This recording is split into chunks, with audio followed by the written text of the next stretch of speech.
Wow, the waves look so good this morning. And Brooks checking in with her coach, Jake the Snake Patterson. Jordy Smith, world number 1. Loving this southwest swell.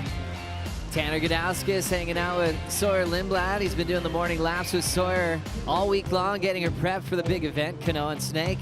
Griffin feels like he's right at home, because he is. Putting his boards in the Red Bull Athlete Zone. Gabby Bryan's going to grab the yellow jersey, and Italos got fans everywhere signing up for some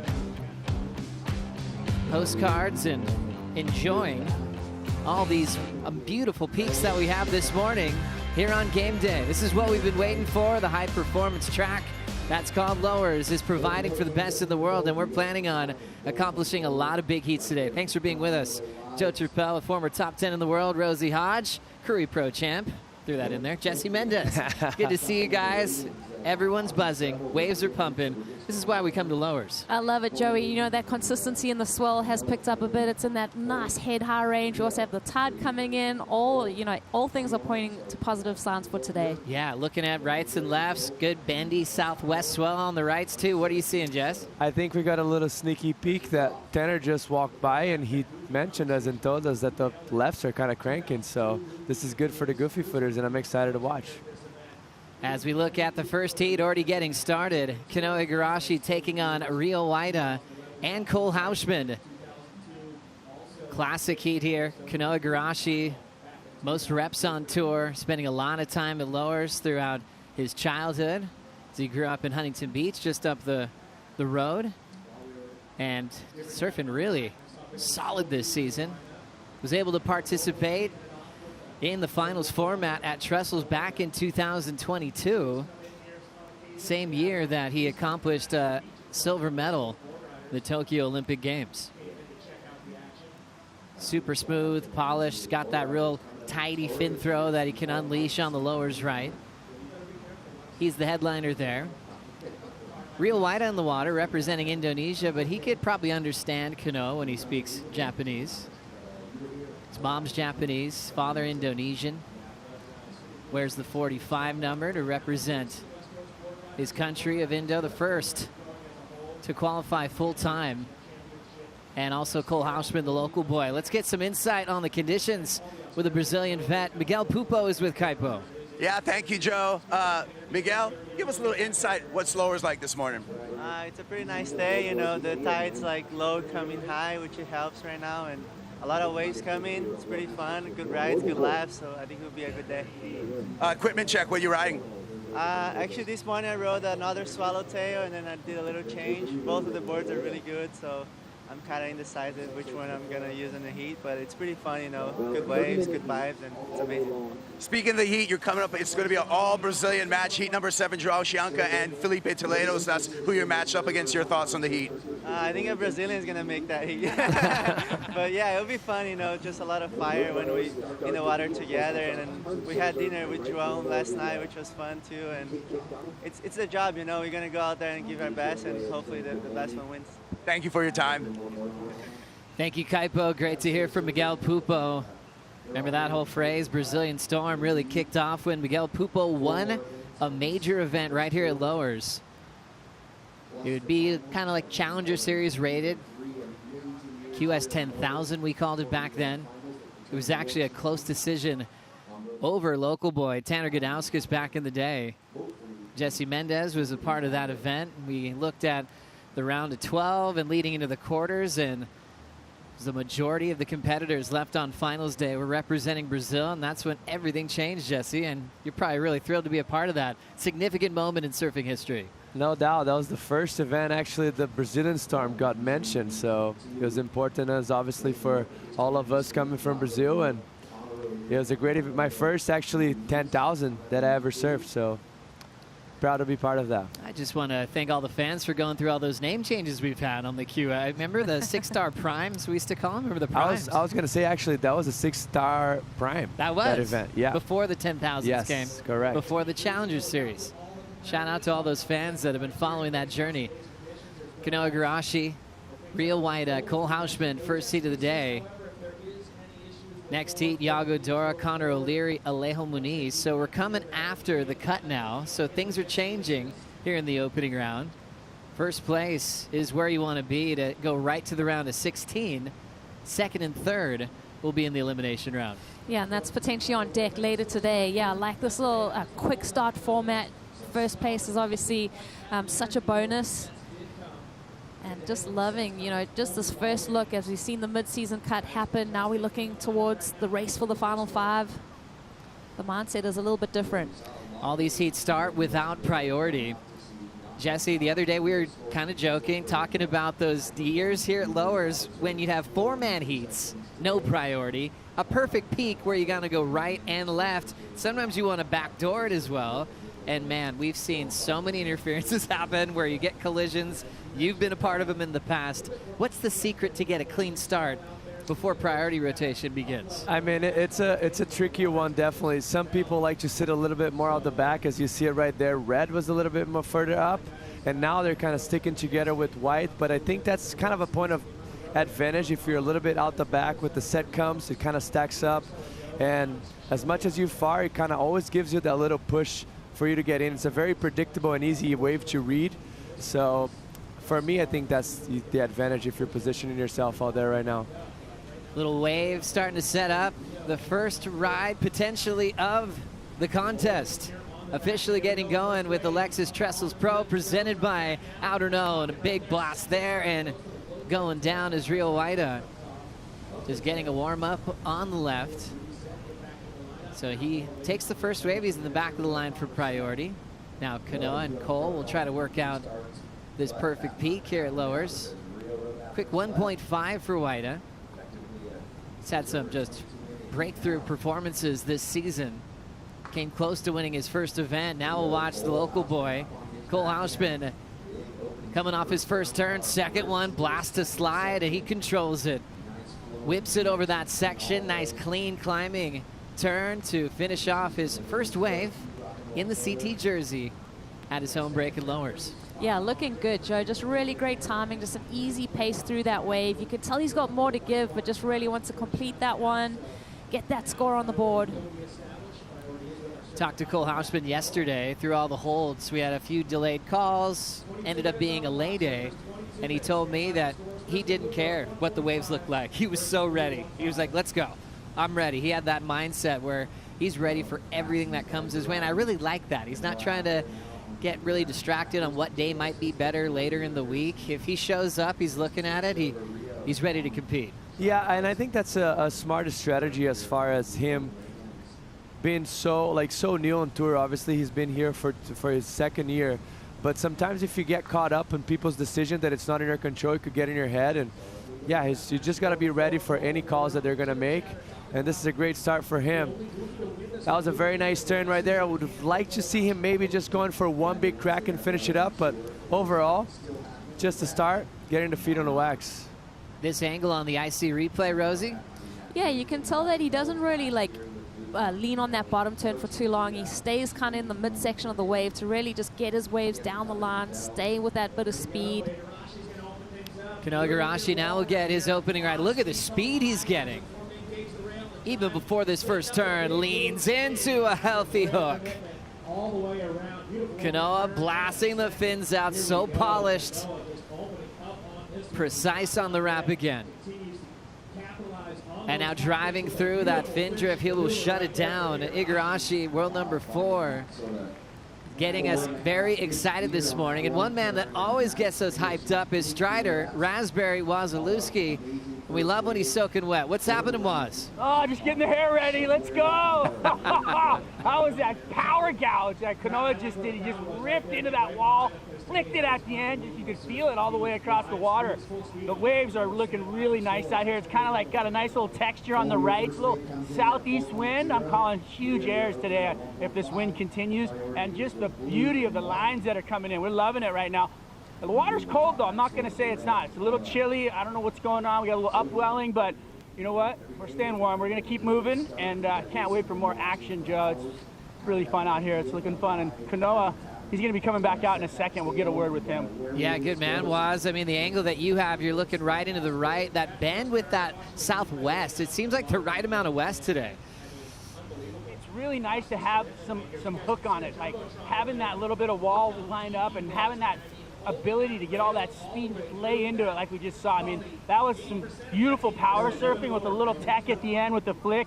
So, I mean, you can see Kanoa's paddling out right now. He's got a little smile on his face. He loves it. This guy, he's on fire. You can see the energy coming out of him right now. This is what we came for. We came for pumping lowers. We came for good vibes, and, well, the surfers have it right now. Yeah, you got to make sure you've got the endurance to paddle back out. Long rides today, Strider, with this type of direction. 150 yards, maybe 200 if you get a bomb.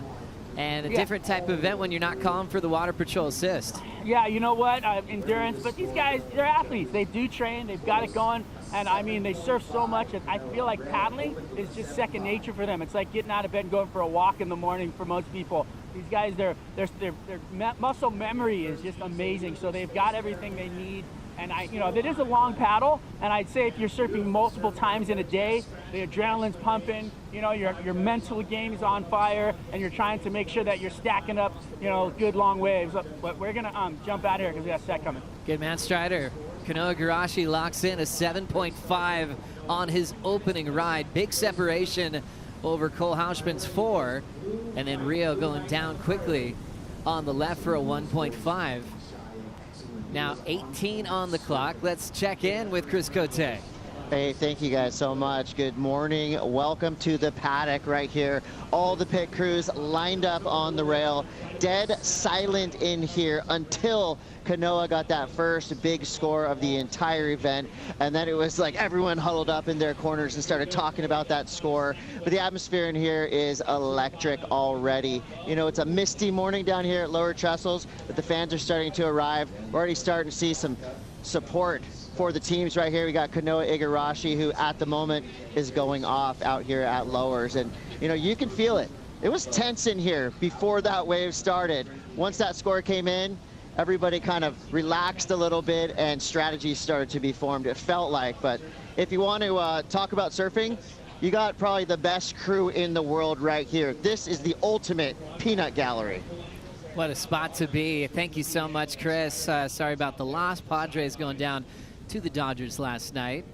Recently, Jake Marshall got to throw out the first pitch at a Padres game. Brought a bunch of his best friends down there, and they had an absolute blast. Cole Hausman's done that same thing at Padres Stadium in the past, as he's in the water now. Kanoa, meanwhile, taking this fun-looking lowers ride. Snapped a slide.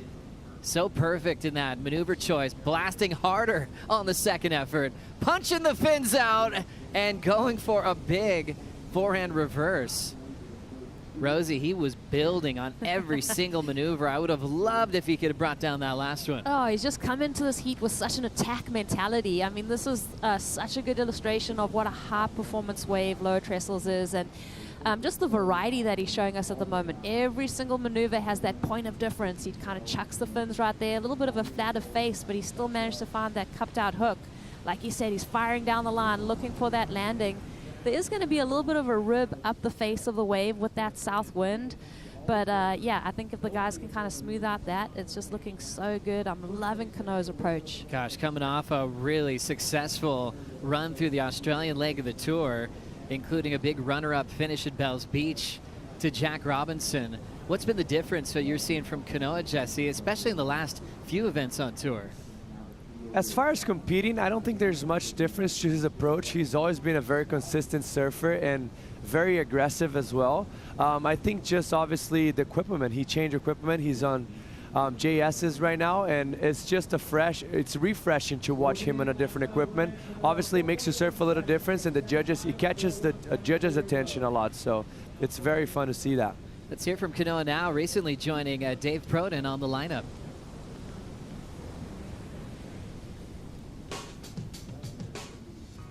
I mean, if you're talking about JS, Sharp Eye, Channel Islands, Mayhem, like you're talking about the best surfboards in the world. The top guys on the tour, they can jump on any of these surfboards and do the best surfing of their life, So we're talking about like little nuances, and we talk about his designs with Parco back in 2008, that he won the Bells contest on, and then we're bringing that file back, and I used it at Bells, and that was the same file that he won in 2008 or whatever it was.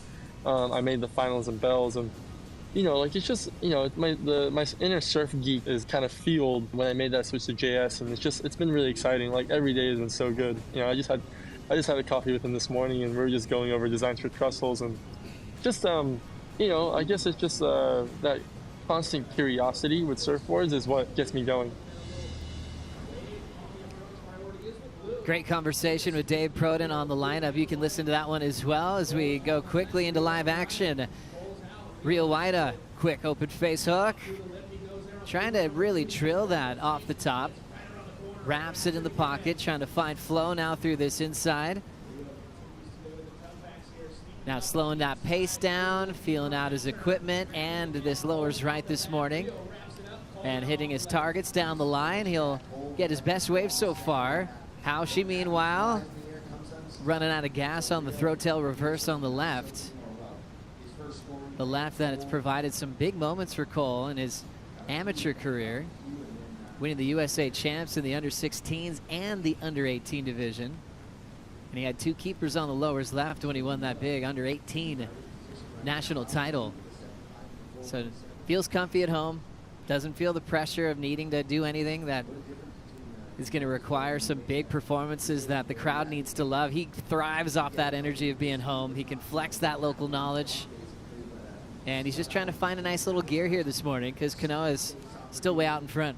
And I think, you know, Cole, he's survived that mid-year cut. Now coming into his hometown break, he's surfing, like you said, without that pressure on his shoulders, but it definitely seems like in this heat he's trying to find that gear. He's pushing, he's going, but he's just, Kanoa's kind of running away with it at the moment. I agree with you, Rosie. It feels like he has a little bit of surf of urgency. And it happens, you know, your first time ever surfing on the big league in front of your home crowd, you know, fair enough for him. This is the second wave he surfed right after Rio Waida's right. He kind of had to go big. It was a wave with lacking a little bit of energy, so this is the right that Rio got. This second turn here, unfortunately for Rio, he got a little bit sticky, and then he starts to clean up and find a good inside rail right there. Opens up with a beautiful carve. Gets a little bit of point of difference, putting that backhand, laying it down, and finish it off strong. Great way to find himself a backup, mostly with what Kanoa has done already, so good surfing for him. Now rolling into this one is Cole Hausman. Starting to really push down the line now. Big hammer there with the slide. Controls the transition and lays it down again. Out in front, throwing some water off the tail, that mayhem, and punching the lip again. Loves the lowers left. Loves being at home. And he turns in his best so far. That's the support crew for Cole Hausman. Biggest screams coming from Frankie D'Andrea. And now throwing the tail out is Rio Waida. He's got the speed, he's got the ramp. Tail drift reverse complete. So you can see the energy starting to build for Rio and Cole now getting back in this heat. Cole getting the biggest support, though, from the local crowd this morning. Yeah, I love those local cheers. There's a lot of energy down here for the local surfers. It's so fun to just feel that. And looking at Cole's Instagram that he posted yesterday, just of being a Grom down here, watching the events and being wide-eyed now himself on this world stage. Love this opening maneuver. He just waited for that section to open up, backs it up with this one. Just pure power in his surfing. You just don't want to look away. It's, you know, he's such a big dude, but then when he just hoofs it like this, it's just, yeah, it's inspiring. He's got a lot of muscle, and he just, he works with that leverage that he can put on the board. Yeah, and it almost felt like he heard us saying something about himself, and he kind of got angry right there because he demolished that wave.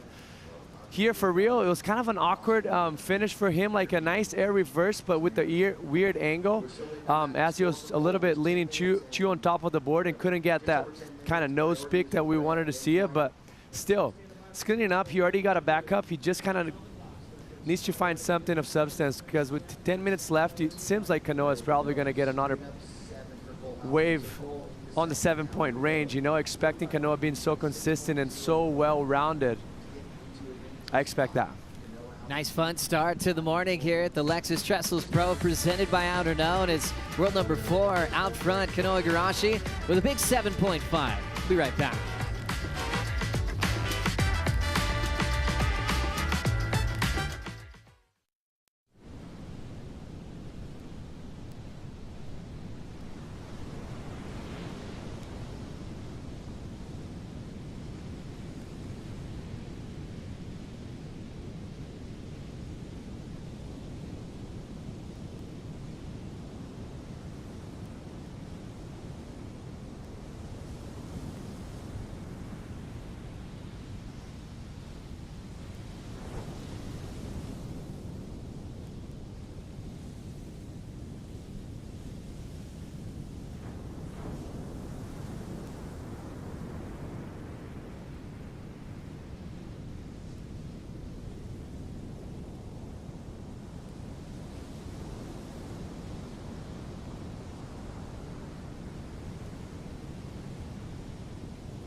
Big news, we've got IC coming on board as the official presenting partner of the upcoming Tahiti Pro, and it's so cool to see a local San Clemente brand like IC supporting such an iconic stop on tour like Tahiti, which is in August 7th through the 16th. It's a big one because that's where we work out who will be competing at the Lexus WSL Finals.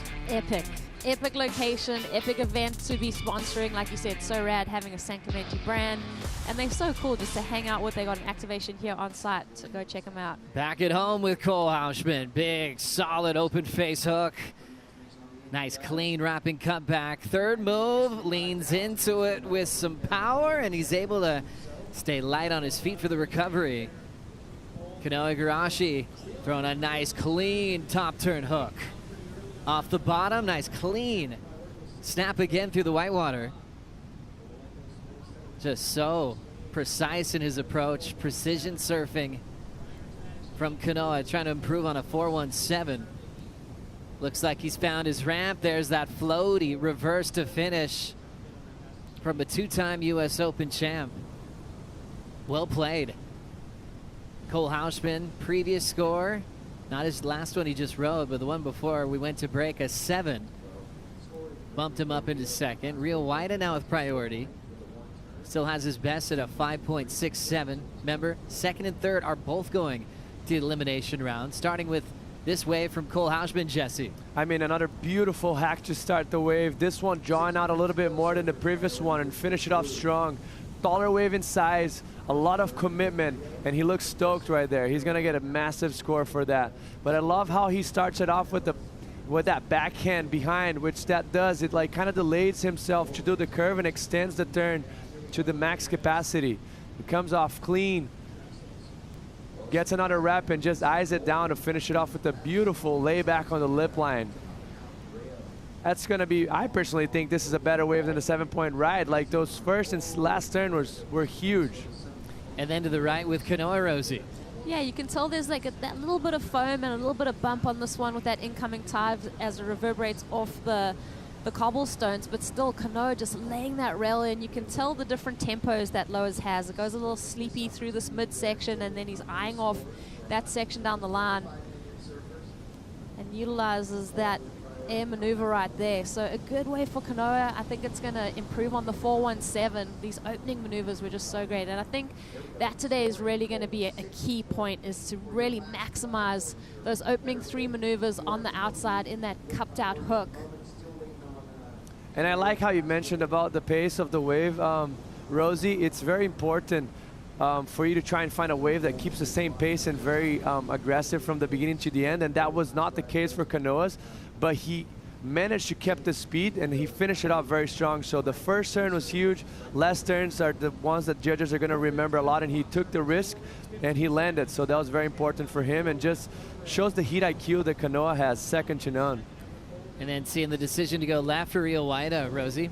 Yeah, a little sleepy wave there. I think, you know, the wave selection on the left is so important. Like Cole's been doing, where he kind of waits and like sits on that tail and waits for that wave to stand up and gets those 3 maneuver options. That one kind of went a little bit out to sea. So the left and the wave selection is so important, and I think Cole's got that down. And Rio just kind of tripped up on that one. Wow, Cole Hausman just took the lead off Kanoa. Mitch Salazar finds himself in Camp Hausman. How's it going, Mitch? Hey, Joe. Good morning, guys. It's a busy, busy heat, and of course, very competitive here with Frankie D'Andrea, who's a big member of the San Clemente Board Riders Club. Your boy out there, Haushi, really competitive heat. What are you seeing out there on the lefts? Well, you know what? This is Cole's house, so that's what we're going to do. We're going to bring down the house, and we got the whole city down here. It's a hometown hero kind of day, so these guys get to travel all year, come home, and make this their home. So he's showing it. He has 2 7s right now, back into the heat. We like where he's at. Competitive heat, obviously, but more importantly, the importance of this event being a regular season event. Felipe obviously being a resident of the city. You've seen Kalohe and Griffin compete here before, but now everybody else, Cole, Crosby, what's it like being a member of this community? It's one of the best communities in the world, and what makes it that is we have world-class waves, great surf fans. So we're here doing what we can do to support our local surfers, and it's great to see all the other surfers come into our community, get a chance to perform at the highest level. I mean, we got A-listers all day, every day, and it's great. Props to WSL widening the field, having everybody get a chance, but today, it's going to be Haushi's day. Appreciate it, Frankie. Let's hear it for Cole Hausman, guys!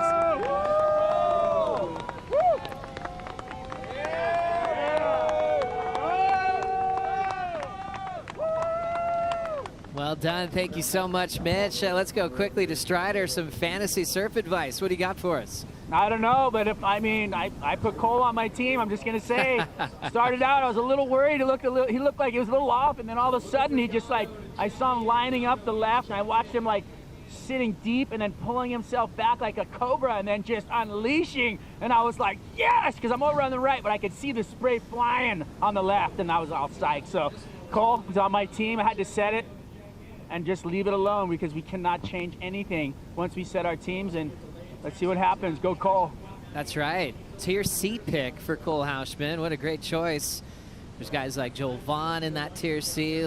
Pretty hard setting up your team now before the event starts. That's going to be the theme for the back end of the season. First half, you got to kind of see that opening round, even elimination round before your picks were final, and they're already locked in. Cole Hausman, great choice was, with the 7 and the 6.8 has moved out in front. Kanoa and Rio now trying to avoid the elimination round. Igarashi still with the best score of the heat with that 7.5. Chasing a 6.3, but he's last in line for priority, Rosie. Yeah, that's a little bit tricky. I mean, with 1 minute remaining, Cole's had, you know, he switched this heat around. To see Kanoa's start, you kind of like, wow, this guy's on fire. There's no way this thing is getting away from him. And to see Cole's come back and his answer back to that 7.5 has been impressive. And it's also interesting to see, because it seems like Kanoa got the 2 best waves of the heat, but somehow the left's being a little bit more coped out, giving more opportunity to Cole Hausman to be more aggressive and Kanoa up and riding. Kanoa throw tail gets stuck. Knows he needs a 6.3 for the win and the skip into the round of 16. Now Cole Hausman with priority. He's gonna look to keep Rio off this option. Doesn't have to do too much. It was really just a defensive play. And it could be a local boy. Kicking off with a win to open up the Lexus Trestles Pro presented by Outerknown. Rio still with a few seconds on the clock though. Waida trying to get to his feet. This should count, and he will drive down the line. Looking for a huge, crazy, big spin above the lip, but can't find the landing. The crowd will celebrate Cole getting the first victory to kick off this event, making San Clemente very proud. A pretty lethal board riders club that Rosie Hodge is a big part of. So much support there for Cole as he moves on to the round of 16. Coming up next, Yago Dora, Connor O'Leary, and Alejo Muniz. We'll take a quick break. We'll bring in Tanner Gudauskas for the call right after this.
We'll go back to it.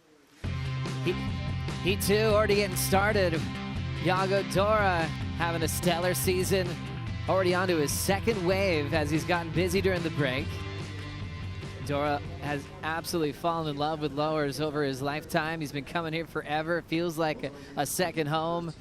Gets boards from Matt Biola, so he's made a constant tradition of making a trip here to this part of the world. So he's had a ton of laps on that left. He takes on Connor O'Leary and Alejo Muniz here in heat number 2.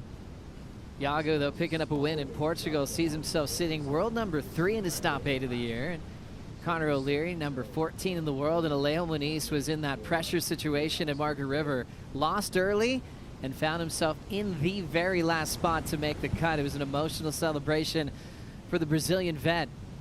Joe Turpel alongside 2 incredible goofy footers, Tanner Gudauskas, Jesse Mendez. Tanner, first of all, good morning, and it's so great to be in your company. Oh my gosh, thank you guys for having me. What a day it's gonna be, huh? Oh yeah, you got out in the water first thing in the morning. Yeah, well, I put my trunks on and I just hopped in the water. Took a soak. I faked a surf, yeah. And first thing you told us was actually the lefts are very good. Cole Hauschman making a statement. 2 scores on the left, so Goofies are stoked right now. Yeah, no, today, like, the swell obviously has shown up. It's cranking. And, yeah, first thing I was saying, obviously being a Goofy foot, when you see those lefts, you just get so excited. And it was interesting seeing how Cole kind of utilized those, like, kind of almost switched into plan B, apparently, and just made it work, right? Sometimes I think it's just, like, the rotation of priority, right? Like, you kind of sit yourself in, like, second or third priority, and only the option you have is to go left, and he took advantage of it, and the waves are great, actually shorter, but just more punchy, and he smashed it. Love it. As we did have Connor O'Leary get in the mix here. Second scoring ride for Yago, still getting in there, so Connor going right on this one, Tanner. Yeah, Connor's backhand is, I've been watching him in his free surfs the last couple of days, and it's something so unique to me the way he approaches these lower rights. With that turn right there specifically, he has an extra torque right off the lip that's so appealing. And then the difference of Yago, this was Yago's second wave, Jesse. Obviously, this is just a warm-up for Yago. Wave that kind of tapered down, lost a little bit of energy, but just beautiful fluidity and just how he keeps his rails clean, finish it off strong. I'm so excited to watch Yago in this event. First time ever, right? Surfing at lowers on a jersey, so can't wait to see it. And now the regular foot in the mix, Brazilian vet, Alejo Muniz, world number 22. Punching out a couple sections, pushing hard and throwing down the wrapping cutback. Big bottom turn, and there's that classic Alejo Moniz. Little wrap back in the pocket. He'll step off on the end section on his opening ride. Now all the surfers have gotten their warm-ups in. Alejo Moniz, a guy that's been around for a very long time, and what an emotional comeback to the championship tour. About 8 years to get his spot back. As we take another look at this one, Tanner. Yeah, it's so good to see Alejo back in like prime form, you know, like he has such a unique forehand carve on him, and it's lively. It's twitchy with power, and I mean, this wave right here looks good, right? Like I'm not sure where this will go in the scoreline, but I'm sure he's gonna be pumped he can build off of it. Yeah, it's such a unique maneuver. You know, it's like he can compress with so much strength, Jesse. Yeah, he's the type of guy that puts so much pressure also on his front foot. Like, so it's a very unique style, and how he cuts it short and uses all his energy and power of the upper body is beautiful to watch. This is a nice lip line turn right there. Just, you know, just to start, feeling it off. Obviously, he had experience here before on a jersey, but it's been a few years, so. Did I see him walking down the other day with Adriano de Souza? Is he working with him as a coach? Yes, wow, he is an working. Amazing two-pack right there. Yeah, I was just thinking about what Adriano learned, you know, from the tour, but also on his own, and then to start handing over all that knowledge to the best in the world. I mean, that would be the craziest playbook to get to read through. The mind of Adriano de Souza, you know, coming from a crazy World Junior title, but then having to completely change his approach to become a world champion. Man, and I just love how he keeps the competitiveness inside of himself and how he approaches his coaching with that, with all the fire and all the heart. The boys are saying that they went to the wave pool before they showed up here for some training, and they had a heat with Adriano, and Adriano was claiming waves after he had finished, and they said that he did not fall in any of the waves, so the boys were struggling right there to beat the guy. I love that. Here we go. Iago Dora, always smooth, finesse off the bottom, belts the lip again. Nice, cool transition. So silky smooth. And world number 3 just found a nice, easy pace. Hasn't had to chase anything down the stretch. The lip's just been waiting for him. And now just a little over the top to get out of there. So we saw him on the left, 4.5, and there's a nice series of backhand turns and a really fun way to contrast two goofy foots that are going right from Connor to Iago. Tanner, what are you seeing there with the difference? Well, specifically here on this ride, I think Iago did a really good job. I think from watching this morning, it's hard. The disadvantage being a good foot and going right is linking your major maneuvers back to back to back. And I think Iago does a great job of slowing himself down, like right there, to let the wave set up enough and hit it vertically.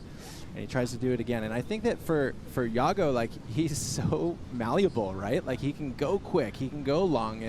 And right here on this wave, he was able to kind of maximize whatever potential that had. Nice smooth approach from Iago Dora, and the transition on that speed from the bottom turn set up his majors quite well. First heat win went to San Clemente's Cole Hausman. He's with Kaipo. Yeah, that's right, Joe. Check out the hair on this guy. Like a big, nimble cat tearing into the lefts, Cole. What made you choose to go left out there for the heat win?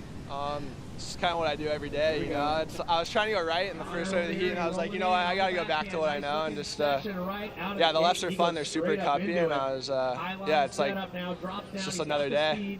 Just another day, a heat win. Talk about merch. Check this out.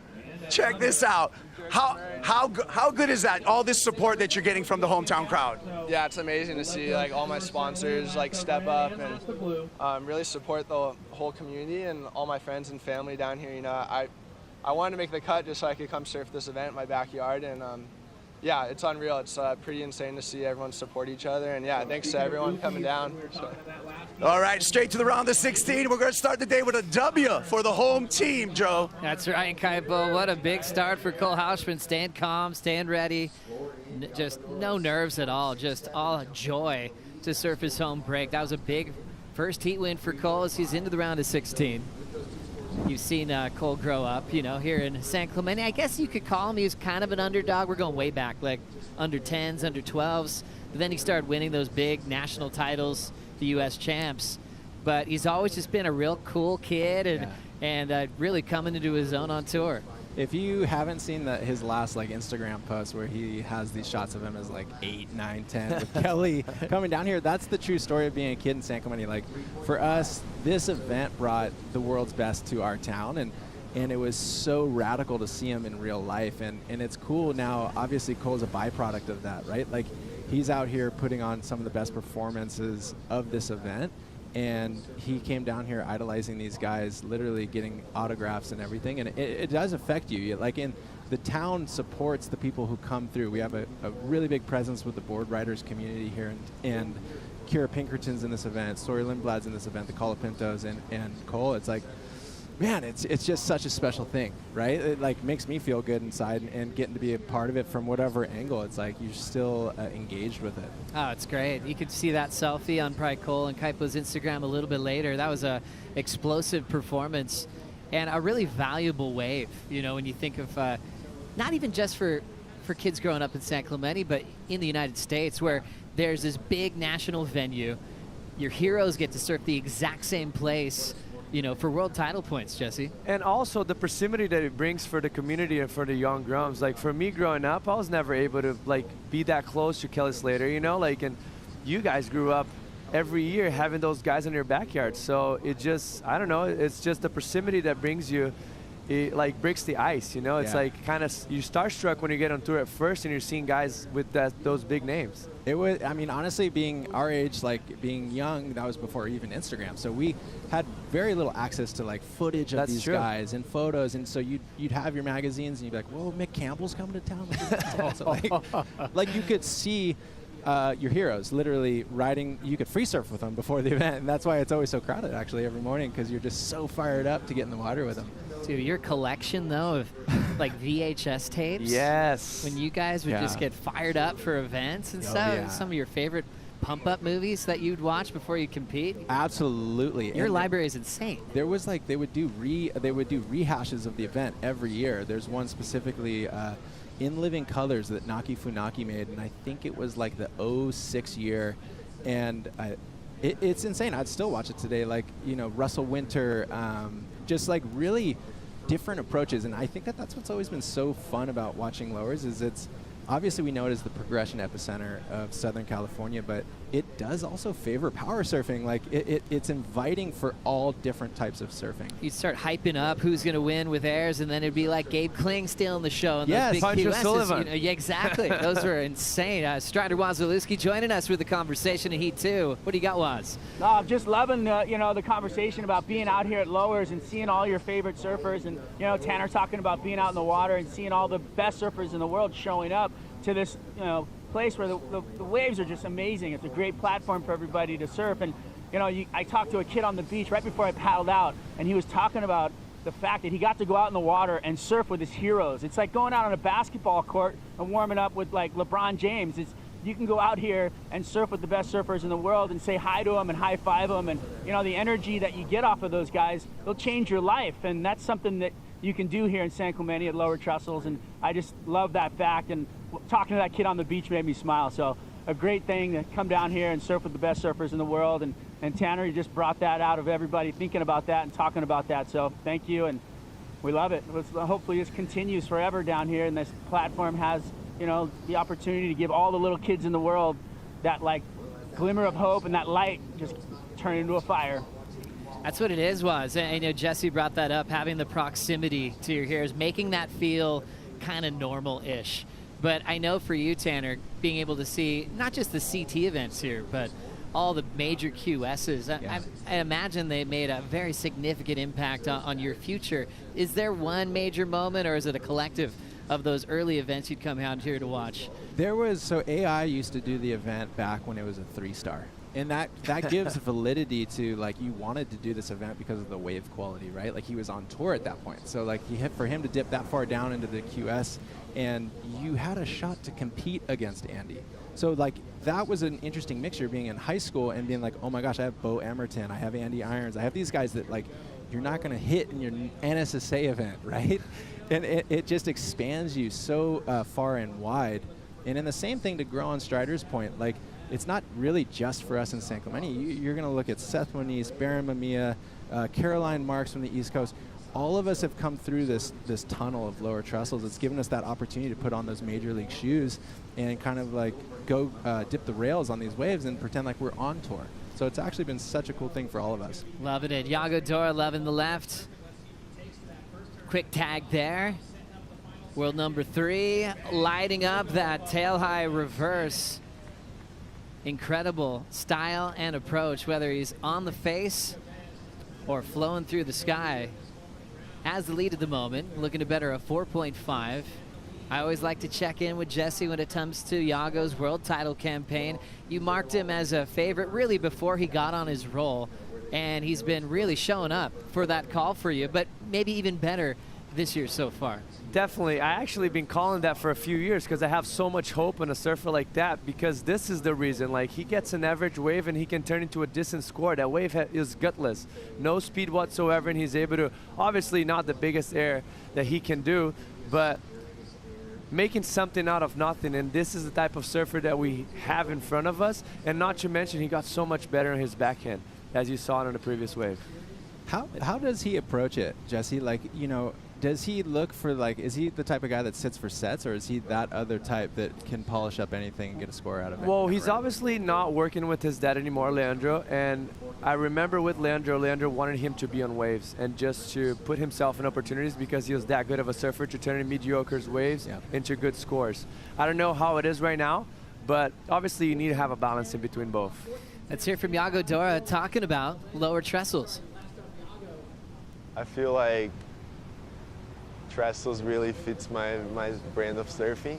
It's weird because everyone's really good at Trestles. It's such an easy wave to surf. Like, everyone rips out there, gives you space and freedom to work and like be creative and just like do the surfing you want to do. You have space to do that. Like, you don't need to like, okay, I need to do this because this wave's kind of weird. It's like the wave is there and you can create your own line, and I really like that.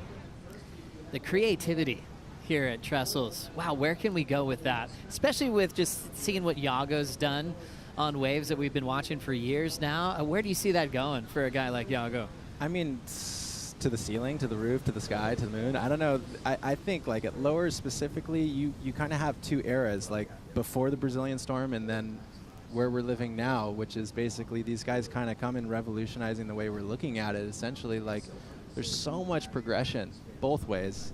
Guys like Felipe, Italo, Gabriel, Yago, like, it's next level how they approach it with just fierce progression in everything at every point of the wave. So, you know, sometimes you think it can be a little bit like the syncopation of a wave almost is lully, you know, because you hit the lip, but these guys have bent it again and again. And so I think we're almost just, it'll be interesting to see where they take it from this point, but it's so exciting to see where they've already brought it.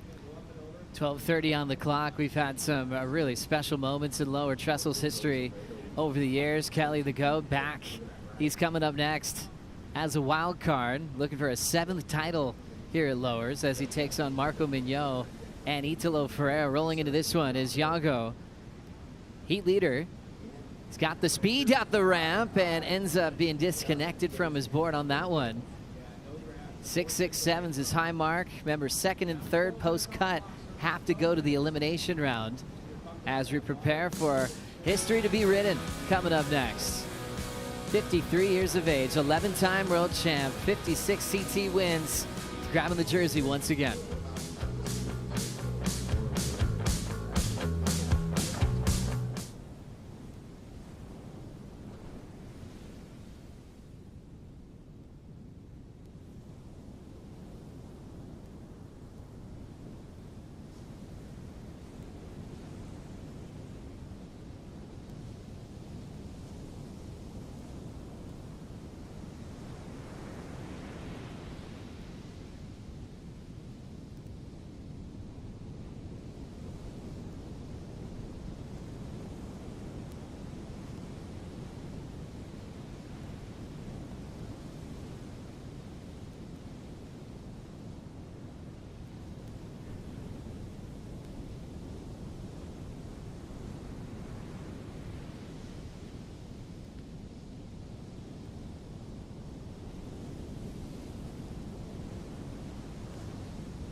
Lexus Trestles Pro, presented by Outerknown, is brought to you by Yeti, built for the wild, by 805 Beer, properly chilled, by Outerknown, find your Outerknown, and by Lexus, experience amazing.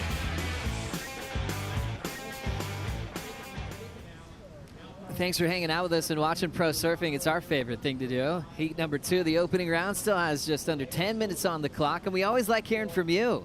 Going to our Pacifico fan picks, who's going to win? 83% going with world number 3, Iago Dora. Making a lot of sense. He's been in rhythm this year. He's got that win early in Portugal, kind of that little punt off on that left at Small Super Tubos in Portugal, and looking more connected than ever, and his hope to be a part of the Lexus WSL finals. And man, he's come close. Last 2 years, finishing 7th in the world, 6th in the world, and I think what was maybe even more impressive was how he got himself there last year. Almost fell off tour. Kind of in like an Alejo Muniz position that we're seeing today. That was where Iago was a year ago and almost made the final 5.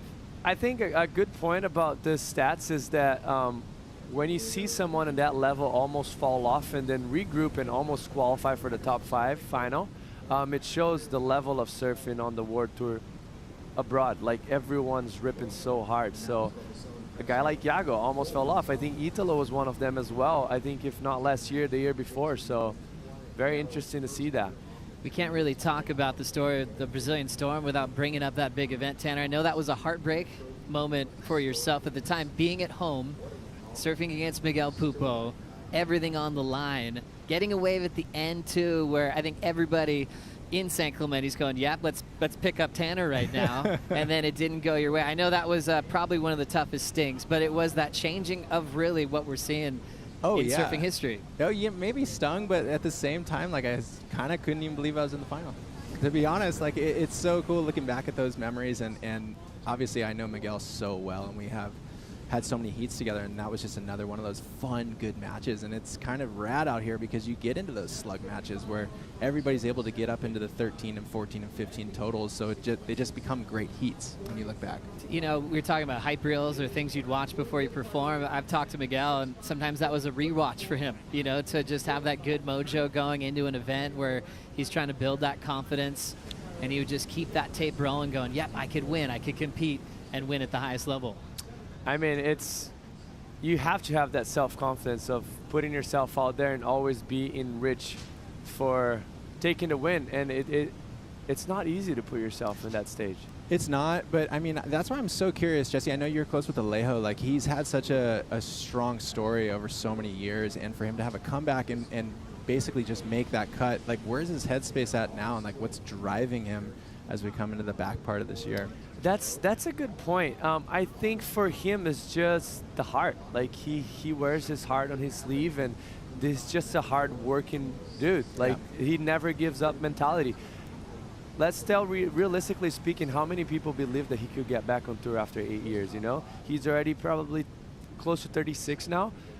Has done everything that he can possibly think. He's won 7 QS events and has done amazing on tour before, but went through so many injuries, and for him to go for 8 years on the QS and come back is just self-belief and hard work every day of the year. So cool to see that story unfold for Alejo. So great that he was able to make the back half of the year and also qualify for 2026. Fun, glassy left. And now decided to kick out is Iago. So his lead stays the same. O'Leary with priority. Big thanks to the crew at Surfline, Kevin Wallace, the lead forecaster there, giving us all the breakdowns well before the tour shows up here as they keep an eye on everything. Seeing this southwest swell peaking today and should have some improvement through the incoming tide mid-morning. High tide about 10 a.m. this morning. Tanner, super fun right now on your local break. So fun, and how lucky we were that we kind of held off yesterday. Obviously, we gave that a really good look. But those swells with the long periods as they come in on those first days can always be hit or miss. And woke up today, got down here early, and it's absolutely cranking. This is like a pretty much A+ day here in the local neighborhood. So it's good to see everybody ripping in. Talking about long period swells, obviously you would know better than anyone. Because of that, sometimes lowers is very notorious for having like big lows. and we're having one in this heat right now. How do you manage the froth, you know, from the previous heat having so many sets, and this one kind of just Iago having to take off on like 3 or 4 waves that were like 1 foot tall? Yeah, I honestly, as we watch Alejo here, look at this left, we'll get into that right after. Alejo, I've always been a huge fan of his backhand because he's able to extend on these vertical turns and get so much whip. Look, this isn't really even that great of a wave, and he's absolutely turning it into a score, especially given the situation that we're in right now with that lull. Yeah, he could just make sections look bigger with that coil up, just spring-loaded, so strong and powerful, and having to be that strong because he had those crazy knee injuries that just haunted him for so many years when he was trying to come back. But looking punchy on this one, Jesse. Yeah, that's beautiful. And I love how he stomps on that back foot, gets up in vertical, but like Tanner mentioned, he just doesn't cut it short. He extends it through the turn, and so much power and so much energy. Turned like a very mediocre wave into a decent score, and probably going to better his 4.3. And to your point, Jesse, like, so we're looking at this is back to a lull, right? And like, you're able to polish up a score on that left for Alejo and get yourself well into the game, utilizing something that nobody was really looking at. But I've always thought, like, when I've been watching the surf and getting ready for my heat, if the heat before mine is cranking, if there's a lot of sets, I will take note of that. You know, because there is ebb and flow with those South Pacific swells, and you will know that there's going to be a big gap somewhere in the day where you might come across a heat like this. Like, imagine these guys just watched Cole and Kanoa just going blow for blow in that last heat, and now, you know, you're carrying like 3s and 4s in your lineup, and you're just not prepared for that. So definitely utilizing a plan B under the 5-minute range is super important at that. Kelly Slater coming up next. Got to really cherish that, just saying that sentence. He's coming up next to take on Italo and Marco Mignot. Meanwhile, throwing some water off the tail is Connor O'Leary for Japan. Whipping that back in the pocket, and now driving towards the final move, tags it, and we'll make sure that he rides away. Chasing a 5.05 to get Iago's lead out front, Jesse. You know, that's that kind of medium-sized score, like on an average wave. He did as well as he could, but I felt like the wave lacked a little bit of coping, and like the lacked wall in front of him for him to get up in vertical. He did very well, and then the wave kind of tapered off and got very small in the end for him to finish. So comparing to Alejo's previous wave, 5.33, I feel like that wave's going to come short. So chasing that mid-range number. Connor trying to make it happen on the left. Tanner, what'd you see? Yeah, I mean, this is a slower wave, so it's going to hurt the amount of variety that he's going to be able to unlock here. He's kind of essentially doing the same carve around, and I think when you're forehand with a slower pace, softer left, it's just hard to manufacture those scores. He did really well. I mean, to be honest, this guy, he can polish up anything and get it going, and I always love his style, but the wave itself, I don't know if it had the meat on the bone. Love the form, love the technique, and you guys nailed it there. Connor O'Leary, not enough. A 4.43 stays in second. And now with a minute 45 to go, he's going to try to find a wave last in line of priority to fight back there. He is a fighter. He sometimes peaks at the very end of heats. Sometimes he has to surf his way into a rhythm. Did talk to him yesterday. I was like, hey, Connor, if you had like a walkout song, what would it be? And he was like, Foo Fighters for sure. A song called The Pretender. What? Great jam, yeah. Deep cuts. That is my favorite jam. Is it really? Yes, no way. it is. How about that? Yeah, Connor loves it. I like him even more now. yeah. Great music taste. Right now he's just trying to find that rhythm and tempo with maybe the final minute to see if he can fight back here. Iago out front. Alejo in the third spot, needing a 6.22. First place to the round of 16. We saw Cole Hausman do that in the heat previous. So far, some success for the Goofies. You know, Tanner and Jesse like that. For it being a slow heat, this might be a fun little end right here with It is. because essentially everybody is looking for a mid-range score to get over the top of each other. What do you do now, though? Like, you have a few waves on, on lock. Like, do you pick the first one, let Alejo go? Oh, unfortunately, out of position. Oh, another wave out the back here. 35 seconds. He caught them off guard. I think because of being such a slow heat, they probably positioned themselves a little bit underneath because they had to adapt, like you mentioned. You know, they realized, hey, it's going to be a slow heat. We got to get the medium-sized waves, and all of a sudden, a 4-foot set comes, and they're out of position for it. Look at that. Takeoff spot can move quite a bit on a day like today. Yeah, it can, especially with the tides. So 10 seconds to go here, and Iago will get a little roll in for his victory lap with 5 seconds to go. Maybe he's got something for us, though. On the buzzer, winding up, and he will just take that one into the round of 16. Job well done for the top seed. Iago Dora into the round of 16. Alejo and Connor will be in the elimination round. Coming up next, it is the GOAT, Kelly Slater, a wild card at the Lexus Trestles Pro, presented by Outerknown, takes on Marco Mignot and Italo Ferreira, bringing Cote and Mitch for the call.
The thing about history is that whatever happens, happens.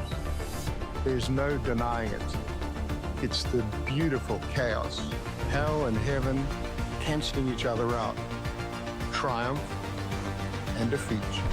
This year, history will be told in 12 chapters. 54 men and women will write it.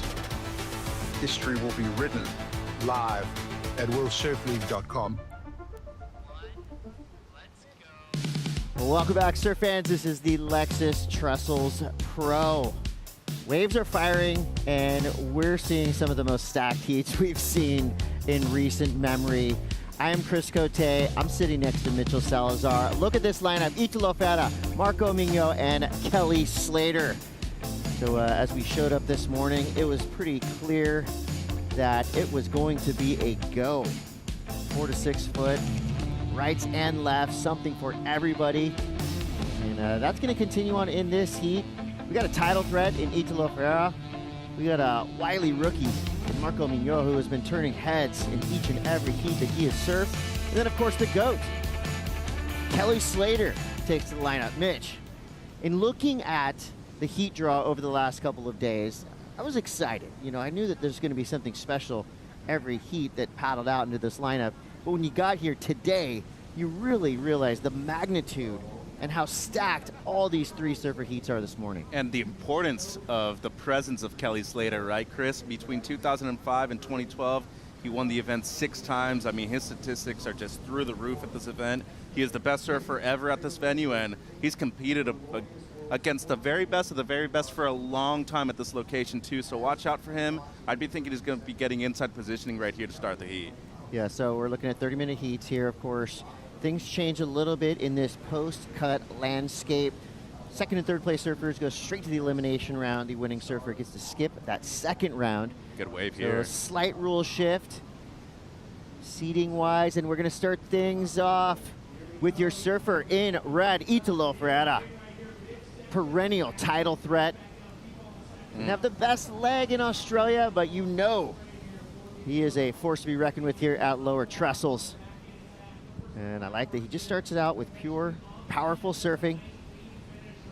Nice and clean on the open face there, so a great start for Italo Ferreira. I think Italo maybe has some questions to answer right now. Coming off that Aussie leg, he went into Australia as the #1 surfer in the world, but slipped a little bit in the rankings, so this is his chance to climb back up to that top spot potential. 100% at a location where he was able to make the finals multiple times, runner-up to the World Championship 2 times at those occasions, and the other time he finished 3rd. So, Chris, this is really a venue where he wants to win for the first time. Most importantly, as you said, decisively do it right here at Lowers, too. Exactly. Chris Cote, Mitchell Salazar, we're all kitted out in our Outerknown blanket shirt, staying warm down here at Lower Trestles. It's a beautiful morning, slightly overcast. We call that June gloom here in Southern California, but the good news about that is it's keeping things nice and glassy. We did see a little puff of wind earlier on this morning, but as of now, you look out there, it's straight up oily. The ideal conditions to start the Lexus Trestles Pro. And the ideal lineup as well. I mean, you think about this heat, right? You got Italo, current reigning superstar of our sport. Marco Mignot, who has had a fast rise. I mean, I even heard Joe Turpel earlier say that he didn't know much about Marco coming into this year. And if Joe doesn't know much about a surfer, that means there's some mysterious qualities to him. He's proved everybody that he is an absolute threat as we see the replay of Italo. Great tempo, as you were mentioning, but good variation maneuvers too, Chris. And I mean, I really like the way he just engages those rails, keeps it on face for the most part. The lip line never really presented itself until a couple separate occasions right there. But as you said, meat and potato surfing should be a great score still as we look at the water angle right here.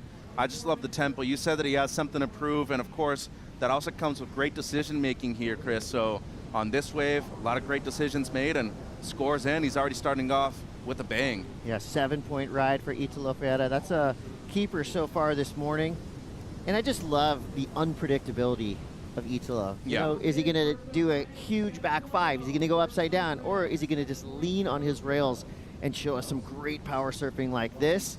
So that right there, I mean, that's just putting bricks in the wall. Solid fundamentals to start this heat for Italo. And not just that, as you mentioned, he's unpredictable. So when you present this style of surfing, it's not something that you normally see from him. You're typically seeing above the lip, but I like that he was aggressive from the get-go, wanted to get the inside right there and go into the backhand, which is a wave that he comes from in Bahia Formosa. I think it's going to be his bread and butter right here at this event with the swell that we have on tap. Well, we've got 23 minutes, 22 seconds to go.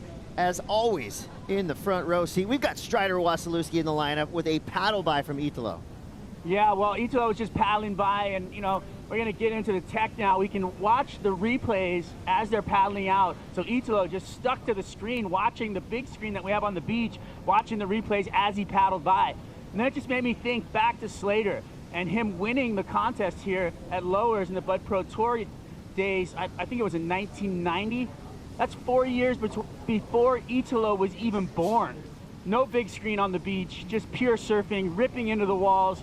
Slater has been here for so long, it's crazy. And the fact that he's still doing it. I mean, we were watching him surf in some clips in Australia, just blowing the tail out, going just mental. So, you know, the level of performance that Kelly Slater has been able to attain throughout his entire career up until today is absolutely astonishing. You know, he's been noted as one of the best athletes, if not one of the best athlete in the world. For him to be performing the way he does now is absolutely amazing. So hats off to Kelly, and just the fact that these guys weren't even born yet and Kelly was winning events out here is just amazing. So we're loving it. We love the tech and watching these guys paddle back out and checking their replays out. I can't wait to see Slater's opening wave. Strider, we got to get you a laminated Slater stat sheet because there's no way any human could ever memorize the stats that Kelly Slater has put up here at Trestles and, of course, in his career. You look at these numbers, 54 excellent waves, only one perfect 10. That one's kind of strange to me, but you keep going down the line here. His heat win percentage is the best of the best, 74.5, 15.54 average heat score. He is literally leading in every stat line here at Trestles with 6 event wins. And somebody has something to say about that. Italo Ferreira. You know, we've seen Italo competing here only in the Final 5 format. Yeah. So this is a chance for Italo to really cut loose, a little less pressure than fighting for a title in the Final 5 format that he has shined in the past few years. So I think we're going to see a little bit longer not necessarily more patient story written from Italo. That's not his deal. He goes out there and it's all fireworks. He flares up on the daily, and I think he was one of the first surfers out here this morning. Yeah. And he's been one of the standouts during the free surfs too, Chris. I mean, look at this rail surfing. That's a sick turn right there in the pocket. Bit of variation with the layback too, and just cool little throw to reverse to finish this wave off. So off to a fantastic start with the 7, and this is going to be a backup that's going to be, you know, putting him into the 11, probably 12-point range right here in the first 10 minutes of the heat. But we talk about consistency. First half of the year was outstanding for Italo. Obviously, the Australian, the Aussie treble was not good, but overall, you look at the next 3 events, they're all events where he's done great at. Rio, defending champion. We're going to head over to Tahiti where he's won the event too. And of course at Jeffreys Bay, when we saw the goofy-footed final between him and Gabe, he was over there. So I feel like he's still got a chance to be the #1 seed heading into the Lexus WSL finals in Fiji. But it all got to start right here, Chris. Yeah, it looks like he already just the way he's been carrying himself here at Trestles over the past few days and in the warm-up sessions, he's left that baggage in Australia. 3/17. That's a not the numbers that you want to put up in 3 events in a row. Here we see Marco Mignot. I mean, you talk about an explosive, unpredictable surfer. I knew for a long time, we all knew how good, you know, Marco Mignot was. But when he got onto the championship tour, he reached a different level than we've seen. He's already done some of the best airs of the entire year. Remember what he did in El Salvador. He was going off. And his string of events, you know, so far so good for Marco Mignot. Made the cut seemingly easily. Of course, who knows how difficult it was for him inside. But for Marco, he is back on it as we see Italo now. And I love the cadence of the waves coming through. We're just talking wave after wave after wave. And there's going to be a lot of back and forth. We've already seen those leads go back and forth between the 3 surfers in the lineup. So it's going to be a lot of waves ridden today. And the judges are definitely going to have their work cut out for them as we see Marco again. Beautiful right-hander. He's going to lean on the fundamentals to start this wave. And just like that, there's the unpredictable nature of Marco Mignot. He fell, but I like that attitude. I like that approach. Yeah, so do I. I mean, you're coming up against a very active surfer in Italo, as you always mention, and just looking at the waves, they're perfect. There's no doubt about that, but it is a bit inconsistent, Chris. So I think the better move would be paddle back out slowly. If you see something on the horizon, maybe get going a little bit more. But overall, you want to be catching those insiders that could eventually double up and become something great. So I'm not opposed to seeing what the activity from Marco and Italo is. Marco going to get a small score for the first one, but he was creative with that end section too. It wasn't an easy wave to surf, and took it off of Kelly right here. As you can see, just a much slopier face. First turn not bad, but then right here he has to readjust. Cool little throw tail right there. So comes in as a 3-5. Looking at the best waves of the day so far, obviously just half of that within the heat so far with the 7 of Italo.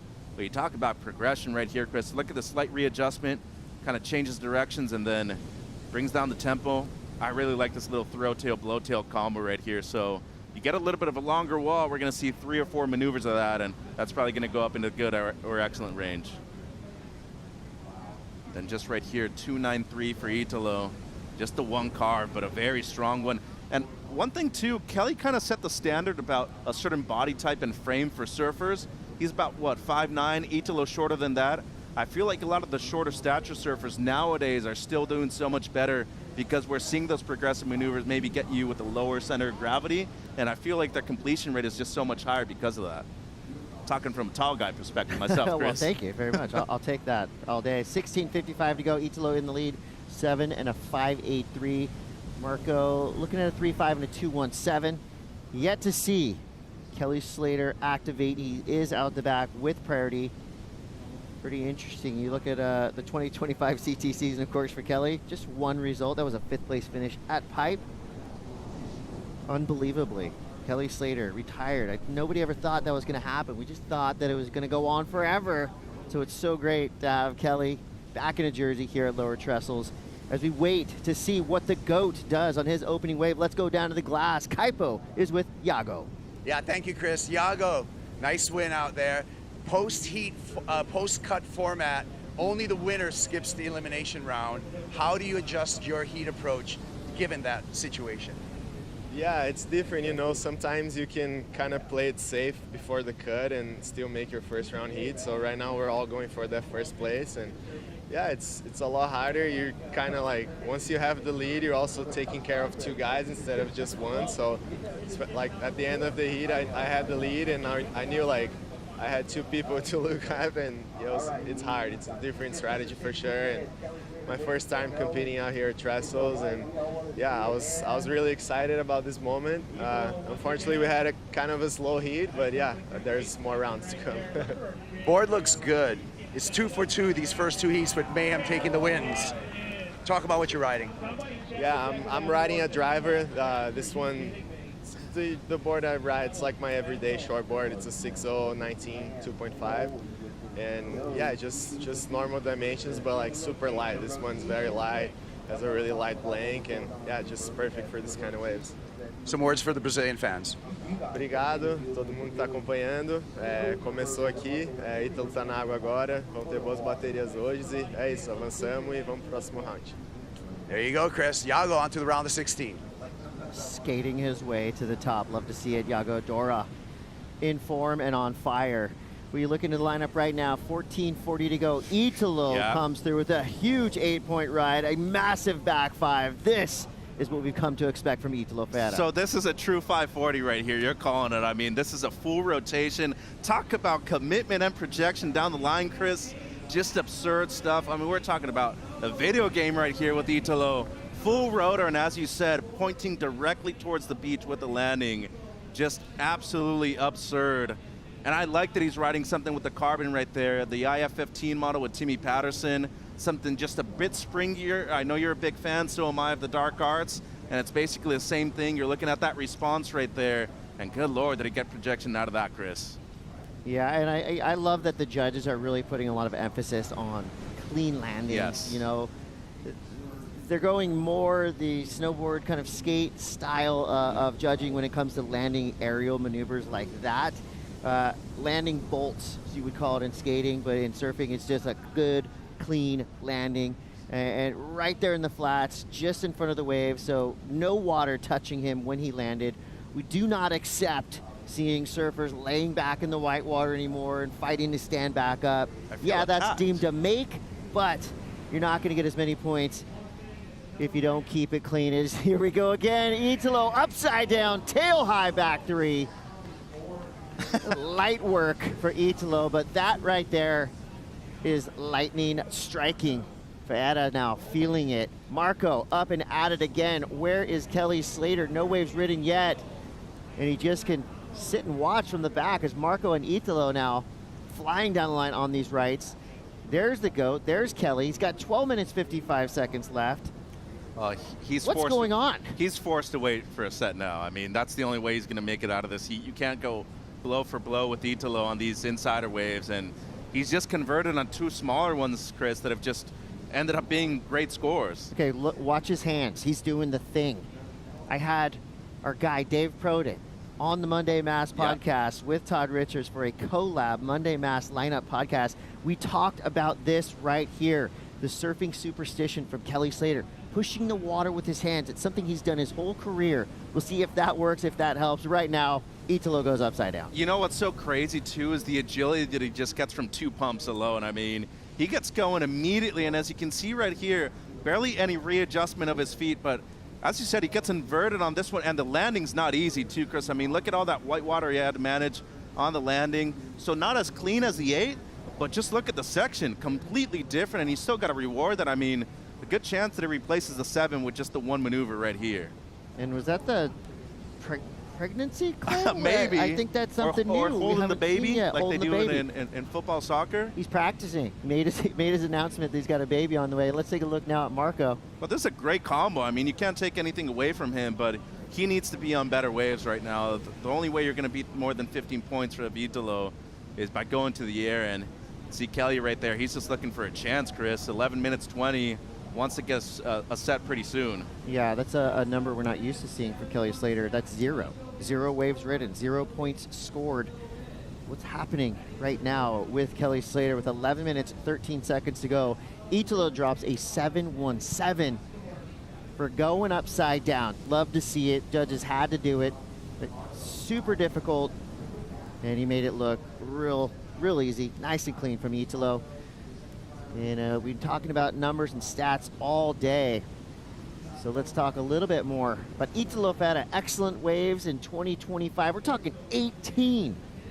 That's a huge lead over Leonardo and Jordy, all in the teens, but 18 excellent waves. One. Yeah, I mean, add a couple more. Add a couple more. Big carve. Layback slash right there. Stall right here. You know exactly what he's looking for. Well, that wasn't really it, but he does get the nice little shove at the end there. He's having fun. Yeah. He's having fun. I mean, and this, it already feels like we're in a finals day situation, doesn't it? Well, yeah, I've had 15 cups of coffee already, too, so that definitely helps. That's a regular day for you, yeah. But I just think he seems free not being with the yellow jersey, being in the number one position. At the moment, it just seems like he's being Italo and not pressured in being world number one anymore. All right, we're inside of 10 minutes now. Italo in the lead. Kelly Slater yet to activate. Will he strike? Stay tuned to find out. We'll be right back. The Lexus Trestles Pro.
The Lexus Trestles Pro. Before we get back to the live action, let's take a look at Kelly Slater, who's done it all here at Lowers.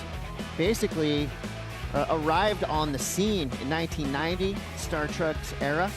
But since then, he's done it all, Mitch. Wins, airs, unbelievable performances, lots of holding up trophies, yeah, and on all different types of surfboards as well. And against multiple different finalists too. Phil McDonald, Poncho Sullivan, you had the great Pete Durbridge. How was this? 993, I believe, on that wave, nearly a 10 in the final, a barrel out of nowhere at Lowers. Nobody expected that. Yeah, who says Lowers doesn't too? And then against Owen Wright, 2011, I mean, they had 3 finals in a row, Tahiti, New York, and right here at Lowers, and then against Joel Parkins in 2012. I mean, he's done everything, Chris, and we're talking about not only the greatest of all time, just in general, talking about the greatest surfer ever at the same venue, too. Well, that was then, and this is now. We've got 7 minutes left, and Kelly Slater still out the back. So we see Italo going superhero. What? Superman air there to start. I love to see a switch up, right? Air out the back, and then follow it up with a combo like that. As we see Italo now telegraphing that little stall, helping to give him the speed burst he needs to blast that end section. That was some video game style surfing right there.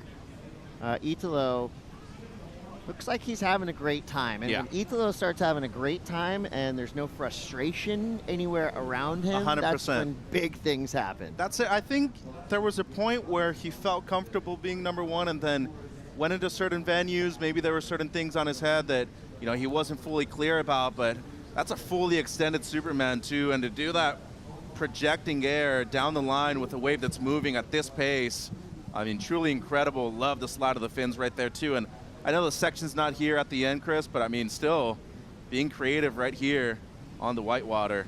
And as you said, he's freed up. He's having a ton of fun. But this Superman, normally we don't see the extension like this. You kind of see like somebody really just do it close by. That was fully extended and really a projecting there that he used to get down the line too. Really creative stuff, Chris. I'm a big fan. Yeah, I mean, a bit of a circus trick, but he did it in a functional way. They're actually clearing a section with it. We saw CJ Damo do that a lot with single airs, straight airs, even times no grab either. Kid is back on the escalator, Mitch. Italo Ferreira. Big hack right there. He goes down. Doesn't really matter because at the moment he is pretty much demolishing Marco and Kelly. And man, who would have thought? With 5 minutes, 18 seconds to go, Kelly Slater has yet to catch a wave. Strider has actually known Kelly Slater since they were 12 years old. Strider, what is going on right now? You know what? I think if you're Kelly Slater, you're just trying to find the right wave to perform on that you are ready to perform on. I feel like he hasn't seen that right wall come the way that he wanted it. And you know, the reality of today's surfing in these events, you can catch a closeout and do a huge 360 air like we saw Italo do. So, you know, if you don't have that in your back pocket, you got to sit and wait, and that's what he's doing. I don't feel like his air game is up to the par of, you know, of Italo Ferreira, so that's what's happening. He's just waiting for that one wave. I think, honestly, we got some action. It looks like something's coming through out the back right now. Could this be his opening ride? Looks like it. Here we go. Kelly Slater drops in, comes off the bottom. Bango! Nice little quick turn there. Drives through the cutback. Beautiful rebound off of that one. Board looking fluid and clean. There it is. There's the Slater turn we want on the inside corner. Bang! Throws the tail. Oh, when Strider stops talking, you know something bad just happened. Sorry. No, we were kind of shocked. We were kind of shocked as well. We were shocked. And, you know, you just want to see him do it. You know, what we know he's been doing his whole life. And probably he's just a little bit cold. Actually, he's sitting out there for 20 minutes not catching a wave. So, you know, it's chilly out here. The water's like 64 right now. So, I don't know. I'm just making up excuses. Slater, you need to get the game on and start stepping up. Let's go. Board looks pretty unique out there. It's kind of short, stubby, a little wider in the nose. Any idea of what board he's riding? You know, I think it's a new board that, you know, him and Tomo are making. I don't know exactly because I wasn't on the beach when he paddled out, but I do think that he's been the most experimental surfer in the game, and he has pushed surfboard design through the eras single-handedly, probably more than anybody. So, you know, hats off to Kelly for doing that, to pushing people to ride different shapes, different boards, and bigger waves. And I think, you know, out here, I think it was the same board he was riding over in Australia just last week, where he was warming up on that thing, looking really fluid. So we'll find out once he gets on the beach. Yeah, most surfers, you can pretty clearly tell what board they're on in their heat, but right now it looks like something quite experimental for Kelly Slater. It looked good in the opening part of that wave. Unfortunately did not get the finish, as we see Marco telegraphing down the line, gets the section, goes down. So two false finishes for Marco and Kelly. Meanwhile, Italo. Man, I thought we were coming here for the GOAT show, but it's been all Italo Ferreira. It kind of seems like he's out there by himself, and Marco and Kelly are just trying to pick up the pieces and figure out what's going on. With 2 minutes, 22 seconds to go, you know, when it was announced that Kelly Slater got the Outerknown wild card, unbelievably mixed reviews in the Instagram comments. Some people, like myself, super excited. Go Kelly, we're pumped. Other people thinking, well, why is Kelly getting the shot? Why wouldn't it go to somebody, you know, an up-and-comer, or, you know, whatever I'm not going to say trolls, because there's a lot of valid opinions out there about Kelly. And, you know, I think the cool thing about Kelly Slater is he gets right there in the mix. Unfortunately, right now, the other side proved right, but we do have one more round, the elimination round to go. It's looking pretty clear that Kelly's going to be in that ER. So 1 point for the other side, for the Kelly Slater doubters, which again is so weird to say. How could you ever doubt the GOAT? Well, but in this case, they were right for this heat. He's deserving of it, obviously, as you're saying. I mean, in the span of 7 or 8 years, he won the event 6 times. Best ever out here. His numbers are the very best. Second highest heat total outside of Felipe, and a much larger sample size for Kelly too. And yeah, a minute to go, this ain't going to be the outcome that he was looking for in the first heat, but fully agree with Strider on that. He pushed surfers to obviously get better, but he also pushed equipment to get way better and try to ride something different within a heat too. Riding a 5.5 Tomo, it's a Minecraft. That's what they're calling it right now. It's set up as a quad, so I think it is something that you're seeing that's probably stepping things up a little bit more when it comes to performance on shorter style boards. When he's up and riding, I mean, the thing looks incredible. He just needs to be on the right wave at the right time. And, you know, to be honest, he had a tough matchup. I actually thought if he would have matched up maybe against Jordy in this heat, he probably had a different approach. But going up against Italo, can't let him go on those insiders, Chris. Too dangerous. Well, Kelly and Tomo together in a shaping room is going to equal some really cool outcomes. Two absolutely brilliant minds in the world of surfing. 15 seconds left. Kelly Slater gets a 4.03. He will have another opportunity in the elimination round. He could have one right here. Kelly Slater on his backhand. Air? No more fundamentally sound surfer on earth than Kelly, as he gets around with a high-speed float. Deep bottom turns straight to a vertical snap. That's the horn. This heat is over, but this wave will count, as Kelly was up well before the buzzer blew. And even though we only got to see Kelly Slater on 2 waves, I'll take it all day long, because any chance we get to see Kelly in a jersey or to see Kelly surfing lowers, I can't remember the last time I saw footage or, you know, Kelly here in the last 5 or so years. It's a good time. So Marco now finishes strong as well. Nice power surfing. Yeah, needs a straight 10 to take the win with this one. Not going to get it, but still good surfing. A lot of positives to take out of this from Marco. That score was going to be a 5.17, so meat and potato surfing right here, very standard, but overall gets on the right wave. He could go very deep into this event, Chris. Well, Italo Ferreira, as usual, goes out and goes off. 15.17 heat total for the win.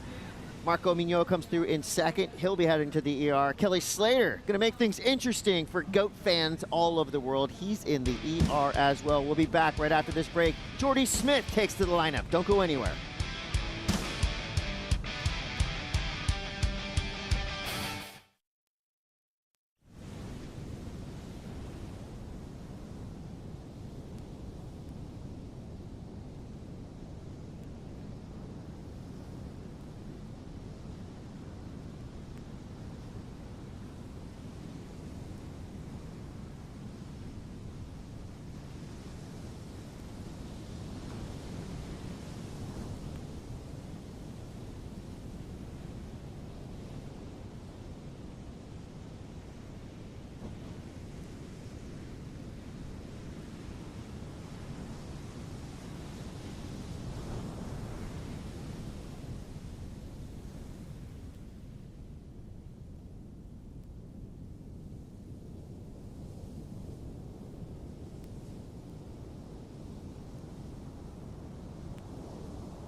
Lexus Trestles Pro rolls on. Before we get to this heat, let's talk about Jordy Smith, your reigning world #1 and 2-time Trestles winner in 2014 and 2016. And the good part about this story that is unfolding, you're watching Jordy at the top of his game right here in this recap, this replay of some of his competitive highlights. But guess what? Jordy's back and surfing better than ever. It would be amazing to add a 2025 Trestles win to this stat line. That would be a huge gap in time, but nobody doubting that right now. Chris Cote, Mitchell Salazar, Rosie Hodge has joined us in the booth, and we started off with Crosby Colapinto. This is a local hero right here from San Clemente, California. Crosby Colapinto dodged the cut with some clutch surfing in the final event of the Aussie Treble. And here's our first look at our wild card, the highest ranked surfer in the North America division, Dimitri Poulos, up in Ventura, California. Dimitri, an incredible surfer, really good kid. Got a chance to catch up with Dimitri earlier this morning, and the smile on his face, just the stoke coming off Dimitri to get the call up. I mean, earn the call up through his competitive prowess over the past year or so. Really cool, and this kid is, I would say, I mean, for how high he's rated, still underrated. Because a lot of people don't know quite yet how good Dimitri Poulos surfs, but they're about to find out right now in this heat. With 22:20 to go, Jordy starts off with just a 1.5, a little scene setter for Jordy, and we are going to wait for scores from Crosby and at Dimitri. So let's take a look at this early paddle. That was just a gentle paddle battle. I mean, they're kind of getting into it, but I think Cross had better positioning for the left, and as you can see right here, ends up going right, and that's a great combination of maneuvers right there, especially that blowtail at the end. And I know Dimitri was looking to be the deeper one right there, but I'm personally one of those guys, Rosie, that if it's kind of doubtful at the beginning of the heat, you just got to let it go. There's too much time to serve. That was such a sell, too, because you saw Crosby's eye line just looking left and just almost baiting Dimitri into the fact that he was going to go left, obviously fakes right. But this quick transition through these two maneuvers was so impressive. And just Crosby knows this wave and this lineup so well. And it's hard when you're coming in, you know, as an outsider, as Dimitri would be now, into someone's local break to try and oust them out of a wave off the bat. Look at the style here. I mean, the flow, the power. Dimitri Poulos on that Timmy Patterson surfboard, everything just looking so nice and clean and sharp. Yeah, and he's very quick, too. I've seen him win QS events right here regionally in California, 3,000 event at Pismos. We look at Jordy going left, Chris. Yeah, there's a different color flying down the line. That's the yellow jersey. That signifies Jordy is your current world #1. Surfing free, surfing having fun, you know, smiling, loose. This is a brand new Jordy Smith. You know, whatever stress or just doubts in himself that he had been carrying for the past, 8 seasons? I mean, really wild to think that Jordy Smith was kind of just a middle guy, you know, middle management. Well, now he's the boss.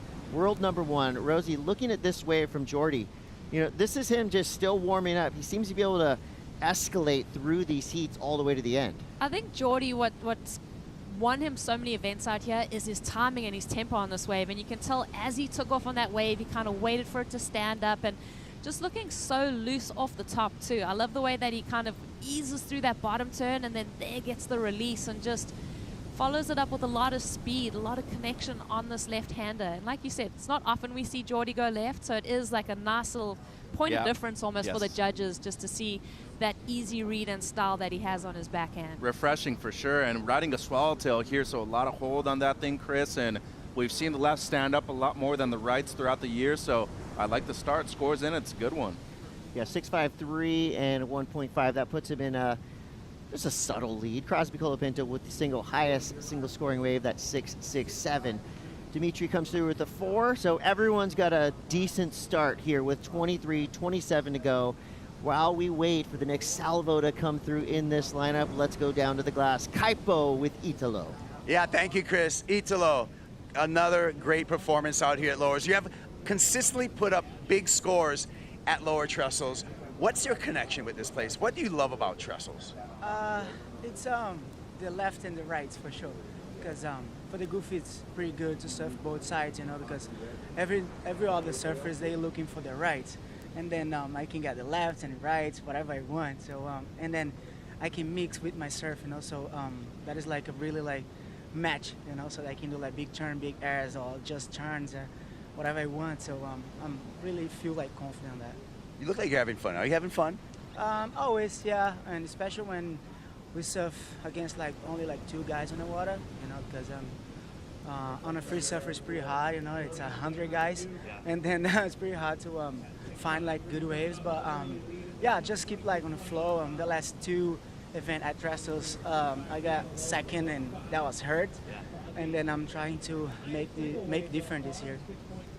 Let's get away from surfing. Let's talk about life. Your life is taking a turn right now. You have had a big announcement for the world. How's that motivating you? Yeah, my life has been amazing, you know, on the last couple of years. Everything going like special, you know, and right now with my baby, with my girl, you know, and we're living one of the best moments for sure, and I'm so stoked, you know. That was a really, really special for me. It's kind of like next Italo, you know, because it's a new challenge for me, and then all my life I was like that, you know. So this is gonna be a little better because it's my family, you know, and I will take care of them and I will do everything for it. Congratulations on the heat win. Congratulations on life. Thank you so much.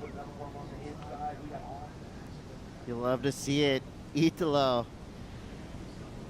Man, that's an emotional moment because again, coming off that Aussie treble leg, Italo 3/17 in a row, and it already looks like he's kind of put that in the rear view. Between Australia and Trestles, made that announcement that he is going to be a father, and I think that's going to suit him well. You know, he is just got that unbridled enthusiasm, pure energy. Can't wait to see what's next for Italo Ferreira. So Dimitri Poulos, the 2025 Lexus Trestles Pro wildcard. Again, talked to Dimitri earlier this morning, asking him when was the last time he surfed Trestles in a jersey. He said it was back when he was 14 years old in a USA Champs. He probably won. He was that good as an amateur surfer. So it's great to see him really stepping it up to the highest level, going against the best of the best, Jordy Smith. I like this wave, Rosie. Personally, I just, as you said, it gets repetitive when you see the same thing on the forehand over and over again. I don't mind him going left and then Cross right behind him. It seems like it's going to be a throwaway score, though. Yeah, just a quick in and out there from Crosby. Would have liked to see Jordy obviously finish that last wave, split peak, so this is another look at Dimitri's wave. Nice, smooth style on that rail. He's got that low center gravity. This wave kind of, I love how glassy it's gotten this morning. Yeah, I mean, we saw that little bit of south puff up. Now it's sheet glass. I think we're going to see these conditions just continue to just improve. And Dimitri, unfortunately, doesn't get too much of a dynamic finish there, so a lot of downtime through the middle of that wave. But other than that, just smooth, good surfing. Yeah, that morning sickness now turning into brunch time slickness. Look at this glassy, oily face and Crosby Colapinto. Usually a turn that is his absolute bread and butter goes awry. So he goes down, and it looked like there was plenty of meat left on the bone of that right-hander. So with 19:24 to go, Jordy Smith still in control and command of this heat. Second score comes through, a 3.83. Dimitri now gets himself up into second place with a 5.33 and a 4. Crosby's second scoring wave, a 2.23. So again, to reiterate, if you by chance forgot to lock in your fantasy team or wanted to change things up, guess what? It's not an option anymore. This is the post-cut landscape. Everything has changed here in terms of fantasy, and then, of course, in the elimination round. Only the winner of the opening round skips around. Crosby Colapinto, your 2024 Rookie of the Year. And Mitch, I should have called you last night because I hate to say it. Well, it is still early, but I did switch Crosby out and put Kelly Slater in because I love Kelly. Yes. I'm a sentimental guy. I couldn't help it. He was on the cover Trans World many times. You had to put him on. There's Most value of anyone. right there, yeah. And he's gonna come back and put up big numbers for me and for the rest of us that picked Kelly. Yeah, I mean, I think if the waves are pumping, he's got as good as a chance as anybody else within the event. Same thing could be said for the kids that are local, right, Rosie? I mean, Poulos got 5th at Newcastle just a few days ago. He literally got on the plane right after the heat that he lost in the quarters to Ryan Callanan. And then same thing for Kira Pinkerton. Like, they went straight from the airport here to the event. Luckily, they got called off yesterday, and they were actually able to get some rest and maybe adjust a little bit to the time. But just super stoked to see the level rise right now within the region. And the guys that even didn't qualify for the Challenger Series, Lucas Sankville in there, Sebastian Williams, who easily could have gotten the wild card from Outerknown. Like, all those kids, I mean, there's a lot of talent right now within the region. Of course, Alan Clean doing things proud from Mexico, too. So it's going to be a good event for the local surfers, I would think. Yeah, I know for a fact that Crosby and Dimitri have surfed against each other a bunch in amateur ranks and pro juniors for sure. For Jordy Smith, maybe hasn't heard much about or seen much of Dimitri Poulos, so you got to really study up when you're going against wild cards like that, because you know if you get yourself to the top of the North American rankings and get yourself a wild card into an event at this level, you surf really well. So Jordy will be facing him in the future. Well, look at what the wildcards have done this season. I mean, Morgan Civlik at Bells Beach. You saw Julian Wilson make it all the way to the final at on the Gold Coast. So, yeah, I don't think anyone counts out the wildcards nowadays, and especially knowing that Dimitri just came off quarterfinal finish, like you mentioned, and that kind of momentum off of that is so great. But, I mean, Jordy, he's won 2 events this season. Crosby saved his spot in the last event at Margaret River. So these guys are coming in with a lot of energy, and I feel like the mentality coming into this section of the season has changed. You know, you have that, you've alleviated the pressure with the cut, and now you're on the race for the final 5, and everyone's just surfing up that level. I feel like everyone's coming in and really attacking this event. Yeah, I think the biggest story of the Aussie Treble was that wild card story, for sure. I mean, that was the talk of the global surf community, watching what Julian Wilson was capable of, Morgan Civlik, as you said. So hopefully we see that continue on, because it truly, that word wild card is so fitting for these surfers that get those entries into this event. I mean, the tale of 2 wild cards here at Trestles, Kelly Slater, Dimitri Poulos, I mean, they're going to be writing completely different stories, and I just can't wait to see how it unfolds. 15:46 to go. Dimitri's still with a shot. He needs a 5.04. Crosby Colapinto needs a 3.69. This heat's still wide open. And I'd be thinking Jordy now with priority, probably going to wait for a good right-hander, and Crosby on the inside. Seems like he might get a good little double up. That wave just going to go underneath, but a couple of waves stacking up on the outside of Chris, and Jordy only looking to improve on a high 3 here. Well, he's going to do that. We know that. I guess the question would be, is it going to be an 8 or a 9? I will say sometimes when it's this glassy and these kind of overcast conditions, the waves tend to be a little bit difficult to see. Yeah. So knowing your Great lineup point. out there is really important, because it can almost be like a mirage effect when you don't really see that lip line breaking, because it all looks that silvery gray. It's 50 shades of gray out there. Don't stop paddling either. It's one of those situations where you think, oh, I got it. And you got to give that extra couple paddles just to be able to get into it. But no, great point, Rosie. It actually happened to me the other day. I missed a couple of waves that way. It's like vertigo. If I was sitting in the channel like Strider without my glasses on, I wouldn't be able to see anything. But let's get the gray report. Strider, when you're looking at the horizon, you see a set come through. Is it pretty clear to see which waves are going to be good, or is it a little kind of iffy? Yeah, you can't see anything. Personally, I can't. It is that little, it's like, you know, the water and the sky being the same color. It's really hard to read, you know, how big and how far out the sets are going to come. And I think that has played in. You've seen that a little bit today with the guys being inside a little bit too far and not understanding where they're at in the lineup. But I want to get back to the San Clemente boys and the guys who are here surfing in this event without the pressure of, say, a world title, you know, like Griffin, Crosby, and Cole, all kind of stating how stoked they were just to be able to surf this event in their hometown.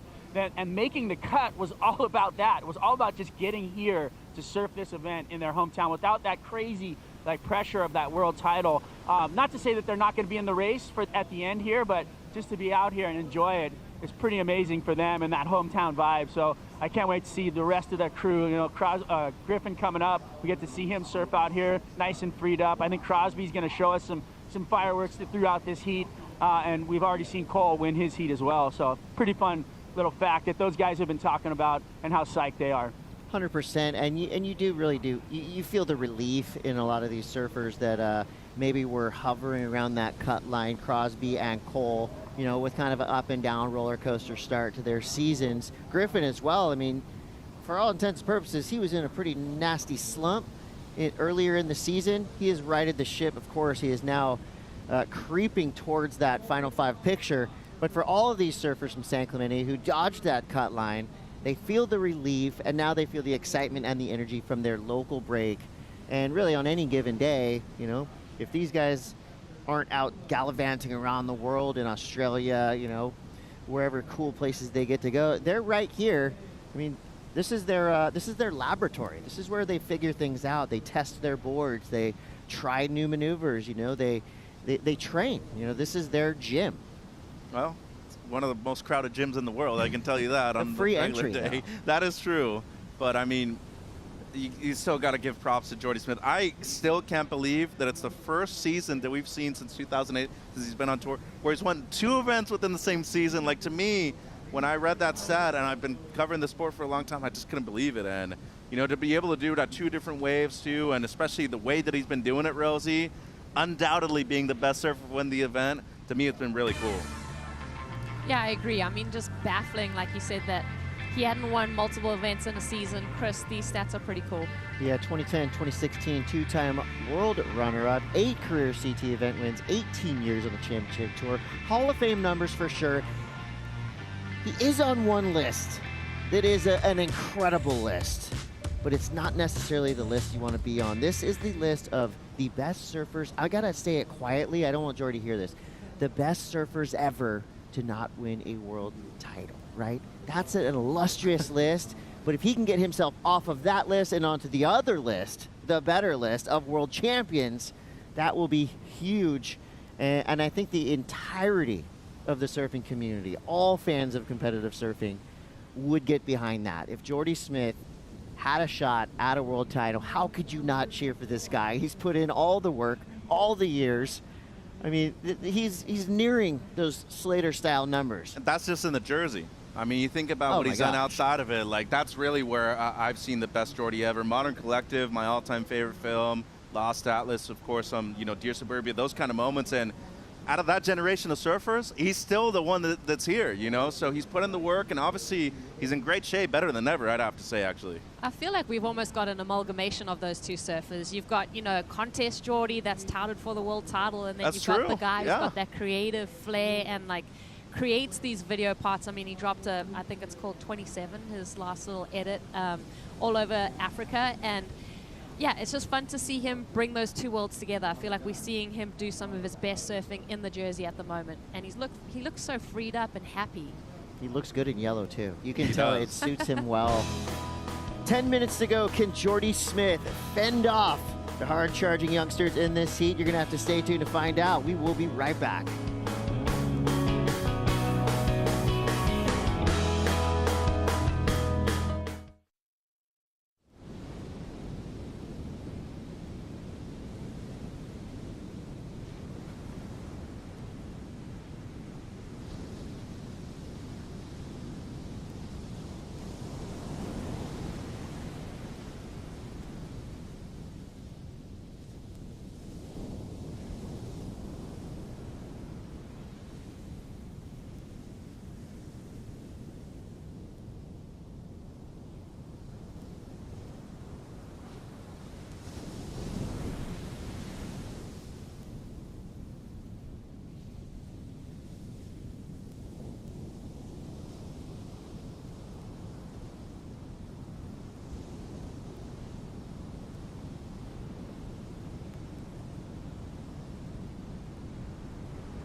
You're witnessing the rise of Dimitri Poulos.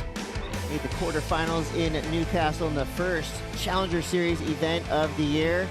And I think it's safe to say, make way for Dimitri. Save a slot for him on the 2026 Championship Tour. The way he's surfing, the confidence, the consistency, the rail work, the speed, he's got everything it takes to be a Championship Tour surfer. 100%. He has experience of winning big events already here in California, wants to do it internationally, and being the highest ranked North American so far in the Challenger Series after just 1 event, Rosie. His schedule changed. He was actually going to travel in Oz with a couple of his buddies over there, but now getting the opportunity to compete right here at home in Southern California, couldn't be any better for him.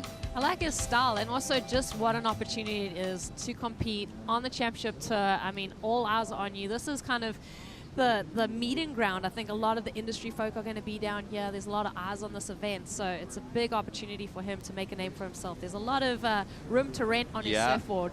No doubt. I mean, we should just get a pool together here. Maybe he'll just write our names. Well, I will throw money at Dimitri. I think he has a huge future. Yeah. You're exactly right, Mitch. Super nice kid. You know, watch him carrying himself around the contest area. He's already well respected. And he runs with the Fast Crew. He is part of that Chapter 11 squad up there, highly touted by Dane Reynolds. If Dane Reynolds thinks you're cool and thinks you rip, you're cool. You're cool and you rip. Yeah. No, and not just him. I mean, one of our judges, Mike McCabe, his brother Matt's amazing too. Kellen Ellison, all those guys. Timmy Curran and Nate. I mean, you covered them for a number of years, and Ventura, all that area, the 805, I mean, they got a lot of products coming out of there, and especially with the youngsters, I feel like Santa Barbara still has a lot more to deliver, but that kind of area, Chris, underrated, and of course, waves get really good too, but you don't necessarily see too much footage outside of Dane because those guys keep it quiet when it's pumping up there. Well, I mean, if you take San Clemente out of the equation, right, I mean, that's been the biggest story in terms of California surfing, and there hasn't been a lot of breakthrough surfers from California besides San Clemente. You know, Dane Reynolds, of course, that huge career that he's had, and you know, we're still watching every second of footage we can from Dane. But other than the San Clemente squad, you know, there's been some spotty times just in terms of getting a big name surfer on the championship tour. What about Tom Kern? Well, he was pretty good. That was a while back. I'm talking now. You know, San Diego, of course, Taylor Clark. You're talking Jake Marshall. Yeah. You know, Taylor was Alyssa close though. Spencer. Yeah. Yeah. So I mean, so many good names, but just getting that big breakthrough name from above San Clemente on the championship tour. I think Dimitri Poulos could be that next name. But Southern California, San Clemente down, belongs to Jake Marshall. Well, okay, I got to put it out there on the broadcast. Congratulations, Encinitas. They won the national championship for the U.S. I was board building riders. up to start talking about No, but that. there is talent all across not only SoCal, but you go up to the Bay Area too, in Santa Cruz. All those kids rip. I mean, standing out in California is always going to be tough. So many good surfers. Here's one of them, Crosby Colapinto. But again, sometimes it feels like San Clemente is its own island of talent. Called it the San Clemente Cyclone for a little bit. I thought that was going to stick. It really didn't.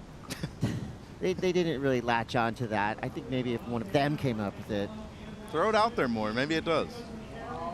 Jordy Smith now, 4 minutes, 35 seconds to go. It's a little stuck in the whitewater right there. It comes around. So 3 waves ridden right there. I don't really remember any of them. Still looking for good backups here. Everybody's still looking for a good backup score.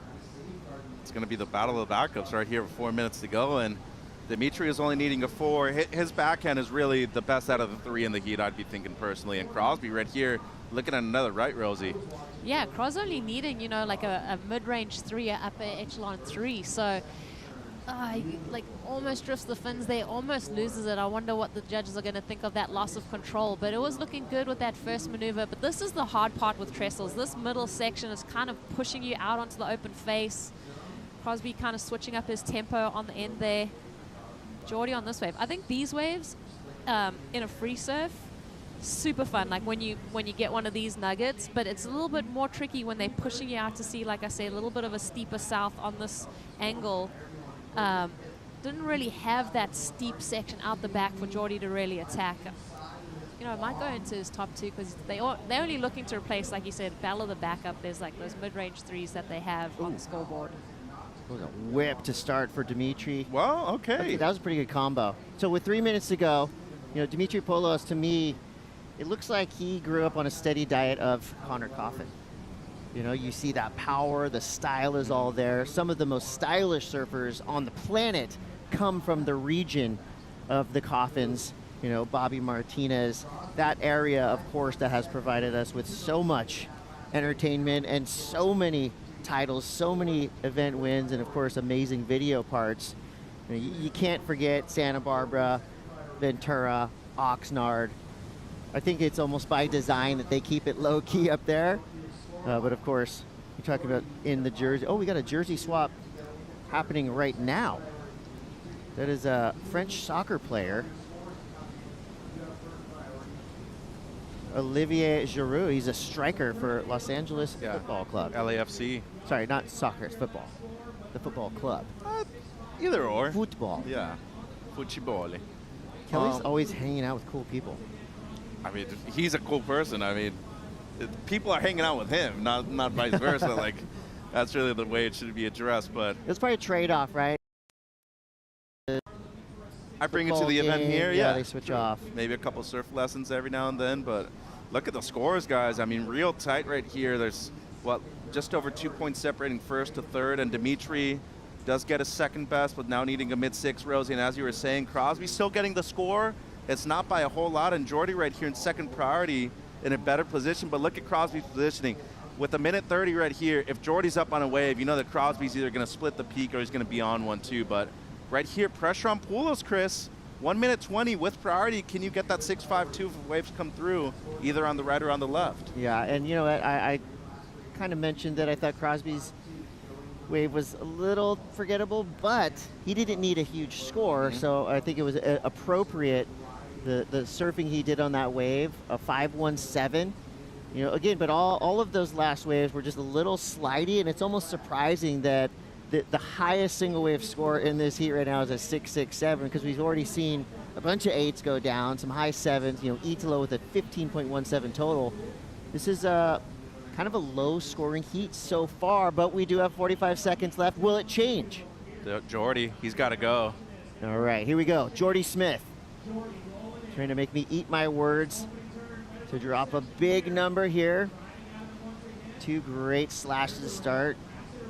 And this is just textbook Jordy Smith style surfing. That is a double foam climb, a rarity right there. He likes it. 3.83 is what he's trying to beat. Meanwhile, Dimitri,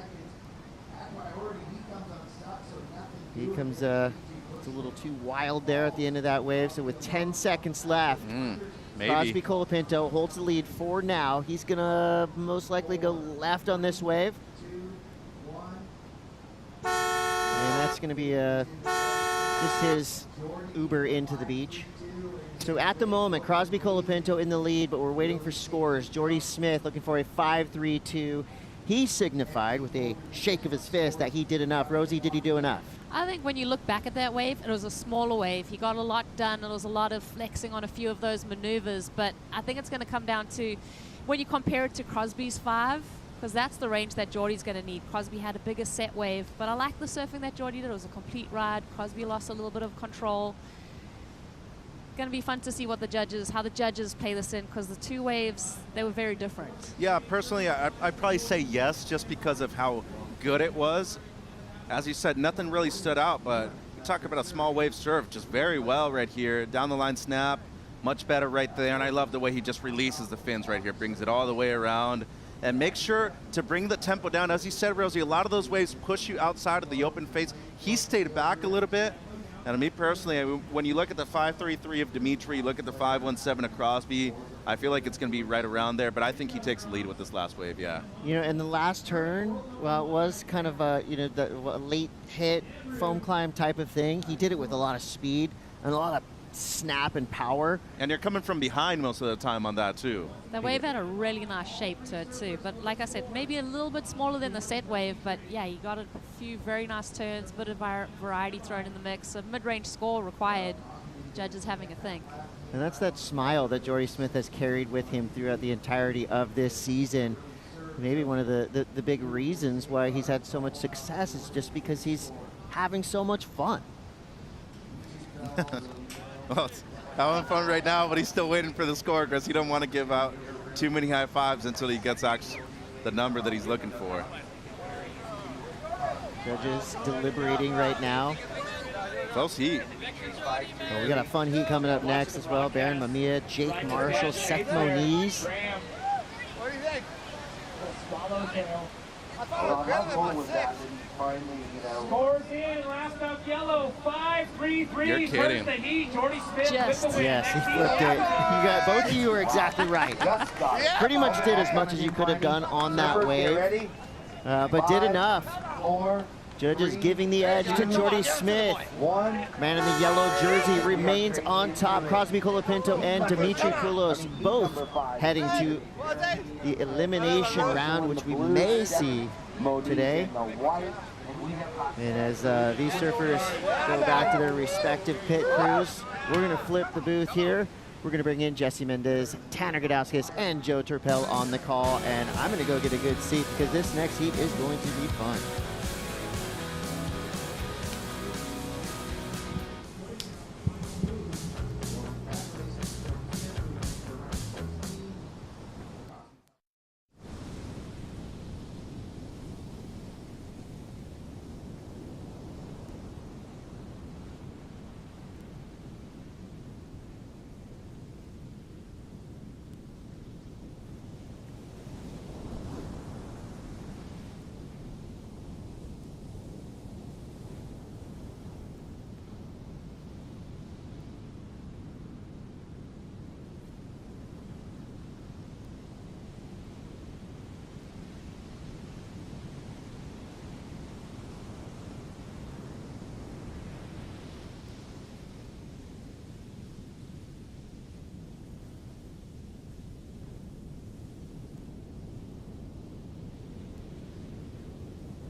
Here, hear the yell, back to school, ring the bell, brand new shoes, walking blues, climb the fence, books and pens, I can tell that we are gonna be friends. I can tell that we are gonna be friends. Yes, I can tell that we are gonna be friends. Surfrider Foundation loves this event. They love all the locals that join their local chapter to protect this beautiful beach. Let's get things going. Well, Jake's already starting. Mr. Marshall from just down the coast in Encinitas putting together a few frontside carves and then laying it down nice and clean on the sharp eye. Marshall now building down the stretch and has a final turn there. That'll kind of catch him a little bit, but his warm-up's done, as he's taking on two guys from the island of Oahu, Seth Moniz and Baron Mamiya. Baron, the high seed, number 5 in the world, coming into stomp number 8. Jake Marshall just outside the top 10. Seth Moniz making it past the cut at Margaret River once again and sitting number 20 in the world. These three guys have known each other their whole life. We were talking about earlier how we have the big national titles here at Lower Trestles. Baron, Jake, and Seth coming out of that system. Jake, obviously a lot closer to this lineup, coming from Southern California. But it's going to be a great heat to watch. Joe Turpel with Tanner Gudauskas and Jesse Mendez here for the call. Tanner, it's been really fun to see the rise of Baron Mamiya.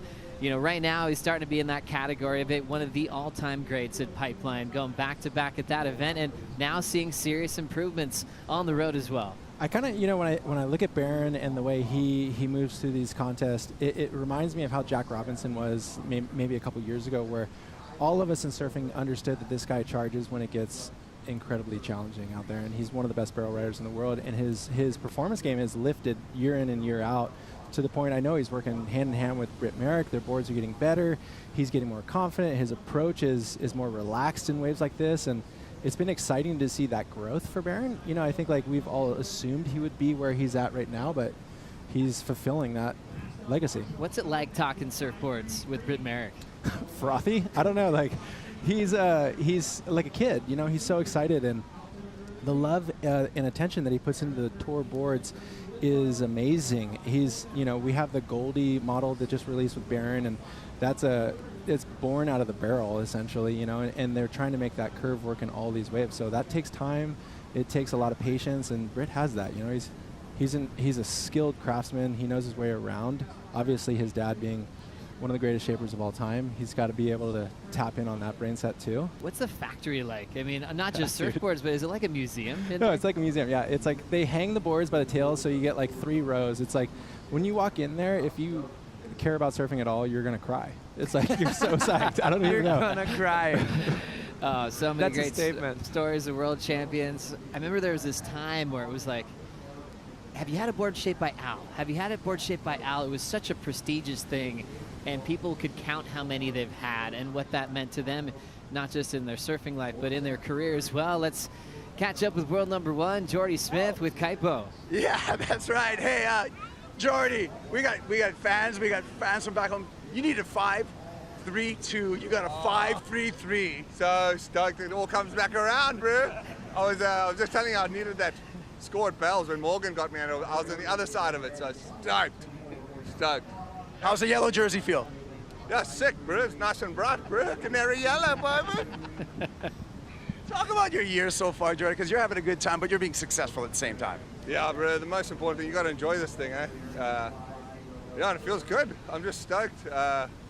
Jammed home after Margie's. Got to see my family for 5 days, and then I made it back over here. Did the prep, and yeah, we stand, bro. So you got a lot of friends and fans over here at Trestles as well. I do. Well, I've spent so much time here. You know, we used to live here, and yeah, I got a lot of friends and family really, really close, so I feel comfortable. Congratulations. Shot cups. Thanks. Thank you, Kaipo. Great to see Jordy back in a town that he did live on. I think he was on the same street, maybe as Pat Gadauskas, Tanner's older brother. As we look at Barron hitting that section to come around the corner. It's still a big wall, so he's got a great section to throw the tail and reverse and get the completion. Britt likes it. Jesse, how'd you like it? Well, what I love the most about that wave, we'll get back to that after this, from Jake Marshall. Jake coming off the top on the backhand, little carve back into the source again. Finding his points, just kind of feeling his way down the line on the left. A wave he spent so much time on throughout his entire life. He's so thrilled that it's a regular season event this year. So yeah, a couple of waves to dissect, Jesse. First, you know, the 2-turn combo we saw from Barron, and then the left from Jake Marshall. Yeah, the 2-turn combo was all stoked about. Like, I don't know if many people, I guess there's plenty of waves. Let's get back Just into enjoy Seth it, huh? Winnie. Let's just lock in. Seth throwing down a nice little fade. Draws off the bottom, attacking the lip line there. Nice arc in the pocket again. Seth finding his groove and jams it through the lip, getting out in front. Little small, little inside runner that he's going to step off of. Remember Seth coming down here to lowers when he was just a mini Grom. He was getting barreled out here. He's just like such a good sense of reading a wave. That really stood out to me when he was a really young kid. He was reading waves like he was a C-tier when he was like 10. So now that we've got a couple of laps, Jesse, what do you think? First few waves. So back to what we were trying to mention, but I hope we have more waves and I can't even talk about it. But what I like about this first, the second wave of Barron is just how he went progressive. I don't think many people know. Obviously, he's known for the big barrels, but he hasn't put those big airs so much and consistently still in a jersey. And he's literally second to none. The amount of airs he did when he was growing up, like how massive punts he would do. So I want to see him do that more, and started off pretty well. That was a tail high, very, very smooth, critical, on kind of a big wave too. Yeah, speaking of the combos that you can create out here and the type of wave that Barron had, where there are times you're having keepers on maybe a 2-turn combo, maybe a 1 single maneuver section, which really brings some depth to this venue at lowers, as we'll get caught up on the scrap to start off this heat, Tanner. Wow, okay, it looks like a little energy right on the peak there, but we watched this wave real time. Barron, that was a phenomenal backhand turn, and I feel like right here he could have kind of put a big nail in the old starting coffin there, and it was a bit of a mistake to fall. And then Jake's first wave, Jesse. Yeah, this is the 3.33 that he starts it off, and the wave starts to, like, lacked a little bit of energy and coping, not much curve on it, but he's able to keep the momentum, and then he just overcooks it right there, and you could see a little bit of lump on the lip line, and he ended up getting caught. But this second wave, he definitely cleaned up, started off with a beautiful board slide, and you can see how much more in tune he is and more in time he is with the wave. Probably a worse wave in quality, but put a good wave together and got a mid-range score of 5.33. Great way to start the heat. Jake Marshall, stellar season, had his best combined heat total of his career back at Bell's this year. There's the wall here. Barron's second wave, Tanner. You know, I think this speaks to the two different approaches we're seeing in this heat.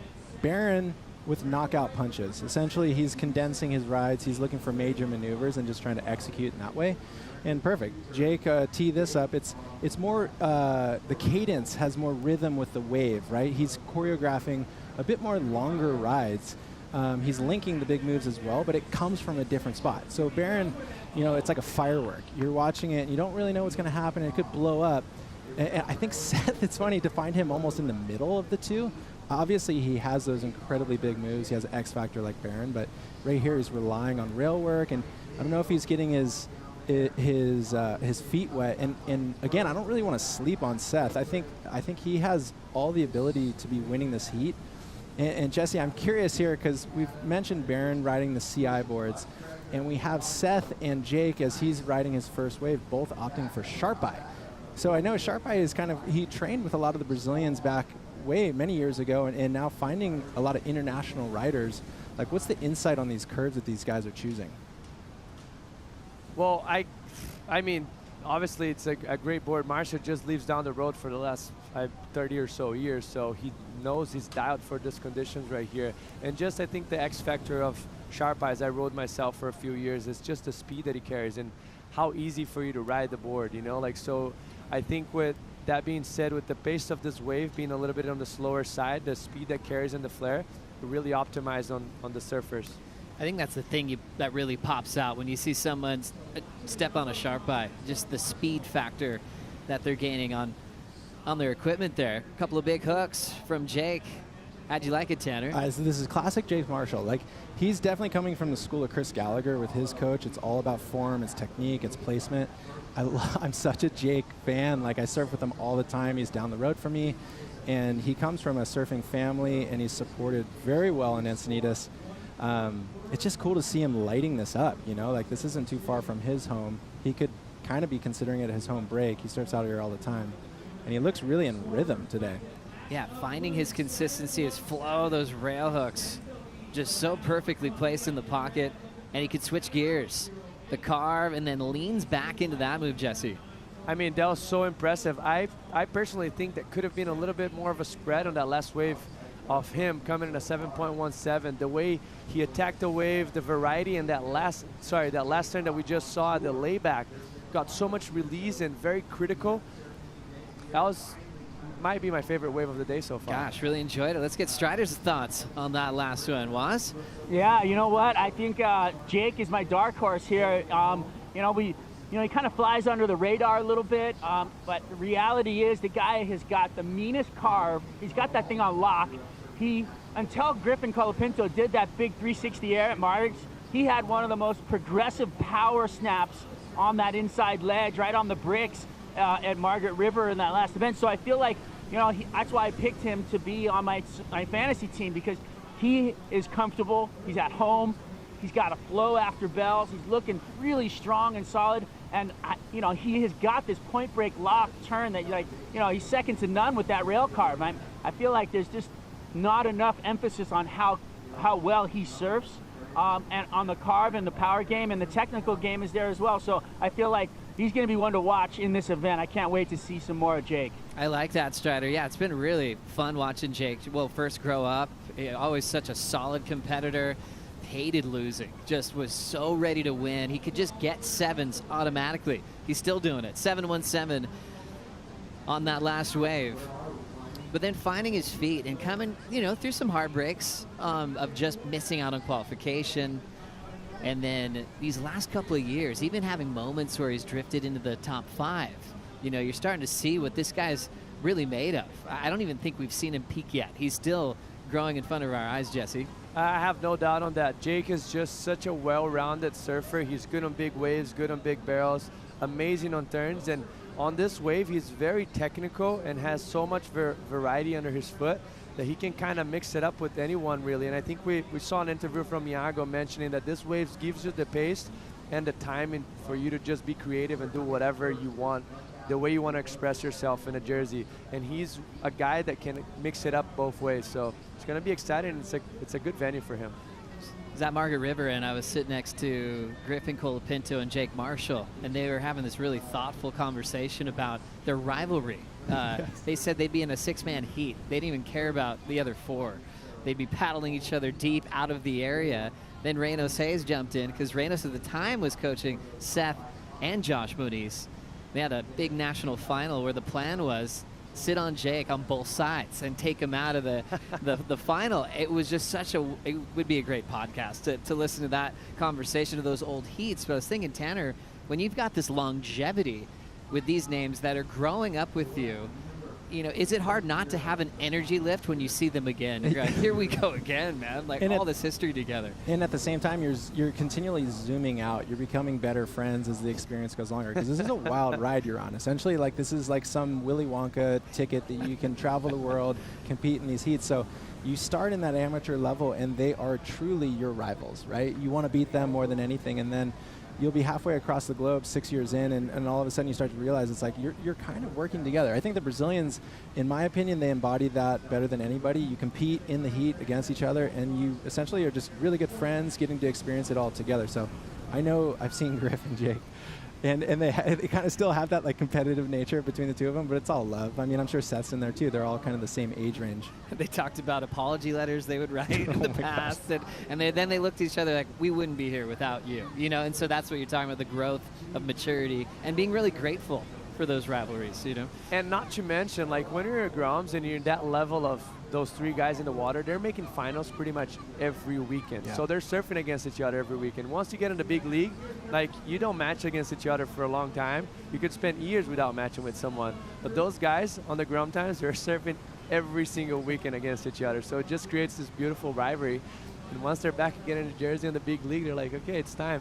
Let's go. It's been really interesting, with Board Talk, with Barron mentioning his equipment earlier at the start of this heat. Barron riding a copy of his Magic 6-1 that he won pipe on this year. Talking to Britt Merrick about that, how crazy that is to see a board translate from pipe to lowers and on all these different waves on tour. That's fascinating.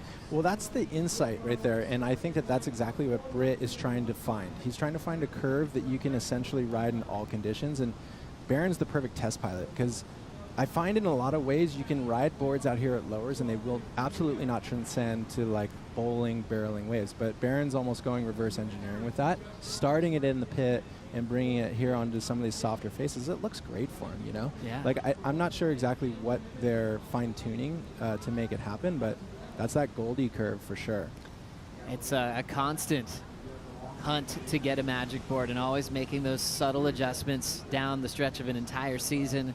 One, keeping your boards intact and sharp, but also making sure you're just making those little changes that you're feeling that you want to have at every venue on tour that really have different demands. Jake out front, 717, 607. Barron in second. Seth Muniz holding priority, needing a 9.11. His mom, Tammy's here. She was so stoked to be back at a CT event. It's been a while, she said. So much support for Seth. She's like, I want to see more of sketchy Seth, where he goes absolutely loony. He's capable of big full rotations. We saw him do that at Bell's this year. That brought a lot of memories of him just going for broke. Let's see if he can do something big for us now. He's got priority. Sitting in third, needs a 9.11. We'll return to the Lexus Trestles Pro, presented by Outerknown, right after this.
Institution here in San Clemente. Basham's has been around for a very long time. Recently got a facelift with Matt Biolis. It's really looking incredible, hosting a lot of great people, really honoring all the great shapers and Basham's. The building there in memory of Brad Basham, it is so wonderful to stop in there. You can grab a cup of coffee.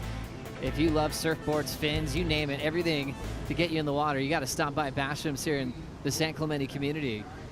As we're ripping down the line with Seth, tagging his points well, and trying to fight for that last maneuver. He's gonna let go of it, so incomplete.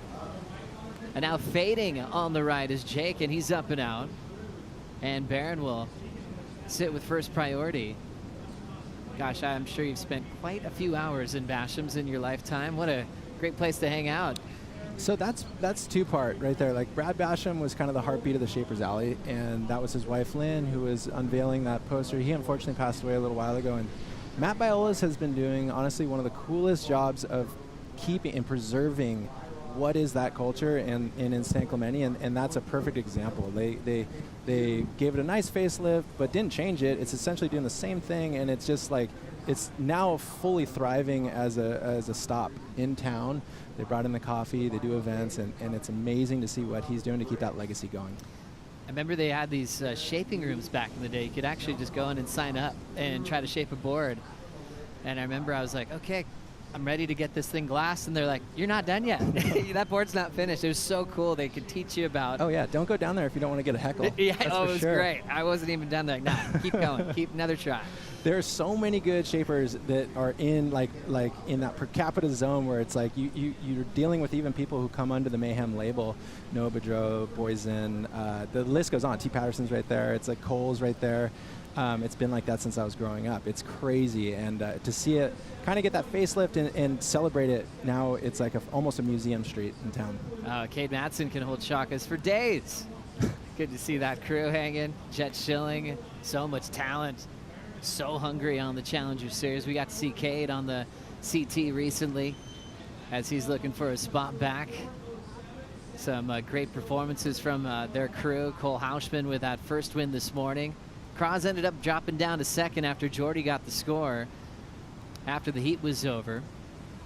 Griff coming up next, who has Ethan Ewing and Joel Fawn standing out as maybe one of the heats of the day, Jesse. I mean, if you look at it on paper and the conditions that we have to offer right now, this has to be my favorite heat of the day. As far as progressiveness and rail game, like those three are second to none, and hopefully we just have like so many sets and we can see like fireworks every time. Yeah, this heat's been a little slow here, so hopefully things will turn on. Like you mentioned before, right? Like if you have like a very good heat before you, it's probably going to be slow and vice versa. It's almost like you get psyched watching a lolly heat. Yeah. Like, yes, I'm coming up. I wanted to tap in really quick with the Seth Moniz energy. I feel like I've been watching from the outside this year, and I know he's working with Doug Silva, he's traveling with his friend Cole, and they're making these hilarious videos, which I find like he's doing some kind of work to create energy in the shadows before he's even bringing it to the heats. And he's an X Factor guy. Like in my opinion, he has everything you need to be in a top 5 position. He's gnarly in the air, rail, barrel. Like you were saying, Joe, he's kind of like got this innate ability to read water, so he can find good waves. What's been your take watching him through this year? I think the first thing that comes to mind is what you mentioned. He has X factors. Like, he's not the type of guy that is good at everything. He has 2 or 3 points in his surfings that are like, wow, like you're super impressed about it. And we can get back to that after Barron's wave. Barron using priority, needing a 7.08. Take the lead. I love that. First turn, putting a lot into it. Right into a rapid cutback, and he will shut it down. There's that firework type analogy you were talking about. Sonny G right there? That was huge. And then just straight down, Seth steps off, out of position on that one.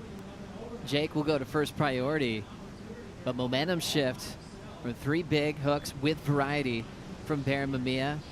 And just remember that update, past the cut, it's all about winning heats, second and third go to the elimination round. So definitely an important ride for Barron there.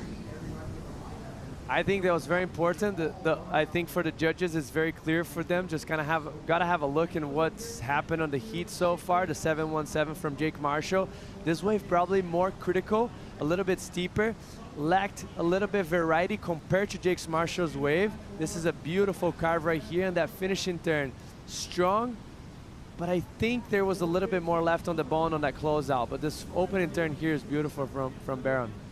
It's fun to watch this ride. I feel like this is a great example of when you get a shorter, condensed energy at lowers, it can create a more potent feel, right? Like if he had laced these turns out 50 yards each between the moves, you wouldn't really be thinking too much about it. But since they were done so quickly, there's an excitement there. There's a contagious energy that, I don't know. I'd be curious to see where that score comes. I would imagine pretty close to Jake's. It's a funny thought, too, when you think about when you're going surfing, you're thinking, oh, I want to get the longest ride I could get. You know, and sometimes in an event, when you have a closeout almost, the emphasis of the lip in a punchier section in a shorter space could sometimes be what you're looking for a big score. No doubt, because the energy of the wave is more condensed. So for those guys that have so much power, they need that energy. They need the push in order for them to kind of open up. So it's important for you to find more of a coping wave than actually a stretched out wave without much energy on it. You got a lot of great boards in your house when you were growing up, Tanner. Did you have a Tony Moniz big wave gun in the house that you grew up in? Yes, and that still is owed back to Tony, but we just don't know how to get it back to him. It's a board that with Pat Ross in shape for Clyde Cal, that Clyde Road didn't like it, gave it to Tony. Tony broke it in two at Waimea, and my dad worked for Locomotion at the time, and it was at a surf expo, and he brought it home, and we had it hanging in our room ever since we were like so young. Just staring at that thing, dreaming of the rides. It's insane. That it had. Yeah, the Moniz family, the legacy there, it's as deep as it can get. And these guys, they're great examples of incredible Hawaiian watermen. Yeah, and going back to the conversation of the Seth program, you know, there's certain surfers that came on tour and sometimes their rookie year was their most successful. You know, we saw that, with Alejo Muniz, man, top 10, right out of the gates. Seth kind of had a similar type of impact when he came on tour. And what I always see from him is when the ocean lifts and gets scary, things get dark and gnarly, that's when he really thrives. He's an energy guy, and I think there's some sort of energy connection with the Doug Silva program. Yes. Of like, hey, he's going to listen to maybe a little rave mix in the morning. He's going to really kind of get those juices flowing for Seth. He might not see the ocean going black with 20-foot bombs out the back, but maybe he can recreate that energy, that type of feeling in a different way. Well, I think also for Seth, I think if you look at it, what's lacking for him to be a top 5 contender is just maybe consistency. But the question to be asked is, do I want to see him be more conservative? Like, that's the funnest part about his surfing. Like, as soon as he takes off, you have no idea what he's going to do. If a 20-foot wave comes towards him, he's going to swing it. If he becomes more conservative, it's going to be more boring. So I almost want to have him the way he is, That's such a great point. I mean, it's almost like you look back at like guys like Josh Kerr. There's like this mold where you're a surfer. You can do the biggest airs, charge the biggest waves, do the gnarliest turns. But, like, do you want to polish that and make it more competitive? Or is that just your competitive skill set? I like that. 55 seconds on the clock. We're going to see a roll in here from Baron Mamiya.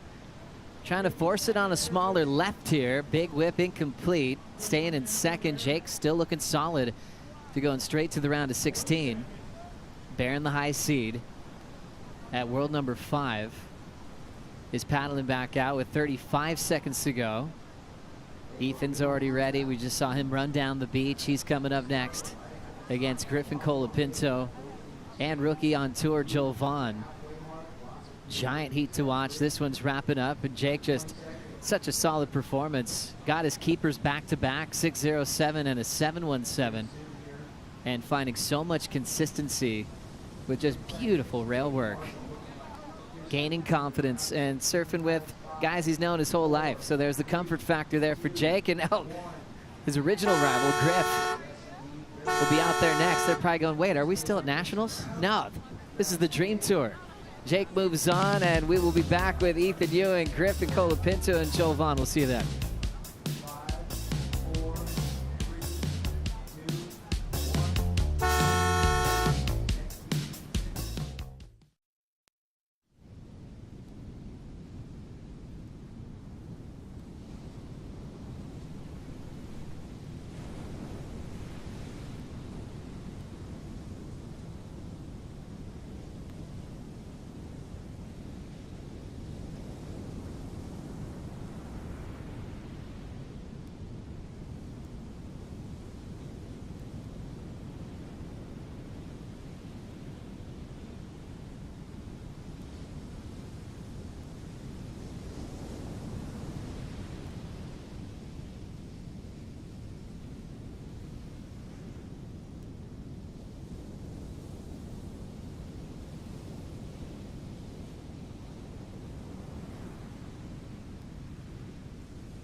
Last stop of the season at main break, we saw maybe the biggest full rotation ever completed in Margaret River history. It was a gigantic full rotes falling out of the sky and then landing so perfect. Griffin calling that one of the best moments of his career. A perfect 10-point ride. Got himself a Yeti 110 Tundra filled with signature Yeti products. He found that magic mojo. Had a wave at the box right before that he called maybe his favorite wave of his existence. Then he kind of said the same thing on the full road. He's on that kind of magic run. And his coach, Tommy Whitaker, which is one of his best friends in the world, said, I don't know if I've seen the Cola Bros happier than they are right now. Taking it one laugh at a time. Griffin taking on Ethan and Joel Vaughn in this one. And what a story it's been, Jesse, from talking about the cut with Griffin and then now where he's sitting today. What a great turnaround. I mean, and let's just go back to that roof touch that he had at the box. Like, the foam bowl hit him so hard that he touched his head on the top of the wave. It was like psycho. I don't know how he managed to pull that off. And what a way as well for Crosby to kind of like miss 2 events and somehow make the cut. So cool to watch, and you know they feed off each other. Just how he thrives off energy and just staying in the moment, and how brothers can lift each other. That's been a special thing to watch this year on tour, especially with Crosby missing those events and then still qualifying past the cut. Paddling for this wave is Griffin. Took us a short left and kicked out,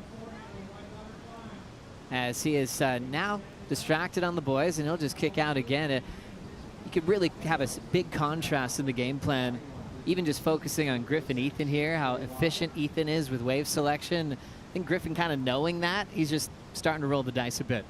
I think he'd probably be relying on, you know, this is his home break, and he would know, he knows how to just polish a wave and do incredible surfing, even if it's not even on the peak, like a traditional peak, you know? Like, so he's going to utilize that to his advantage. Right here, his third priority. He's not even close to these guys, and it looks like he's going to find something that's going to pop up. So, you know, like, it's kind of like the dog hunts the bone theory with Griff right now. He's going to stay active until he finds those waves, and then he'll start to settle into how he's feeling. Griff rolling in again, wave number 3. Nice smooth bottom turn, just a quick wrap, glassy open face. He'll just track back into the pocket. Hits it clean, and now launching into a big tail throw reverse, really making that end section really exciting, Jesse. Yeah, that was more extended than I expected. Like, he kind of pushed that tail very strongly. It felt like he was going to not be able to regroup, but somehow came out pretty clean out of that. And that's just the local knowledge. I feel like when you're from the place, you're not thinking, you're just reacting. You've done it so many times. How many times you paddle back out and got a wave like this? So it's just beautiful to watch, just a reaction of what you've done your whole life instead of something that it's well taught. Griffin is the embodiment for me of the perfect lower trestles surfer. He has the ability on one single ride to hold the rail line, show power and grace, then flip the tail out of the lip, and then end it with an air reverse. So smooth. How'd it look, Strider? Looks good. Looks pretty happy. He's paddling by right now. Looks like he's got a smile on his face. He's at home. And I think that's one thing that's really making him happy. He's got a big support crew on the beach. All the San Clemente crew down here loving it. And he's like looking over, watching the replay, checking things out. I love this, you know, the calmness that we have out here in the water with, you know, the Colapinto brothers and the way that they're feeling surfing and their vibe. But, you know, interesting to watch him breaking away and just kind of catching waves, starting to get into his own flow. And I think that, you know, that's something that on a day like today, if you can get in a rhythm and find those waves, it'd be nice. You know, keep that rhythm. Hey, Strider, since you mentioned about breaking away, how far and how wide he was from the opponents on that wave that he just caught right now, this 5.83? I mean, right now he's probably a good 75 yards away from his opponents at the moment. So he's got a lot of distance between everybody. Going under. Thank you, Strider, for the report. Yeah, it's interesting when you break down just the playing field, you know, how much space you can have out here, especially with local knowledge, maybe looking at parts of the lineup that might go overlooked. Totally, but the only thing that's, you cannot close the door on guys like Ethan Ewing and Joel Vaughn. These guys are apex predators. Rolling in on this one, it's been the Griffin show so far. Bigger wall, bigger section, tail blow, and ends up losing it. But it looked like he had kind of found a nice section to maybe increase that lead. It'll be incomplete. Now we'll see the opener from rookie Joel Vaughn. Big wall setting up there, and man, he can move quickly above the lip. That's definitely been his reputation on tour as one of the best aerialists on the championship tour. And one of the most selective guys on tour, Ethan Ewing, former world runner-up. Just getting the flow state activated. Wall's disappearing quickly on Ewing, but we got to see his start. Man, he's been busy. His warm-ups seem really thoughtful at this event specifically, meaning he'll have multiple coaches, you know, working a lot with Jake the Snake Patterson, working with Mike Parsons, trying a bunch of different types of surfboards from local shapers, and having a really methodical approach to daily reps with a lot of eyes on him that he counts on for feedback. I mean, even too, back when it was the single day event, I know he was working with Mick Fanning and like you said, Mike Parsons. He taps into a lot of different mindsets and takes what he can to create his own recipe. Ethan, I think, from a viewer standpoint, is amazing because you signify him with style in his approach, right? He has all the progression, but you're like, man, his style's incredible, but he's never placated. It's like so pure. He does it for the progression, and it reminds me so much of how AI approached it out here. As we watch this one again, Jesse. The only problem of this wave is that third wave of the set, and it was a bit smaller than the previous one, so he moved in, he lost energy, and he had a lot of whitewash on the face, so it was just hard for him to find traction and good wall for him to apply the turns. And this is a beautiful attempt for Joe Vaughn. Just grabs the rail a little bit too much, and what that does is going to flip that board just a little bit of a 20% angle, and it kind of loses the front foot and comes unglued. What a great thought, though, for Joel Vaughn to just try to go for a giant full rotation. He's done some huge ones in the last few years. Big alley-oops, rotate both ways, mixes it up with grabs. Incredibly consistent, great surfing family, and just a solid year because being a rookie, man, it's hard to cover some ground with all those points. Getting past the cut, which was at 22 mark, finishing number 19 in the first half of the season, and he's looking for improvement as we'll catch up with Jake Marshall and Rosie Hodge. Yeah, so great to be standing next to Jake. I feel like you athletes have been circumnavigating the planet. It's been a long time on the trot for you guys. Tell me about being home in California competing at Lowers. Yeah, it's crazy. The last time I had a comp at Lowers, I was probably like 17 or 18 doing the amateurs, and this is like my first time sleeping at home and doing a CT or a Challenger or whatever, so super cool. I'm stoked to be back here at surfing Lowers. Like, I haven't surfed out here much the last few years, but it's nice to be back. The wave comes right back to you like nothing, so yeah, having a lot of fun. Stoked to be home. Always nice to surf without a crowd, but also touching on your competitors out there, Seth Moniz, Baron Mamiya, probably some of the guys that you competed here with here in the amateur events. 100%. We were all having a good laugh before the heat started. It's like just cool that we're all getting to like be on the CT and surf these events, and it's hard not to think back to like 8-10 years ago when we were all having heats out here and we were all like just groms frothing, pal-balling each other and stuff. But it's so cool to just be on the tour with these guys, and they're all my friends and people I look up to, so it's super cool to have a heat with them. What about the energy on the beach? A lot of groms down here, a lot of people that respect and look up to you. That's got to be pretty cool coming out of the water. Oh, it's super cool. Yeah, there's so many groms, and there's so many up and coming just like rad surfers coming out of California, and it's cool just to see just how many of them there are and how psyched they are. So it's hopefully this event they're down here watching and they can meet some of their favorite surfers and stuff. I mean, when I was a kid, that's what I was doing, trying to get autographs and watching all my favorite guys compete. So it was cool to come full circle. Jake, thanks for the time. Well done. Thank you, Rosie. Oh, that was awesome. What a cool cat. Jake Marshall, solid win. Looks so consistent this whole season, and he's still got it as he's back home in Southern California. Encinitas, board riders champs, taking that out at Lowers. Just kind of been a runaway series for San Clemente, and now Encinitas getting the big win right here at Lower Trestles. That event went down. Yeah, and that wasn't that long ago, actually, and that was really cool to see the kind of like the shifting of that. But you know, when you think of Encinitas, it's a deep pool that these guys have for inspiration down there. You got obviously the Cotes, but Rob Machado being the tip of the spear for, and he still surfs seaside on most days. So it's like someone like Jake can tap in and see that, and he's taking it to a new level. Griffin at the moment, 5.83. Ethan, known to be very efficient with wave selection. He's going to walk away from that 3.0. Oftentimes that first number is a keeper for Ethan Ewing these days. Be interesting to see what he's going to do on his next move, as we have 18 on the clock. These two have been through a lot because Ethan and Griff have been in the WSL finals multiple times. So we talked to Griffin about the difference of preparing for a world title event and a regular season event. Watching this contest when we were younger, it's kind of like what made us want to become pro surfers and be on the tour. And now we have the opportunity to like do that for the next generation.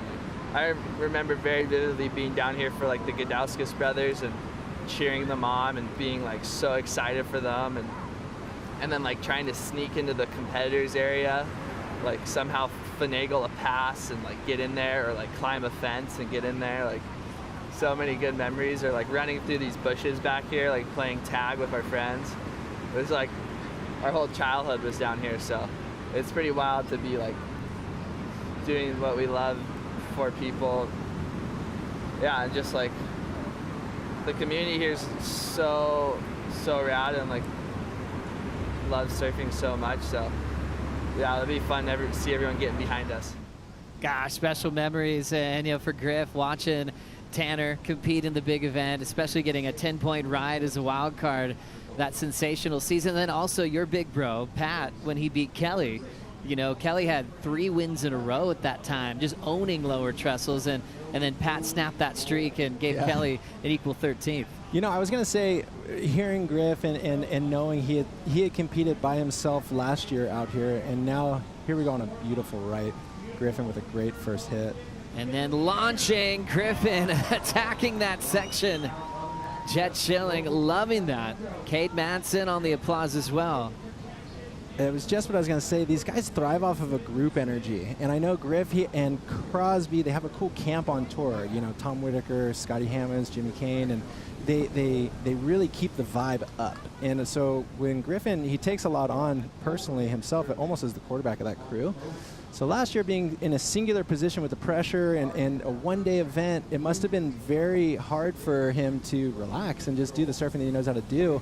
Whereas in this event, it's like Cole's in it, Crosby's in it, Sawyer's in it, Kira's in it. So it's like that team energy. I know he loves being supported in that way, and it'll be cool because right here he's already surfing so loose. This is the kind of surfing you're used to seeing Griffin doing. Love that, Tanner. What about this performance, Jesse? I mean, the criticalness and the variety, the progressiveness, everything was there. Like, it's beautiful to see that coping maneuver right there. Kind of more traditional, and then mixing it up with the beautiful lofty kind of nose pick reverse, almost like an air actually, because he really launched it out front. As you can see how wide his stance is to just absorb all the impact. Brings the nose around, perfect in sync. Knew exactly, as he was launching, he knew he was going to land it. You could tell already how perfect everything was on top of the board, and his body and the movement. Strider watching Griffin really surf himself into a really cool rhythm, not worrying about priority, and that last combination, the best of the heat so far. Yeah, really clean, really free, and really having a good time out here. The way the cookie crumbled in his favor for him to be on that wave. Now we're going to walk through this one right here with Mr. Vaughn. Let's see if he can get something done, because on his first wave, he went down, but if he would have completed that, it would have been a different story. So if he can get some work done on the inside here, maybe light up this corner, a couple of nice cracks off the top right there. Let's see if he can, there it is. That's what we wanted to see, fins out the back. Some great work right there from Vaughn, but we want to see more. We want to see it out the back in the meatier sections, and that's what we're going to have to see for him to really rise to the occasion. But yeah, the way that Griffin Colapinto's kind of surfed his way into a great place in this heat, you know, the way that the cookie crumbled in his favor. I mean, you got Ethan Ewing and Joel Vaughn sitting out the back, had priority, and they both didn't get to capitalize on it. So that really went his way, and then he had that last combo that was just so clean, so free, and just looked so like he just didn't have a worry in the world, and that's what we want to see. That's what we like, taking it one laugh at a time. Thank you, Strider. Colapinto out in front. Last for Joel Vaughn, 417. Ewing with priority with a 3. Needs 2 new waves to try to catch up to Griff out in front. We'll be right back.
Wow, we're having a great morning down here at Lowers. It's time for the Pulse, showing you all the major highlights that we've seen so far. Local boy Cole Hauschman, first event in his career at the CT level at Lowers. Tanner, he really took advantage of the Lowers left. Oh my word, did he not? He looks incredible on this wave here. That was a great way to start the day. Ended up getting a 7.7 with a 6.8 to send Igarashi and Real Waida into the elimination round. Yago Dora looking smooth this morning, Jesse. I mean, it's beautiful to watch Yago on his backhand nowadays, just how he opens up, drives through the turns very nicely. Beautiful pace, perfect match here for Lowers. 6.67 with a 4.87, sending O'Leary and Muniz into the elimination round. Then things got really exciting for Air Italo in heat number 3. Goofy, goofy, goofy was the way to start the day today. Italo just blew the door right off the hinge there. This was an incredible heat to watch. Absolutely gigantic, throwing shakas. He had a goat in that heat. So Kelly and Marco Mino into the ER, and then Jordy getting the score at the buzzer. How good does that feel? I mean, the big brew's in a good mojo this year, right? Like you can see on the interview right after with Kaipo, he was just frothing all the way around, and he's keeping that, intersection that, and putting it in the works. And he's going to be dangerous for the top 5. World number 1. He hasn't had that yellow jersey since 2017, first year of his career, where he's had multiple wins in the same season. He's won Trestles twice. He's looking for his 3rd this year in 2025. He's got his mojo. Feeling good and smiling all year long. Jordy Smith moving on into the round of 16 and getting that score. He reflected on not getting the score against Morgan Siblick at Bells and how good that feels to get the roll in his favor. Tanner, is this the year of Jordy Smith? Well, let's all hope it is, or at least he gives it a good shot. I mean, as a surfer and a surf fan, Jordy's been in the game for so long. He's been at such a high level for so long. I mean, you could even look back at the Jordani era, you know, where he was just with Dane Reynolds going blow for blow, and you thought he'd get a title at that point. And so it's incredible to see him where he's at today. As we get caught up, big wave here for Ethan Ewing during the break, Jesse. I mean, did you notice how much nose was digged in that first turn in a good way? Like, that's how much he pushed and leaned on that front foot to get pivot and just stay in that pocket. So aggressive and beautiful surfing right back on the heat now. The only problem is Griffin was kind of 2 steps ahead, but you can notice here, right on top of the pocket right there, gets that nose way deep in the water. More than half of the board was inside. Somehow comes out clean. I feel like half of that score came out of that turn itself. Brilliant breakdown, Jesse. Then the left here from Griff, Tanner. Yeah, Griffin on his backhand, it's so underrated. It's so incredible. You don't really think about it, but like right there, that's like a surgical, incredible ride, you know, and it's turn for turn. And Joel Vaughn, I love seeing him releasing the tail. That's exactly what you want to see him do. Great whip to start, and then working on the combos down the stretch, Jesse. I mean, we got a heat in our hands right now. Everyone's back at it. Beautiful way to start for Joe Vaughn and finish it off with a nice stab right there. This is, I mean, the next 8 minutes of this heat's going to be pretty fun to watch. Nice moment here to really blow things out of the water, Tanner. Yeah, you know, I wanted to bring up the last couple days I've been coming down here, and I've been noticing that Kalohe and Dino has been either Joel Vaughn staying with Kalohe or they're working together in some capacity, which is really cool. I think maybe there's some insight getting passed to Joel, and obviously his surfing is incredible, but the Andino family has always done that since we were young. Dino would bring in guys that were traveling international, get them hooked up here in town, and kind of give them some insight. So it's cool to see Kalohe pushing that through the next generation. Love that. Here's Griff running after that first section, inverted tail high reverse. Oh my goodness, that was radical.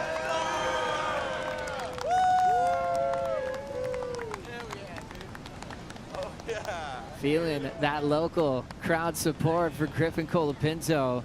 Going for punt against Joel Vaughn in this one. Griff's already got some solid 7s in there and trying to break the scale open a bit more, Jesse. Yeah, that was beautiful from him. I'm not sure if that's going to better what he's already done, because he obviously this was very progressive turn, very hard to do it.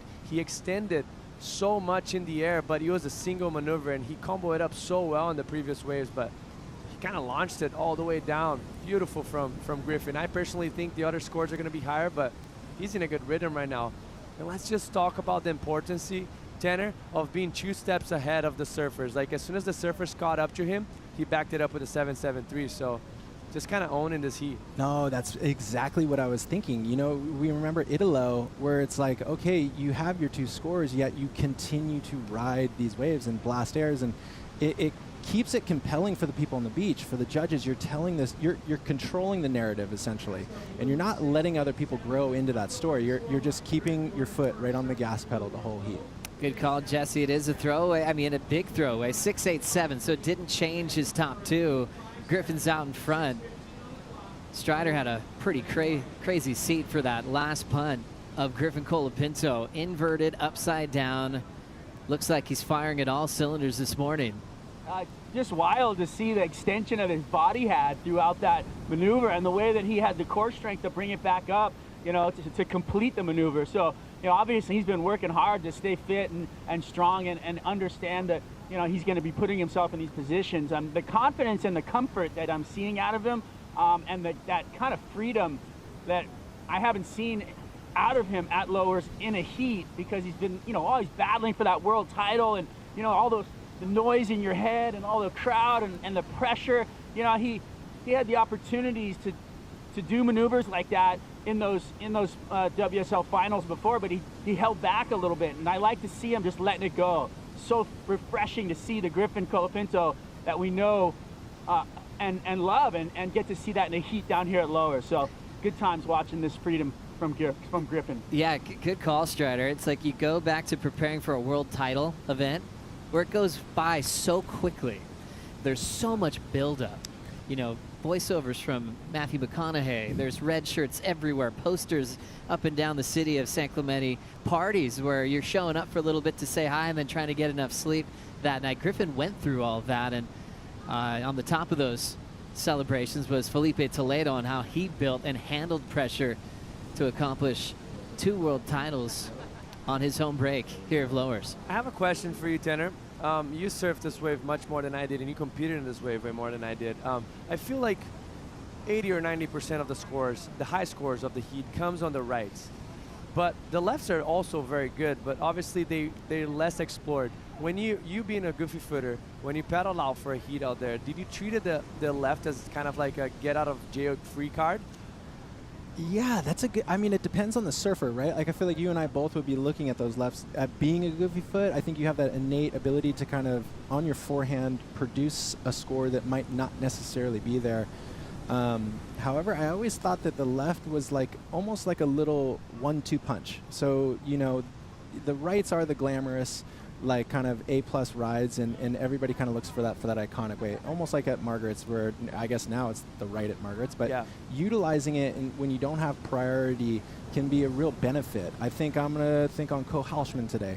You create that heat that you don't have, and you can't wait for that next right, yet you can kind of bookend this like 6 or 7 or 8 underneath everybody, and now you're back in the game. And also pretty quick paddle, like much shorter paddle back out, so like you can do that in a quicker time.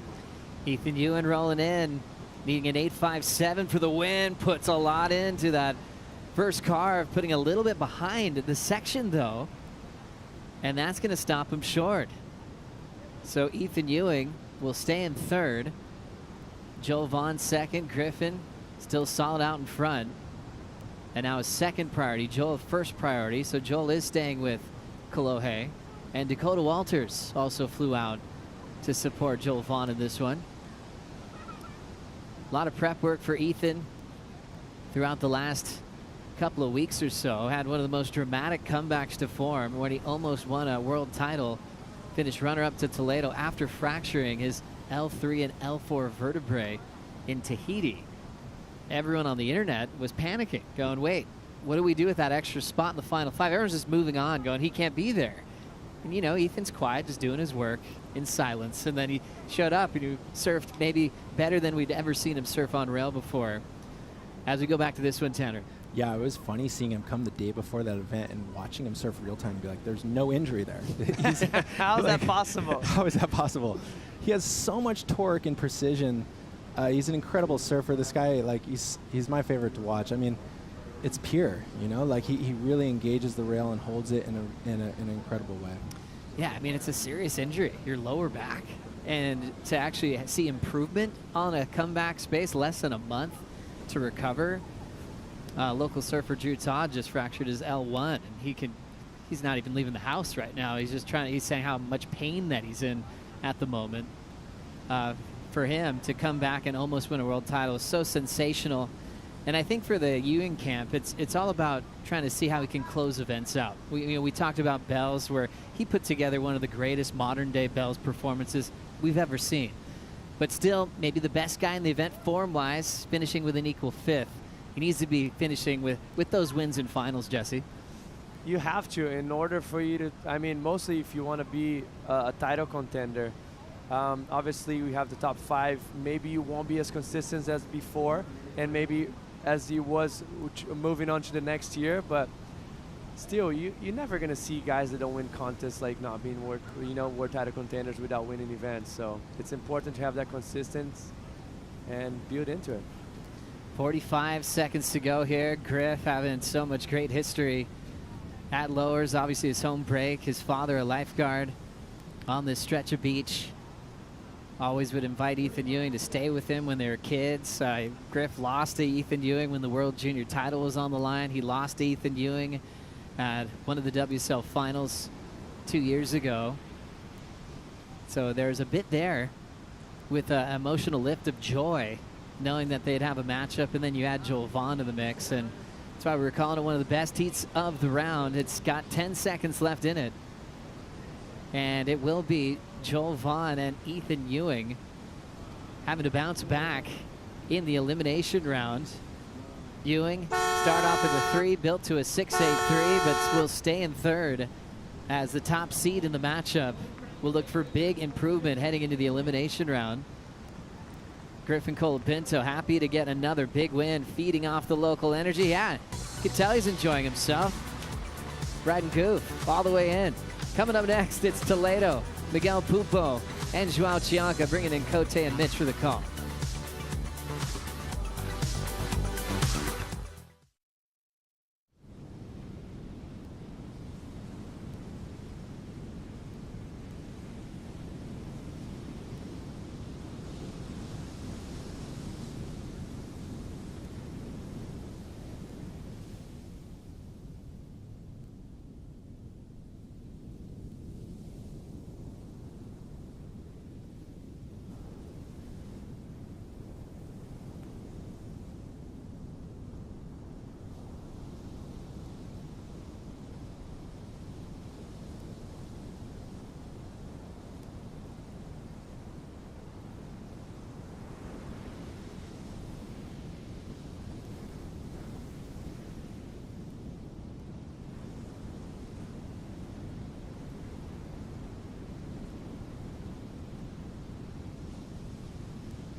The Toledo show is about to begin. Before we get into this live action, let's take a look back at one of the most dominant surfers to ever put on a jersey at Lower Trestles, our 3-time winner, Felipe Toledo. I can't forget, obviously, the world titles he won here as well, 2017, 2022, and 2023. Felipe Toledo is basically made for this wave. I think he was created in a laboratory to surf Lower Trestles. He just seems to have the perfect flow, the perfect fluid dynamics to do things like that on these Trestles right-handers. I'm Chris Cote. This is Mitch Salazar. Mitch, it never gets old watching Felipe Toledo at Lower Trestles. It doesn't, and of course we're talking about the most high-performance surfer to ever qualify for the World Championship Tour. He's up and riding now. The only time it does get old is if you're going up against him, because when Felipe turns things on here, it's lights out surfing. little languid of a start on this opening wave, but then he finishes like that. Light work for Felipe Toledo, but let's set up this heat. This is epic. We've got an all-Brazilian super heat, past, present, and future. Felipe Toledo, Miguel Pupo, and João Chianca. Here goes João Chianca. You'd consider him the Grom of the bunch, a few years younger than Miguel and Felipe, but obviously just as electrifying. This kid's got a lot of energy, and he shows it on every single wave that he catches. Packs in a lot of turns, high speed, powerful, whippy, able to do big turns like that on small sections and make them count. So João Chianca, great start there. And then you see Miguel Pupo on the left.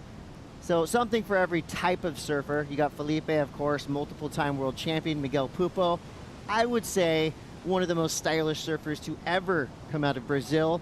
And then you've got João Chianca, a surfer touted as the future of Brazilian surfing. Yeah, and out of the entire field, not many people have experience of competing here at the Championship Tour level. João is actually one of the few that does, and that was during the final. Given it was only 2 heats, but it's more than enough. Miggy, a former champion out here at a 6-star Prime event, which is now a Challenger Series, and of course Felipe, 3-time winner, won during the regular season in 2017, last time we had the event here, Chris, and 2-time finals winner, which became a 2-time world champion in his case. So off to a good start, 5.67, and I really like what I'm seeing from the all-Brazilian matchup. 2 surfers from Sao Paulo and 1 from Rio, Chris. Yeah, this whole heat, these 3 surfers, this matchup, kind of make it reminds me of this new Turnstile album that just came out. It's all over the place. It's hardcore, it's fast, it's furious. It's totally varied with each and every song, and I think that's what we're going to see here with each and every wave ridden. Different styles, different stances, different bags of tricks. And you look at the IC replay right here. You talked about one of the greatest styles to ever come out of Brazil, Miguel Pupo from Maresias.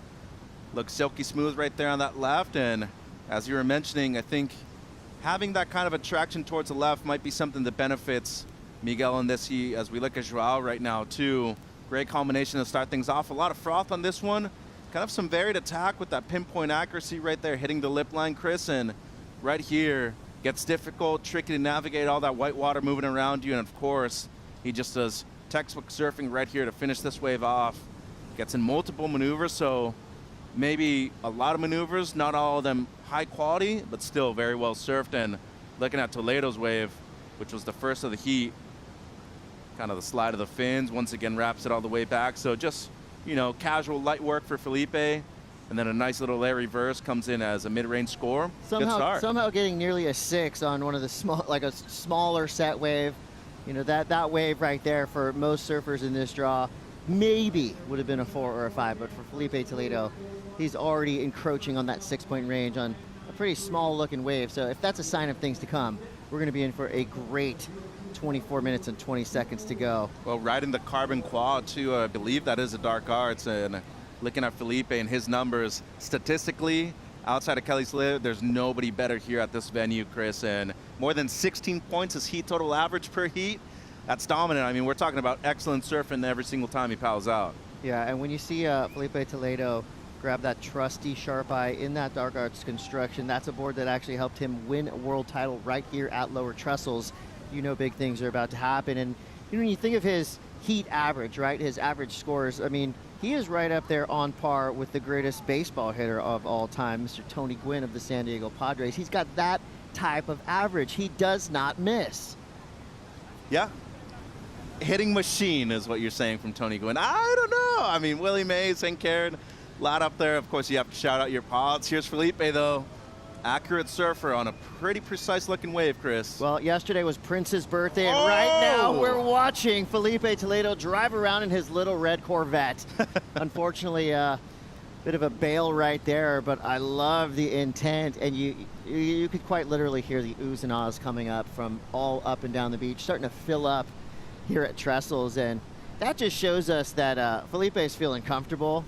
There's his pit crew right there. Marcio Zovi right in the middle, shaping some of the best surfboards in the world for some of the best surfers in the world. His rider, Felipe Toledo, who, you know, these guys have a spiritual connection in terms of the boards that they shape, and I'm sure the feedback that Felipe gives Marcio, that's a dream team right there. Well, and that's been a process of more than 10 years, their relationship together, too, and Obviously, you've said that they've designed a lot of great boards together, and we can just see here, spring-loaded right there, Chris. I thought he had it and just seemed like one of his feet slipped off right there when he was landing, but that's a rare miss. It truly is, and we talk about a picture-perfect kind of canvas right here, especially with the ramp. He had it on offer. I mean, you look at the rotation, picture-perfect when it comes to his positioning on the board, and right here, yeah, front foot just slips off, unfortunately, and you know, maybe needs to put on a little bit more foot wax right there towards the top of the board. But looking at the first 8 minutes of this heat, he's won them so far. He's just looking for another one of those ramps. Yeah, we got management in the house. We got the whole crew down there. Yeah, Vince from Future Fins too. The who's who is surfing right here, Chris. Yeah, this is you know, if you're a kid and you're coming down here, you're just going to be looking around at superstars of our sport, not just the surfers in the water, but the shapers. You know, managers, the company people from heads. the industry. Yeah. Yourself. It's like a trade show down here. It's pretty cool. 21 minutes, 33 seconds to go. 5.67 for Felipe Toledo. Jao Chianca comes through with the high mark for a single wave, a 5.93 Miguel Pupo. Close behind with a 4.17.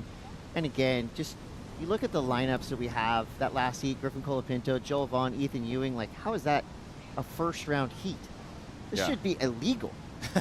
Well, the deeper you get into the draw, the more balanced out the rankings are. So that's why we saw them match up in the opening round. And same thing for this one. I mean, all Brazilian matchup, you know, back in 2018, where I think 2/3 of the tour on the male side were actually all Brazilians. This was a common theme, Chris. And now here in the opening round of what, the eighth event so far of the season, we're seeing that once again. But we talk about the capability of all three of these guys. They've had championship tour experience at this location. And remember, when we had the midseason cut back in 2011, the first time we ever did it, Miggy was actually part of that rotation that came in the back end of 2011. Nate Yeomans, I believe Tanner was on that group too, and John. So an elite level surfer, been around for a long time and has had multiple wins here in California too. Finalist at the U.S. Open, won the Coldwater Classic in Waddell Creek, and of course, champion right here at Lowers over our very own Tanner Gudauskas too. Looks like Felipe and a nice little medium runner here, flying down the line, building speed, and another unforced error for Felipe Toledo. What's going on, Mitchell? You don't want to get into this rhythm either, but he's hunting for that ramp on the inside. Pretty sure he saw Italo post a couple of big scores with some smaller insiders, but plenty of time, Chris, 20 minutes, and I think he's just playing the non-priority game, which is smart. I mean, considering that Miggy tends to be very selective with his waves, and that's why he tends to win most heats, because he's on the better waves. You want to get to work early on the inside if you can. And Felipe is one of the few surfers on the championship tour that could straight up drop a 9 on a 2-foot wave on any given time.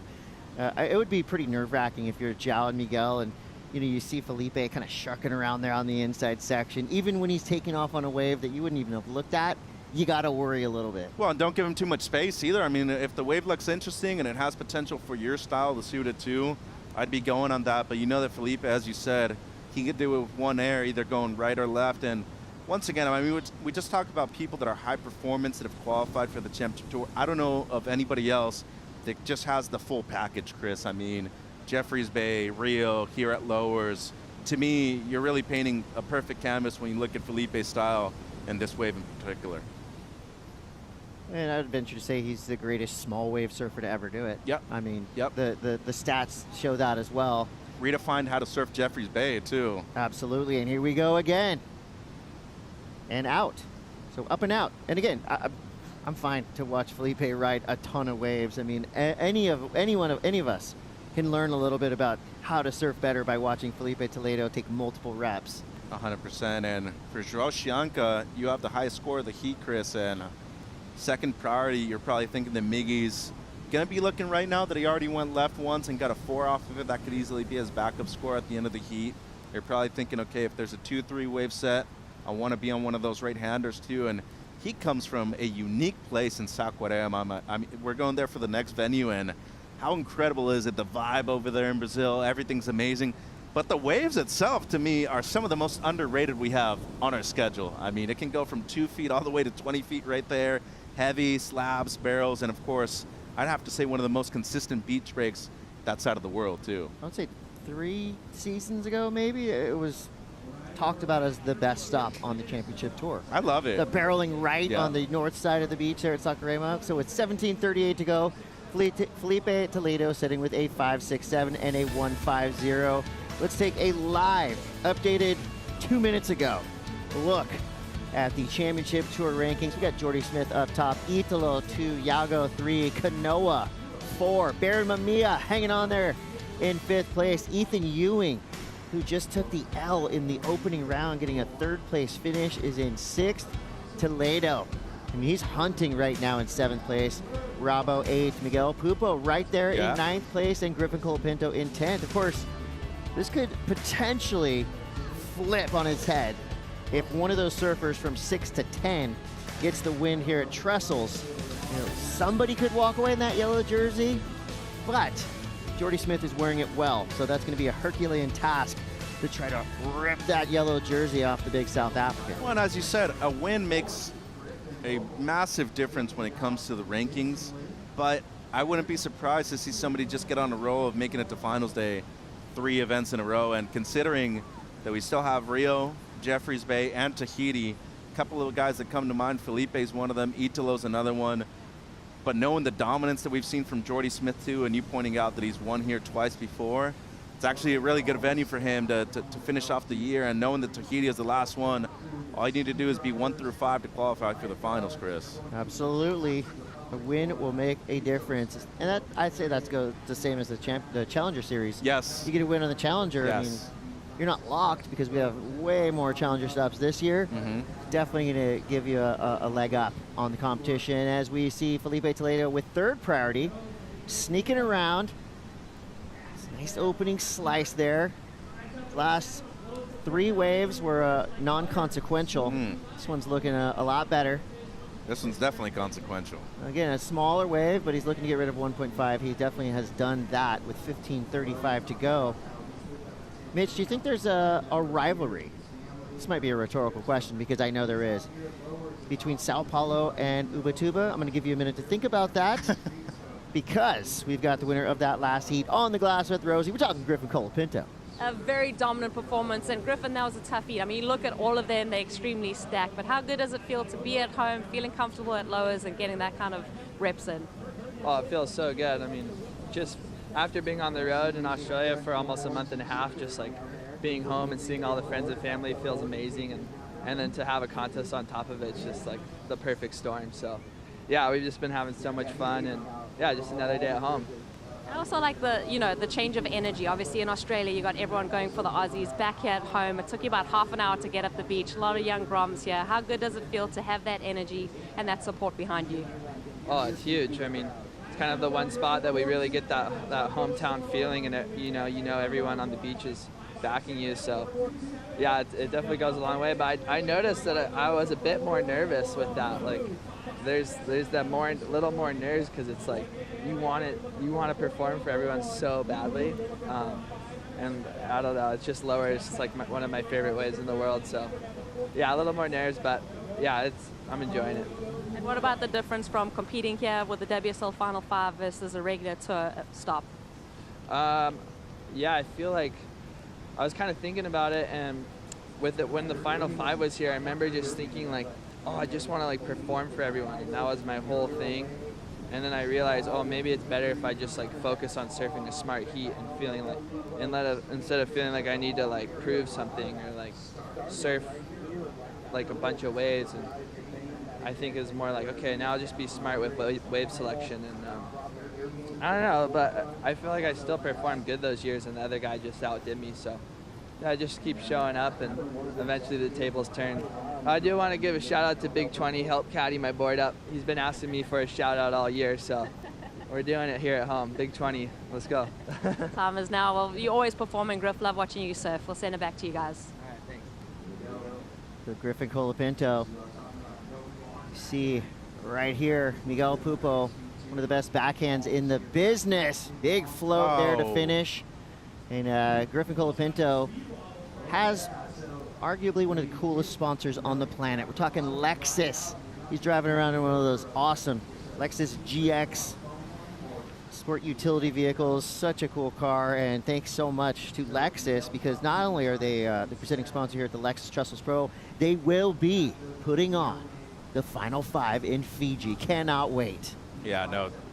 really appreciate their support too. I mean, they've made a big effort to promote surfing, and without them, we wouldn't be in the position that we're in right now. And you know, massive shout out to them, to Outerknown, and everybody supporting the event here. And you look at Big Hammer 20 right there, border caddy for Griff, local boy. So the story I know is that Big Hammer 20 isn't originally from the town of San Clemente. He moved here, and then everybody just really adopted him and embraced him. And really cool to see. Back in February, I was here. I saw him at an event, and then you look at just, you know, some of the more rural areas of the United States. They don't necessarily know that, you know, surfing's this popular, this big in Southern California. And when he moved here, he saw that this is really the surf town, right, Chris? And you get embraced that way by maybe potential future world champions. Pretty big deal. I would like to one day maybe be as accepted as Big 20. He's a hometown hero, and I think he was one of the leaders of this year's Lowers Soft Top Takeover. An unofficial, anarchic. Oh no, right here, yeah. Yeah. Is that annual? It's annual anarchy. 11:24 to go. Felipe Toledo in the lead. His last score, a 4.27. So he is chipping away. The strategy to just kind of take off on whatever, so far paying off. But I have a feeling that one of these surfers is about to break on through to the other side, like Jim Morrison once said, and come through with an 8 or a 9. You look at the firepower we have in the lineup. Felipe Toledo, Miguel Pupo, Jal Chianca. It's any second. This whole lineup is going to blow up with a huge score. And while we wait for that to happen, we're going to take a quick break. But don't go anywhere. We'll be back. This is the Lexus Trestles Pro here at Lower Trestles. Stay tuned.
In back-to-back seasons, Felipe Toledo is your world champion.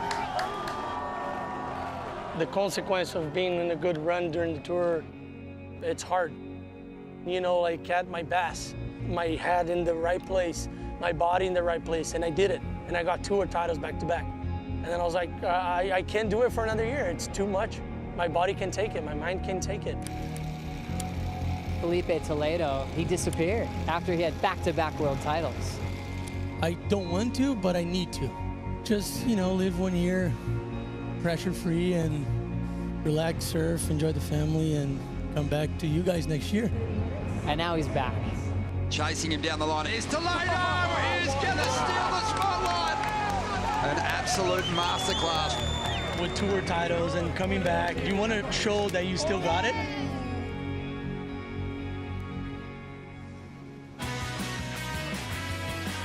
That is your ticket to the behind the scenes, backstage, everything that happens in and out of the water, inside pro surfing, an incredible show. Please watch it. You're going to enjoy it. That's on worldsurfleague.com. Toledo, it's crazy how fast surfing moves, right? It's a fickle sport. I mean, You take one season off and all of a sudden people forget your name, even after you won 2 world titles? I mean, that's not exactly what happened, but he explained it right there. He wanted to come back and prove that he still got it. So far this year, okay. He's done okay, I mean, in Felipe Toledo terms, but the good news for Toledo, that win, the Bonsoy Gold Coast Pro, helped him crack up into the top 10, and now he is, again, just beneath that line, trying to fight his way up into the WSL, the Lexus Final 5, which literally is around the corner. And this was during the break, Mitchell. This is Zhao Chianca, and this wave came through a 5.20. So mid-range scores making the difference. And I put him into the lead, too, which is the most important part with just under 7 minutes now. So really kind of a grindier wave. Great finishing turn, though. Smaller section, but well rewarded with a mid-range score. Seems like Miggy tried to take to the air right here, Chris, so boosted a big one. And he nearly had it, too, but rotated and maybe just under-rotated the small portion. And it seems like Chianca now up and running again, looking to improve on the low 5. Quick pump to start, comes around this section, smaller wave, but a nice cup on the face, gives him room to work, hammering it down the line.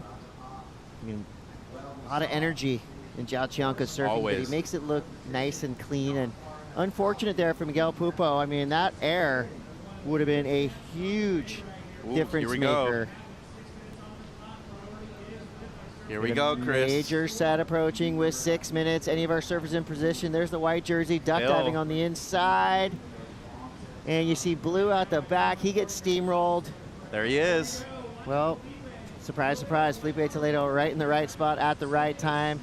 But the wave just kind of runs away from him. So that set comes through and nobody gets anything done on it with 5:42 to go. Thinking back to Miguel Pupo's left here. He's gonna fight for some revenge. Beautiful, silky, smooth carve to start. Nice. Bottom turn, vertical snap combo there. Wow. That is beautiful, precise surfing. This is the wave we wanted to see. So far, it's been a good heat. It's been fine. Some good 5s ridden, but this wave right here stands is out. the wave we wanted to see.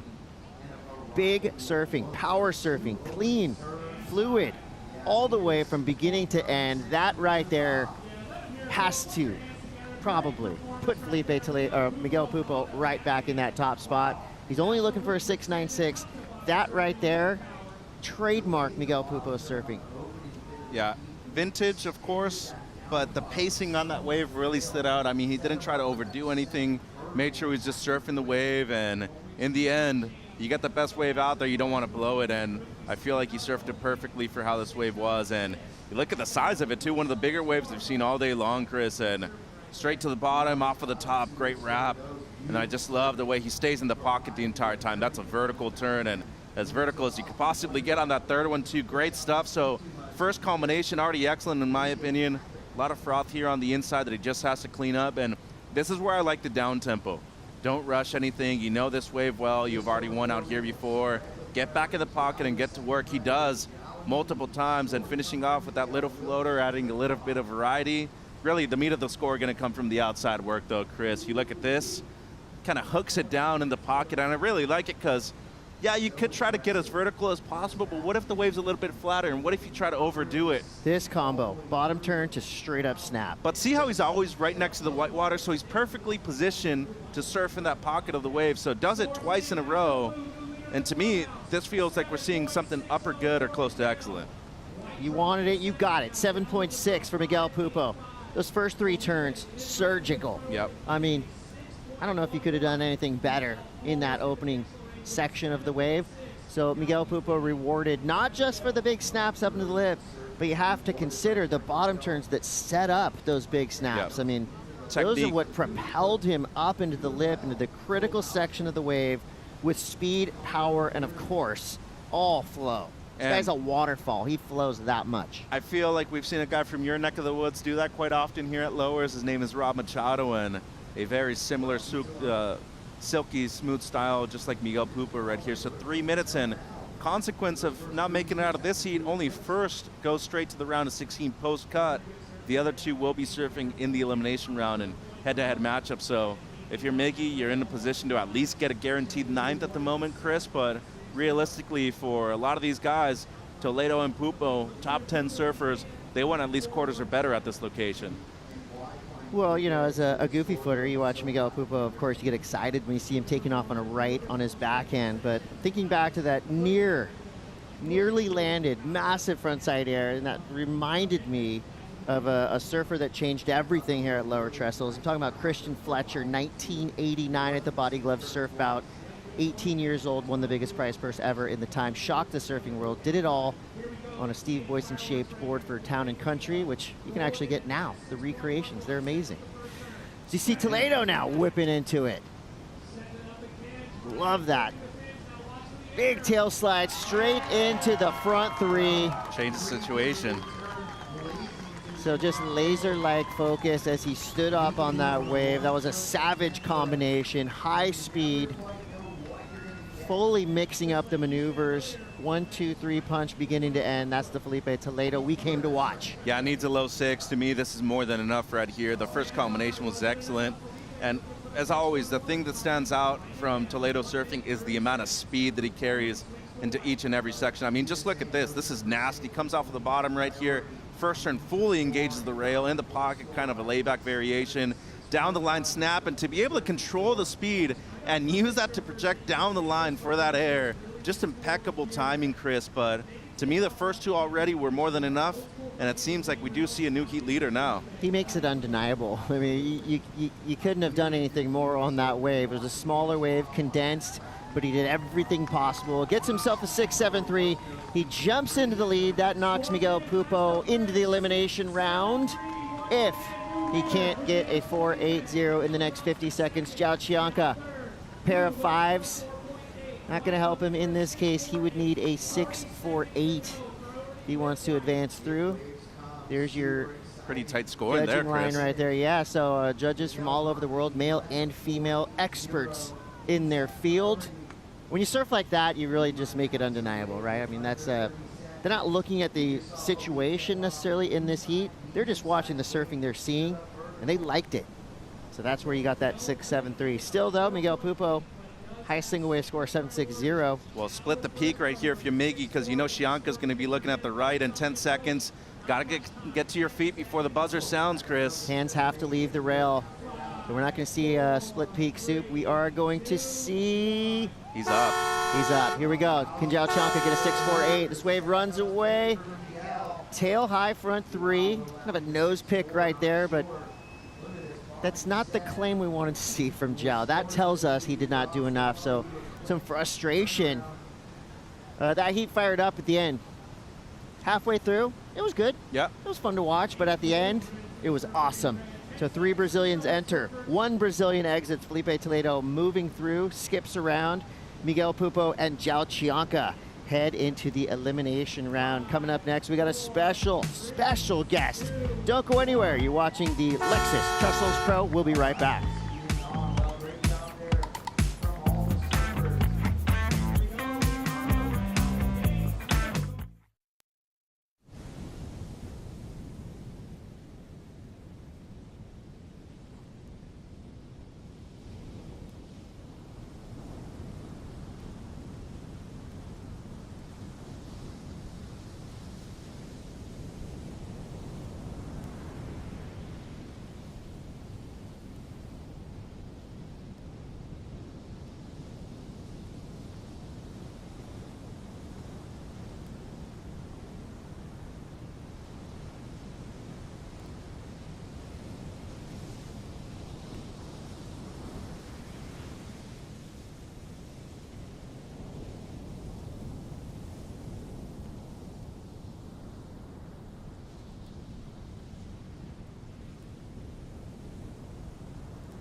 The Lexus Trestles Pro, presented by Outerknown, is brought to you by Yeti, built for the wild, by Pacifico, live life anchors up, by Outerknown, find your Outerknown, and by Lexus, experience amazing.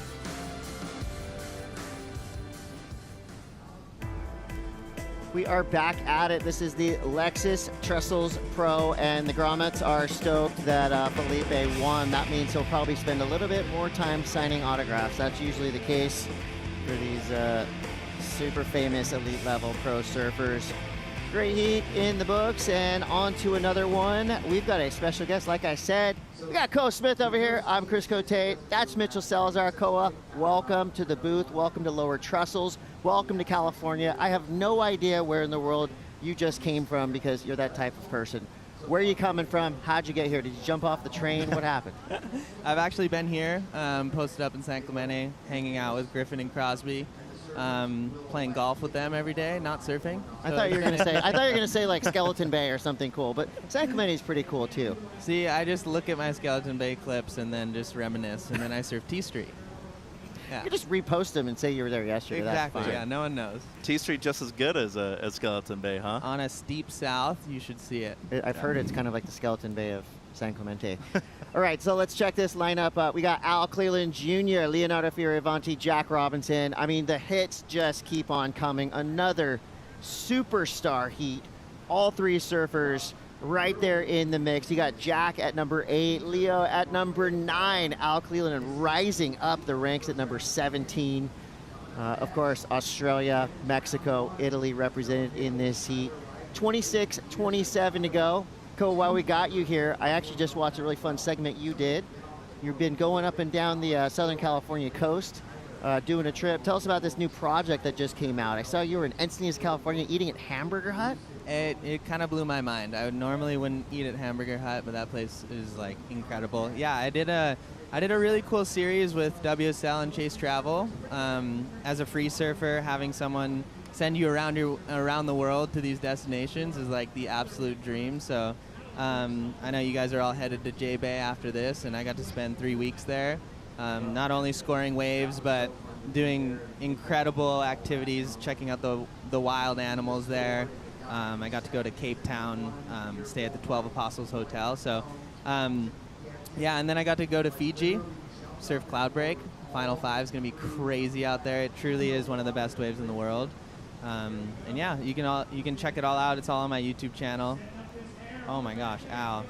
I'm going to watch it again after the day's action ends. That's on your YouTube channel as well as WSL YouTube? Yes, exactly. And I think one of the coolest parts is you can go and book the same exact itinerary that I went and lived for you through chasetravel.com. So, yeah. Just take Mitch and I with you next time. I'm down. Yeah. 3 all goofies. goofy footers here. Yeah. I know. I tell you what, watching the wild animals in South Africa is one of the just craziest things ever. It's kind of like watching Jack Robbo at Lower Trestles. Well, in a way, a word that always makes me think of you, Koa, is abundance. And we saw an abundance of Al Cleland Jr. on this opening lap, Mitch. Yeah, he came through as a 4. This is his opener, so really the first turn very strong. The rest of the wave quite flat, so never really stood up until the inside right here and tried to get things going, and unfortunately just didn't really stand up the way he was looking for, but still the best start. His setup turns are some of my favorite turns. I mean, they look so cool and whippy for a big kid like this. That's the thing. So he's not very tall, but I mean, he is very powerful and strong. We saw him do very well in sloppy surf at the U.S. Open last year, first Mexican to win the event. And you've been to his home breaks of Ay Pascuales, like heavy wave, and I'd have to say one of the heaviest and most underrated waves in the world. Cole, you spent a lot of time over there before. I have, yeah. You wouldn't think that, I mean, just the way that Alan was raised in those waves, when you go to Pasquale's, it's very rarely under 6 foot. And it's these huge peak teepees where you're mostly just airdropping and getting blown out of the barrel. But it's amazing that he was able to create such a smooth style. Well, that rips too. It's a wave that'll pound you. That's probably why I've never been there. Jack Robinson now up and at it. Yeah, so this is a fun one. Of course, Jack Robinson, born in probably one of the slobbiest places on earth in Western Australia, but all 3 of these surfers are absolute small wave wizards. you see right there, I mean, Jack just freeing the fins up. I feel like that was just kind of a setup wave as well as we saw from Alan Cleland. But you think back at what Jack Robinson has done already. I mean, a perennial title threat, 2 WSL finals appearances at Trestles, and with the format switch going into 2026, I mean, that's got to weigh heavy in the mind of these surfers that have been in the Final Five in the past few years, just knowing that they might have a better shot now in finishing in the top spot in the world. That was sweet. Sick blowtail reverse right there. A lot of speed, too, and I just thought that the way he carried himself throughout this entire wave, especially with the use of priority, very intelligent and made the most out of nothing right here with this flat section towards the end. So some good stuff. And my personal opinion, we're probably going to see the best wave of the heat. So just looking to better the 4 of Cleland so far, and lots of time. But you know, you talked about the diversity of surfing that we saw from Jack Robinson already. To me, Koa, I mean, this is one of the most complete surfers on the planet. He's already won at 3 premier locations already. Final at Jeffreys Bay, and he's already won in both Tahiti and at Pipe, so watch out for him in Fiji if he makes it there. Yeah, absolutely. Jack's one of the more tuned-in surfers. He has that relationship with the ocean that's amazing. So we got 22 minutes to go. Scores starting to trickle in there. Jack Robinson, a 4.67. Cleland with a 4 and a 2.3 in the lead for now. Leo out the back with priority. So as we wait for the next surfer to strike, let's go to the glass. Rosie Hodge is with Felipe Toledo. He's always so much fun to watch. That heat was really fun to watch for us, Felipe. All 3 of you guys having the lead at some stage of that heat. How fun is it to get the lead over your fellow countrymen and take that one out? To be honest, not fun at all. Competing against your friends and me trying to get the lead, and then Miggy getting the lead, and then João getting the scores. It was like, I don't really like when there's a lot of that in the heat, you know. I like it better when you go out and put 2 big scores on the board and then you're kind of cruising. But yeah, it's always challenging to surf against a friend, and especially, you know, Miguel and João. But it's our job. It is what it is. I had to go out there and put on my best, and I was able to get that wave at the last second, you know, getting the score. And yeah, it felt great. My board was actually feeling pretty good. I got to try it on the heat. You know, I looked at it, and I've been surfing with a bunch of boards the last few days, and then when I got down here, I saw the quad, the quad. I was like, oh, it brings me so many memories. I'm gonna try it, and then it ended up being a really good board, so I'm really happy. And let's talk about those memories. You won this event as a full-time CT event, won your world titles here, you're based here now, so tell me about surfing lowers with all those good feelings. Yeah, it's always super fun, you know. First, being a wave that, you know, most of the tour love to surf and love to perform on.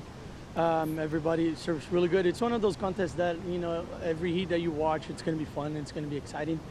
Yeah, and I actually was on those heats for a lot of times, getting big scores with the other surfers. I remember my finals with Ethan as well. Yeah, it's one of those kind of things, you know, that everybody loves to watch. We love to perform the way, you know, we can perform here, and yeah, just super blessed to be back. A lot of, obviously a lot of fan support online. Do you want to give us a couple words in Portuguese? Sure. Bom, queria agradecer a toda a galera aí pela torcida, pelo carinho. Beijo pra família e saudade de vocês. Em breve, Saquarema, estamos chegando. Tamo junto. Valeu, galera. Obrigado. Always appreciate the time. Thank you. A happy ending to that heat for Felipe Toledo, and he's always, you know, in his post-heat interviews, he's very thoughtful. Most of the time, a great sport. Sometimes we see him upset, and that's fine. I like it. I like a good show like that. I like the passion. Al Cleland Jr. now. That is the hammer turn that we're used to seeing from Al Cleland Jr. He is so powerful. And when you mix power with precision like that, you get Al Cleland Jr. That's going to be a big number. But right out the back, now we see Jack Robinson flying down the line. Gets the ramp, front 3. No problem. Fights his way around this section. Quick snap to finish. So the second wave of that set was pretty frothy on the face. So luckily for Jack, he was able to, well, it's not luck, it was pure skill to identify that ramp, fly over the section, and then just get that nice tidy finish for the judges. Oh, really cool exchange right there between white and red. And I feel like Cleland, despite only having the 2 sections, pretty masterclass stuff right there, especially the second one. How do you like this combo, Koa? Yeah, he's so calm. He's just cruising. He's not like, there's no race about him. And then when he has that moment, he just explodes. And he almost caught his nose there, but he faked it enough so we didn't notice, you know. And it's interesting, Al and Jack, I would say, are on a similar program where they grew up and they kind of mastered the heavy conditions. And then you almost have to reverse engineer. You have to learn how to surf the sloppy stuff to be able to then qualify for the tour and capitalize. And I think that's why they're going to be so dangerous if they do penetrate the top 5. Cool air too, right there, Chris, projecting down the line. Yeah, really nice. Jack's been doing those airs since he's 8 years old. You know, it's like he's such a talent. It's amazing to see.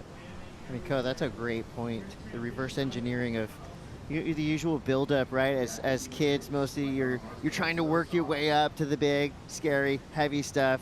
These guys mastered that when they were like 10 years old, and then it was time to actually get to work and learn how to surf small waves. And in the case of Al Cleland Jr., winning the U.S. Open in literal 1-foot slop against all odds, seemingly, until you go back and watch the tape and you realize that Al Cleland Jr. is one of the most well-rounded surfers on planet Earth. I mean, in the big stuff and in the small stuff. And that's where you have to really get dialed into your equipment and start tinkering, because you know, you're not used to your normal shortboard. That's not going to get you through your heats in sloppy conditions. And yeah, equipment's everything, right? I love surfboards, and this guy does too. Kaipo Guerrero on the sand with what looks like a beautiful piece of surf craft.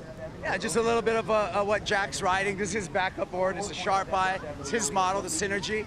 19 inches wide, 2.5 inches thick, and 6'0" in length. One thing I want you to pay attention to are these fins. These fins are prototype, full fiberglass futures fins that can handle the leverage of Jack Robinson's surfing. Thank you, Kaipo. I like sample. My question is, do you think those numbers on the board are real, or do you think they know? Oh, dude. Well, here we see Al Cleland right here. Timmy Patterson's surfboard under his feet right there, making it look like it's just at his will. Flying down the line. This wave has some push. Get ready for something big. Boom, Al Cleland. Oh. Through the roof and into the basement. He goes down. You know, earlier this morning, had the chance to talk to Britt Merrick about surfing, surfers doing their warm-up, and he brought up an interesting point that I had never really thought of before. But when the surfers are out there pre-event, when they're warming up, a lot of these men and women are riding their backup board, their B board. Mm-hmm. You know, not only to save the A-plus board, but also just to make sure one more time that that B board is not the A board. Yeah. I mean, they're going through like files when they pick their boards for events. I mean, Koa, you probably pack your board bag more so than even these guys right on the championship tour. So when you're thinking of Al Cleland Jr., when he's looking at his board rack, what type of boards do you think he's packing for a wave like this? I mean, you fall in love with the board, and when you feel the magic stick, like, I don't think people understand, but that one board can change your life. And when you feel that, like, the difference is when you're going up to the lip and in your mind you want to do a certain maneuver, with the right board, you just do it and you land it, and you're just like, what just happened? And I think most people on tour probably have 2 or 3 or maybe even 4 of those magic sticks, but after the contest they're going in a very dark space, maybe even a freezer under the bed. Yeah, some place where they can protect it. They can last years too if you're right with it. They can, for sure. And it's pretty sad when those things break. It's so like losing a friend, right? You want to protect it, yeah. Wilson! It's like Tom Hanks in Castaway. Once he loses him, like, that's kind of what one feels like right there. Hey, funny story though. Surfline used to post these kind of like Surfer of the Day kind of thing when Nationals used to happen.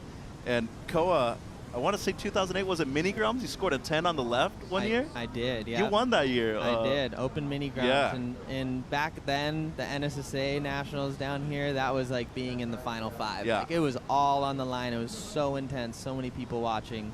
Yeah, and I got a 10 on my first wave, and then, yeah, won the Open Mini Grums. And that's the year I 10 met years Koa old. Smith. He was wearing a sport jacket that his mom made him and continued to wear those jackets through all the award ceremonies, correct? This is true. I mean, this is how much it meant to me when I went to those awards. Everyone was just wearing like normal shirts and stuff, and I looked at my mom. I think I was like 9 years old, and I was like, Mom, why isn't anyone dressing up? Like, this is a big deal. She's like, what would you wear?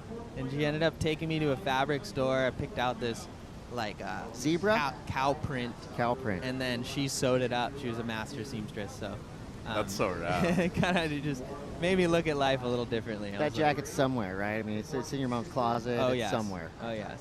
Yeah. Here's a look at your championship tour live rankings. These are live. This is a live wire right here. Jordy Smith still in the lead. Italo, Yago, Kanoa, Barron in that final 5 picture for now. Felipe Toledo, he just advanced through. He'll skip around.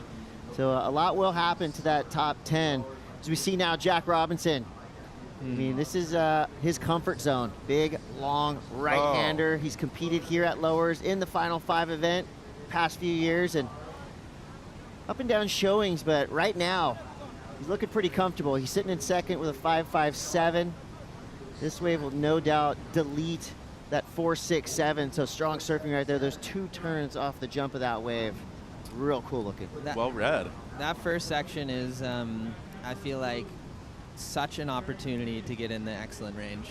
I mean, you see the nutsest guys, like maybe Felipe might be the best guy out here. He's potentially doing a full rotation on that first section, and I mean, as this first round, it's all or nothing. You need to win to advance. Yeah. So I would expect some of these guys, unless they are being super strategic, blowing up on that first section, and that's what Jack did right here. Well, I just feel that at this point post-cut, you really have nothing to lose. Anybody 1 to 22 can win the event. I mean, we've seen that before. Wildcards can do it, Chris, so why wouldn't you just try to surf every wave 100%? And especially when that section offers up to you, knowing that it's probably slow out there, considering that we've seen, you know, people make it with 12, 13 points. You get 2 turns like this on the outside, you're on your way to a mid-range score, Chris. So he's probably looking at the best of the heat so far with 11 minutes on the clock now. Yeah, absolutely. I mean, this day has flown by. It really does have that kind of finals day feeling, just because you got these stacked heats. You know, they're going by so quick, and there's already shakeups in the rankings and the standings. So with 10 minutes, 50 seconds to go, Jack Robinson jumps into the top spot, 6.17. Al Cleveland drops to second, but he only needs a 5.41. Leonardo Fioravanti, I haven't seen him in a while, and it's kind of strange because so far, I feel like this has been Leo's best year ever, and it's pretty kind of baffling to say that he has been so improved this year, because he already surfed so good last year, but this year, Leo has been on an absolute tear. So hopefully we get to see some Leonardo Fioravanti kind of do some work here in the back half of this heat. We're going to take a quick break. We'll be back with more action from Jack, Alan, Leo, Koa, Mitch, myself. Don't go anywhere.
We are back. This is the Lexus Trestles Pro, and guess what? Southern California, June gloom has been put on pause. The sun is out.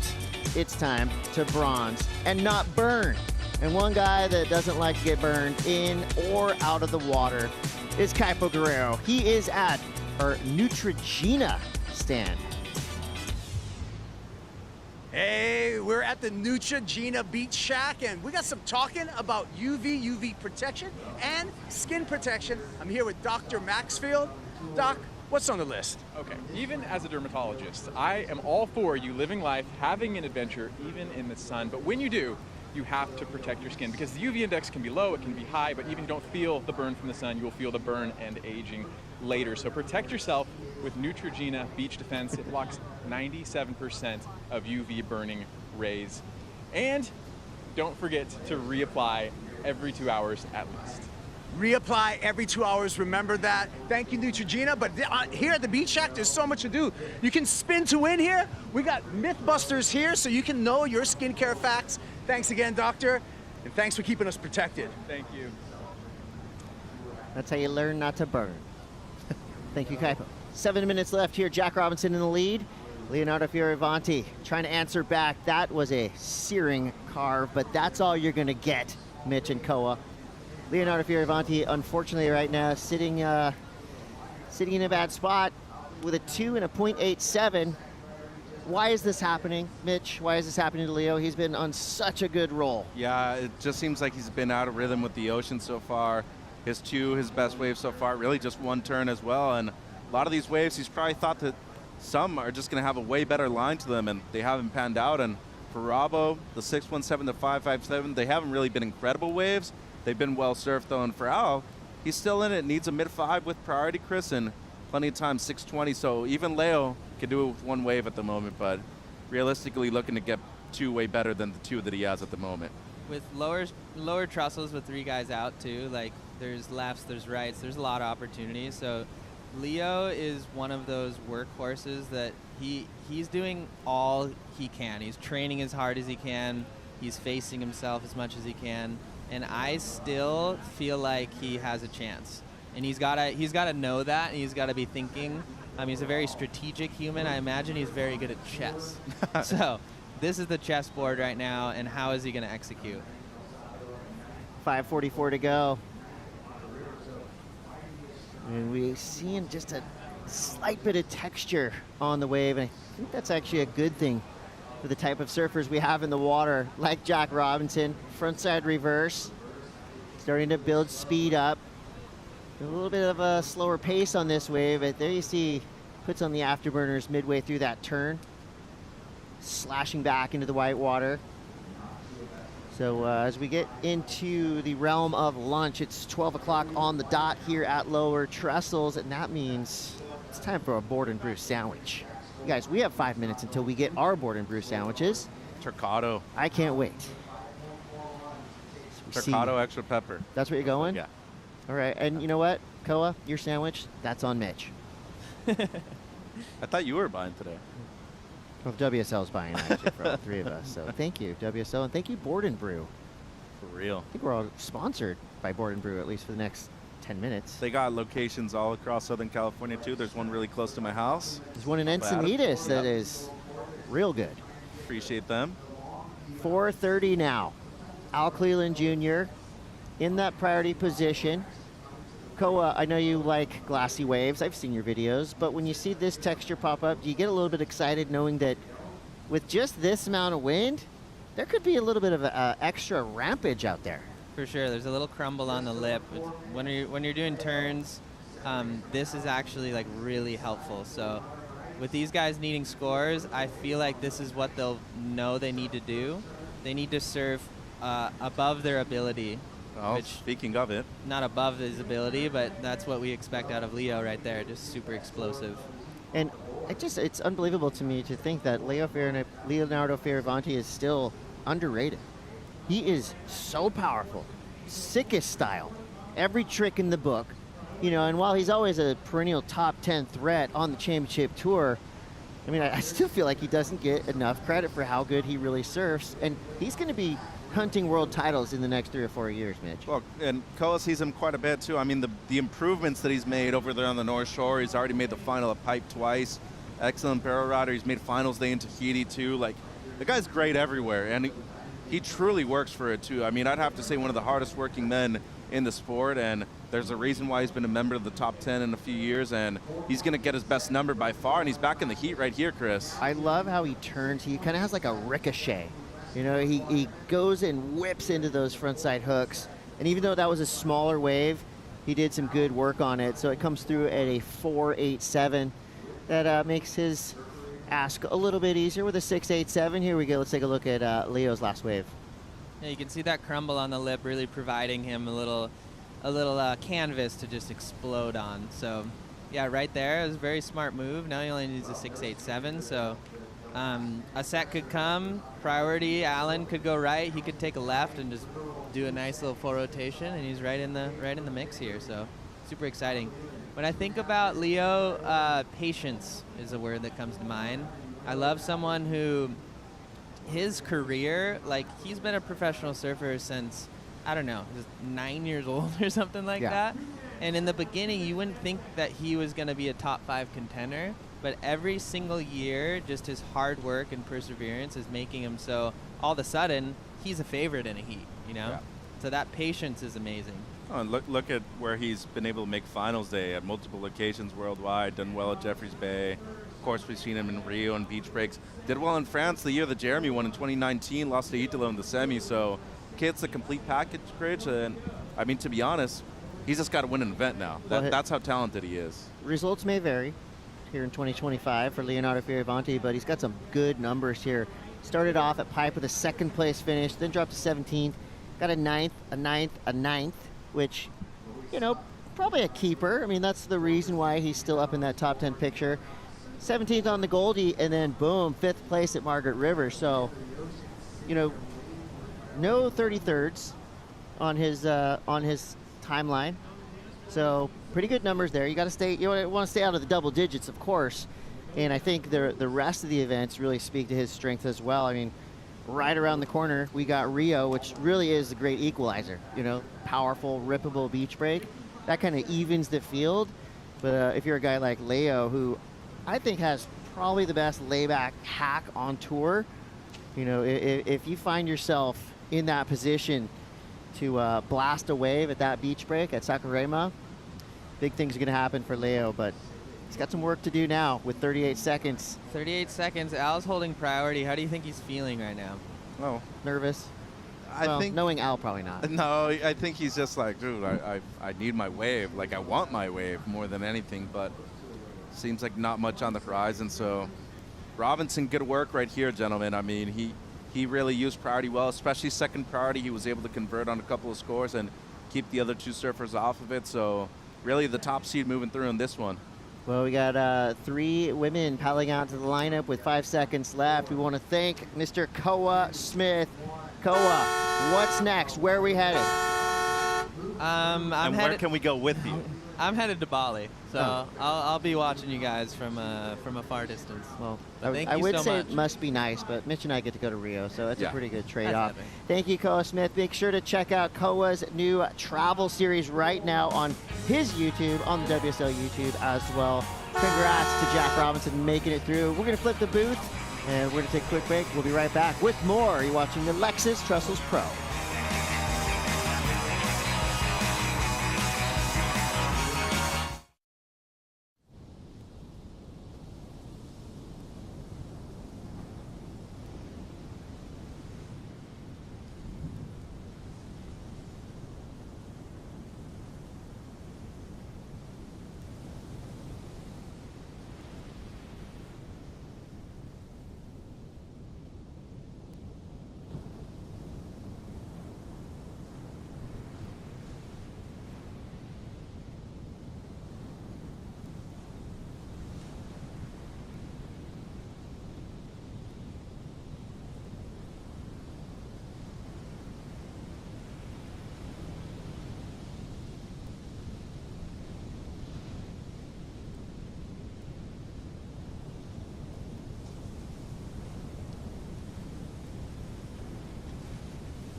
Now streaming, making waves, their friends at 805, featuring the great Lakey Peterson.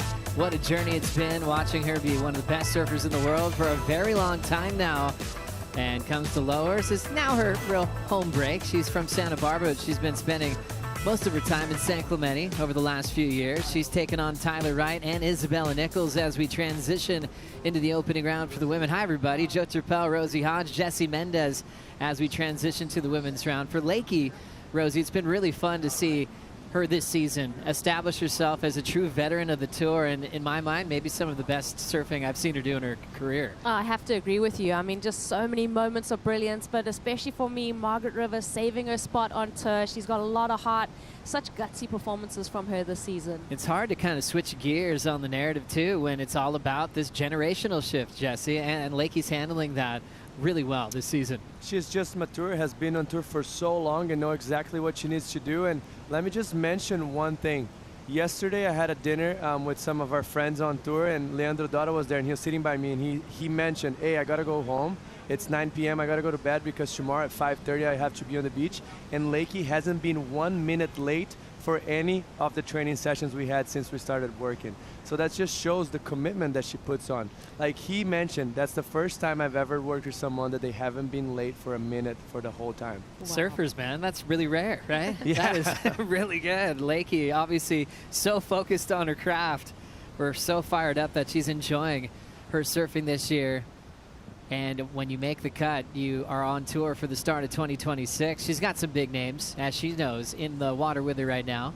Tyler Wright, champion of lower trestles, kicked off the season with a big win at Pipeline. Looking for another big result here in Southern California. Having a great season. You know, it's not been that easy road to like her first world title where she had 5 wins in the season, clinched the title well early before the season finale. But she's handling it really well. Just like the veteran story with Lakey, Tyler's in the same position. And you always got to ask yourself, when people are on tour for such a long period of time, like what's motivating them? Tyler Wright, she's won the world title. She's won events that she's really earmarked as her goals. So now this season, I definitely think that it is that youthful energy that's pushing her to some of her best performances and her wanting to rise to that occasion of beating this new generation of women. Also, Isabella Nichols' breakthrough performance this year, not just with her win at Bells, but also making the final as well at Punta Roca in El Salvador. Really feel like she's found that winning feeling for the first time in a different way with more consistency than she's ever had, Jessie. Yeah, I feel like that first win is the hardest one for you to get, but to keep the consistency throughout the years, it's even harder. Like, you know, you can have that lucky day where you can kind of just wake up feeling better than everyone and everything goes your way, but to keep the consistency throughout the year is very hard. And felt like her and a few other athletes on the women's side found out this year. Betty Lou, Sakura Johnson, Lulu as well, Luana Silva, so it's kind of good to watch, you know? Still no waves left, or yet taken, as we see this little lump kind of moving closer to the inside. It's all about positioning, finding the right wave to start your heat off on and not wasting priority, being really efficient in those decisions. And with 3 surfers in the lineup, it sounds silly, but it can feel a little bit more crowded, you know, especially in the format and the rhythm of a one-on-one heat. Definitely, and then just I actually grilled Isabella Nichols just before she grabbed her competitor's jersey. Wanted to know, you know, how much time she spent out here at Lowers. She said she got here on Tuesday and she really hasn't surfed lowers that much before, you know, this week. She said she's maybe come here once or twice while she was competing at the US Open. So this is like her big, like a learning curve for her, coming to a new spot, learning all the intricacies of what this wave has to offer. So cool little insight there from her. But she looks so comfortable and calm and really happy at the moment. Yeah, it's an interesting point too with the lineup at lowers. You know, can be that user-friendly type wave where your surfing can feel good, but there are those little things you really need to pick up on when you're trying to beat the best in the world. And that's also maybe, you know, you can identify a local and really tap into their local knowledge, someone that knows the break really well, because obviously her surfing is going to suit lowers so much, but it is really learning about what this wave's going to be like as the tide starts to drain, as the, you know, the southerly swells pick up later on in the week, and what your landmarks will be on the beach. So maybe she'll be tapping into some local knowledge. I know that she does have a coach on deck. Is that right? She does have a coach on deck, a new coach, right? But I talked to them, Adriana de Souza, and Miggy was also in that dinner last night. So he mentioned that she's been working with J. Bottom Thompson as well throughout the full year, but I think he had a break to stay with the family for the next 2 events. So I think it's specifically for these 2 next events that she's been working with Adriana, and then she'll go back. As we're waiting for waves, let's check in with Kaipo. You like Kelly Slater? You like Rob Machado? Well, guess what? They like Firewire, and Firewire's down here on the beach. We got a demo center that you can try all the Slater models, all the Machado models, all the models from Firewire, absolutely free. Every single day the event is running. This is my pick. This is what I'm going to take out for a surf. It's the new Dominator Pro. It is a high-performance version of the very popular Dominator model by Dan Mann. This burger right here is coming out next month for public consumption, but you can try it here at the demo center. Come, grab a stick, go surfing. You know why? Because it's fun.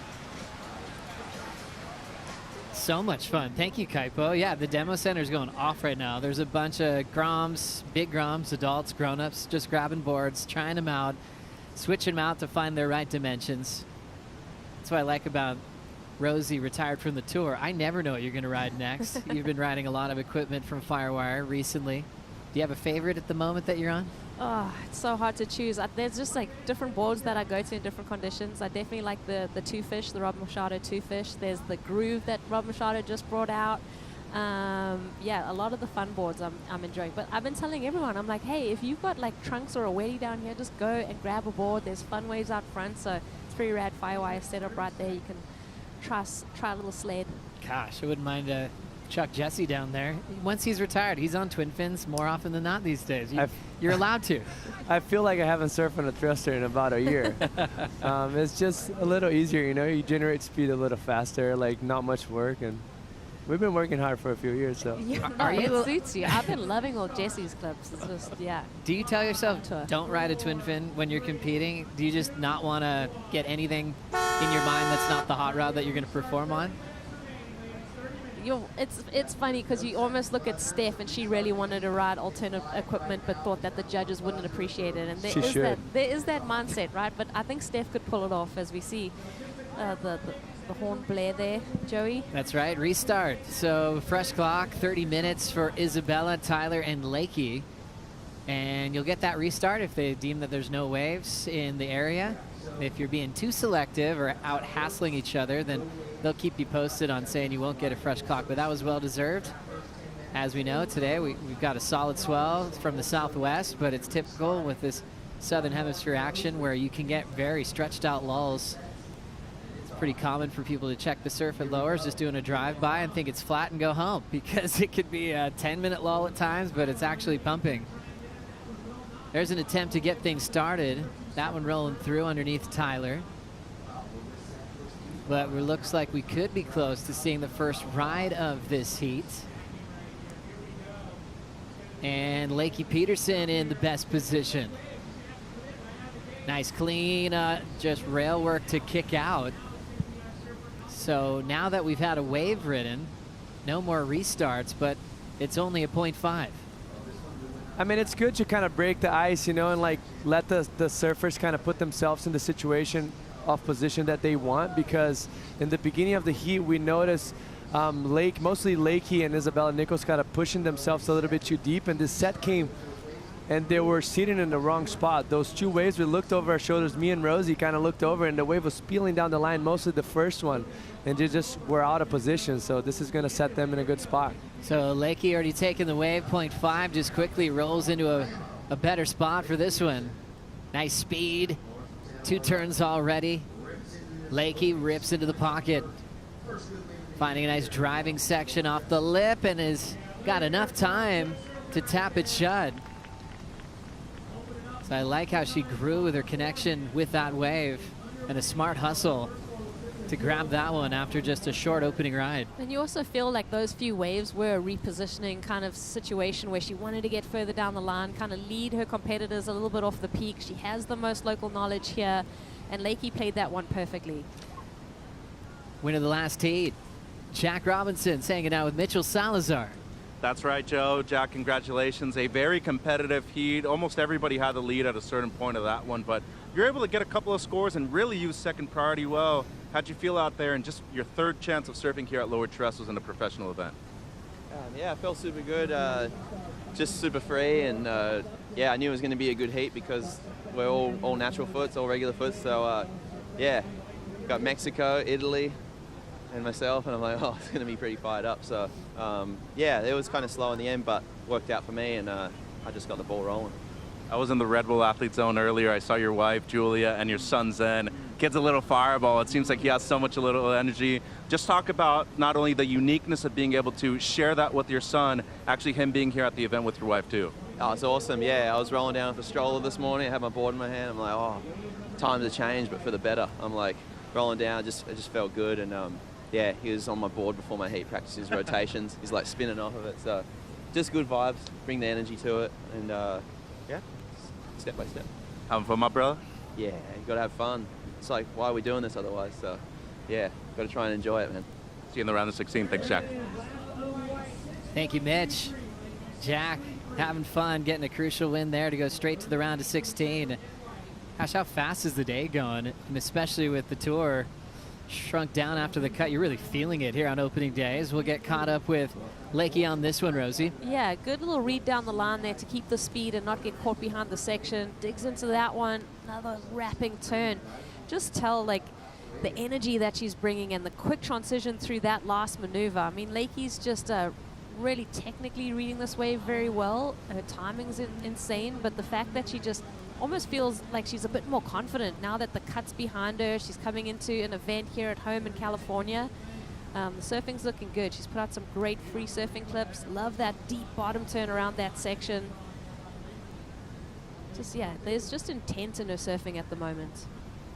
Really connected to that Channel Island surfboard, working closely with Britt Merrick and the crew for many years, and surfing a wave that gave her a lot, really gave her start with the idea of being a pro surfer, winning national titles at Lowers, being the first girl to do an air in the women's final, which changed everything. That was right here at Lowers. Next year we saw her show up in the regular season in the amateur level. She had brand new stickers on her board, a bunch of fresh blades from CI. Everything had changed for Lakey. Isabella Nichols running down the line, looking loose and radical, but can't hang on. She's been adding a lot of extra spice to her surfing this year. Even just seeing stylistically of some improvement with the way she frames up those major moves, Jesse. Man, I think when we have like a big open wall, because she's a taller, has very long legs, like she can really apply those rail turns and maximize the space of the wave. As you can see here, every turn she does, it's very well timed and looks very big, mostly live. Sometimes, you know, you're watching on the screen, it's pulled in, everyone kind of looks the same, but when you see Isabella surfing live, it's a different story. It almost has like that Stephanie Gilmore-ish, you know, like where everything looks so big and so pretty. So it's very enjoyable. Short history of Lower Trestles here for the women. Couple of events in the 90s. It was back-to-back wins for surfers representing Hawaii. Rochelle Ballard, then Megan Abubo.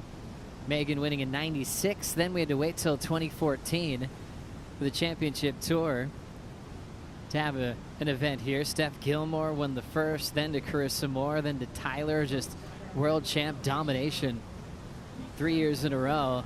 And then just incredible celebration of Silvana Lima winning in 2017. That was a special comeback for Sil. Obviously a huge name in the world title race for so many years, but it had been over 7 years since she had won a major, and everyone was quick to celebrate that one.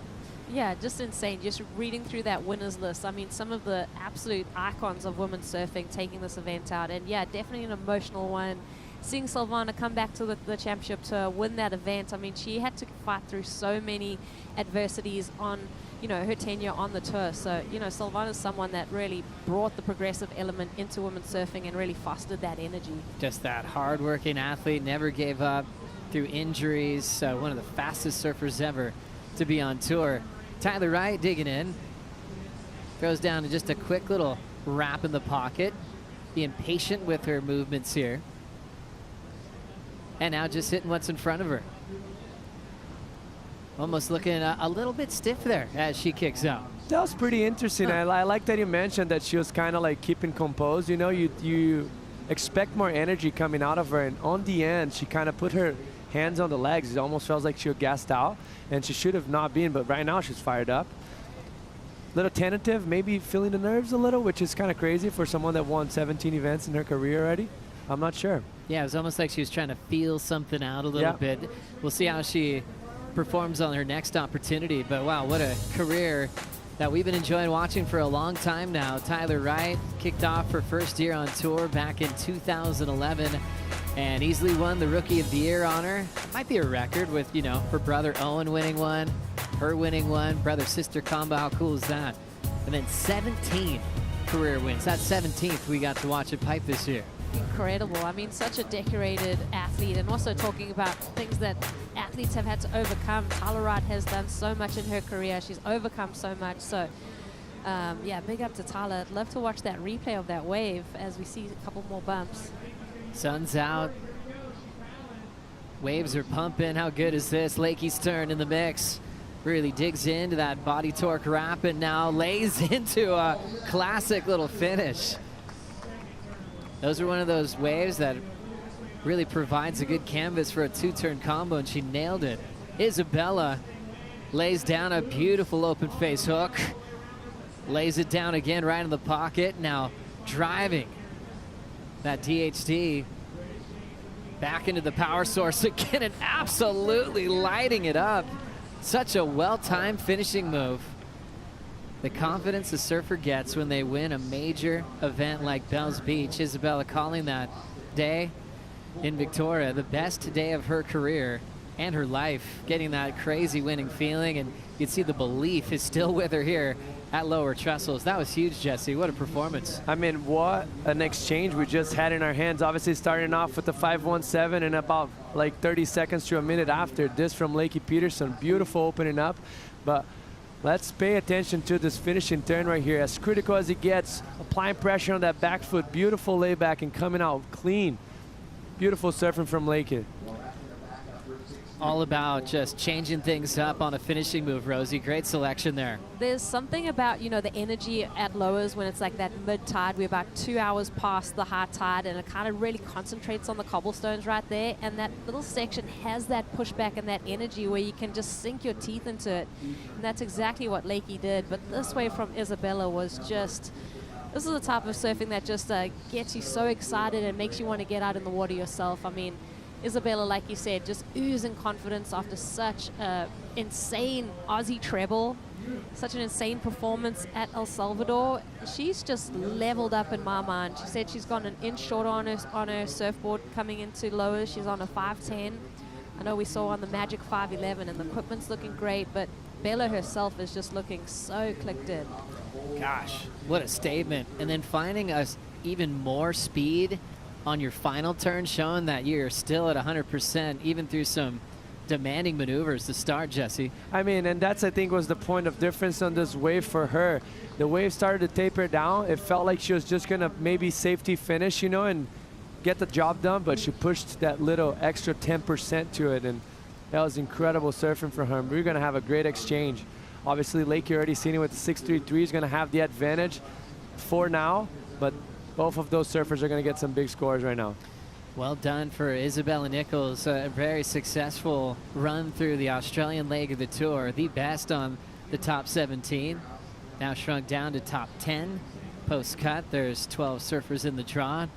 Got Sawyer Lindblad getting the call up as a wild card to compete at her home break. So a lot of big ones to look forward to and a big score to look forward to from Isabella Nichols. Could be touching the excellent range on just her second wave in the matchup.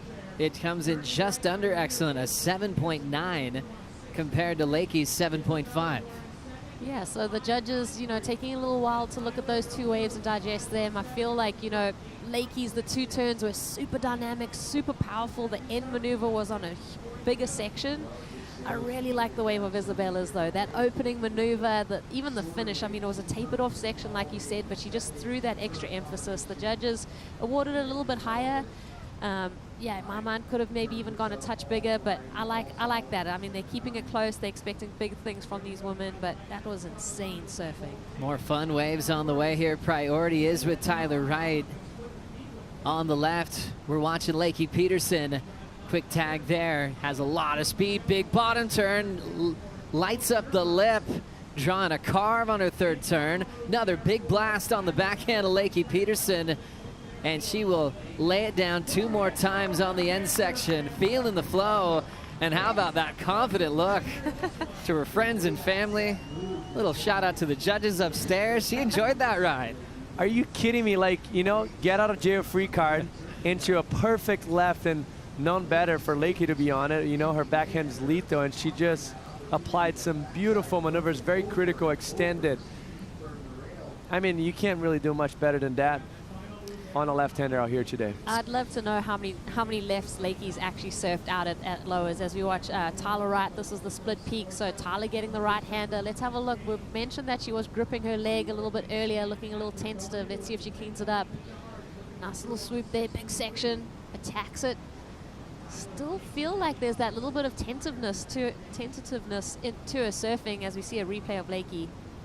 Lakey just lighting up this one, Jesse. I love the second turn here. It's critical, but she makes sure she kind of runs and generates speeds down the line so she doesn't get caught behind and stays in the perfect power source of the wave the whole time. That set her up for what, 4 or 5 turns back to back in the critical spot. She's looking healthy with that score. Looking great, board's looking great. More on that with Kaipo. Yeah, thank you, Joe. Here with Britt Merrick from Channel Island Surfboard. Britt, we're going to talk about lowers boards, but specifically what Lakey's riding here at lowers. Yeah, Lakey's on a modified 2 Happy right now. And the 2 Happy is a good rocker for here. It's kind of a classic Channel Island stage rocker, bit of a flat section under your feet, and then curve out the tail. The modification to that 2 Happy is that it's got a bit more of a racy outline, a bit more curve in it through the back and the front. And then her backup board here is a CI Pro that's got more of a continuous curve for the waves being more cuppy. But that 2 Happy rocker works good at a wave like lowers, where you've got sort of fat and slow sections and then critical sections. That stage rocker allows you to handle both. Thank you for your time, Britt. No worries. Yeah, boys. Thank you, Kaipo. Always great to get the inside of the head shaper, Britt Merrick of Channel Island Surfboards, working with Lakey for a long time. Numbers in for second of Tyler Wright, 5.33. We just saw her kick out of her third wave. Yeah, when you watch Tyler surf so much, her stance is definitely different right now. It almost feels like maybe she's protecting herself at some point. She's still trying to hit sections, but just a little different formula from what we're used to seeing. And we're just picking apart, right? Like, this is some of the best surfers in the history of surfing on the woman's side, Tyler Wright. But she does look like she's standing taller than she usually does on top of the board, which is very interesting. This is Isabella, who just lit up a 7.9, and she's feeling the flow, gets out in front, and then nice direction change to wrap into the pocket, but she'll be off pace for the back end of that right-hander. So she got a little bit confused on the road to take there. And now Lakey setting up her first hook. She's got some speed section delaying that second maneuver, but now she's got even more for the grab rail reverse attempt. As Lakey developed that progressive game above the lip, she also added a lot of those kind of early grab, little fin drifts that looked really cool and stylish. Always had that ponytail shot, that whip in those classic photos when she was on the Nike program. And I remember back then she had an interview and she's like, I want to get on tour and just push the aerial movement. And then she got there and she's like, okay, it's about overall performance. And then she started really featuring maybe that big wrapping cutback as her signature move. Yeah, I mean, we've seen a lot of evolution in Lakey surfing. Just, you know, she started surfing relatively late, right? What was she, like 9 years old or maybe even 11? 12, yeah. Yeah, somewhere around there. And like her, you know, to watch her arc and to see how much she improved in such a short amount of time is insane. And then, like you said, she's just like, she's so analytical. She's very dedicated, like you said, got a great work ethic, and she spends a lot of time like practicing and perfecting her craft. And you can tell in her technique that she's always working on something. Lakey Peterson in the world title race back in that 2018 era. She's ready to get back in it this season, lighting up the lowers lefts and rights, and Peterson is still out in front. We'll be right back.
What a year it's been so far. Checking out the rankings, it's now the focus for the WSL Final 5. The red line is that cutoff mark. If you're below it, you miss out on Cloud Break and you miss out on competing for a world title. Some big names there trying to get in the mix, Rosie. Yeah, interesting. Caroline with a really good start this season just slipped into that number 6 position after, you know, by her standards, some shaky finishes.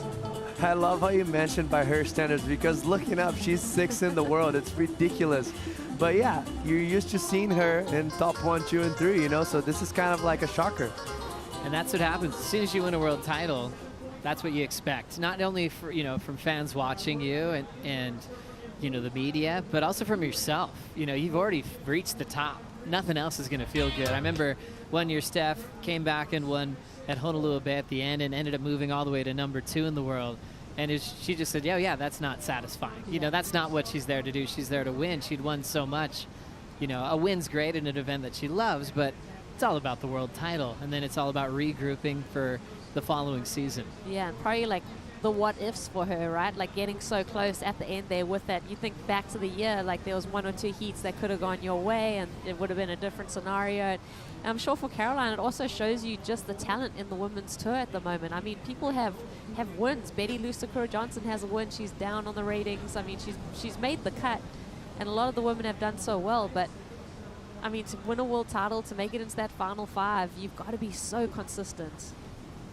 So the events we have left, it's lowers, a very quick jump down to Brazil, then to South Africa, Jeffreys Bay, Rosie's favorite. Right there with lowers as well. A couple of great venues there. And then Tahiti will be the season finale for the regular season to work out the final 5. We'll see who takes it this year for the first time ever. World champion crowned in Fiji at Cloudbreak. Already making predictions on how that might go for someone like Gabriella Bryan, who spent a lot of time there last year. Got to enjoy the regular season. And she's enjoying her time wearing that yellow jersey, Jesse. You know who's more happy than her on the final fives being at Fiji is the guy right by her.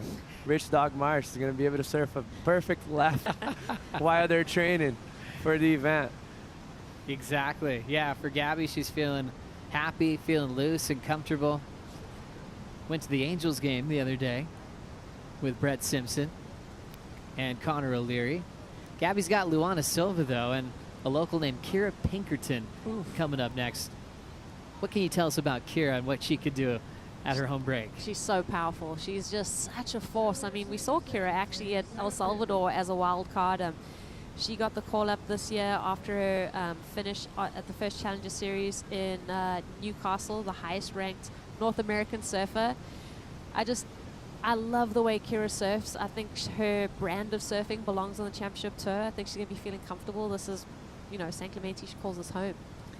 It's wild when you saw Kira and Dimitri out of Newcastle. They were at Newcastle yesterday, it felt like. Dimitri barely made it in time. They were just making sure their flights weren't delayed. It all worked out. Lakey running after this one. Has the speed, maybe a one section. Nope, she's going to beat it. Throwing some whitewater hacks, but so much speed down the line. Now more of a connection there out in front. Punch in the pocket, keeping her rails out of the water. And just rolling through this little lowers racetrack. It's almost like she's on a little treadmill, just hammering every little point in that pocket. She's kind of had that little momentum run on these lowers walls where she's kind of starting with a couple of behind floats and then finding the pocket. Yeah, that was great surfing for her, don't get me wrong, but just very repetitive. Like from what she's done previously in the heat, I don't see that bettering, you know. It's just almost a waste of energy going all the way through the end. That was a very long wave, but you're going to see her just very calm here, probably thinking about doing an air, it felt like it, but then the wave starts running, and that's when she starts this next turn. She gets kind of in that groove of just getting up and vertical, and very similar maneuvers down the line, just quick snaps, aggressive, but felt like he lacked variety on that wave. Yeah, just got her motion going, but it's an interesting point too. When you have a wave this size, you've got the lead, you got 7s and 8s. What do you do with your energy? When do you kick out and kind of let the rest of the wave go by?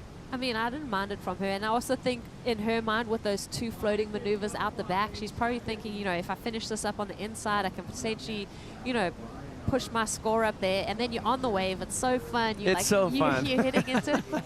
And even though I agree with you, Jesse, it was like a little bit repetitive, but to keep you're keeping your forward momentum on the wave and still knifing it in the pocket like that. I think that just to get the reps, to get that momentum, to feel the rhythm, and even thinking further out in the event. Yeah, getting your feeling with the board every time more. It makes total sense in that way. Yeah, always different theories, and Lakey might have been seeing that as an opportunity just to stay in the flow. It's a little cold out there too, so just staying hot. Lakey getting a 6.43 on that last, so a throwaway, but still out in front. Priority with Tyler. We'll see Isabella on this wave. Fades to take off. The Bell's champ this year, connects, and then builds onto her second turn, but you can tell even on the first section she was just slightly mistimed, and she'll throw that one away. Now it's Tyler's turn. She's been stuck in the 5 so far, and there's that just tight stance again, grabbing the legs, so definitely dealing with something. There's something going on. There has to be. I wonder what it is. I saw her this morning and feel like she looked healthy, you know, like I just briefly saw her, but maybe feeling sick the night before or something, and just very gassed and tired. Yeah, we'll find out. For Tyler, we know she loves this wave. She's won it before. This venue's done a lot for her. Actually made her realize how badly she wanted a world title. She had the loss to Carissa that stung so hard it actually turned in her focus for the world title. Yep, and that replay again. That's a true tell that she's dealing with something right now. Yeah, I mean, it's pretty obvious. Obviously, we'll have to get a word from her and what's going on. But Joe, it's so true. I remember that moment, like looking at Tyler Wright's face. She lost that heat to Carissa Moore, and just like the emotion, like she was so overcome with that emotion, and you could tell that switch had been flicked. Like she decided right there, like on this beach at Lowe's, that she really wanted a world title, and that, like, sometimes those heats that you lose, you learn so much about yourself, and she obviously regathered herself, won a world title, as we see her demeanor out the back there. So Tyler, with 3:20 to go, had such a strong run in those first couple of years on tour, was in the title race with Carissa. I remember it came down to Portugal as a season finale back then. I remember seeing her on the beach. She had lost the world title, and it almost looked like just another day. It, like, honestly, she was like, oh, great, and great job, Carissa, cool, and moving on. It just, her success was happening so fast. She hadn't really had heartbreak with it. You know, it was just, she was enjoying her time on tour, and she's like stoked with a second. And then that point at Lowers was the turning point of going, no, that did not feel good, and did everything she could to never feel that way again. Called up Glenn Micro Hall, won 5 events, found out how to win on a high level, went back-to-back years with her world title reign. Then had some injuries, sicknesses that forced her to be sidelined, and always comes back and builds herself up better. So hoping that it's nothing too serious, but definitely feeling a bit stiff in this one is Tyler Wright. Comboed at the moment to get out of this heat and avoid the elimination round. Isabella in that second spot, still carrying a 2.8. So even though she had that 7.9, her last 2 waves since then, she hasn't converted into a score of consequence, Jesse.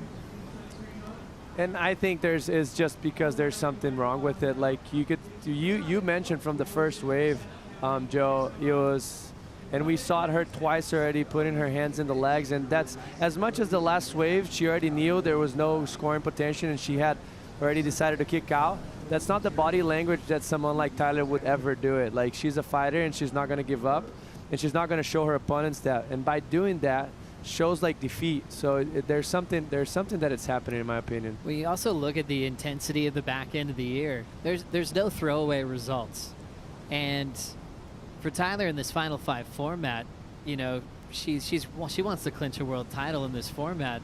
As you look at the season, you can't afford to even miss an event, really, if you want to make sure that you're competing for a world title. Unless you've got a series of wins and a solid lead, maybe you could consider it. There's no real time for rest in between events either. That's such a good point into the mindset coming into this back half of the season. And looking at Tyler's position on the leaderboard, I mean, she's right there on the cusp of 5th place. So this would feel like every opportunity she's going to have to kind of dig deep.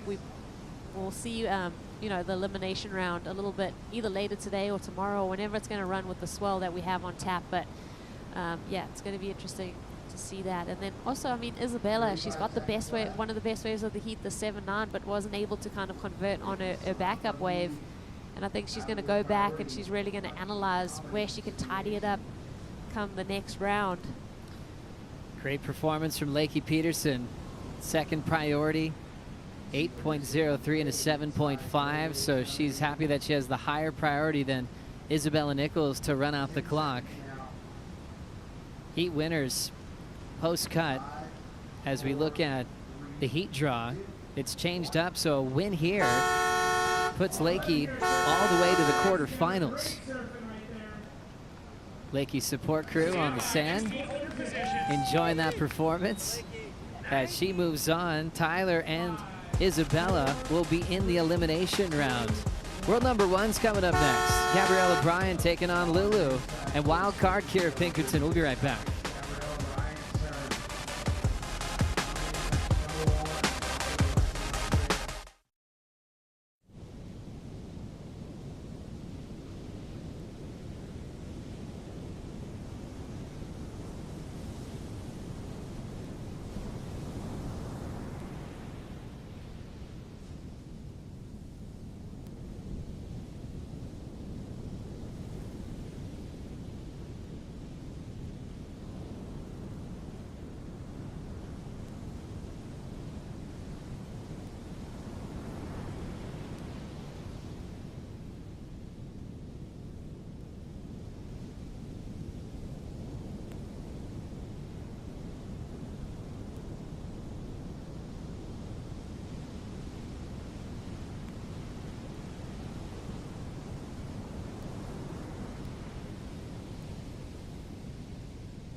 I'm so proud to represent Hawaii and Kauai around the world on the tour. Gabrielle O'Brien is kind of in a shadow, representing the island of Kauai. There's been so many huge names come out of that amazing island. You talk to locals on the island of Kauai and they're like, oh, she puts in the work. I think one of the biggest challenges I've faced, which has honestly worked in my favor in a way, is always being the underdog. Rolling into this one is Gabrielle O'Brien. Late for the climb, but gets up there and pulls it off. She wins her first ever championship tour event, and it's the Western Australia Margaret River Pro. Man, when I won that event, getting teared up the beach and then with the trophy over my head, it was an incredible feeling. It was just like, wow, all the hard work has paid off. Amazing series called Inside Pro Surfing. You could watch all of the episodes on WorldSurfLeague.com. Now tracking down the line with world number 1, Gabrielle O'Brien, laying down that rail, riding the boards from Mount Biolas, belting the lip right there in transition off the bottom. Nice open face hook once again. Lays it down and resets for the inside track. Little stumble there, but now finds the pocket, known for her power and precision, and did a lot of things on there. I think also warmed up a little bit, kind of stepping into gear in this heat against Luana Silva and Kira Pinkerton, already called the most powerful surfer on the championship tour, and made some incredible decisions to start off strong in her first heat of her career at Lower Trestles. As we know, this has been the stage for the finals, but first time it's been back at the regular season level since 2017. So all surfers chasing world number 1. Lulu making her first final this year of her career back at Bell's. And we've seen a lot of Kira Pinkerton from the junior titles, wild card opportunities, even going back to Karamas when she was about 16. Here's Kira now, fresh off all those airplane rides from Australia, right into action on her home break. Known for her power and amazing rail work. Oh, creative way to get back to the lip, and she'll just run out of room on the end section, but great job grabbing her first wave here in the CT jersey on her home break. Comes from a great surfing family. Her dad competed on the Bud Tour. Hi, everybody. We've got a special guest joining us now.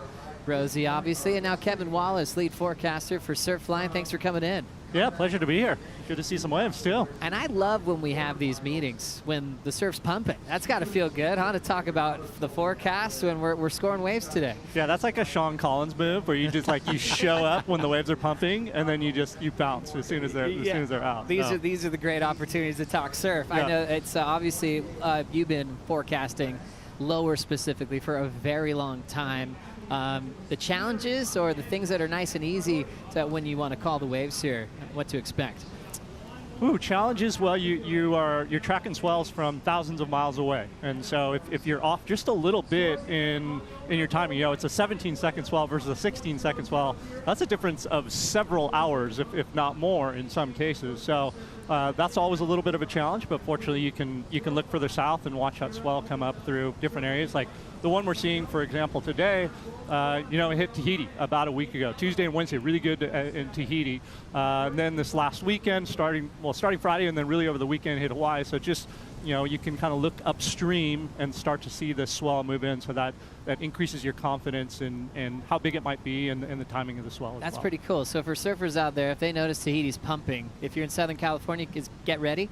Yeah, a lot of times, it's about 6 days later is the typical timing, and not every swell that pumps in Tahiti is going to pump in Southern California, but a lot of them do. So it's if you're an at-home forecaster, it's one of those tools in your tool bag that you could use. I like that. It's enjoying the breakdown with Kevin Wallace, and then the breakdown of an 817, Rosie. Yeah, just amazing from Gabrielle O'Brien, opening up with this wave, and I think pound for pound when you're surfing lowers, the energy expenditure is insane. You can tell by the end of this wave she was truly gassed as she's just giving it her all as she's bearing that rail.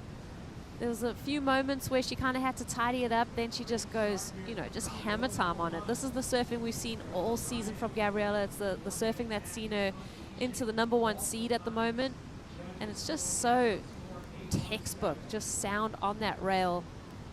Definitely seen her confidence grow this season though, and just her heat management. I mean, to open up with that 817 just shows that she's kind of identified great waves and she's put herself in the position to be on them. Well, it's an interesting situation for Gabby Bryan. When you look at a wave where you know for her standards, there was a couple points that were just a little sticky, but it's still excellent for the magnitude and the power of the turns that she does connect on. And Rosie, compare that to Kira's wave here. I mean, first of all, I'm just going to say that paddle into that wave was incredible for Kira to scratch in on that wave and make it in and get over that little bit of a ledge there. It was just kind of a little bit mistimed on that last maneuver, and I feel like that was almost because of that paddle that she had to do. She couldn't quite get the entry that she wanted. Some big dynamic moves on the outside, but I'm sure there were bits of that wave that she would have wanted to tidy up.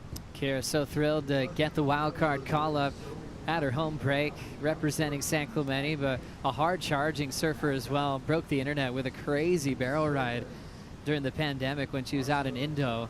So showing how much depth she has. Already anticipating after a big barrel ride like that, once she gets on tour and gets to surf pipe and show up, she would just fit right into the mix. So 3 scores on the board. Gabby leads the charge with an 817 and still hanging out with Kevin Wallace. Today, you know, was a big day we're waiting for. Seeing this swell peak today. So what can we expect? When are you expecting it to peak? And then what's going to be happening tomorrow as well? Yeah, you know, with these southern hemisphere swells, they're a little different than, say, like a swell in the North Shore in Hawaii, where it's like, oh yeah, it's going to peak about 1 o'clock, because it just comes up and it comes down oftentimes so quickly. With these types of swells, because they're coming from so far away, it tends to be a prolonged build, kind of a longer peak, and then a shorter, a longer fade too. So we're basically just looking at surf throughout the day today. And we'll have a look here actually at the storm that set up this swell in just a second. That came from way down in the Southern Ocean past New Zealand, and then eventually moved over into the Eastern Pacific. This is actually a swell period that's coming in right now. So we're long 17, 18 second stuff right now. This is the next swell that we're watching, and that's the one that's lining up for this weekend too. And that's going to be a pumping swell. You know, today we're holding all day today. We're seeing that onshore wind pick up just a little bit, but it should stay light through the afternoon. Just a little crumble on the water, just beautiful conditions pretty much all afternoon. And then as we move out over the next few days here, we're going to see the surf come down just a little bit over the next couple of days. But there's like reinforcing pulses through the second half of the week to keep it from dropping off. And then really picking up again over the weekend and pumping, you know, by Saturday afternoon and pretty much all day Sunday. So a lot of options, generally pretty good winds too. Maybe getting a little funky with some soft wind later in the week, but a lot of surf lining up, which is great to see. We're scoring. We are, yeah, we're absolutely scoring. And the topic always at Lowers is, you know, with the permit restrictions, here being a California state park, you've got to choose one weekend day to run. It's either Saturday or Sunday. Right now, what are you thinking? Which day would you want? Yeah, yes, that's an interesting question, because bigger isn't always necessarily better at Lowers. You know, Sunday is going to be the bigger and more consistent day.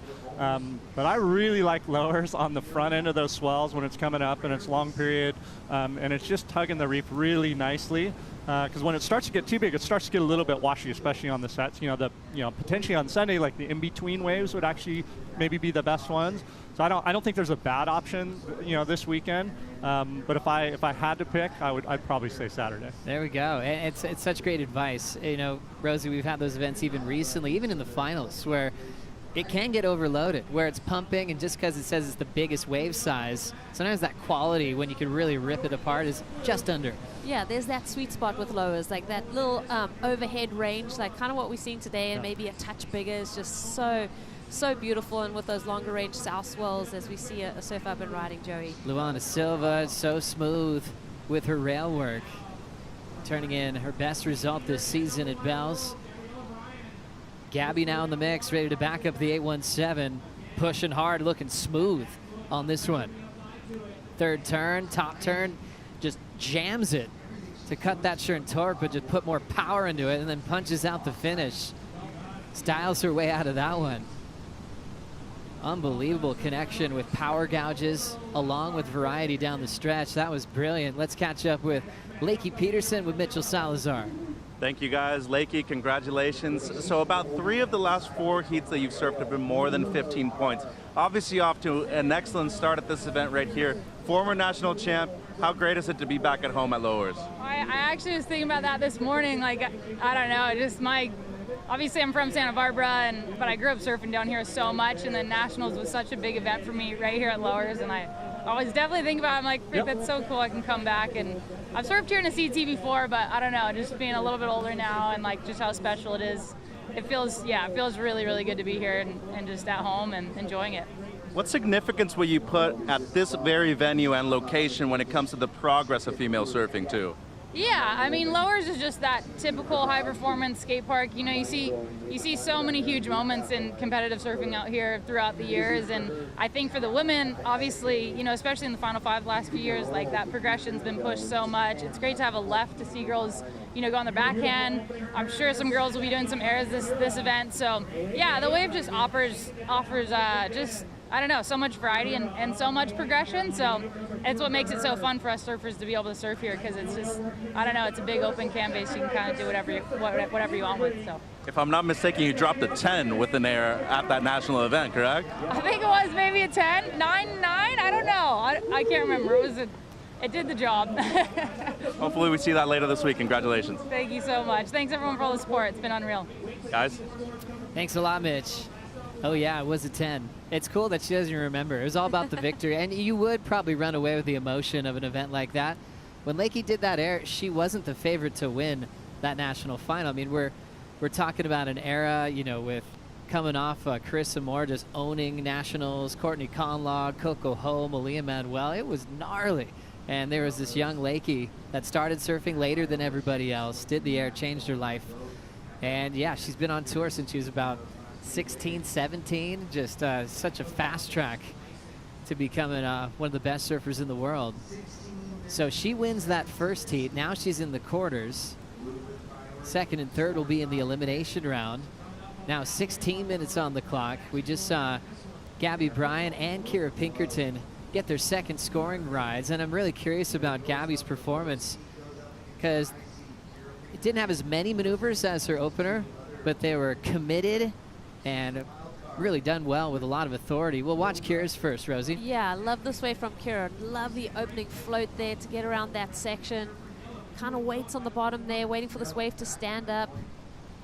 You know, she's also got so much power and speed and just a beautiful style to watch as we see her just find that sweet spot on this wave and really hammer that inside section as this wave starts to taper off down the line. Finishes it off clean, her best wave in my eyes. But Gabby Bryan, this wave was really tricky to surf. I mean, it was really pushing out to see that little bit, so to stay, it really wants to push you out on the open face. Gabby does well to maintain that composure, keep that rail line engaged. That turn right there, another powerful example of the surfing that she's doing.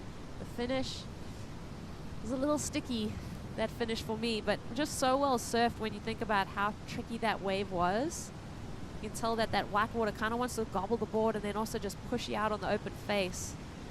A lot of time spent on that rail, just digging like 1/3 of the board, completely burying it. It's fun though to see these exchanges go back and forth, and we're seeing Gabby put in some really healthy numbers so early on and establish herself in the lead. Yeah, different ways to score, isn't there? And especially when you got different angles of end sections. That last little end section that she had a little slingshot to it. She was able to finish on her feet, turns in a 7, which is always a good discussion on angles and swell direction when it comes to any venue. But here at Lowers, having the southwest today, you have great days on a straight south, and even in those winter months, you could have fun on a northwest. What are the big differences in all those angles that you see at Lowers, Kevin? Yeah, no, so we'll be able to see it almost in real time in the sense that we've got a really westerly swell right now, so directions like 220 to 210 degrees, and meaning like straight south would be about 180, straight west would be about 270. When we get into the weekend, that's almost a straight south swell, so about 185 to 190 degrees, so we'll be able to see it, you know. when we get a little more westerly like this, the rights can bend away from you a little bit more. The lefts maybe square up just a little bit more. And then as you go towards that south direction, it's like it flips almost, you know. And especially if you ever get a hurricane swell in here, you get that like south-southeast swell. Those lefts tend to run away from you, but kind of bend out to sea. So not as easy or as powerful to surf necessarily. But yeah, you know, every spot kind of has its magic day, and Lowers fortunately has got a pretty wide window to have a magic day, relatively speaking. You know, anything out of the southwest to south, as you mentioned, Joe, you know, long period, 16 seconds or more, and it's a good chance it's going to be good.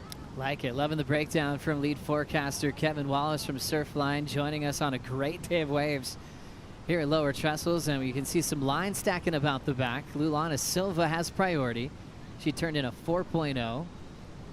Growing up on the North Shore of Oahu, representing Brazil on the championship tour.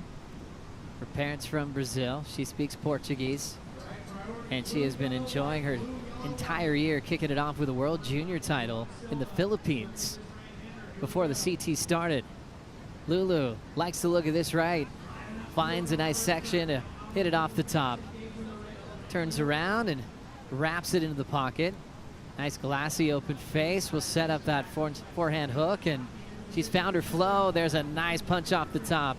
Lulu putting a lot into the tail slide and just loses out on a really fun finish. Yeah, that wave was on its way, Joe, and it's just so easy to do, to get that eye line, just looking down the line before you've completed that maneuver. Such committed surfing on the outside from Lulu. Our best look at her, just a fluid style. So tough fall there for Lulu, but some great points before the fall, so she will be improving on her low score as last year's world champ and a favorite to win this event. Katie Simmers looks at the lineup. She's coming up next.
I mean, how good is WSL Rising Tides? What's really rewarding is being down here and getting to have everyone who had participated in Rising Tides now have this full circle moment and be the mentors themselves. How did you get like your mental game right when you put on the jersey? You gotta keep in mind that this is just surfing and this is what I love to do. If I can remind myself that I'm going out there and doing what I love every day is probably the best reminder that I can give myself. Hogue is excited to partner with the World Surf League to support these young rising surfers. These young women need support from not just their families and friends, but from the community. Every year we try to get new girls in, girls who've never experienced it, so they get a taste of what this feels, because most of our girls go on to compete on our QS and Challenger series. This is the most competitive lineup in the world, and you have all of these young girls that are just coming and taking it over. There's a lot of pros out there, and you've got 20, 30, 15-year-old girls that are like, actually, you know what, this is my spot. We had Jessie Malidari here, our commissioner, who's on her last event, which was super special and emotional.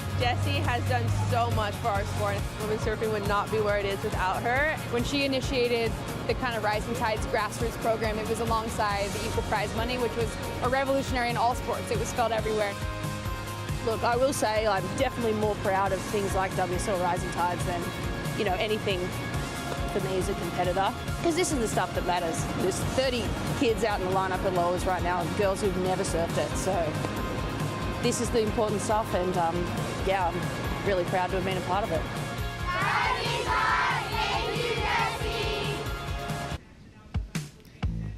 Rising Tides program is just unbelievable. Like Jessie Miley Dyer was saying in that piece, we've had so many fun full circle moments, classic ones with Aaron Brooks, you know, just being just bright-eyed, talking to her heroes in the bright yellow Rising Tides jersey, and all of a sudden she's the top 10 of the world, making the cut, and just flying through her rookie season on tour. We absolutely love it. That was packed house for this edition here at Lower Trestles, and getting to ask your favorite surfers all these great questions on what to do to perform. That's really rare. The highest level of sport anywhere. How cool is it? Opening that door up to the next generation. Oh, it's insane. I mean, that is that experience that sticks with you. That's the kind of thing that really pushes you to want to choose a path and a career in surfing. It's so good to see too, like they had a lot of the younger girls there participating in the Rising Tides, because we do have like these kind of waves of talent that come through, and Lower Trestles, I mean, it happens so quickly. The women get so good. They just they head to the next contest so quickly. So to see that next little younger generation come through and be ripping out at Lowe's is sick. Very cool. As we check in with the CT by the numbers, another great milestone for Gabrielle O'Brien, adding another excellent number to her season this year. She's number 2. That 817, her 10th of this season. World number 1, right behind Katie Simmers. Katie, world number 2, with 11 scores in the 8+ range this year. And that makes sense. There's the one leading the charge this year on the championship tour. It's Gabby Bryan, the only surfer with 2 wins this season, as we've had so many different winners in the first 7 stops of the season. Kevin Wall is still with us. Starting to panic. We're running out of time. I don't know where you go after this. Focusing on really just the evolution of surf forecasting.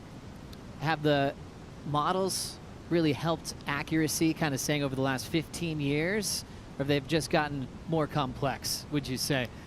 Probably both.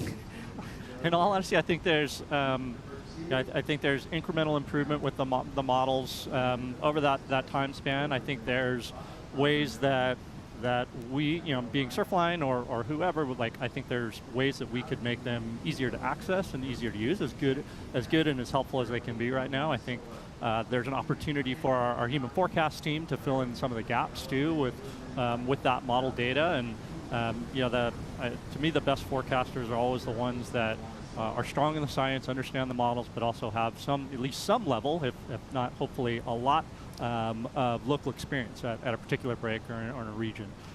So you combine all of those things, and you're going to have a pretty solid forecaster. That great forecaster, trusting that human instinct, your natural connection with your resources, and then balance that with the algorithm that you're seeing on the models. Absolutely, yeah.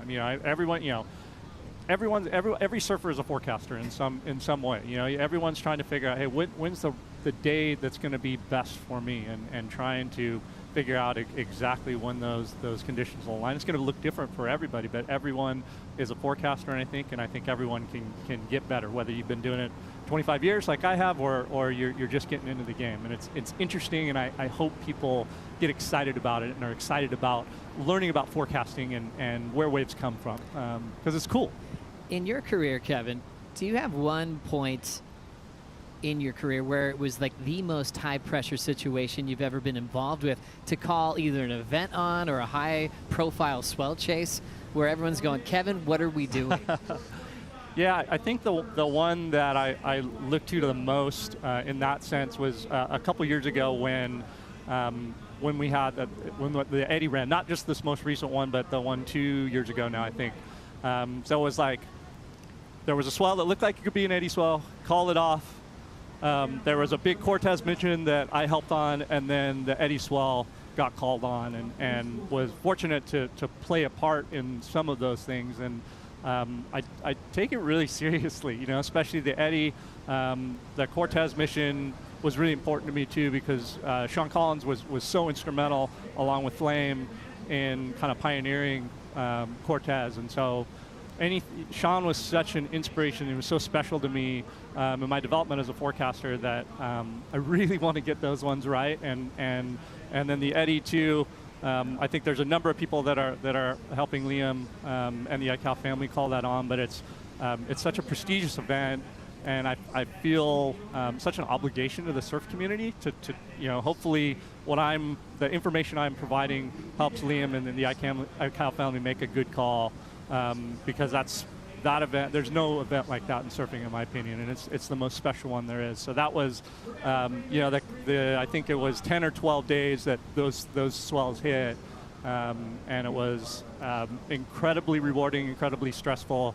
But yeah, I was really glad and felt really lucky to be a part of it. God, I love that story, Kevin. Love your work. I love your passion for the sport. Obviously, a lifelong surfer. And making those big calls, man, that we all benefit from. That's when we get to watch our favorite thing in the world. And, man, it's been a great year when you think about what we've seen with the Eddie. Big win for Landon McNamara. Crazy start to the winter season on the North Shore. Cole Rothman with a big win at Pipeline. Nathan Florence before that. And then flying into the championship tour with Baron Mamiya. And then here we are, stop 8 of the season, passing the cut. Down to 2:15 on the clock in heat number 2 here. It's Gabby Bryan, 8.17 and a 7.0. Kira with a 7.10. That's going to be a confidence boost, even if she doesn't get a win in this heat. She's getting scored from CT judges right now, and that's going to give her more feeling of really belonging now, Rosie. Yeah, and that's like those elements that you take out of heats, those positive parts of the experience, and also just being fired up. I mean, you're coming up against #1 in the world, you're matching her scores. So just taking that as a little key moment for you. But Gabrielle Bryan's going to come out of this heat. She's going to catch up with her coach, Doug Marsh, and really there isn't much that you can fault Gabby on in this heat, of opening up with the 8.17, backing it up with the 7 as we see a couple lines coming through. But she surfed such a great heat. Minute 25, priority with Gabby. She's not even looking at it. Kira Pinkerton will get a chance to swing for the lead. Needs an 8.08 as she hits that first section. Nice clean slice. Real cool, patient type style, but packed with power and intent when she connects. And she'll end up just losing it on her finish. Didn't really give her a strong end section. So Kira will see that she's under a minute to go. And she'll be thinking about how she can switch things around in the elimination round. Lulu's got some time, but needs a 9.9. And Gabby, with higher priority, is in a great place to close it out with those 2 big scores. That's like being dealt pocket queens, and you just control the table and compress the clock. Kevin, when I'm on surf lanes, like people say you only use like a small percentage of your brain? Yeah. I feel like that when I'm on surf lane. I have my go-tos, but there's so many resources out there on how I can get myself in better waves. What's like kind of a new addition to Surfline that members can really take advantage of on the site? Yeah, one of the cool new ones is our smart cams. They are actually detecting the size of the waves, the consistency of the waves. You can go in and look at a wave distribution and see, like, okay, there's been 4 8-foot waves in the last 30 to 45 minutes or whatever it is. So really cool to be able to see like how consistent a swell is, how big it is, things like that. That's one of my favorite new things. That's really cool. I'm definitely going to check that out. Kevin Wallace, always appreciate your time. Please join us throughout the waiting period. We love having your company. Yeah, cheers. Great to be here, guys. Gabby Bryan taking a very solid win. She's flying into the quarterfinals. Opening round, heat 3 up next. Katie Simmers takes on Betty Lou, and Sawyer Lindblad will bring in Chris Cote for the call.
Welcome back to the Lexus Trestles Pro, and we are straight into it with the one and only Katie Simmers. This was her magical run to become your 2024 Trestles winner and, of course, a world champion. And this surfing right here is futuristic, it's timeless, it's everything you want to see. And Katie Simmers became champion and really just put her name on that list of all-time greats already, with so much more to come. And speaking of that, it's about to happen right now. We got 27 minutes on the clock. We got Betty Lou Sakura Johnson, Sawyer Lindblad, and Caitlin Simmers in the lineup. In the booth, you've got Chris Cote, you've got Jesse Mendez, and I'm just going to throw it right out there right now. We got number 2, number 7, number 11 in the world. Jesse, who's got the edge right now? I mean, I can't go past Caitlin just because of her performances in the past year. Obviously, has more experience, surfed here in an event before. The opponents haven't yet. Sorry, on an event on a major league. Obviously, Sawyer and Betty Lou Sakura Johnson surfed at lowers on the amateur events, but not on the big league, and it's a big difference. Well, I'm glad I snuck that question in there, because right off the buzzer, this happened. Betty Lou Sakura Johnson dropping an 8-point ride, Jesse. There you go, just to kind of keep me quiet right now. Beautiful way to start, opens up with a massive carve, just a lot of power as usual. It looks like she's gonna finish it off strong. Beautiful way to start for Betty Lou, just solid on her foot, and looks like Sawyer went left on that one, the get out of jail free card. With this wind right now, what's gonna happen on this left, it's gonna be a little bit more wobbly, as you can see it right there. Gets a bit trickier to ride, but it felt like she just demolished that wave and didn't worry about any of what I've just mentioned. So good way to start. Obviously a way worse wave in as far as quality, but the surfing is there and she warmed up, and obviously she should be very free because she's a wild card for this event. So it's time to go to town. So there you have it, the breakdown of the scores. And to get a number like that, one of the highest single wave scores of the entire day with literally 5 seconds off the clock, you put yourself in a great position. You need to get an early lead. You need to keep the pedal to the metal. We know how good Caitlin Simmers is. I mean, the proof is in the pudding there. But Sawyer Lindblad, this is her home break. This is her backyard. She starts off with a 4.83. And I would say, not just in this heat, but overall in 2025, I feel like this has been the year of Betty Lou Sakura Johnson, her best year competitively. Has put on some incredible showings. I feel like she's really arrived on the championship tour in 2025. And Chris, sometimes it's just you gotta break the ice, you know? Like she might have been a little bit timid at some moments. She had glimpse of excellence. Remember that backdoor barrel at backdoor that she had last year on a beautiful wave. She had some amazing rail surfing, some very progressive surfing as well, but she couldn't put a whole year together. It seems like you mentioned, she did this year so far, and she won an event, which is a huge breakthrough performance for someone like Betty Lou, and she's up and riding right now. Well, that confidence boost from the 2025 Gold Coast Pro definitely packed up and came here to Trestles with her in her board bag, because as you can clearly see, she's on a heater already. Still 24 minutes to go. Betty Lou already with a backup score. She started off with an 8. That's going to put her well into the lead. We've yet to see Caitlin Simmers take off on a wave. Katie's had a solid year so far. She had a first at Pipe, a first at Bells, a third in El Salvador, or this is 2024. So many big numbers for her, so many huge wins. In 2025, she had a win in Abu Dhabi, second at Margs, and a second at Pipe. I mean, so far, what a great year. I think this has been one of the more exciting seasons we've seen on the Women's Championship Tour. And it's just really solid surfing from Betty Lou Sakura Johnson. That's exactly what she's doing right now, Chris. I mean, what I like the most about this wave is just the fact that she's getting a backup on the board. You know, she's going to be able to build into that. I feel like with 23 minutes left in the caliber of the surfers that we have in this heat, and the waves that are being provided so far today, she's not going to keep that second best score that she has right now, which was a 4.87. But it's good for her to just feel the confidence and have those opponents of her. One of them needed a combination of 2 waves and the other one needed an excellent wave. So now she can kind of set anchor out the back when she has priority and just wait for another excellent score and nail the coffin. 22:40 to go. Let's take a trip down memory lane. Let's look at all the winners. The 2025 Championship Tour so far. We started off at Pipeline, Tyler Wright. Huge victory there. Abu Dhabi, Caitlin Simmers grabbed herself that yellow jersey. Then we went to Portugal, where Caroline Marks came out on top, on the shoulders of giants, literally. And then Gabriella Bryant started her roll. Huge, ripping victory in El Salvador. Isabella Nichols, Bells Beach, she got to ring the bell, put herself right into that final 5 picture. And then it was Betty Lou Sakura Johnson on the Gold Coast, her maiden victory on the championship tour. Gabriella Bryant, the only female surfer so far in 2025 to get 2 wins. Massive victory at Margaret River in huge pumping waves. Had to do it in all types of conditions.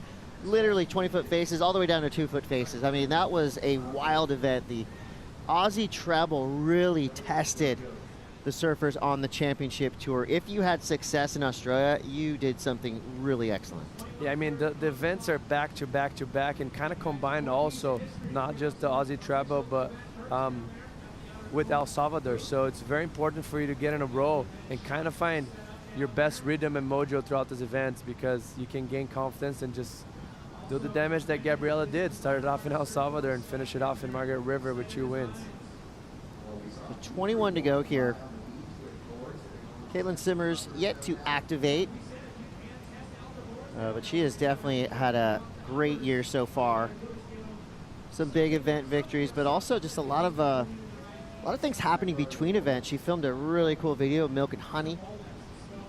I know that one of her sponsors, Sunbum, just released a Caitlin Simmers figurine and a whole signature collection. So pretty cool. rad. Just got to see that firsthand the other day. And you expect to see a lot of movies and segments coming out from men's, but not on the women's side. So it's kind of cool for her to be, since like the QS days, she's been kind of putting kind of an edit a year, which is, it's awesome to watch. She uses her time really wisely. She was in the Maps to Nowhere O'Neill series, where she absolutely scored with her brother and Sully Bailey. That was It's crazy. one of the coolest little travel segments I've ever seen. Some of the best waves I've ever seen. Some of the sketchiest looking waves ever. I know. Check out, I mean, Did you know you'd where that spend was? hours watching Katie Simmers footage. It would never get old. Did you know where that was? No. We'll They're not talk about telling. later. I'm more interested in the sand bottom left. Oh, there you go. I'll go to that one with you. Okay, let's go. 1950 now. Katie Simmers, again, yet to activate, but she's now at the back with priority. Looks like she had a quick look there. Conditions have really stuck with us through the day, just in walking from the Red Bull Athlete Zone way down here about 300 yards to where our broadcast booth is. I mean, I saw waves pumping through the whole time. I got to see Gabriella Bryant live, just bearing that rail, gouging down the line on that right. 15.17 total. So some big numbers in the previous heat. And right now, Sawyer Lindblad just a .43, so just barely kind of let go of the rails. She's going to want to throw that score away. Speaking of women's movies, I know your wife, Tatiana Weston Webb, just dropped a documentary that is getting incredible reviews, selling out shows all up and down California. And, you know, that the conversation that we've been having with this kind of new school movement, you know, Tati's taking a break, Carissa Moore's taking a break. So some of the biggest, Joanne DeFay's taking a break. Some of the big, Stephanie Gilmore. The list goes on and on. So the big 5 that has dominated the Women's Championship Tour for the last 5 or so years, you know, they're all stepping back, and they've opened the doors for surfers like Caitlin, Betty Lou. I mean, they would have kicked down the doors Anyways, yeah, it's about time. It's just cool to see a brand new list of names in that top 5 picture. And here's the surfer that's on top of that list, your current reigning world number 1. We got Gabriella Bryant on the glass with Mitchell Salazar. Yeah, thanks guys. Gabby, congratulations. Excellence once again, but just really the consistency that you have found since being number 1 in the world. What do you really attribute all of that to? I don't know. I think I've been telling myself that this yellow jersey and being number 1 in the world is just a reward for all the hard work I've done. So if I continue to do that, I'm not going to change anything because it's working. So I mean, this last heat, I was just so excited to go surf. I was like bummed when there was a restart in the first one. I came out of the locker room and I was like, no, an extra 10 minutes. So, I don't know, I'm just excited to surf and just want to do my best surfing. I think people are excited to watch you surf too. Let's look at the Jumbotron over here on the corner. 817, very first wave, seconds into the heat. Walk us through it, Gabby. Yeah, I saw the girls in my heat paddling out, or paddling in for the first wave of the set, and I saw the second one out the back, and I just knew that if I got a set and could do some big carves, that it'd be a pretty good score.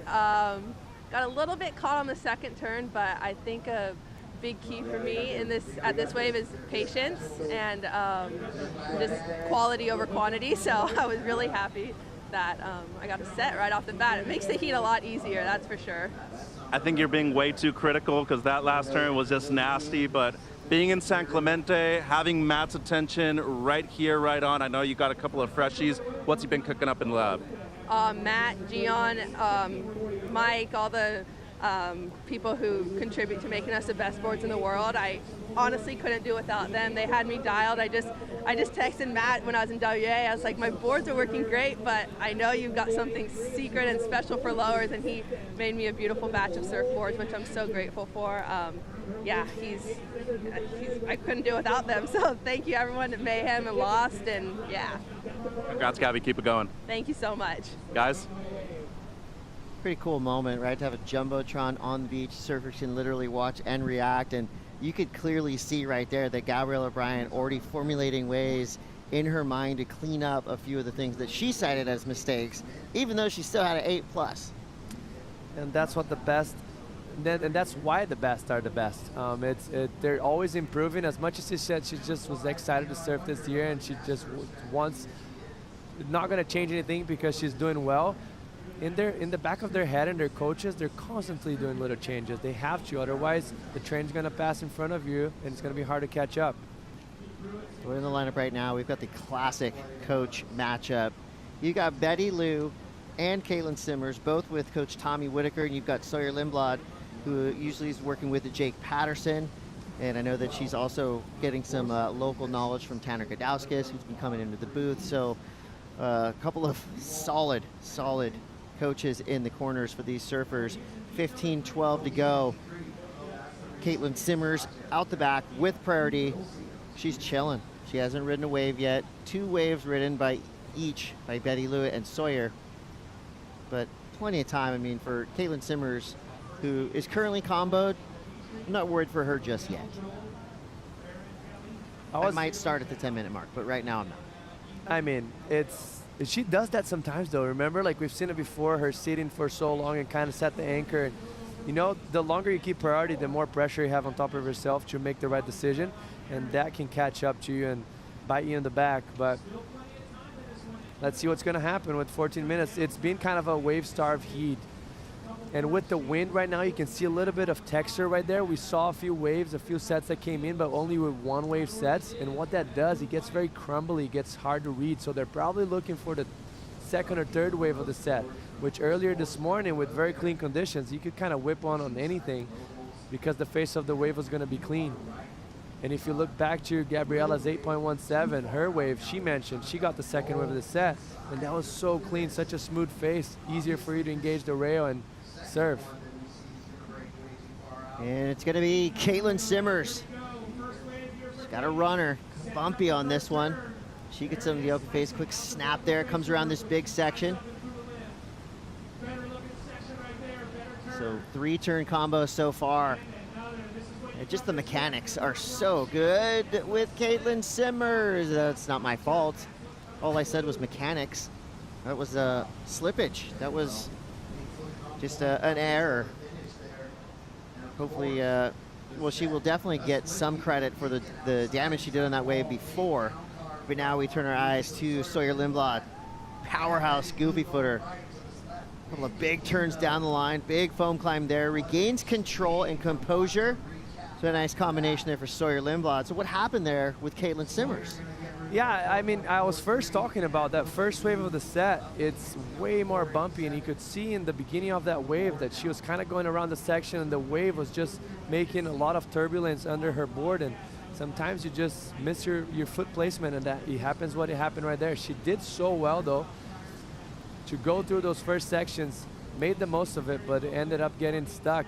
And you could see on Sawyer's wave, right there, you can see in the beginning, look how much her board shatters right there. Hard to engage the rail, you have to keep the board a little bit flatter, but she manages to right here get nice up and vertical, gets the spray out, but she's not knifing as much as she used to, and that's all because of the wave being the first wave of the set with this winds now. And you can see here on Sakura's wave is the third wave of the set. Look how much cleaner that wave is. She gets up and vertical, kind of mistimed right there. The waves go a bit flat now. Let's see what's gonna happen. But you could see on that first turn how much cleaner the face was, and it helped so much the surfer to engage. And here also Sawyer Lindblad making the most of that left bow. Beautiful open carve, second one, and gonna finish it off strong. I like that whip on the second turn. That's a tension grabber. You know, the judges will see that and go, "Ooh, okay." Added a little extra flair. Element of surprise, right? Yeah, like, cool. Everyone obviously looks so good on top of the board, but who can put the exclamation points gonna get the best out of it. Well, all surfers now paddling back to the takeoff zone. We got 11 minutes, 30 seconds to go. And I feel like summertime has finally arrived. We got a break from the June gloom and enjoying the beach right now. We've got Kaipo Guerrero with the shaper to the stars, Matt Biolos. Yeah, really popular shaper, Matt Biolos. Hey, Matt, I just want to ask you, with a new team rider like Sakura, how fulfilling is it when you see her on your equipment and accomplishing milestones, breakthroughs, you know, winning her first CT event? It was really fulfilling, you know, being there and standing there live watching her win Burley. That was great. It was like, okay, we did it. You know, it's a breakthrough and success. And now it's kind of sort of sealed our relationship. She's a sweet girl. Her mom and her family, they're kind of assimilated into our crew. It's great. You had 6 surfers in these last 3 heats. You're a busy man. You seems like you have half the surf world coming to your shop right now in San Clemente. We welcome everyone to come through our shop in San Clemente. It's a meeting place. We build them there, we sell them there, and it's a lot of fun. It's great to welcome the world to our town, and we have beautiful sunny weather and overhead surf. I mean, this is what it's all about. Speaking of surf shops, you unveiled the new Bashams and honoring Brad Basham, a legendary surfboard builder. Talk about the surf community and that special moment and that special place. Yeah, I mean, Brad was, he kind of raised a lot of us here. He built boards here for 50 years. And he had the big compound, and he unfortunately passed away prematurely a few years ago, and we had an opportunity to take over the business with his family's blessings and the town around us, and we put our life and sweat into it the last year and a half, and kind of launched it open with a memorial plaque in his name and honor. It's just a really cool place. Like I said, it's a meeting place. It's a gathering place. When in San Clemente, make sure you make your way to Bashams. Thank you for your time. Back to you guys.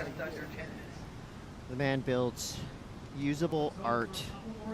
Matt Biolos, and Kaipo put it well. I mean, he's got his hands full right here, especially at Lower Trestle. So not only does his team riders need a lot of attention and a lot of surfboards, but he got a lot of visiting surfers ordering those Matt Biolos made craft. 9:20 to go. Betty Lou Sakura Johnson in the lead for now. We got big heat still to come. Molly Picklum is coming up next. Don't go anywhere. It's the Lexus Trestles Pro. We'll be right back.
The Lexus Trestles Pro, presented by Outerknown, is brought to you by Sun Cruiser Vodka Iced Tea.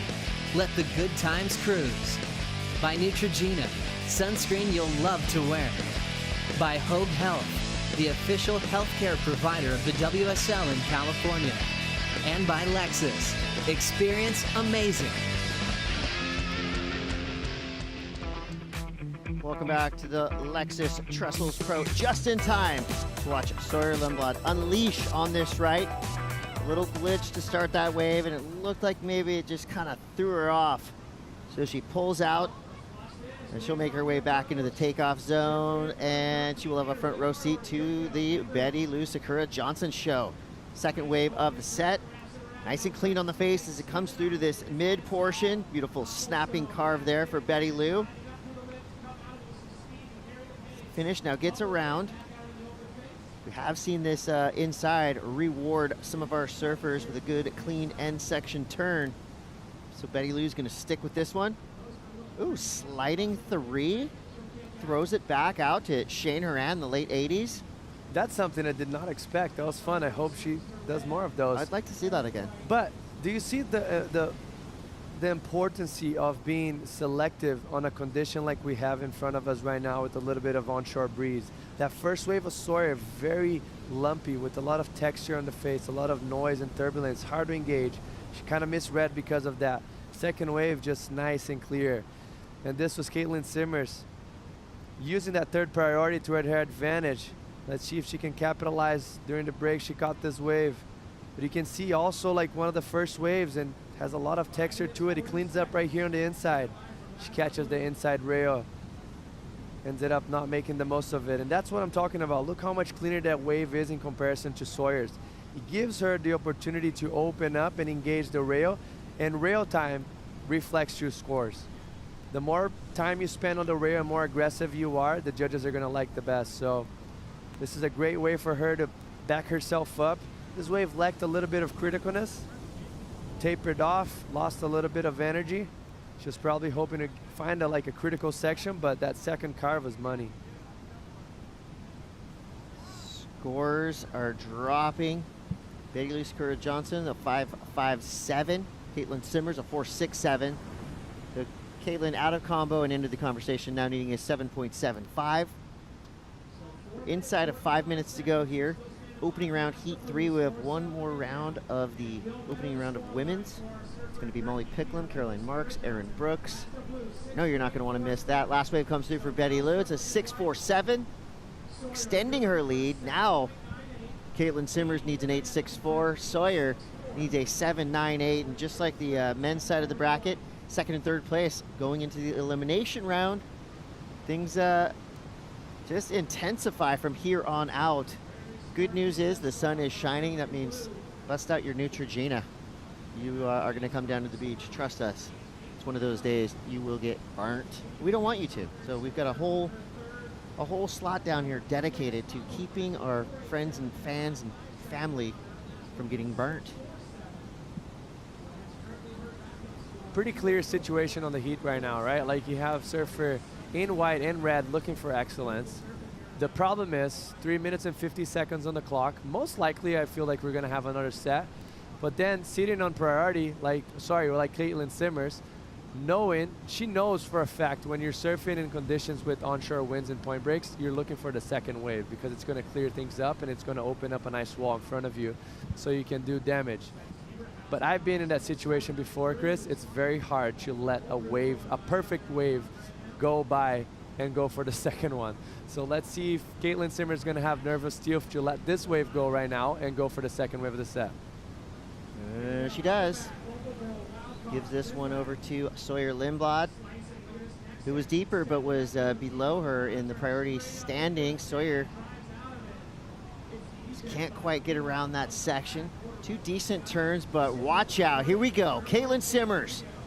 Looks like she could be on a gem. Right when she stands up, it's like she gets a speed burst from that Chris Bohr surfboard. Beautiful bottom turn, snapping combo. Stays on her feet, but you saw her head and her hands. Frustration right there. Chris, that wave was a missed opportunity because that wave is still tapering off all the way behind us. We're looking over our shoulders right now, and unfortunately, second turn was massive, but just kind of lost her front foot, and she could have used that wave to commute back to her house in Oceanside. It's still going. It's still going. Us. Not kidding, it's literally still going right now. So unfortunately for her, but hey, chose the right wave, right? Like the third wave, it seemed like you went way far out the back because Betty Lou didn't stand up on it, and that wave had potential, I don't know, close to an 8.67. As you see it right here, she takes off. Nice first setup carving. The wave gets critical here. Applies pressure on the front foot. There's kind of a lump right there, and she misses on the lip line. As critical as it gets, look at that front foot kind of going backwards. She stays on her toes, regroups, but it's too late. She's going, what She's bummed. just happened? She knows it's a missed opportunity. She chose the right wave. It's just right there. You know, sometimes it just doesn't go your way. What can you tell? Yeah, it almost seemed like when that little lump hit her when she was coming down from the turn, that's really what kind of threw her off balance. Like, had she came out clean, most likely would have been able to make that section. We've seen her so many times with that perfect bottom turn just come right around and straight up into the lip.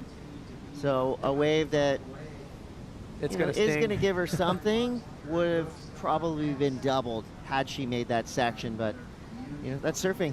Not always going to be easy, that's for sure. And here we go, Sawyer Lindblad looking for a 7.98. 2 big turns so far. Clean, glassy face on this one.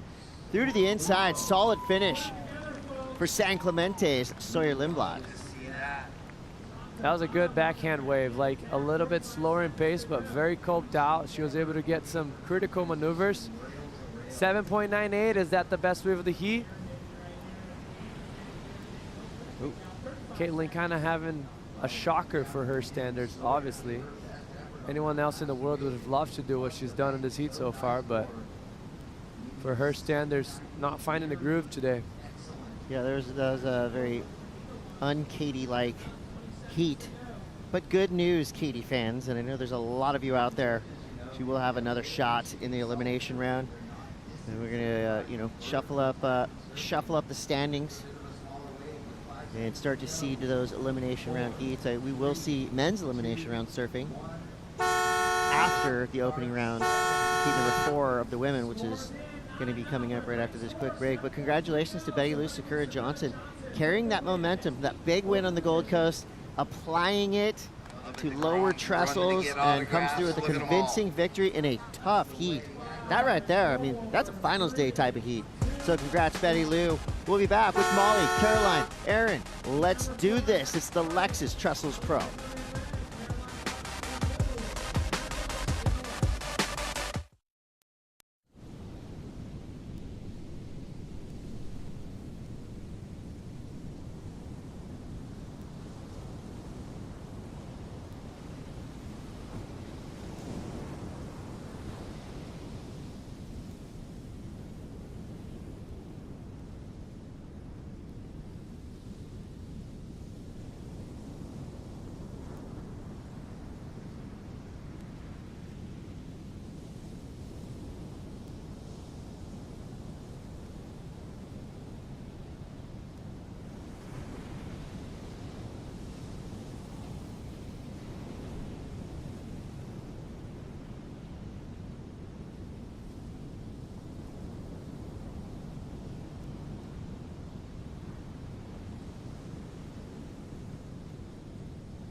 Aaron's been here for like the last couple of months. Almost every day we meet here at Pipeline on the beach in the dark and talk about the conditions and the forecast and what board she's gonna be riding that morning. Hopefully it's really fun tomorrow. Could be like that, but just big. You know what I mean? Like that, kind of that size, maybe slightly smaller. When I got to know her as a person and how her mind works and how she's just really resilient and motivated, that's the thing that I was like, whoa, this girl's built different. Shane has definitely been a big part of my life and a big part of my surf career. He just helps me stay calm because I get really nervous surfing pipe. If there's a kid that works harder, I've never met him. I definitely still get scared all the time, but I'm not going to let my fear keep me from getting the best waves of my life. I pulled back the curtain there for you. That's Inside Pro Surfing, the best show in surf. That's available at worldsurfleague.com. And I'm still kind of trying to wrap my head around that training regime that we just saw there from Erin Brooks. Did you see the jumps, flips, and into like grabbing like whatever was thrown at her? Meets, I don't know, gymnastics, something. It was cool, and we'll see if it works because Erin Brooks has a huge Herculean task in front of her. She's got Caroline Marks and Molly Picklum, number 3 and number 6 in the world. Australia, USA, Canada represented here in this heat. Erin Brooks really showed us something on the Aussie treble leg of the tour this year. Had some big heats, you know, some competitive ups and downs for sure, but made the cut and got herself back into form. And I think this wave, I mean, well, you know what, lower trestle suits everybody. That's why this is one of the most popular waves in the planet. So kind of take back that opening part. But if anyone's going to find a ramp on the left, I think it's going to be Erin Brooks. Her backhand is absolutely deadly. So fast, probably one of the quickest backhands on the championship tour. So I think for Erin Brooks, you know, this test going up against a local in Caroline Marks and then Molly Picklum, who's been a title contender for the last 4 or 5 years, you know, if she can get a win here, that could skyrocket her closer to the final 5 situation on the women's side of the draw, but also just give her that extra little confidence boost that I think could propel her to great heights at such a young age. I mean, she's going to be doing this for decades, so it's pretty rad to kind of see the rise already of what Erin Brooks is capable of. No doubt about it, and this is a perfect match for her because like you mentioned, I think this is a wave that everyone surfs very well because it's very predictable. It's not a challenging wave like we have Tahiti, we have Pipeline, we have Margaret River. So everyone does very well, but some people have a point of difference that they can be more creative because the pace of the wave gives them the opportunity. And if there's one person on the women's side that could do that, it's Erin Brooks, definitely. Just had a couple real solid results. 3rd place in Portugal, 3rd place on the Gold Coast. A couple ninths mixed in there. And we got Molly Picklum with a 3rd, a 2nd, a 3rd, a 3rd, a 9th, a 5th, and a 5th. So solid, of course, for Molly Picklum, as always. Caroline Marks, she had a win in Portugal. But other than that, you know, 5th place in Abu Dhabi, 5th place at Pipe. String of 9ths. And that's a rough go on the Women's Championship Tour. Still, she's got the gold medal. She's got the 2023 World Championship trophy. But you know she is still hungry. She still has a lot to prove to herself. And you know, this being her backyard, I think, again, a win here. A win here for anybody would be a huge, huge motivational factor heading into the back end of the year. I think this heat right here, low key, could kind of tell the story or preview the story for what's going to happen for the next 3 events. No doubt, and not to mention, Chris, you can't discard any results on the second half, so every event matters. So it's very important for them to maximize and start off with the win, maybe. That would be huge. And then you can back yourself up maybe with having like a little slip. But if you want to do the top 5 on the women's side, you really got to be on point. Only 10 surfers on the second half. Set rolling through. Who is it going to be?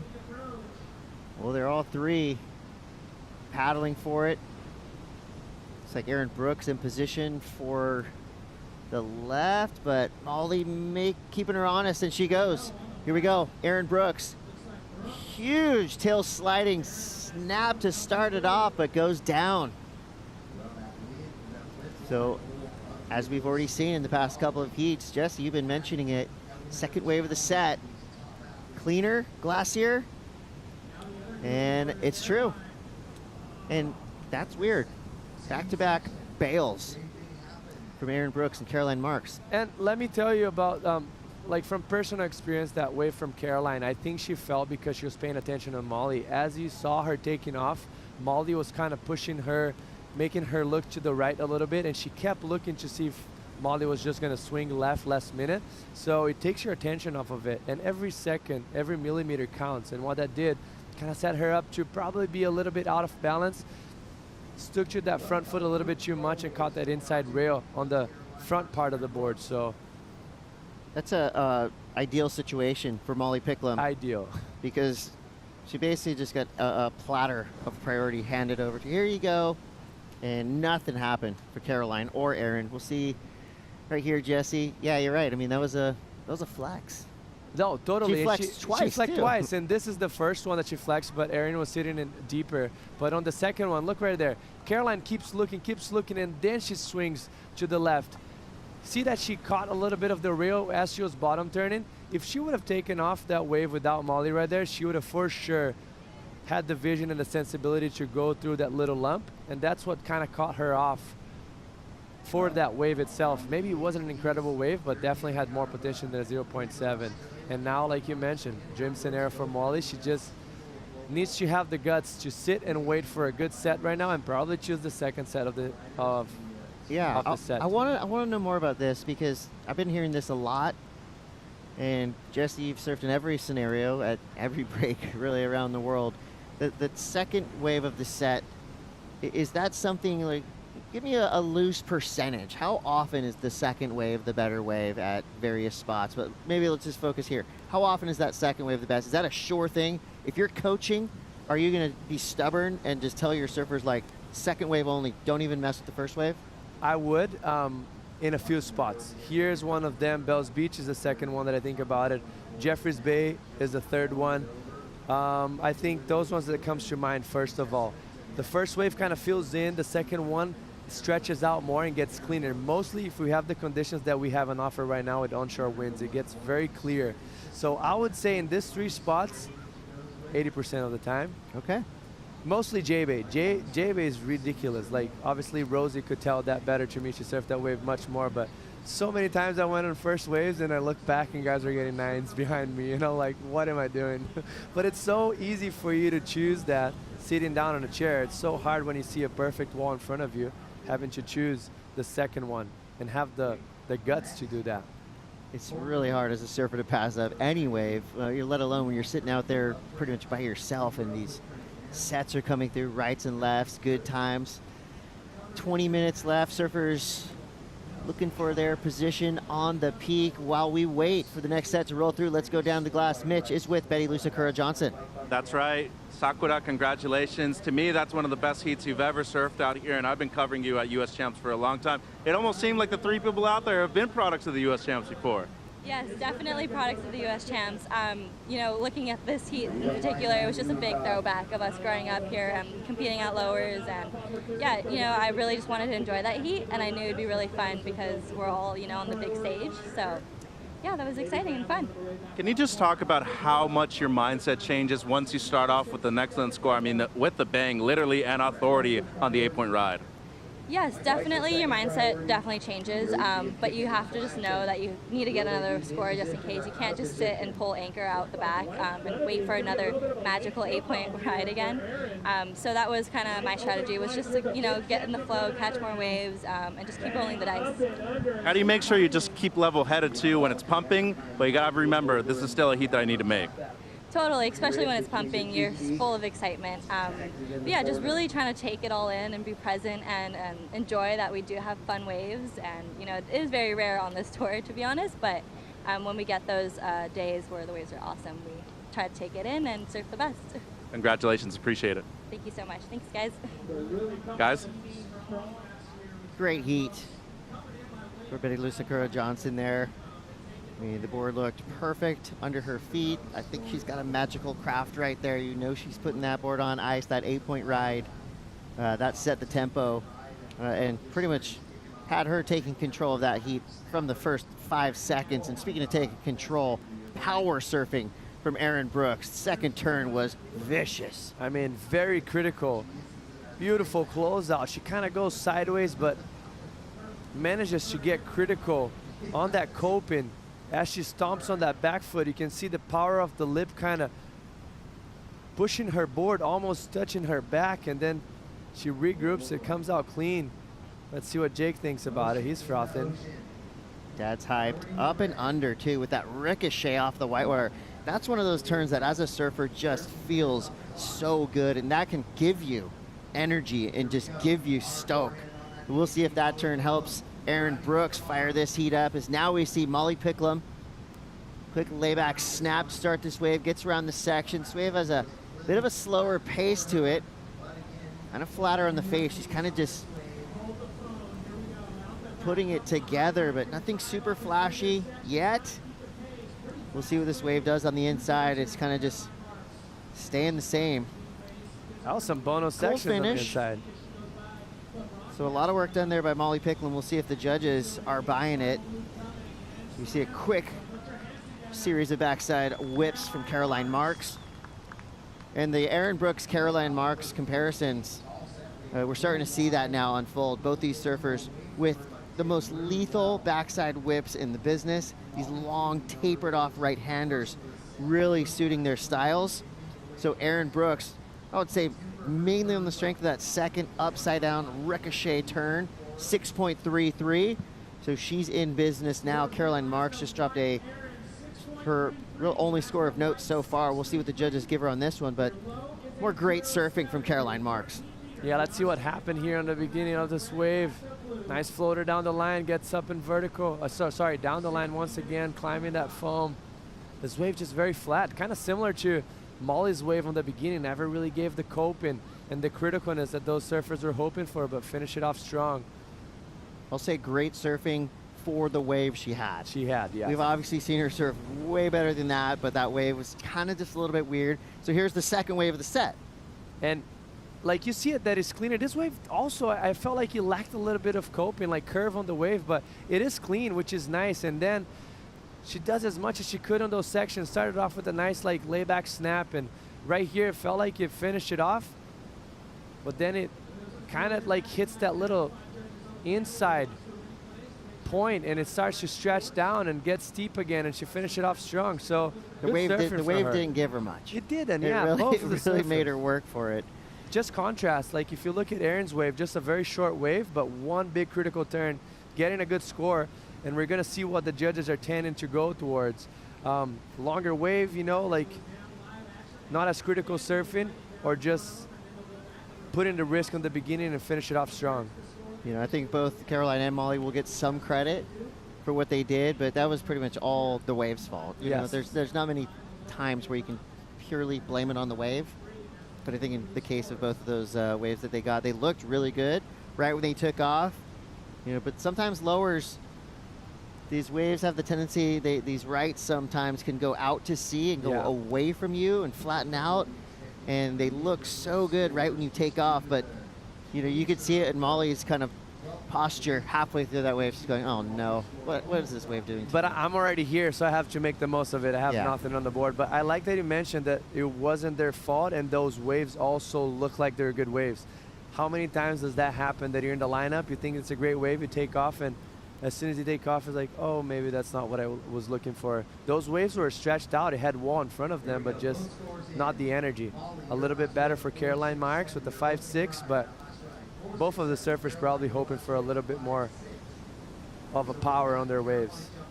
It's a tale of mid-range scores at the moment. 5.6, Molly Picklum the 4.6. The one high mark so far being set by Aaron Brooks at 6.33.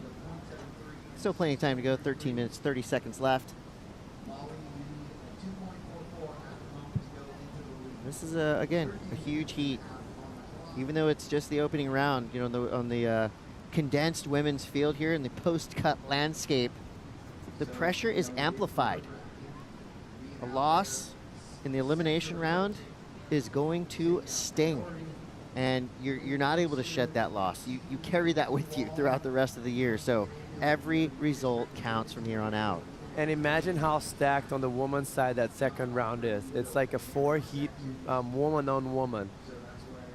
And we already had a few big names that went down. It's Tyler scary. Wright, 2-time world champ, you know, and Caitlin Simmers. So there's going to be some big names going down early in the event. Yeah, it feels like we've kind of cut through the fluff, right? We're just straight into the main event. Love to see it. 12 minutes, 40 seconds left. Different type of texture hitting the water now. We're seeing a little bit of a wind switch. Maybe the wind getting a little bit stronger as well. And also, even if it doesn't get too much stronger, Chris, as time goes in, swells are created by wind. So even though this wind is kind of close to the shore, and also it's a very weak wind, it creates a little texture and swell. So the swell starts to increase. Obviously, the buoy is not reading this 0.01 foot swell, but the surfers are going to feel it, and we're going to see the difference on the texture on the waves. So the more time with onshore winds, the probably more we're going to see the texture to change. We're going to zoom back a little here and get the context of the flags stiffening in that side shore breeze. The wind basically straight onshore now. I'm no meteorologist, but straight onshore wind has its pros and cons. I think straight onshore wind is air wind. So it is air hopefully wind. For both sides too. There you go, rights and lefts. And lefts, yeah. So with 11:26 to go, we're hoping the air wind puffs up. The one good thing we're seeing right now is the sun is out. That means you better lube up. And I know a guy who is all about skin protection on the beach right now, Kaipo Guerrero. Well, the sun was out. We got a little bit of cloud cover right now. But Neutrogena UV report was 10.4. It's gone down quite a little bit just because we have these overlying clouds. But remember, even, Chris, in these cloudy, overcast conditions, those nasty UV rays can get you. So what do you got to do? You got to protect yourself with some Neutrogena Beach Defense. Spread this on. Remember to reapply every couple hours. Take care of yourself. Protect yourself from the UV rays. That's our Neutrogena UV Index report. I'm going to get a shirt made that says, listen to Kaipo, because I'm sure like many of you out there have been burnt on cloudy days. Thinking you're fine, but Kaipo, we know that even those cloudy days, they can get you. So please, in that June gloom, keep that Neutrogena on your skin. You know, for howlies like myself, these gray days can end up in red skin. It will end up in red skin. So 10 minutes left here. Caroline Marks is in the lead. 5.6 her high mark, trying to get rid of a 1.5. Molly Picklum looking left. She's trying to prove to the world that her backhand is just as good as Brooks and Marks, and that first turn was a hammer. Comes around this section on the inside. Nice little bowl to work with. So a great series of backhand hooks for Molly Picklum. That's more like it. Well done for Molly. Team is there. hyped. Stand by. Yeah. It's That always was fun to huge see for Molly. yeah, it's always fun to see the pit crews get the reaction like that. So 9:30 to go. That was seriously good backside surfing. Incredible, and how she redirected the nose of that board, how much pressure she got off that first bottom turn right here. As you see it, she opens up those arms. It's up in vertical. You're going to see the fins of the board going out the back of the wave. Comes out clean. Another, once again, gets that board release. And right here, I just thought was very smart. I just need to finish. Like, I don't need to do anything else. This is going to be a big score no matter what. So just kept it clean, kept it solid.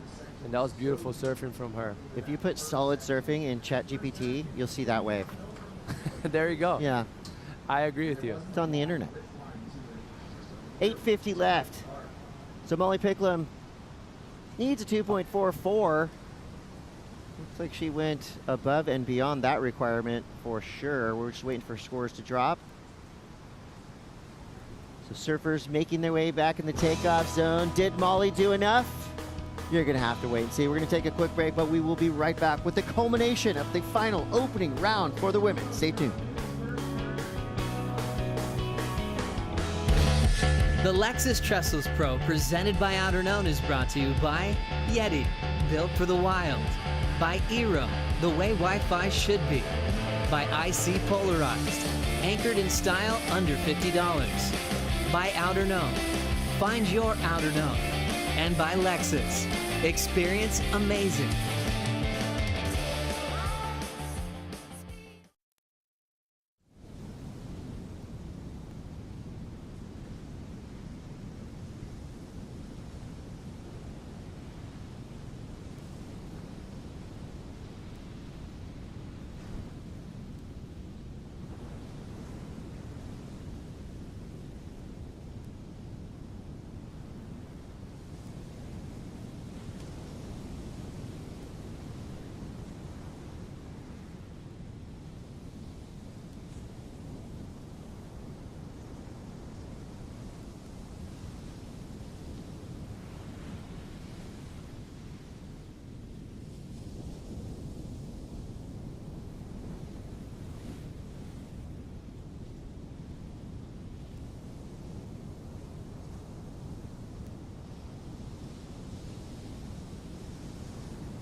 Welcome to Trestles.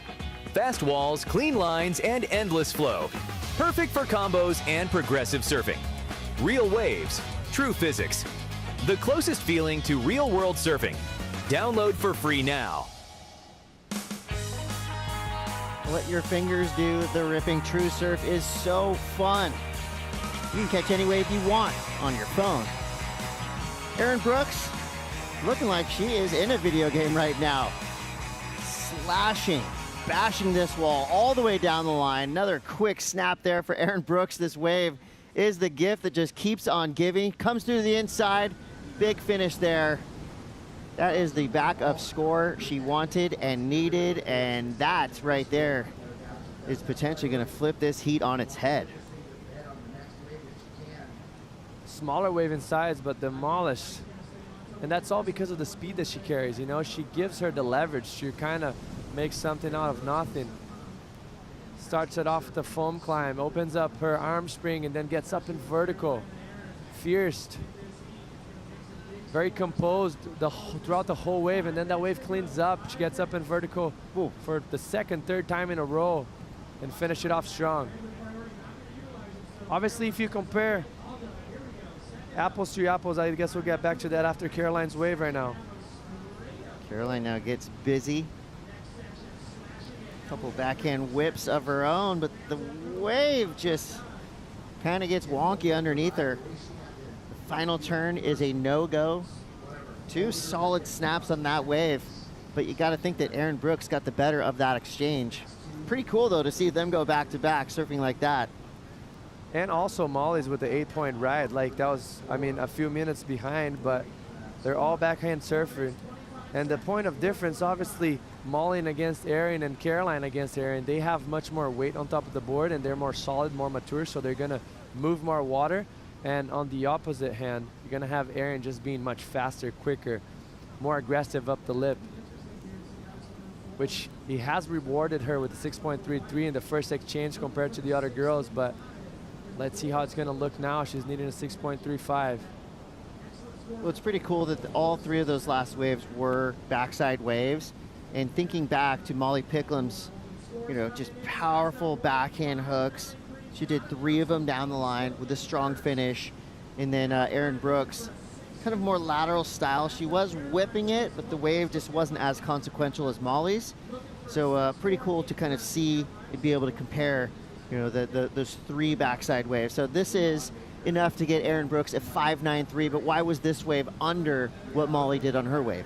Well, it's just the point of difference for me is just she's doing in 2 motions. She bottom turns and then she whips it. As you can see, she accelerates just on the top part. And the difference from her and Molly was accelerating from the bottom turn and generating drive through the turn.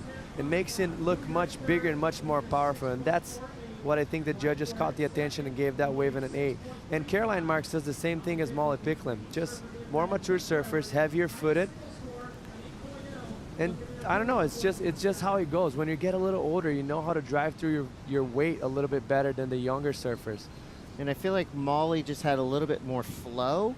You know, Erin Brooks had more maneuvers, but they were almost like compartmentalized. You know? That's what I mentioned. Yeah. Like Molly was like one motion. Like she was driving through her rail throughout the whole wave and generating drive through her rail.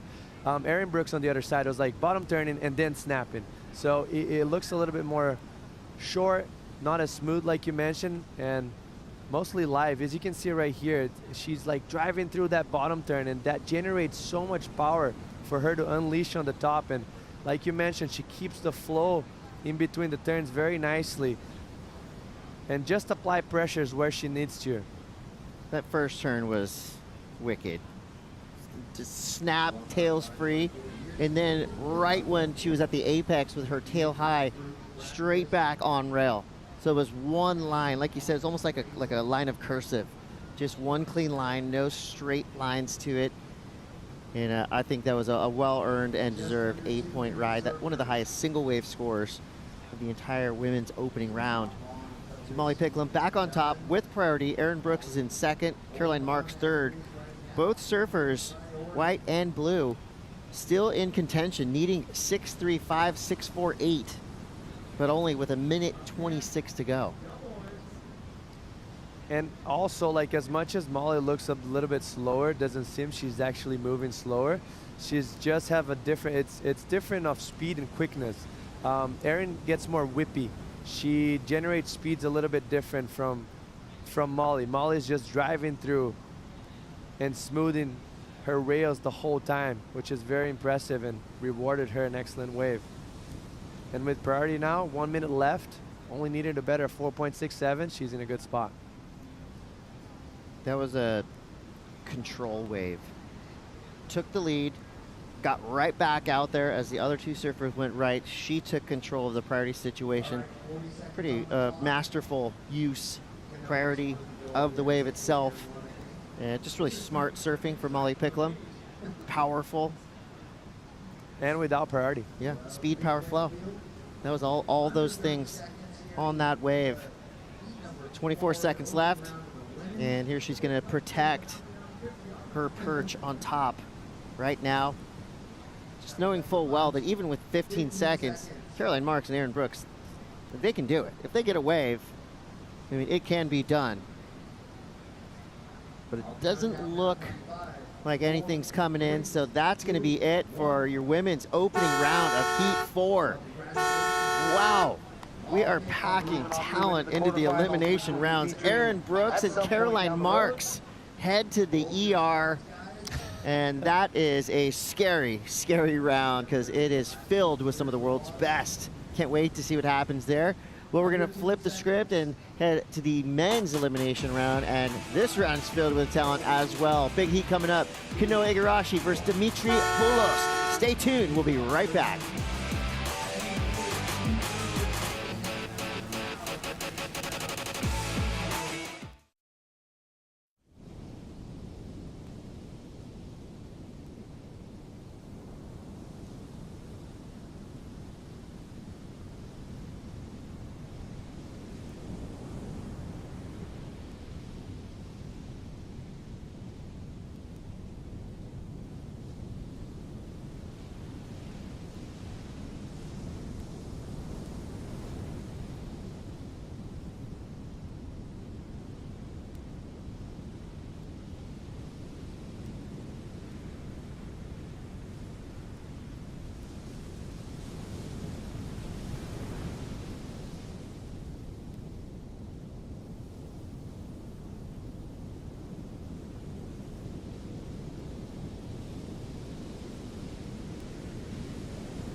The WSL is so stoked to be here in Southern California in San Clemente. Beautiful opening ceremony by the Ahashiman people here on the village site known as the Panhe, as we watch Kanoa Igarashi get things started against Dimitri Poulos, ripping that open face hook in the pocket. Kanoa having a stellar season, growing up on this lowers canvas as he is belting it right there. Great precision surfing once again from Igarashi and finishing up on his feet.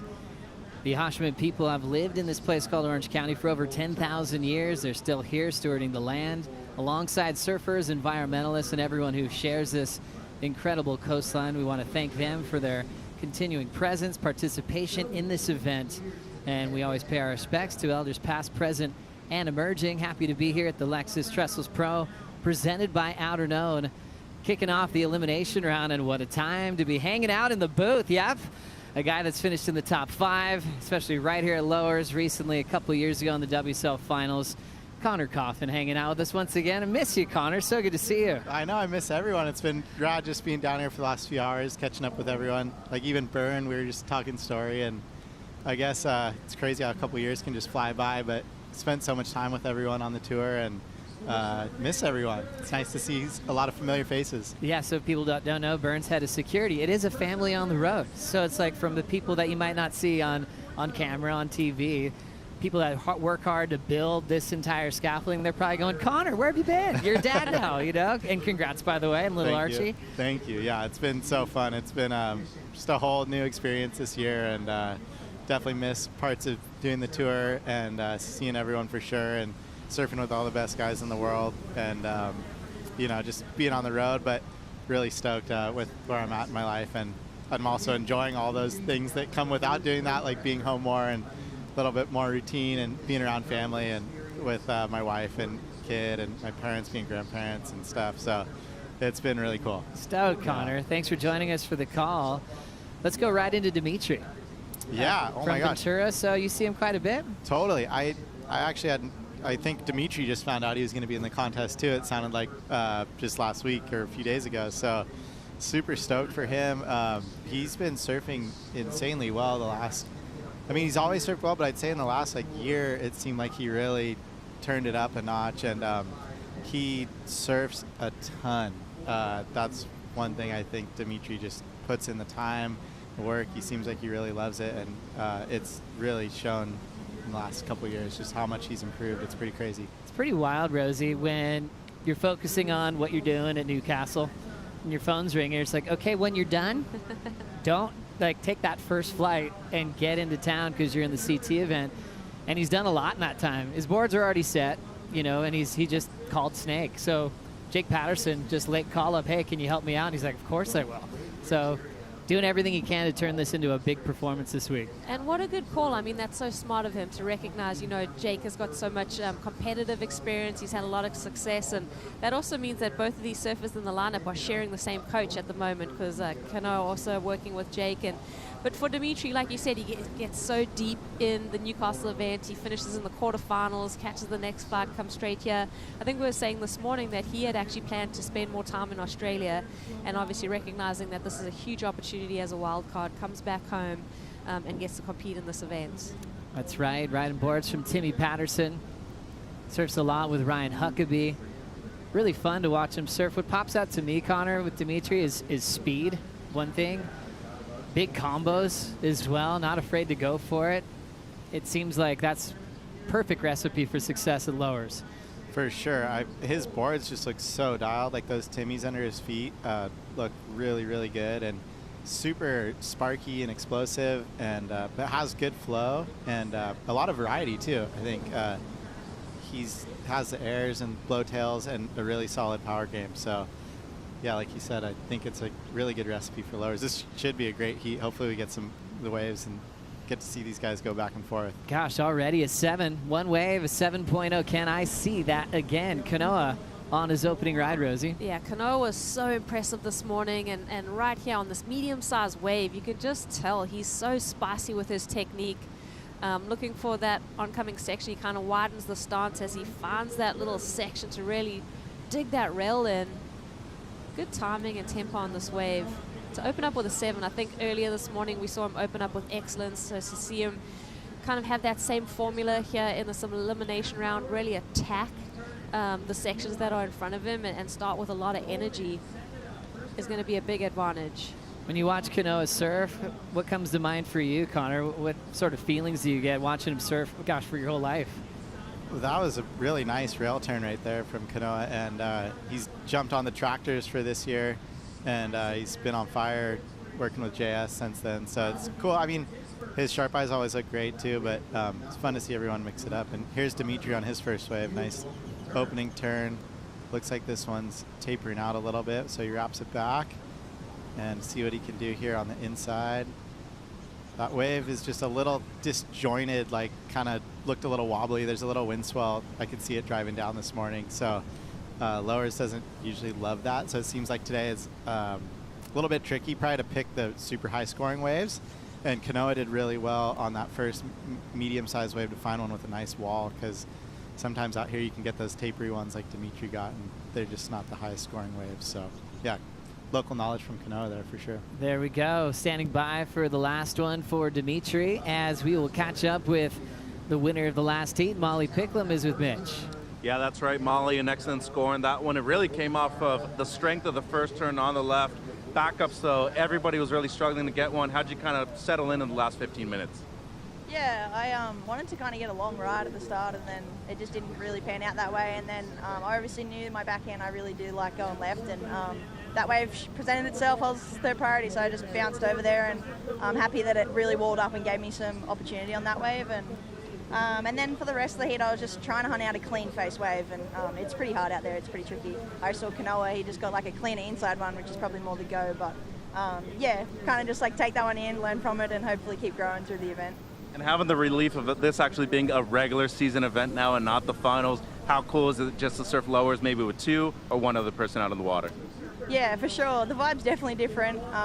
The crowd was just mellower. The whole town's a bit mellower. It's like nicer vibes, but yeah, it's so cool to just come. It's obviously such a rippable wave, and I really hope we get it clean, because then it'll be sick. Like the girls' level at the moment's insane, and there's some high scores to be done out there. The cool thing about you like to distract yourself from surfing when you're not here at the comp. San Clemente, what have you been doing so far in the late days? Yeah, I know. I've actually just been surfing so much though. I've been out here heaps just because I've had a bunch of new DHs that I've been testing, and so I've been surfing so much. So to be honest, my outside of time has just been kicking the feet up on the couch and watching some TV. But I was watching tennis the other day. That was crazy, the Outcries match. But yeah, I'm kind of cruising. I think though golf and those sort of things are calling my name pretty soon. Joe, she might have to join you soon. Thanks, Molly. Looking forward to it. Yeah, it's always fun to hang with Molly. She's just full of good vibes, positive energy. She's having the most fun in between heats, and it really shows. And I love where she is right now. You know, she hasn't been part of the list of winners this year, but she's just still in that great spot in the top 5. She can kind of stay under the radar a little bit.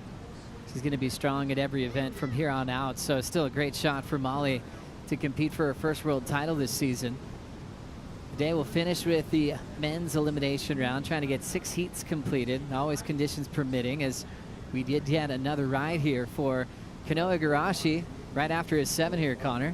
Yeah, kind of a little setup turn there. This was another one of those medium waves with a better wall, and that was a nice turn above the lip. And then this layback right here was really sick, got the tail out and finished it. So even though it wasn't a long wave, I think it's still going to be a pretty solid score for the 3 maneuvers there. What do you think about these tail blows? Because he seems to land these all the time. It's just a nice maneuver he can always go to. For sure. I mean, you can just see the control that Kanoa has above the lip with that turn before, that one especially.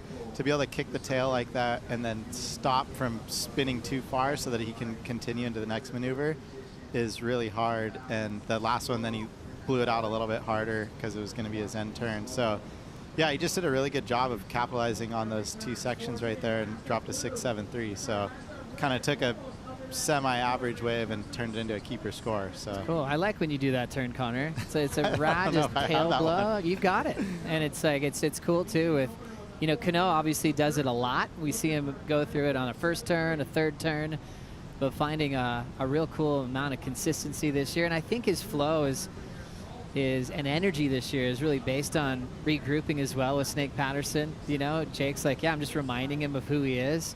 I think that's also sometimes you can just need to take a breath. He had that intense year where he got a silver medal in Tokyo, finished in the final 5, and you go, wait, I got to start all over again from scratch. Obviously, he was always in the mix, just outside the top 10, but sometimes you just need that regroup here after such an intense season when you did accomplish a lot of your goals. Yeah, I think back to an interview that we had at Bell's, and just, you know, he was really saying that he was thinking about surfing and just surfing with his friends and putting that kind of pressure when you're out there having fun and you guys are heckling each other and you're trying to get a score, and just trying to keep that mindset of going back to those Grom days when everything was fun, the pressure was kind of alleviated, and he's found so much success, I think, with that little bit of a formula. One guy who's got a great formula on reading the ocean is Strider Wazalewski in his happy place. How you doing, Waz? Yeah, we're back. You know, pretty good. How you doing? Great. I loved the episode with yourself and Connor on the Cold Beer Surf Club. Yeah, Connor, you got it out of me. I just got too comfortable, and it's got stories for days. Oh, that was insane. Well, hang on there, Strider. We're watching live action. This is Kanoa just up and out. He's out, yep. But talk to us. Conditions, how you feeling? You know, the northwest winds, kind of the trade wind here in California that's blowing through, and with that, you know, you got a little lump coming across the face, but you know, those bigger sets that come through actually clean up the lineup. So I would say you don't want the biggest wave, but those medium ones that have gotten the sheets pulled tight on them, and then you've got that nice clean face. So it's kind of a little strategy of not always wanting the biggest wave, but you want the best wave, and then that's going to allow you to perform at the highest level. So you know, they can do it on the choppy ones. They can do, you know, if they have to get through that, they can power through it. But so nice to have a nice clean face, and you know, taking that second or third wave might be the way to go. Strat, is it pretty obvious, you know, as far as wave selection on a day like today, or is it a little tricky too? Yeah, I think 100%. I mean, I feel like, you know, when you, as good as these guys are reading the ocean, it has to be in their nature, and so, you know, you realize that, you know, we got a little wind, we're gonna have a little bump on this one. I mean, if you got 4 seconds left and a wave comes in, so, you know, you're going to have to take it. But if you have the opportunity to pick one, you wait for it, and you can see there's a nice line on them, and then you get that one that's got the sheets pulled tight after the big set, and then you really go to town on it. Even if there's a little bit of, you know, white water on the face, kind of that blue look, it gives it that nice clean texture, so you can really dig your rail in, sink the fins, like do everything you want to do on a face. And, you know, because those little chops, sometimes you can skip out or something will happen on a bottom turn. You can sure-footedly rip into a wave, and that's what you want. Strider, we think a lot about you with Santa Monica, obviously what you did at Pipeline, but you lived in San Clemente, didn't you, at some point, for a little bit? Yeah, I lived here with Christian Fletcher. Christian Fletcher's your roommate. Yeah, well, what an experience that was. Here we go out the back. Look at this wave. Here we go, Dimitri. Little setup turn. Remember, had a 4 before this. There's a couple little patience turns, just setup work, and really just stepping on the tail to line up this section, and ends up just mistiming it. Oh, no. So Dimitri was really trying to load up for something big. Ends up slipping off. And yeah, wasn't it? Looks like Strider's gonna, I know he's still with us. I'm still here. I was just, you know, I was excited to watch him just tear into that, but that one had that little bit of lump on it, and it was unfortunate, but, you know, he hit a little lump and slipped off, so that's kind of harsh. And yeah, I did. I lived here in San Clemente. Back to that question, it was a real pleasure. I actually worked at Astro Deck in the back packing boxes. It was, you know, and they let me come to Hawaii and stay at the house right at Pipeline. Gosh. So I want to say thank you to the Fletcher family. That is so cool. I love it. Such a small community, this surfing world. And we see the slip there. And it's like what Strider was talking about, wave selection being so important. Kanoa, so connected. His walls were just so nice to read. And the scores are reflecting that, Rosie. Yeah, that was such a hard wave to surf, and that was just one of those ones at lowers where it's a set wave, so you think you have to take it, but it really does just have that crumble on it where, you know, you head a little bit inside those waves that have that kind of double up slingshot feeling are the ones that you want to identify right now, as we're about 20 minutes off the low tide. We don't have much coefficient in the low and the high today, but that little bit of water movement still makes a big difference here at lowers. Connor won an Open Boys national title here. That's 12 and under. You went left. Winning wave was a left. Do you remember who was in that final with you? Oh, it was a stacked one. Kalohe was in it. Luke Davis. Zeke Lau. I think Zeke was in it. Evan Geiselman, I think. and Keanu is skiing, I'm pretty sure. Gnarly. Six guys. Yeah, it was nuts. I mean, I was a total underdog and was just stoked to be in the final and somehow finagled. It was like one of those heats where the waves totally sucked, and I just sat out the back and caught the only wave that came. So it was just lucky. What a memory. I mean, for a kid from California and then to win a national title, it really felt like you were on your way after that happened. I remember seeing you the next year, and you looked like a pro surfer. Thanks. Yeah, it was definitely a life-changing moment for me, because I think until that point I maybe hadn't really thought too much about being a pro surfer or making a living surfing. I just really loved surfing and was obsessed with it. And then I guess when that happened, I was like, whoa, maybe I could be a pro surfer. And I think for my parents and just our family too, it was a little bit of maybe a shift, of like, oh, this went from something that our kids are into to like, oh, actually there's something here. So it was really fun. My parents and grandparents and Uncle Dave and Toma and everyone was on the beach. So fun. Yeah, so many good memories. I mean, it feels like yesterday. Gosh, it really so does. Crazy. Time just speed blurring by, and you've been having some fun. Everyone's excited because finals are at Cloudbreak this year. You just got back from Tavarua recently? I did. Yeah, we got to spend a week there with my son Archie and my wife.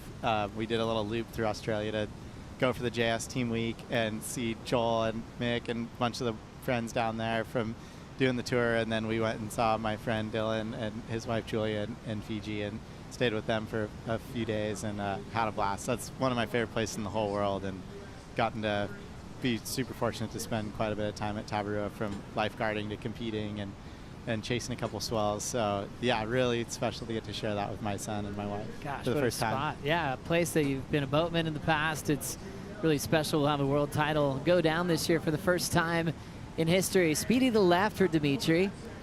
He's got a great backhand attack. Getting in the pocket there.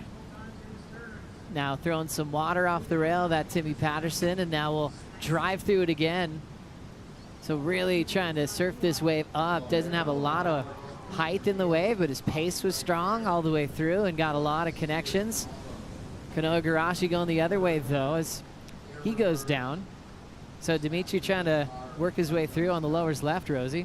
Yeah, and I think it's also about just finding that rhythm and just like reinvigorating himself in this heat as we have 10 minutes remaining. Kanoa's got, a healthy lead at the moment, but it's not out of reach for Dimitri. I think it's all about kind of managing those scores and putting two better numbers on the board and not looking at the 9.73 that he requires right now, but rather improving upon both of his waves. So seeing the right here from Kanoa that we saw after the left from Dimitri, going for that punt, and he did get that before the fall, Connor. Yeah, Kanoa, I mean, he kind of knew he probably had to go for it on this wave. It was smaller than his two keeper scores already. Yeah, I mean, Dimitri looks great on his board. Like, he just looks super connected and fast and sharp, and I think he's just suffering a little bit right now from not picking the right waves. Kind of exactly what Strider was talking about. His waves have been bumpier and kind of fat on the face on those rights, and he surfed this left super well. I don't see the score probably going too big just because it was a smaller wave, but love to see him on one of those nice clean rights because he looks tack sharp. Yeah, you could tell he's so ready for this. Caught up with him right after he got off the plane and said he felt great. I was like thinking he'd be jet lagged upside down, and I think just the adrenaline of the moment. He's just so stoked to be involved at the CT level here and trying to extend his trip here to lowers. A couple of fours right now for Dimitri. Kanoa Igarashi's third wave 2.5. Now they're scoring his fourth wave in just a moment. For Kanoa, he's got a major win at Karamas over Jeremy Flores in that final. Came close to his second win at Bells Beach this year when he was runner-up to Jack Robinson. It does feel like this is the year where he might get that second event win of his career, Rosie. I mean, he's been so consistent. Talk about going from the Bells final into a semi-final finish on the Gold Coast. Yeah, Kanoa's looking just so in, and when I look at his surfing, I mean, he's got just such great balance with the maneuvers choice that he's making right now. And yeah, I just think from the first heat that we saw this morning of Kanoa to this now elimination heat, like he just looks like he's in attack mode, like super confident and just ready to do his job. Now let's get caught up with how far we've gone in the day. Second day of the waiting period, but opening day for competition as we open up the pulse. Jordy Smith looking comfortable in yellow. This might be the year he goes all the way. 18 years on tour, Connor. So amazing. I mean, he's surfing better than ever, too. He's just, it's amazing that, I don't know, after doing 7 years on tour, doing 18 just sounds so crazy to me, but so impressive and so rad to see him up in first right now. He's such an amazing surfer, and just would be rad to see him get a world title. Got the score at the buzzer. Crosby had the lead, and then Jordy flip-flopped it, and Griffin looked loose in this one, Rosie. Yeah, Griffin was looking unbelievable. Just dominant performance from him, getting the win over, you know, some staunch competitors. Ethan Ewing was in this heat, but he just looked unstoppable, Joe. Yeah, this was a classic. This was the one we were looking for. Ethan and Griff have all the history. Then you add Joel Vaughn in the mix, and it was Griff getting payback. Remember, Ethan beat him at the World Junior title days. And then Felipe Toledo. Connor's had a big heat with him at the WSL Finals. This guy's just unstoppable at lowers. Oh, he's so gnarly out here. It's so fun to watch him surf this wave. Just the speed and the power and the flow and the flare. I love watching Felipe surf, so yeah, no surprise there. So fast. Shining had a win at Burley Heads. He's looking for another win here at Lower Trestles. And then Jack Robinson finding the flow, getting a nice heat win in heat number 8. Yeah, glassy conditions, fun-looking waves, throwing it to the sky. We've seen him compete at the WSL Final 5 here at Lower Trestles. He's looking comfortable, traveling with the family, looking light and loose. Yeah, he's kind of had all sorts of results this year. Heartbroken at Pipe after getting a 10 and losing to Al Cleland, getting knocked out early at his home break at Margaret River, but then winning bells. So the results have been unpredictable, but he's always showing up with some great highlights. Always love watching Jack perform. As we transition back to live action here in the elimination round, Dimitri throwing some carves. Went left, now he's back on his forehand, and just a little tag to slide. That was cool looking. Yeah, that was a sick turn. Just kind of same. It looked like that was another first wave of the set, and Kanoa's on the one behind it here. You can see it's a little bit smoother on the face, so he's just able to rip in a little more. That one was tapered, but yeah, I mean, Dimitri surfed that wave great. Just, you know, it's crazy. I think that transition from the QS to the CT, when you're going from, you know, a lot of 4-man heats to man-on-man heats, the wave selection becomes so crucial because the level on tour is so high, and everyone can win just about any heat. And if you're not on at least one of the best waves of the heat, it's really hard to win. Such a good call. Back to Dimitri's last ride here, Rosie. Yeah, so kind of delaying that bottom turn, looking for that section to open up. This looks, you know, the flow that he's got, and obviously, even with this heat, with surfing in this Championship Tour event, as he moves on the Challenger Series, this is going to give him so much confidence. He's already got that 5th place on the Challenger Series under his belt, but just the low center of gravity, I love that from him. It kind of just cuts through all the lump that we're seeing on the face of the wave. The board looks lively. It's very reactive under his feet. Trying to find that right timing, just ditches the fins there. That was sick. He doesn't look nervous or like shit. He looks super solid on the waves that he's riding. He's ripping. So cool to see him in this kind of form. I know he's gone through some injuries in his career so far, so firing on all cylinders. Got the call up, being the highest seed from North America after the first Challenger event in Newcastle. That was the same scenario for Kira Pinkerton. But yeah, Connor, I've been loving the Cold Beer Surf Club with 805. Really enjoying you hosting a lot of great interviews. Are you having fun with that? Oh, thanks. Yeah, it's been super fun. It was something that when we talked about it, I was like, I don't know, I wasn't sure, and then we started doing it, and it's been great. Like, half the time it's someone I know, maybe more than half, someone I've known forever, and we haven't hung out in a while, so it feels like we're just catching up for an hour, and it flies by. But here goes Dimitri on the way back out, actually, with a sick first turn. This wave's got some bump on it, but it looks like it has a little more wall, so he's flying along. Now moving down, nice pace. Punches through the whitewater, driving into a cool layback fin ditch. He's got a real cool style in the way he attacks that section. He's really low to his board, and he can kind of just disaster slide it on demand. And a nice solid wave once again for the wave magnet. Kanoa flexing on that knowledge of being on the right wave at the right time. But you know what? He's hopping out of there. So it had the size and decides not to commit, Rosie. Yeah, it just looks a little bit tapered off on the shoulder there. Goes for that one floater option, but he's just staying engaged with the lineup. But Dimitri, like you said, he was looking fast and sharp on that last wave. Maybe a better one for him. I think that'll be the best score of his heat, probably. He looks, he's attacking the sections. Those waves he's chosen have been hard to ride, and he's definitely picking the eyes out of the sections on him. It's a big draw when you have Kanoa, Yeah. especially how consistent he's been. And look up, he's up and out again. Kanoa is, and Rosie touched on it, he is such a good and smart competitor. And this year it looks like he doesn't look to me like he's trying too hard or doing anything out of his skin. He just looks confident and solid, and looks like he's really trusting the decisions he's making in his heat. So yeah, here was Dimitri, he got a 5.83 on this, so the best score of his heat, and he's right back in it now if he can get back out there with 2 minutes left. Yeah, definitely a game changer right there, Rosie. Picking a better wave where he could show off quite a few different turns.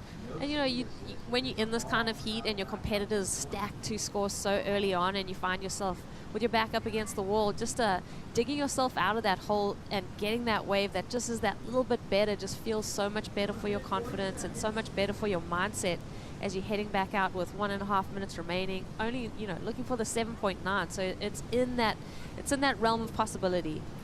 So just thinking about drawing a guy like Kanoa, what does it feel like? Every competitor gives off a bit of energy. Connor, you've served against all the greats, from Kelly to Mick, you name it, and also Kanoa for a long time. What does it feel like? What does Kanoa really bring you in the water? I mean, Kanoa is just, he's so consistent. I think of all the people on tour, he's almost one of the guys you could always bet on putting, 2 7s, like in this heat. He's so consistent. And so the guys, I remember always surfing at Adriano, like certain guys, you just knew that they were going to hit that bar. And he stays busy and he just keeps whittling away. And I think that those are some of the hardest guys to beat, just because they're so consistent and they're so solid. So yeah, you always had to try to just stick to your own game, but almost outsmart them. It's like they just whittle you down. You're like, damn it, all of a sudden you need 14 points? What happened?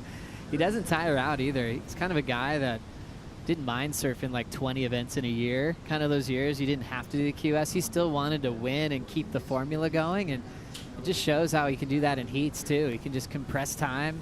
Got his keepers on his first 2 looks, and you can tell even by his body language. He's kind of been playing with the lineup. He has really looked comfortable from start to finish, Rosie.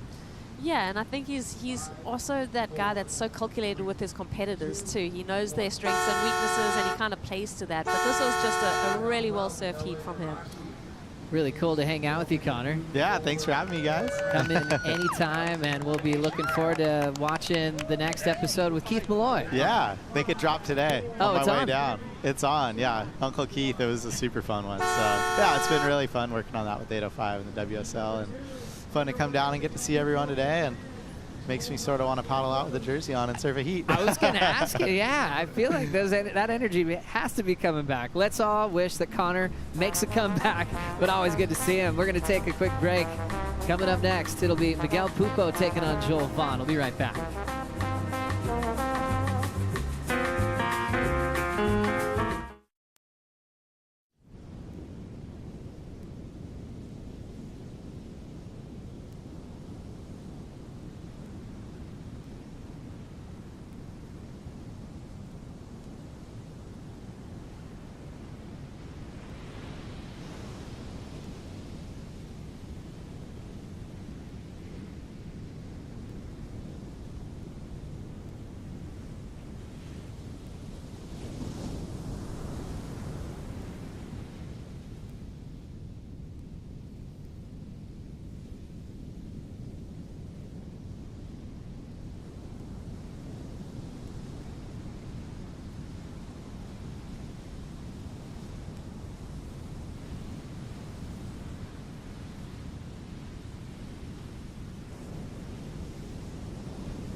The Lexus Trestles Pro, presented by Outerknown, is brought to you by Sun Cruiser Vodka Iced Tea.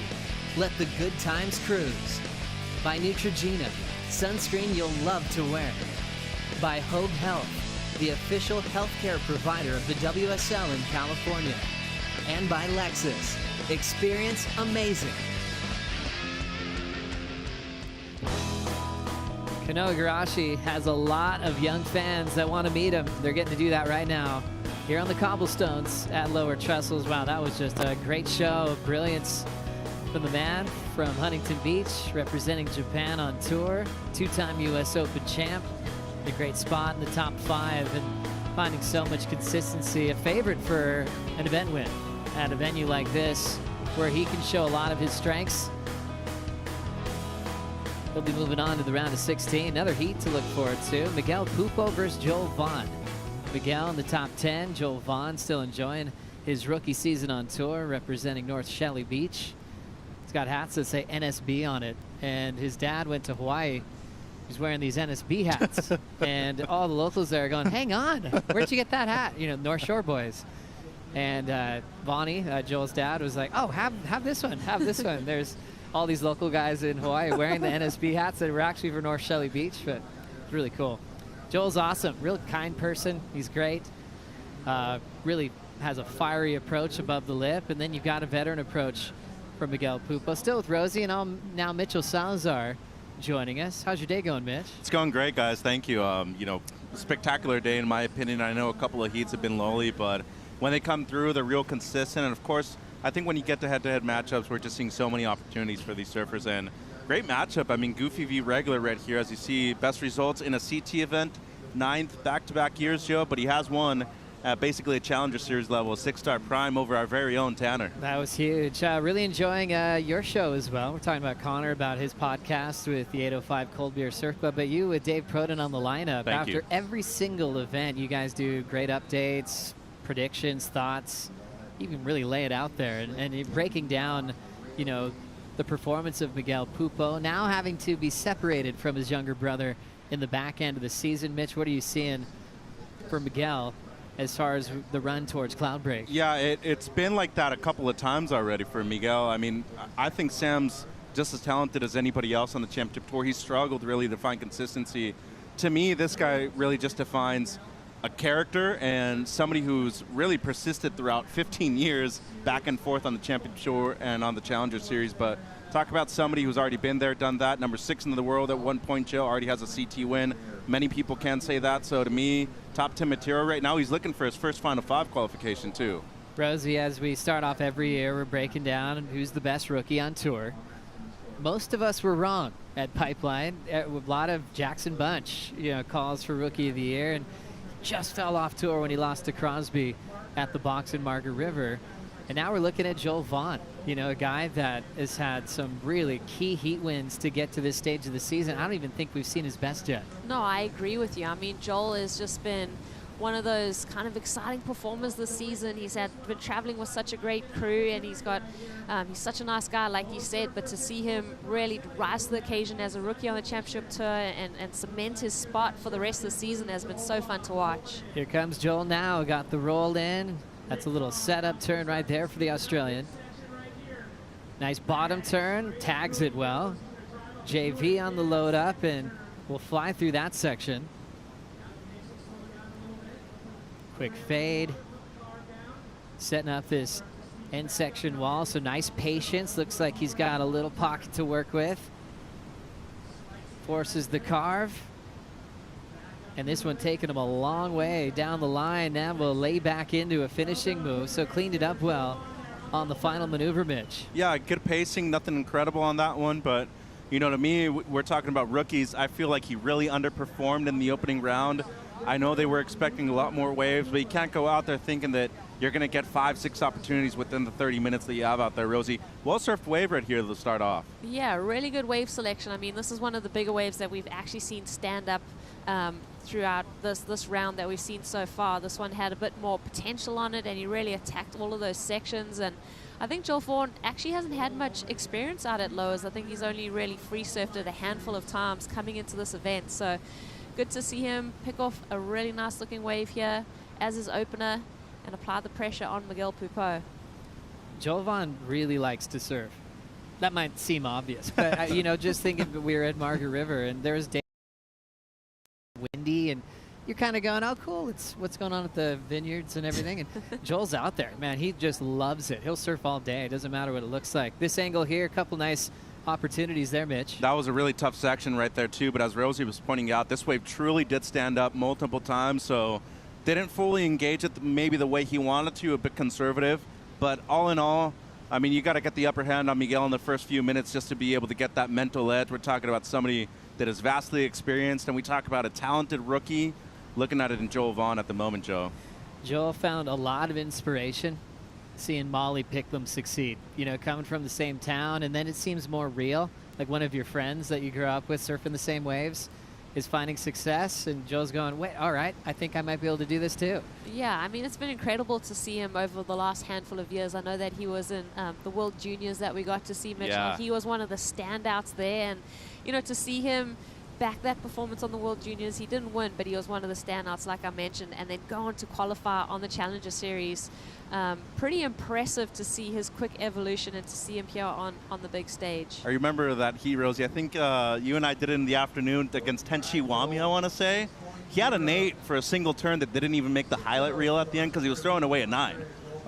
But I think when it comes to just pure talent, and as you said, Joe, somebody that's just stoked on surfing, that's this kid in blue. And to me, we haven't even seen his best surfing so far. He has an incredible repertoire of errors. Scored a 10 in Saquarema at the Challenger Series level a few years ago. He's got a lot more in the tank, that's for sure. Gosh, he's had some good rivals that have pushed him.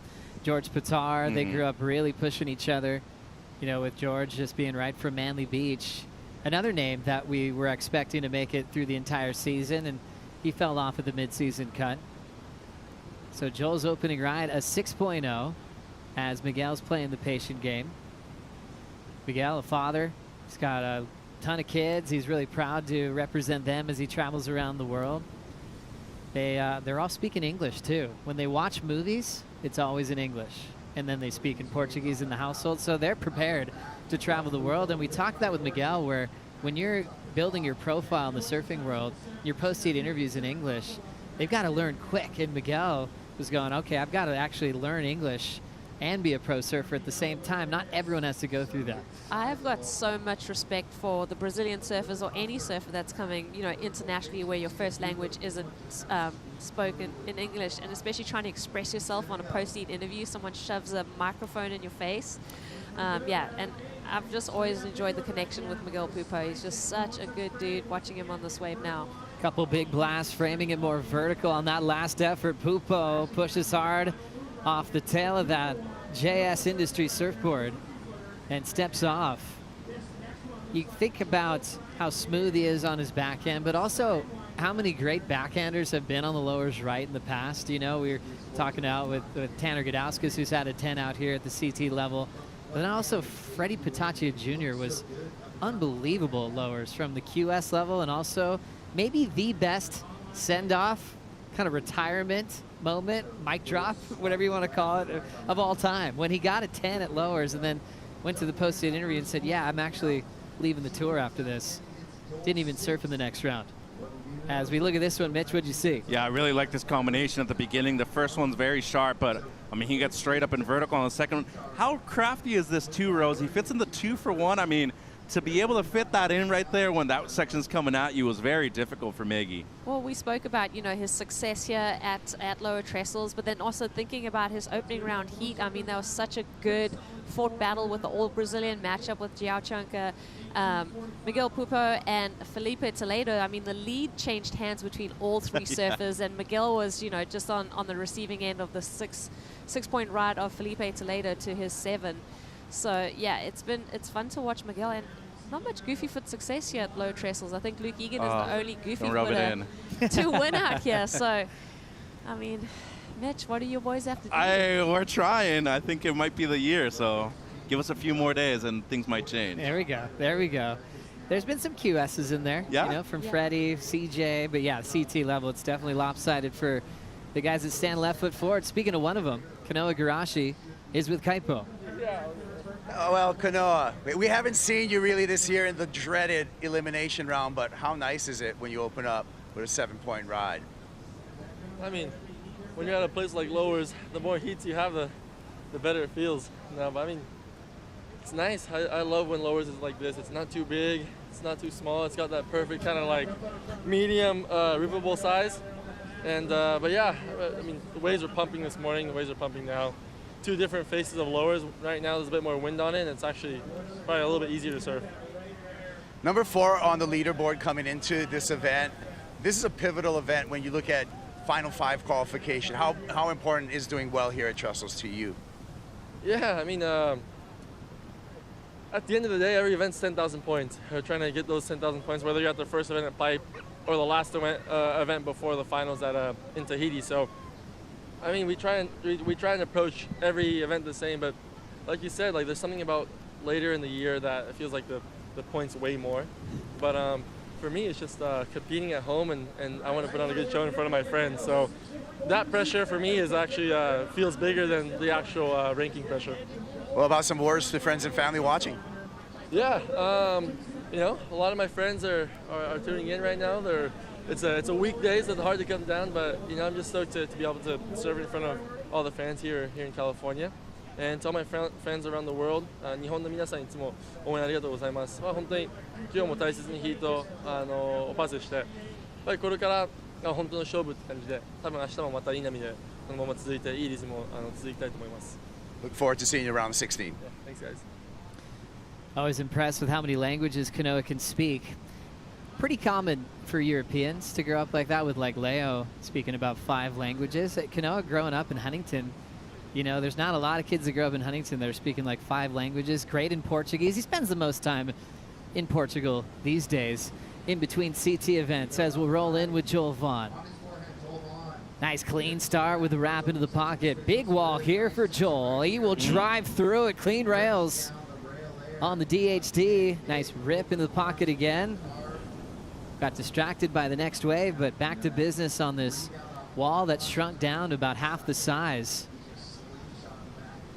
Vaughn on the wind up. Nice clean punch there and kicks out. Coming from a great surfing family. Has older brothers that surf well. A famous younger brother, Huey Vaughn, just won the Stab High event in the wave pool. Great interviews as well from Huey. Just full of personality, isn't he, Mitch? Oh my goodness, he's a little menace, that one, and he rips. I mean, he's eventually going to be on the CT. And you know, Joel, as you mentioned, I think he's such a cool dude, but like his surfing reflects how much time he puts into this. And I know there wasn't anything super critical or vertical on this wave, but I really appreciate this rail surfing, especially this second carve on this one, Rosie.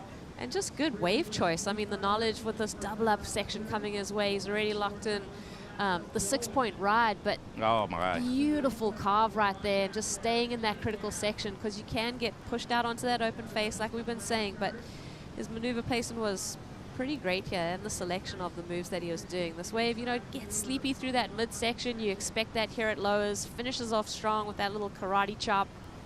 Good wave from him. He's going to back up the 6-point ride. Not bad. Strider, how's he looking as he paddles by? He's looking good. He's looking a little tired on the paddle, but I think you're exerting a lot of energy on those waves. You're mentally thinking about what you got to do on the wave to actually, get past your opponent and get that higher score. And you know what? I kind of, I give everybody an attaboy as they're going by, or attagirl, like, let's go. But you know what? I want to see the explosive Joel Vaughn that we've been seeing in the warm-up sessions. I mean, you get into your heat, you get that pressure, you get that feeling. But the reality is this guy's got so much firepower and so much above the lip game. It's just crazy. I want to see it. I mean, I love his carve game. I think it's beautiful, but I really do think for him to put himself above his opponent in Miguel Pupo, he's going to have to get off the face and get into the air and do the things that we know that he can do. And I want to see that'll be the difference, where he can just really, make the gap as big as possible. Yeah, Strider, gosh, he's had some just unbelievable movie-type punts in heats. That's what you love about him. And I think also for Joel, he wants to show the world that he has everything. It's interesting. I remember when Kolohe got on tour, and I think in a couple articles, it was like almost naming him as like an air guy. For him, he's like, well, that's actually not a compliment. I want to be overall performance. You know, you want to be known for big airs, big carves, great in the barrel, and bring it all. You know, and I think Joel's really got the intent to, yeah, he knows his airs are kind of stealing the talk of what he's done best, and he wants to bring everything else to the table too. Well, how about his 10 in Valido? Was that a 10? Yeah.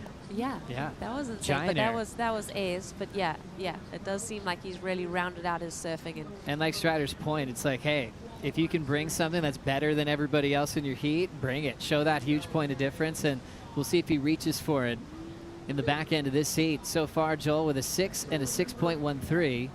Miguel Pupo with a 6.27. So very similar scores for both these guys, Mitch. Yeah, and it seems like Miggy right here, wouldn't be surprised to see him let the first wave of the set go, Joe. The second one tends to be a little bit cleaner with this onshore wind in the afternoon, and I'd like to see him go left personally, but, actually going to let it go, and Joel right here might go under priority. Joel thinking about it, ends up holding back. Yeah, you wonder with some of these waves under priority, even if it's a single maneuver section, that could be Joel's opportunity to go big. Pupo having a stellar start to his year inside the top 10. Looking for a second CT event win. His first in Tahiti a couple of years ago. See what happens at the back end of Heat 2 of the elimination round. Be right back.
WSL One Ocean always partnering with local communities, and here the WSL Pure Grantee Surfrider Foundation, California State Parks, San Onofre Parks Foundation, and Western Surfing Association together cleaning up the beach, reminding everybody that the ocean needs more friends, and making this great unity with all these great programs aimed to educate the public on the vital role the watershed ecosystems that play in preserving biodiversity while also promoting habitat restoration through invasive plant removal.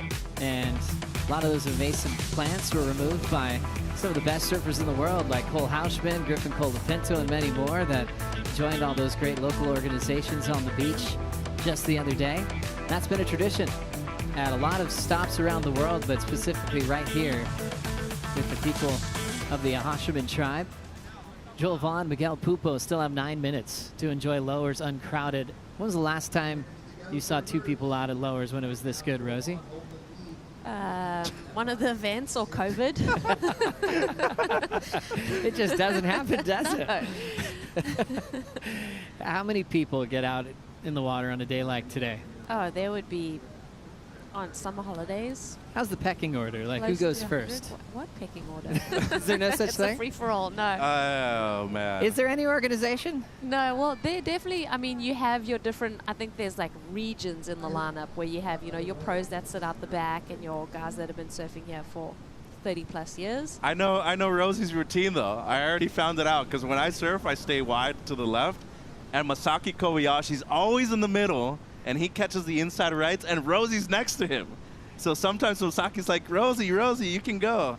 And that's when I know, okay, like it's my turn to look at the left too, because somebody's going to be blocking me in the middle. I just think that everyone should send it on every wave, and then I just poach. Well, it kind of happens Then already. I get a show, and you know what? It's been so fun because sitting on that inside, I've got to see, you know, like Crosby Colapinto, like go from like the Grom to like the guy at the back, like ripping, like Cole, Griffin, like all of these guys in San Clemente, like you kind of see their progression. If you sit on the inside at Lowe's, you get a show. And then you kind of find someone that's always going left, like a local too, is going to get away, like a Cole Hausman. You're like, oh, if I can snuggle up next and split, that could be your rhythm to find waves out here as we focus in on the race to the WSL Final 5. Baron Mamiya, number 5 in the world. Hey, he's got Kelly Slater coming up next. He's trying to hang on to a spot there.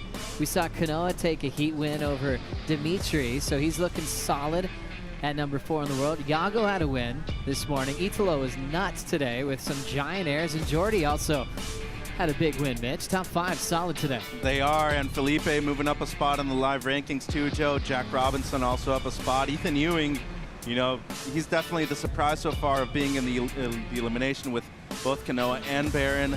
I like Leo too. I know he didn't necessarily perform the way he wanted to in the opening round. He's still having an outstanding year, and I think he's deserving of a victory. Like many of the members of the top 10, Joe, I mean, we're just looking at a who's who of surfing at the moment. Nice little place to hang out if you're Kolohe Andino, proud father. And I love how he's down here throwing a lot of support for also Joel Vaughn. How cool is that? That kid to his right, too, Adam Bartlett from Santa Cruz rips. A couple of kids down here from NorCal enjoying the summertime in SoCal, Joe. I love that. And I just love how Kolohe is hosting people like Joel. Dakota Walters flew out to support Joel Vaughn. And Kolohe grew up with that in his house. You know, he'd wake up and there'd be some of the best surfers in the world in his living room. His dad, obviously, Dino Andino, Rookie of the Year on tour back in the day. Loved surfing so much, it was really common to see Dino meet a kid that he was like, hey, you're surfing really good, but maybe I'll give you a little bit of advice. Or seeing a kid that wasn't on great boards, and he'd order boards for him. Like, there was so many times you'd see Dino go out of his way to help someone he didn't even know. They didn't have to be from San Clemente or anywhere. It was just being in love with surfing and wanting to make it better.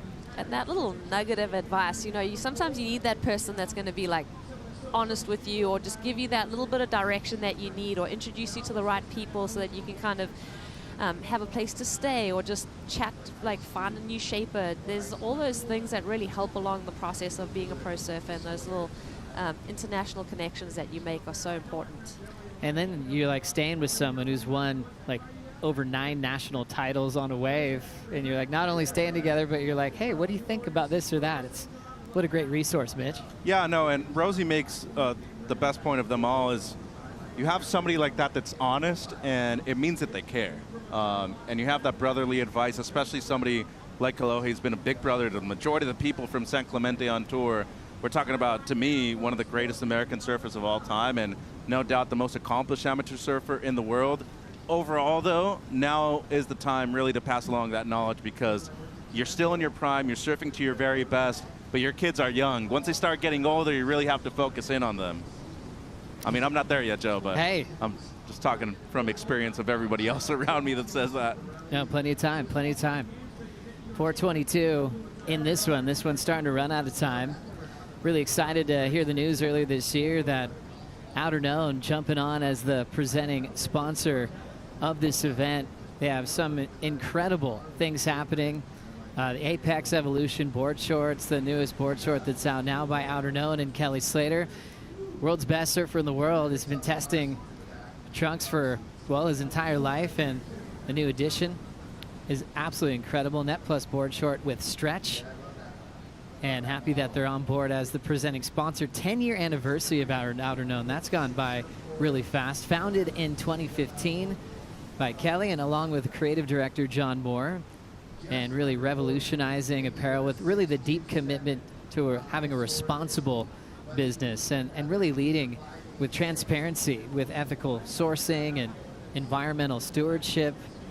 Even way before Kelly was even dreaming about or known, he's always been really focused on making the world a better place. And I love how he keeps that value strong into his business plan.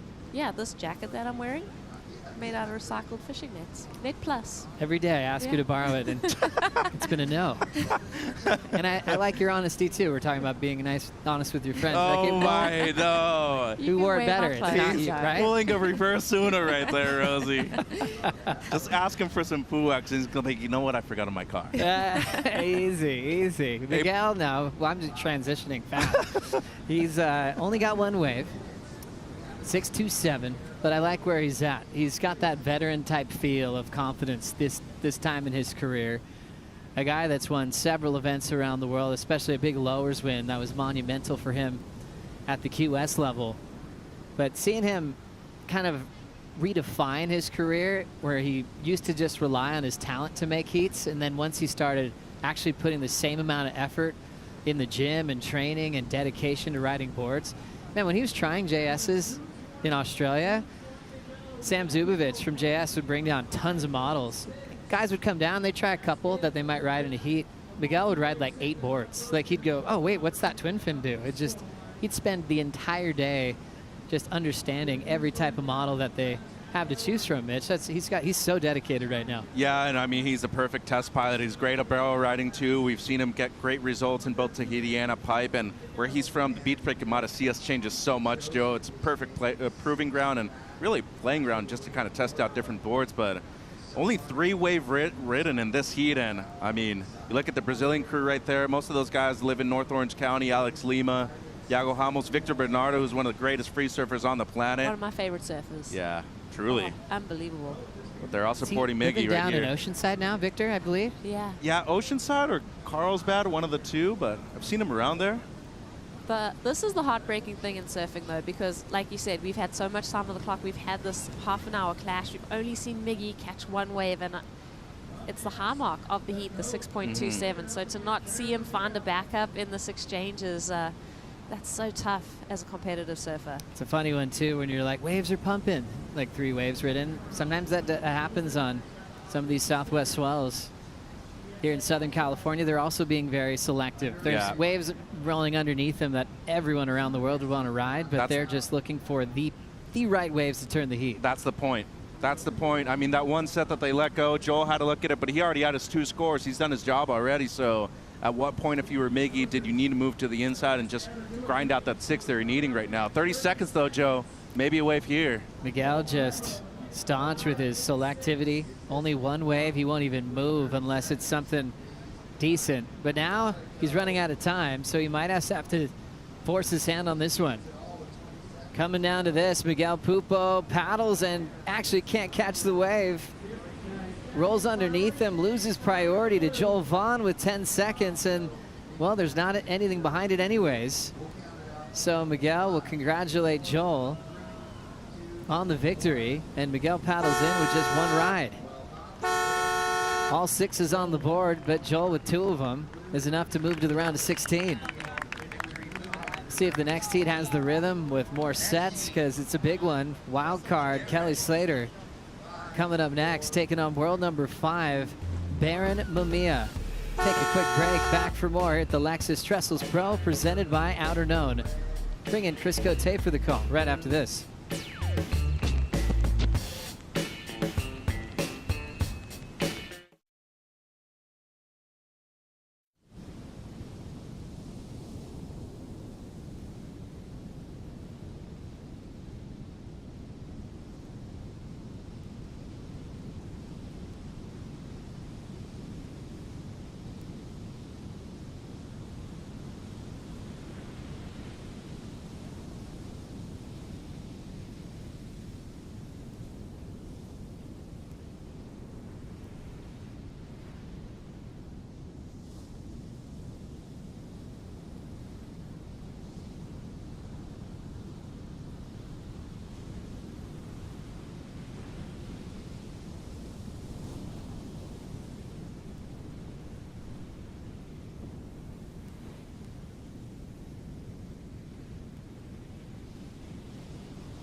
Welcome back to the Lexus Trestles Pro.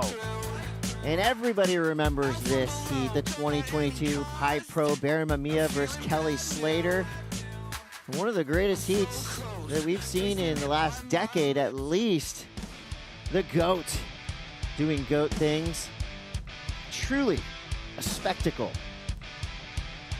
This really was where Kelly reminded the world that he is the greatest surfer of all time. Definitely the most dominant surfer ever at pipeline and competition. And also showed the world that he's not afraid to cry. And one thing that it's timeless about Kelly surfing at pipeline is those cutbacks after the barrel. Oh yeah. Since black and white, Kelly collar, you know, I've been watching for 30 years and it never gets old. And right there, that was really a huge moment in that event for Kelly. That was, I think, the peak moment that really shifted his mindset to remind him that, oh yeah, I am the greatest. I'm gonna go ahead and win this thing. I'm Chris Cote. This is Jesse Mendez in the lineup. It's a rematch. Baron Mamiya versus Kelly Slater. We're gonna go straight to Slater. The perfect S-turn combo, bottom turn straight up in the lip. Nice high-speed floater. Great to see Kelly off to a quick start. His opening round heat was very slow. Only 2 waves rated, and he waited till about the final 10 to activate and get things rolling. Looks like a lot more energy, way more lively.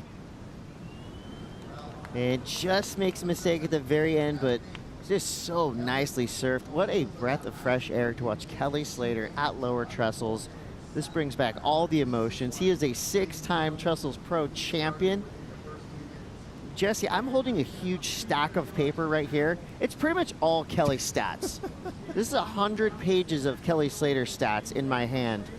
And all these stats tell us that, yes, when we call him the GOAT, it is fact. And here we go. Let's take a look at Kelly Slater's first wave. I mean, this is just textbook wave reading from lower trestles right there from the GOAT itself. Look how much amplitude he got on those 2 first floaters. Right here, getting a little bit more vertical, ups and out, and gets very loose here on that last turn. Blows the fins around, beautiful cutback as we expect, but just a little bit of a mistake to finish it up. Mistimed it, had that good cutback, put himself back in the nice source part of the wave. But look how early he enters that floater and kind of generates speed. You probably know by now I love floaters, especially when Kelly Slater does them. He does it better than anyone, that's why. Yeah. So, and the only more, you know, this, I'd say the second most popular question here at lowers, and pretty much any time we see Kelly Slater in competition, the first is, when are you going to run? What's the swell forecast? The other question is, what's Kelly Slater going to ride? Did get some information from the legendary Rosie Hodge saying Kelly is on a 510 FRK model set up as a thruster. Dan Mann shaped it, and it's looking real good. I can't really, is this a different board than we saw earlier? It looks subtly different, or it might be the same one. That's the thing. You never know with Kelly Slater. It's a different board. It's a different board. And also, he barely caught any waves in the first heat. He kind of caught himself in that trouble of like sitting for too long and hands attached. This board looks lively. The only flawless that I saw on that wave, even that blowtail, was a little bit on the flatter side, but that's okay. He's gonna mix it up with some carve and rail game. He's paddling right by his bro Strider right now. Strider, what's going on out there?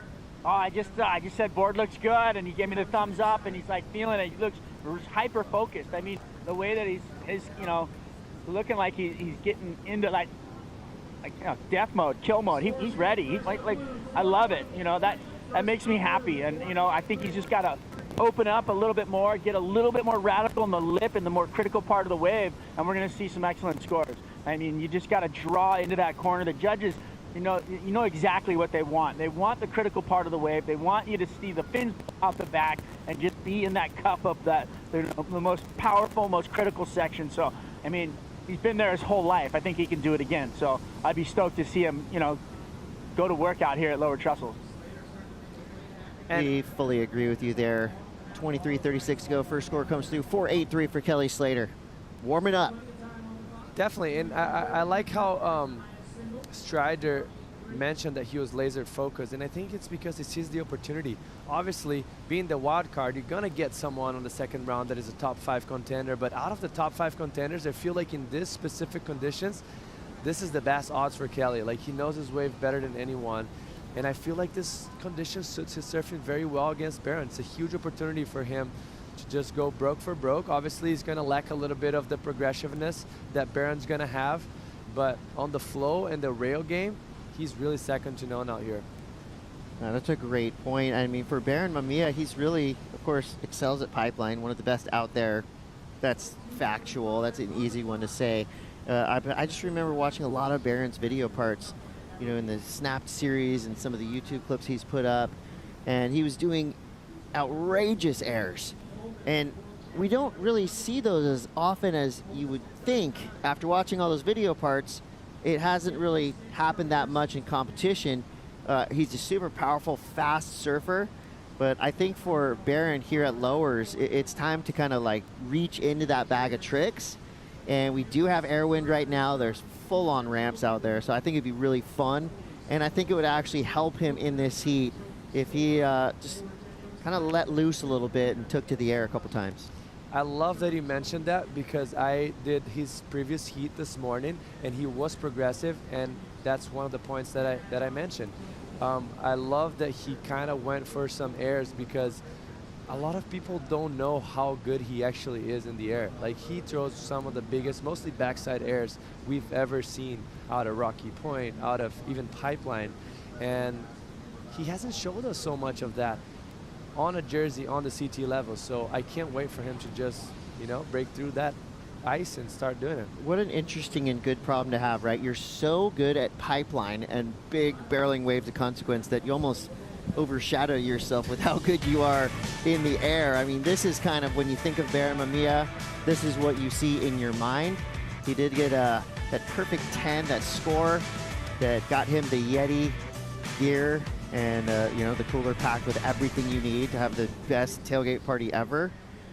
So Barron Mamiya, you know, of course known as one of the best 2 riders on the planet, but after today, I mean, go to YouTube, watch some of those snapped movies, watch some of his edits on YouTube, and you might be a little bit blown away if you're kind of new to the Barron Mamiya fan club.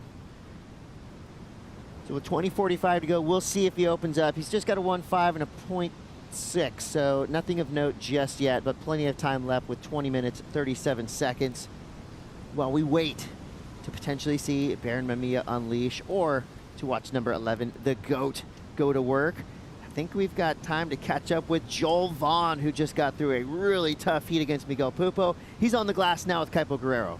Thank you, Chris. Joel, you said to me, scary. That was scary. That was a tough heat. Wave stars over there. You only caught 2 waves. Yeah, I only caught 2 waves, and yeah, it was super scary. Miguel's such a good surfer, and when he only needs a 5.8, it's, yeah, always pretty scary, but luckily for me, the waves stopped and got through. How fulfilling is it, or just relieving is it, to make it through sketchy heats like that in an important round, the elimination round? Yeah, it feels great, obviously, to get through, and like I said, Miguel surfs great, so to beat him out there, and yeah, it just feels pretty sick. You're feeling on, I believe this is your first competition at Trestles, your idea of this wave and how much you like it? Yeah, this is my first time here. I think I'd surfed it like twice before I even came here this trip, and yeah, it's such a sick wave. It's just bends back at you so nice, and you get to do some surfing that is so high performance, and there's so many different sections as well, so it's super cool, and I'm really enjoying it. See you in the round 16. Congratulations. Yeah, thanks so much, and I want to give a shout out to my family and friends and my girlfriend back home for waking up early and watching the heats, and yeah, cheers. Cheers, Jazz. Great guy, great surfer, Joel Vaughn, congratulations. Making it past Miguel Pupo is always going to be a tough ask, but he did it with a solid heat total, 12.13, and during that interview, we saw Kelly Slater flying down the line. That FRK Danman-shaped Slater design surfboard looks like it could be the magic carpet for Kelly Slater right now. Yeah, just trying to make something out of nothing there for Kelly. Obviously sitting without priority.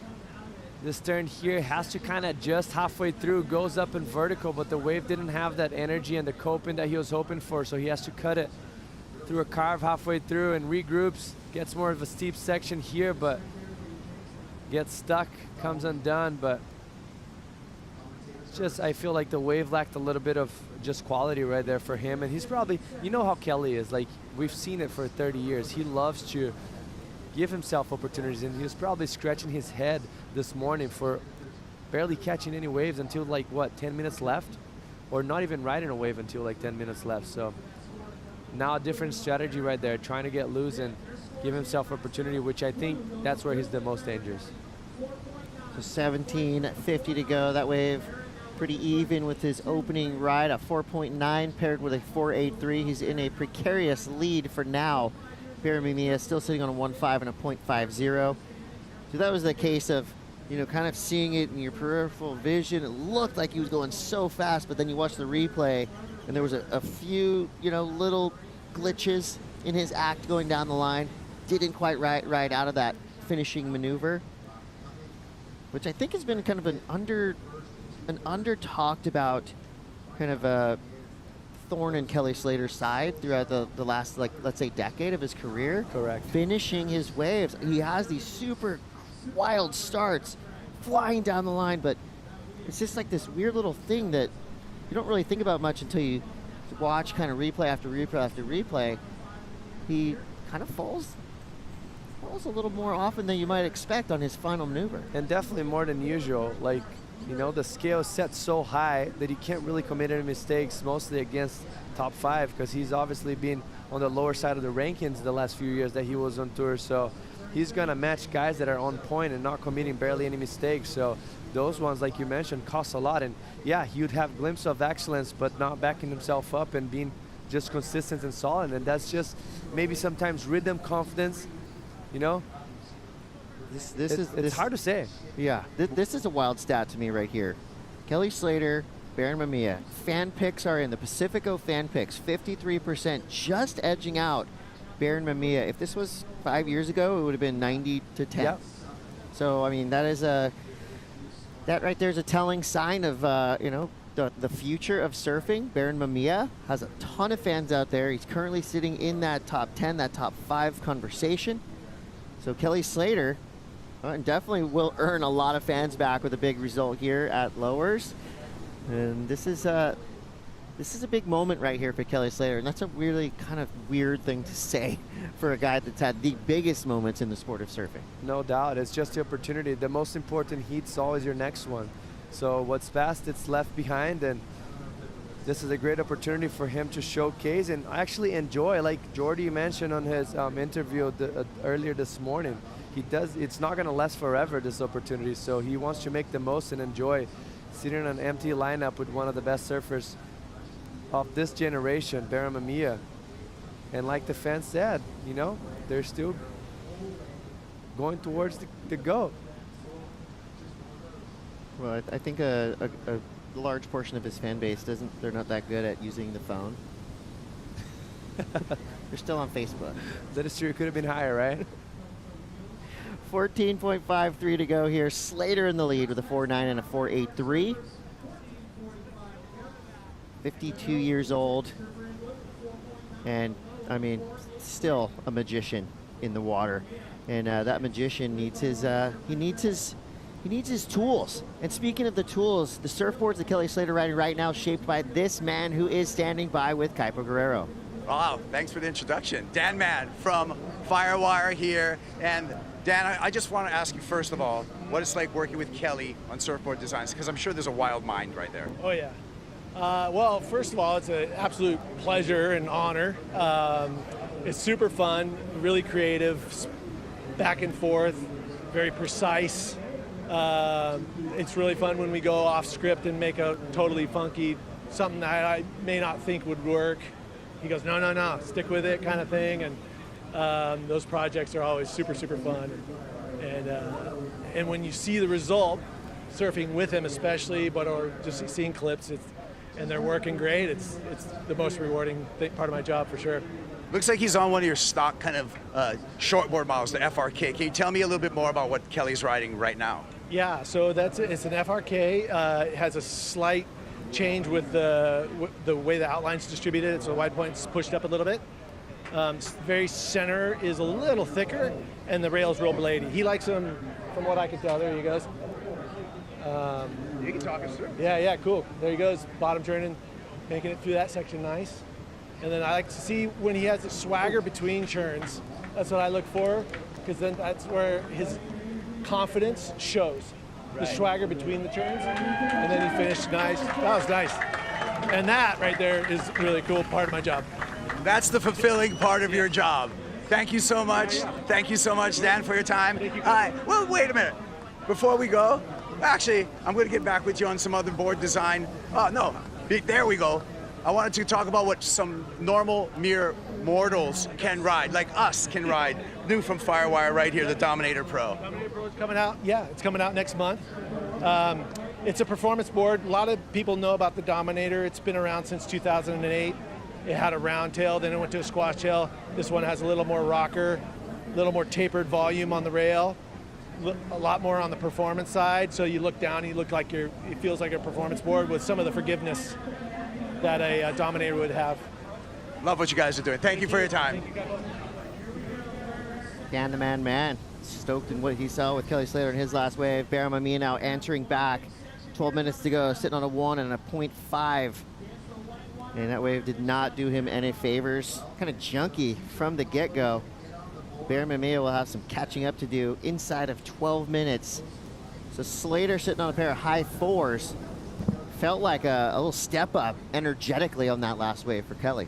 Yes, and even Dan Man actually mentioned about when he starts to move the board around in between turns, that's when it feels like it's confident, starts to build up, and he's probably feeling more connected with the board. And as you see here, keeps his pace throughout the beginning, gets up in vertical in a very tricky section, connects the dots very well, sure-footed. It's composed on top of the board. Once again, moves the board around, try to generate speed in such a gutless wave. Cutbacks are always flawless. He's never gonna miss those, and then finish it off strong. So definitely looked a little bit more composed and more sure of what he was doing on that last wave. As you see, he gets up in vertical and pushes that back foot. See how gutless the wave is, but he still was able to get some spray out the back, generate speed throughout the turn, and connect the dots well. So good effort there for Kelly. And applying pressure. There's 10 minutes and 45 seconds left. Barron yet to catch a decent wave. This last wave started off with a nice carve, but the wave kind of ran away from him. As you see it right here, beautiful setup carve. It seems like everything was still going to start to click, but the wave runs, and with that little onshore, just tapered a wave off and broke in front of him and didn't give him the cope he was hoping for. But for his luck, seems like he got out the back before Kelly, and he's going to maintain priority even though Kelly's applying a little bit more pressure on him. Yeah, things are starting to escalate a little bit here for Kelly Slater. 5.5 extends his lead. Barham Amia now he's a 7.23. That means he's got to just be a little bit more selective as we get down to the 10-minute mark. Got number 88 versus number 11. And I mean, it doesn't matter who you are on tour. Anytime you're serving against Kelly Slater, you got to get that sentimental, you know, that hero feeling that has to be running through your veins. You're just looking over and you're like, oh my gosh. No matter how many times you serve against Kelly, you just look over and you go, whoa. Is that the guy? Is that the guy? He enters a room and the whole vibe changes already. You know, you can feel the presence of like, oh, like Kelly's here. Like I can't really. The hair on the back of your neck stands up a little bit. It's crazy.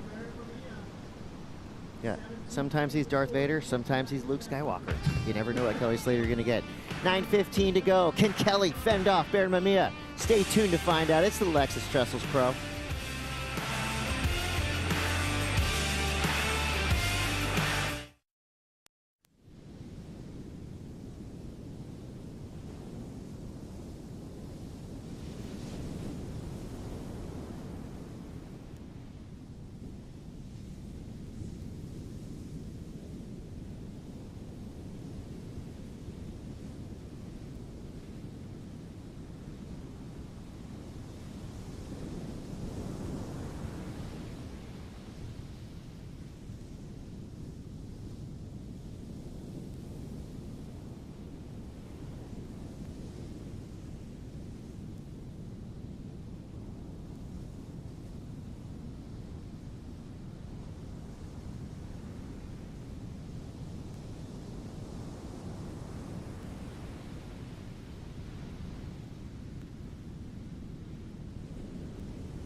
We are back. This is the Lexus Trestles Pro. Let's talk Kelly Slater and Trestles. That's a match made in surf heaven. 54 excellent waves, a perfect 10. Those two iconic visuals coming from past events. 74.5 heat win percentage. I'm not that good at math, but I think that's really high and really awesome. 6 event wins. Kelly has more event wins than anyone ever. History of surfing. And you look back in the annals of history from here at Trestles, his performances has been out of this world. Almost excellent surfing on the average of his heats here. 15.5 total, that's crazy. He's really good. He's all right. Mamiya now going backhand. Jesse, you mentioned he does some wild backside airs. Didn't really get the opportunity there, so just some solid fundamental blue collar, meat and potato surfing. Nice and powerful down the line, good, smooth surfing.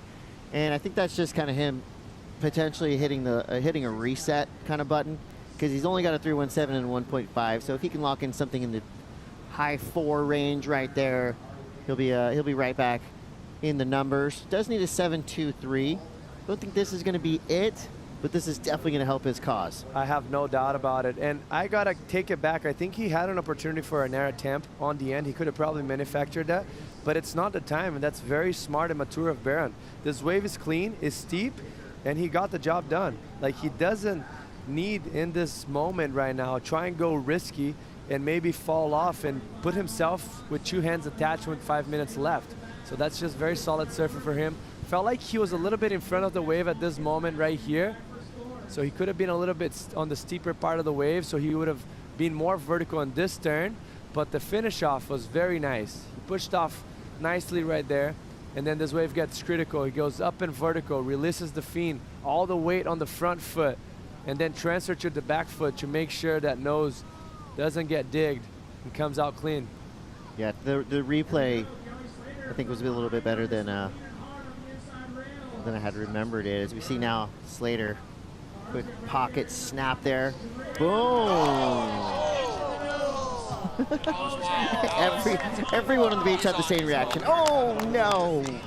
This is a momentum shift right here, Chris. Like, this is a very important moment of the heat where Baron's going to get the best score of the heat, and he's going to sit with priority right now with 4 minutes and 45 seconds left. It's just up to him to be smart, select the right wave, and nail the coffin right now. Just like that, you know, us watching, getting excited, we want to see Baron fly, but he did exactly what he needed to do on that last wave.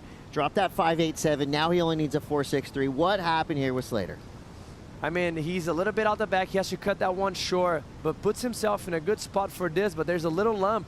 So the board kind of projects a little bit more than he expected, and he's putting that weight on the front foot, and what that does, if you don't pay too much attention, with that lump kind of pushing you and keeping you the momentum forward, that nose is going to get dug, and you're going to fall over the handlebars. Unfortunately for Kelly, because that wave had a potential for him to probably get in the best score of the heat. I looked over my shoulder, the wave kept peeling, had a good closeout section. Biggest wave of the heat so far, so just leaving the door wide open for Barra right now. Baron sits out the back with priority. We got 3 minutes, 45 seconds left. Things are getting exciting here. Slater versus Mamiya, this rematch. Slater came and beat Baron in his backyard, so I would say Slater kind of, his backyard is like every marquee break in the world. So if you can beat Slater at Trestles, who is the all-time winningest surfer out here by the numbers, you've achieved some serious glory there. Time is ticking fast.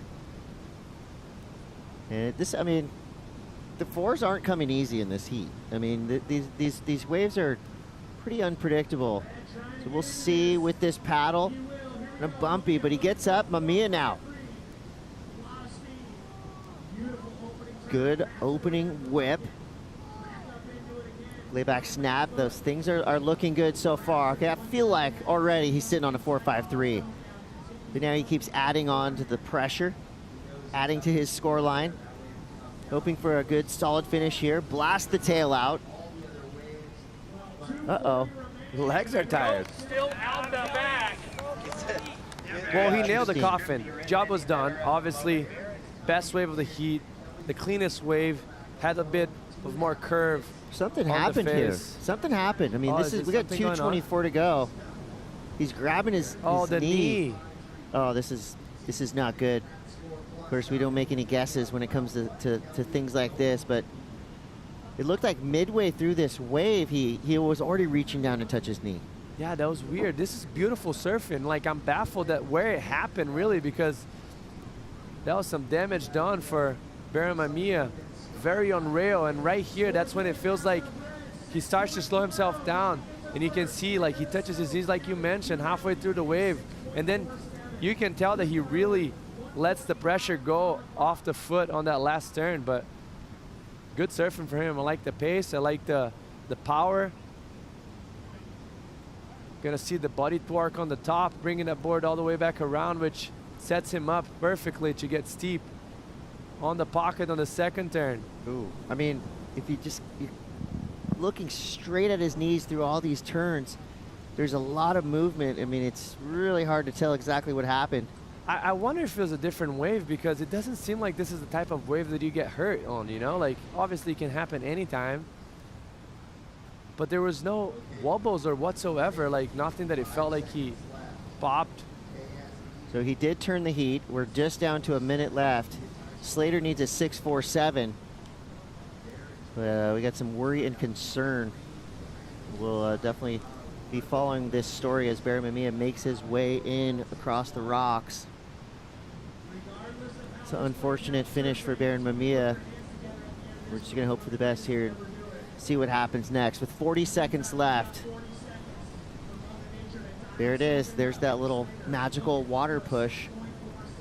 Is you know, a superstition that we can all see. So did that water push work? Will the wave come through with 25 seconds left? It doesn't seem like there's anything on the way. Hold that thought. 15 seconds left. Wow, that's rough.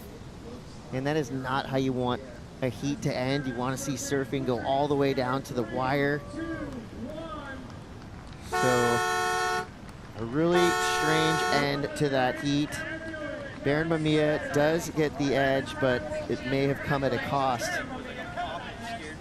We have our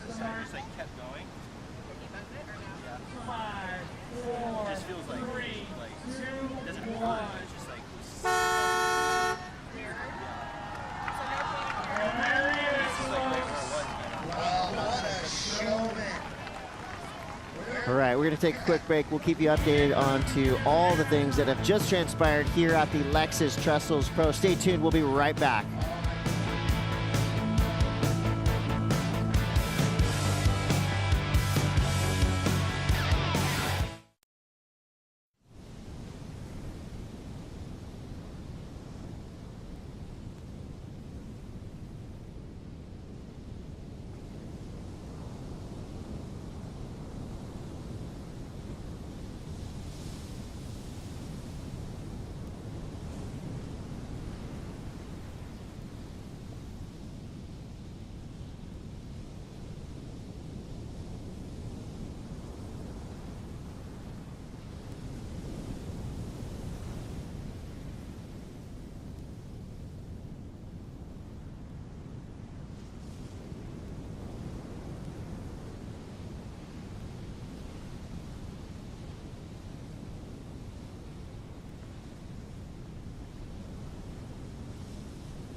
The thing about history is that whatever happens, happens. There's no denying it. It's the beautiful chaos hell and heaven canceling each other out. Triumph and defeat. This year, history will be told in 12 chapters. 54 men and women will write it. History will be written live at willsurfleague.com. History will be written. It's being written as we speak. Kelly Slater makes his way up the beach. You know, kind of a sad finish to that heat. Slater didn't get another opportunity, and Baron Mamiya potentially injuring what appears to be his knee. Of course, we don't speculate. This was after the buzzer. This was just a little thank you to all the fans that came down here to watch the GOAT, Kelly Slater. If he would have got that wave 30 seconds before, could have been a different story. Are you kidding me? 53, backside. That's for all the people that said Kelly rotation. Slater can't do airs anymore. That was huge. That guy's ridiculous. See those bottom turns too, on that first and second turn, so deep, so aggressive. Man, it's one of those things where I just want both teams to have fun, but you gotta have a winner, you gotta have a loser. In that last one, Baron Mamiya dodged being goated by Kelly Slater. He gets the win, and we'll see if we can get an update on Baron Mamiya's condition. But we got more work to do. We've got Rio Waida and Zhao Qianca. This is a huge matchup, 13 versus 18. This right here could be a big difference going into the final few events for Zhao Qianca. He's had a pretty wild ride in his serve career already, some injuries, but right now he's looking happy, healthy, sparky, and pretty fiery on this opening wave. We got 26 minutes left. Zhao's on his 15th turn on this wave. Nice flashy finish there for Qianca. Great start. Rio Waida right off the buzzer got a 4.17. So we're off and running, Jesse. I mean, first glimpse of that wave is just, I loved the fact that there was no wobbles. Like the whole wave, he was so sure-footed, composed. Knew exactly every time he was approaching the turn, he knew exactly what he wanted to do. Applied that very well. Obviously, not going to be a massive score, but a great way to start. You see right here, not trying to get ahead of himself. That's a nice cut. He just set himself up and delayed himself to get this pocket right here. The wave never really gets steep. Very wobbly wave with some whitewash, but doing damage. Great surfing there for João. Takes his time right here where the waves slow itself down. But always making sure he's maximizing the potential of every section and finish it off with a nice drift right there. It's going to be a decent score for João to start and apply pressure in Rio. And this is probably the 4.17 from Rio Waida. Up in vertical and gets a third one. Rio's having one of his best years ever. And he's shown signs of brilliance already early on in the season. Nice looking right-hander here. Boom. Solid. Explosive turn there. Comes around this big section. He blows the tail out. Fully extended front three into the flats. Makes it look easy. Rio Waida now opening things up. Zhao Qianca comes to it at a 6.33. Rio already doing better than a 4.17. That was a great looking wave and a solid finish for Rio Waida. No doubt. I felt like he was kind of going too flat and letter on the beginning, but that's because he was eyeing it down that last section and generating speed, as you see right here. The wave doesn't have much to approach. He gets ahead of himself. Once again, goes down the line, but that's because he sees how important this last section here is, and he maximized the potential and gets that tail up and vertical towards the beach, and you're gonna see the bottom of his board right there. That just show how much commitment and how much of an angle that board's gonna be. But as you notice, as much as that board's on an angle, he makes it flat and makes sure as he landing, the board is nice and stable. So very technical maneuver, and the judges are gonna love that commitment and progressiveness on the end.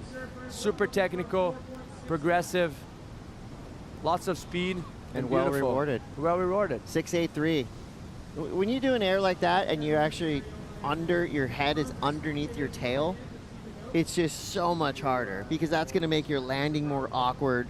You know, the spin is more technical. And Rio does those all day long. That was full commitment right there. And I totally agree with you. And the problem is not getting to that position, it's regrouping from that. Like, you can throw your board away We from can all you. pose those. Yeah, but then the problem is actually having the strength and the ability and the confidence to put that board back under your feet. And he did that very well. And you can't really hide those things, you know? Like, if you see the angle of the board, it shows the commitment. That board is completely in a almost 90-degree angle. And then all of a sudden, as he was starting to land, starting to approach to touch the bottom, he flattens it out to give him the stability so that obviously that rail doesn't dig. So beautiful approach and commitment there for Rio Waida. Rio in the lead, Zhao needing a 4.68 now. Jesse, I got a question for you. Ask me. So, do you think Zhao Chianco was named after João Gilberto, the singer of probably the most famous song ever out of Brazil, The Girl from Ipanema? Or are there a lot of kids in Brazil named Zhao? There's a lot of kids. It's a named popular Zhao. name in Brazil? It is a popular name. We'll have to But talk that to would have been nice. I love that song. We'll have to talk to his parents. Yeah, let's ask him next time. Big float there. Free falls off the roof. Zhao Chianca, the boy from Saquarema, ripping his way down the line, going for the strong finish. And, you know, while he did fall right there, I'm not mad at it because I love that he's going for it. You know, that's just exciting surfing. And, you know, this being an elimination round, there's no safety surfing anymore. You cannot hold back. Throw everything at these waves. That way, at least if you do lose, you lost swinging, go down you know? swinging. Yes. And he's got plenty of time, 21 let's minutes. talk about it as well. The cut has been, it's in the mirror right now, so they kind of have to go big. Mostly those guys that are not right now fighting for the top 5, a guy like João, and right here, I think he's just adapting to it. He starts off that carve very well, but the wave gets wobbly, so he has to cut it short. So he needs to finish it off and go big in the end in order to get a big score. I think it's just smart surfing and adapting and reacting to the situation in front of him. You're gonna see him opens up right there, gets very extended, but there's some wobble. He might have went a little bit too high up the lip, and then he digs the rail and then kind of loses control a little bit.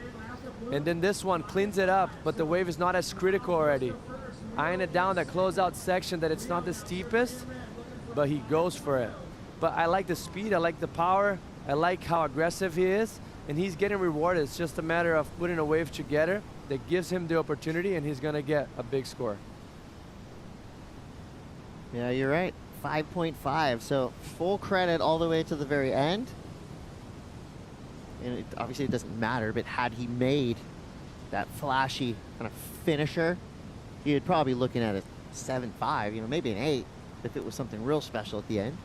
But either way, whatever he did worked. He's got a 6.33 and a 5.5. Rio Waida sitting on a 6.83, the highest single wave score of this heat so far. He's backed that up with a 4.17. Plenty of time left, and just inside of 20 minutes. Rio's out the back with priority. And I would put Rio Waida on that list of most improved surfers over the past 3 years. No doubt. He's really light years beyond where he was as a rookie. More power, he's going faster. I mean, everything just looked better with Rio Waida, and that's saying a lot because he was really good as a rookie. And I think the most improved surfer, one of the most improved surfer also on Waves of Consequences, that was probably the point that we're always questioning, and he's proved us everyone wrong.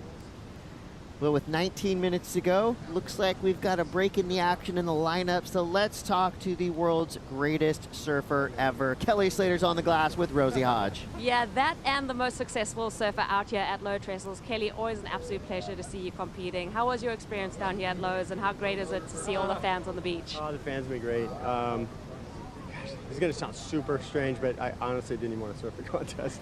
I was in Australia with the family and just kind of relaxing, and I was just hoping to kind of stay there, but like we had some work to do, so came back and it kind of fit in. But you know, I surfed really nervous in that heat. This morning I felt fine, felt relaxed. But then once Italo got that good wave, I thought I got to just wait for a set to kind of be matching, and they just didn't come, and he was able to capitalize and put us in a deep hole. I just thought I'll recoup and go later, and then you know, I sort of did the right things in the heat. I didn't surf great. I was a little like not really in my mind, you know. I was surfing ahead of myself, just like whatever. And then I fell in the last 2 turns on my first 2 waves, and and I could have probably just paced myself a little better, relaxed on those waves, and then you know, I got at the end I made a huge mistake. I took a wave with priority when I didn't need to, and then the one good wave came and he got it. So you know, good for Barron, and you know, a little mistake by me, but I honestly was a little bit nervous out there. Not something that we often see, but also surfing against Barron. I mean, you guys in your head-to-head matchups, we think about your heat that you had at the 2022 Pop Masters, but then you guys are kind of tied now in the head-to-head with 2 apiece. Oh, is that right? Yeah. Yeah, I was trying to think of it. How many heats have we had? So I wasn't quite sure, but yeah, I mean, Barron's he's doing well this year, and obviously in waves like Pipeline, that was you know, I rate that heat in particular as one of my biggest wins because he was just so on fire, and you know, the emerging guy, the best crew of guys who've ever surfed pipe. So that was a big win for me, and notch on my belt. You know, not many people have beaten him since. So that was a good one. We love those memories. And Kelly, just thinking about having your family down here, watching you compete, and the different feeling that you're having now at this stage of your career. Yeah, it's a little different to juggle all that. You know, sleep patterns are different, and your priorities change. And you know, I always knew that. And but it's very welcome thing, and we're super happy. Klein and I have, you know, every parent out in the world knows it's not simple, but it's a great thing, and it's really so fun to learn along the way. And 10 years of Outerknown, how proud are you of that achievement? Yeah, that's great. I mean, I'm stoked. It was a surprise. I didn't know up until about 2 months ago we were going to sponsor this event. And Dylan Slater messaged me and said it's happening, and yeah, you know, I'm really proud of it. I think it's you know, all the great surf companies from years past were started by surfers who just wanted to keep surfing, so they started companies. And so you know, I like that, you know, Dane started a company and Julian started a company, and I got a thing going. So I think that's where the DNA lies. And, you know, we're not a strict surf company like some of those guys are, but it's and John obviously has done his thing. So it's a different challenge, and it's fun, and we have a great team. Dylan Slater's been awesome. He's obviously the guy who was running Rip Curl for a long time and made the decision to sponsor the Final 5 at Trestles back in the day. So I think it's kind of close to his heart. And what's next for you? Next for me, I got some time off. I've been actually pretty injured for a while. My hip, I got surgery 2 years ago, and it really has been a struggle for me. So I've been able to surf like I want and stretch and move like I want. So I got the next few months to kind of think about how I want to address that and what I'll do going forward. Thank you for catching up with us, Kelly. Always great to see you surfing. Leaving fans wanting more. I'm hoping for some video parts. You know, I'm hoping for some how-tos. I mean, why not? Some board breakdowns. We'll take whatever we get from Kelly Slater. Let's just put it that I've way. heard the last few months they've been trying a lot of boards without a logo, so we might see some clips of him coming out.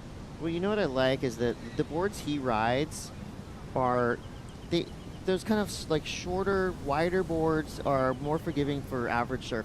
You know, like myself. I look at that board and I go, I could probably ride a board like that and have fun. You know, I think he's really tapped into, you know, these boards that are just kind of easier to ride, more forgiving.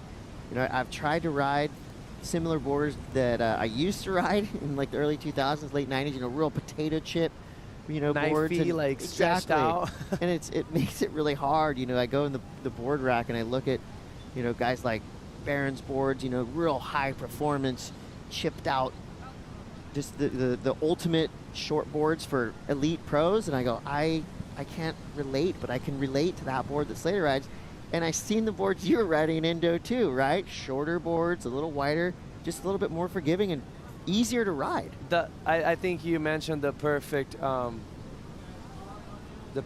saying for that. It's more forgiving. The other ones, the performance boards like those guys are using in this heat, they require 100% of your energy and your ability to generate speed, which it turns out to be amazing, but they're not forgiving whatsoever. And mostly if you're an average Joe surfing California waves like we have here, lacking a little bit of power compared to other places, you want something fun that's going to paddle a lot, and there's plenty of boards around here that does that so well. Just here in San Clemente, there's about 10 of them that do that, so why wouldn't you jump in one of them?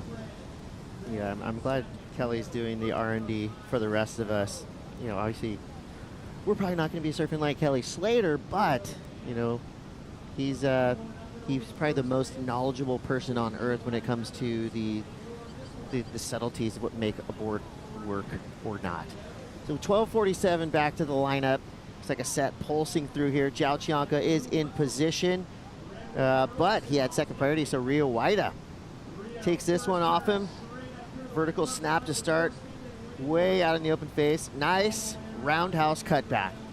That is a classic surfing maneuver that will never go out of style, especially when you get comboed up with a quick snap there, and what the heck? That was a weird fall. But here we go, two-stage floater, quick little airdrop, Zhao's out. What a huge opportunity lost from Rio right there. Started off Did he great. just forget what he was doing? Like, that was really weird looking. And he has been one of the most informed solid surfers of all year, committing the least mistakes, but I feel like the last few events he kind of lost the ball right there.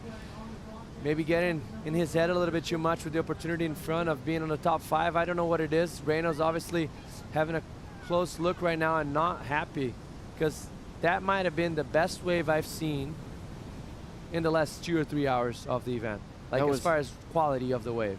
Super powerful in these opening turns. Well, and then so he got the priority situation there too. So what happened here? I like this first crack and takes his time, and then he does a long drawn out cutback that's going to set him up for success. But right here you can see it, he kind of cuts it short, looks a little bit sticky. And then I was like, okay, it's fine. Still came out with spray. You know, he got, as much as he got sticky, he didn't lose so much speed. He still kept the speed for the next turn and sets himself up deep in the bottom turn to finish it off in a beautiful section, but just overcooks it right there, just mistimed it. Gets too much on top of the coping. You can see he applies too much pressure on the front foot and all the weight goes forward while his board is on the back of the coping right there, and he can't bring the board back down. Unfortunately for Rio, that was, in my eyes, that wave has had potential for an excellent score. You know what they call that at the end? Too much pepper. Too much pepper. It's a little too much pepper into that turn. Didn't tell the server to stop cracking that thing. He just, wanted too much, and he didn't need in that situation. Well, 10:22 to go. Score comes through for Rio Waida, 4.87. Now he needs a 5 to get back into that top spot. Strider Wasilewski is in the best spot right now. He's sitting out in the channel, looking into these rights. What's happening, Strider? Oh, that was just like, Jesse said it. That was a big missed opportunity there for Rio. I mean, he's just coming off a long schedule. These guys are going back-to-back events. They're putting in the hard yards, doing all the work. And he got to go home. He got to regroup. He got to re-energize. Went back to Bali. Was surfing Karamas, just going crazy. And maybe he just got a little bit too comfortable. I don't know. That was just bizarre to watch him fall off on that wave. So hopefully he gets that, he's so sure-footed. He's so solid. It's, unfortunate and uncharacteristic falls there from Rio. So hopefully gets back in, does, get some work done. I don't know. It hurts me to watch that. Like, to see those guys fall at this level, especially in the elimination round. That's tough. Yeah, we're right there with you. The good news for Rio is he has 9 minutes and 13 seconds left. I guess that's the sugar coating on it. I paid attention right there afterwards as he was falling. You could see his face expression. No. Super bummed. Yes, exactly. Slow-mo over the falls. No. He Darn knows exactly how important that wave was to hold priority up to that point.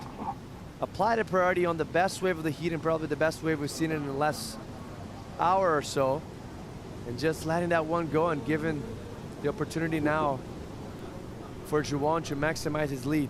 Another good part of that is you love to see surfers going for it. I would never want to see anyone holding back, but it's just a rare mistake there. Can he get back on track? Will Rio overcome Zhao? You're going to have to stay tuned to find out. It's the Lexus Trestles Pro.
I'm a first Indonesian surfer that make the CT, so it's a big achievement.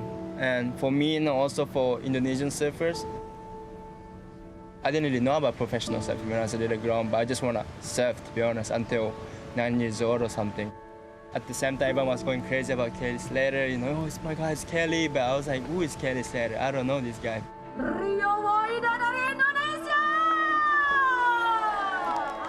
My family had enough to just to live. You know, it wasn't like we poor, but also we wasn't like rich. So we were kind of had enough to just to live normal. It's a lot of money to travel, to reach next level or to make to the world. I need money. So my dad, he started to work in Japan to make more money. But at the same time, I had a lot of amazing people supporting me. So to be honest, I was lucky.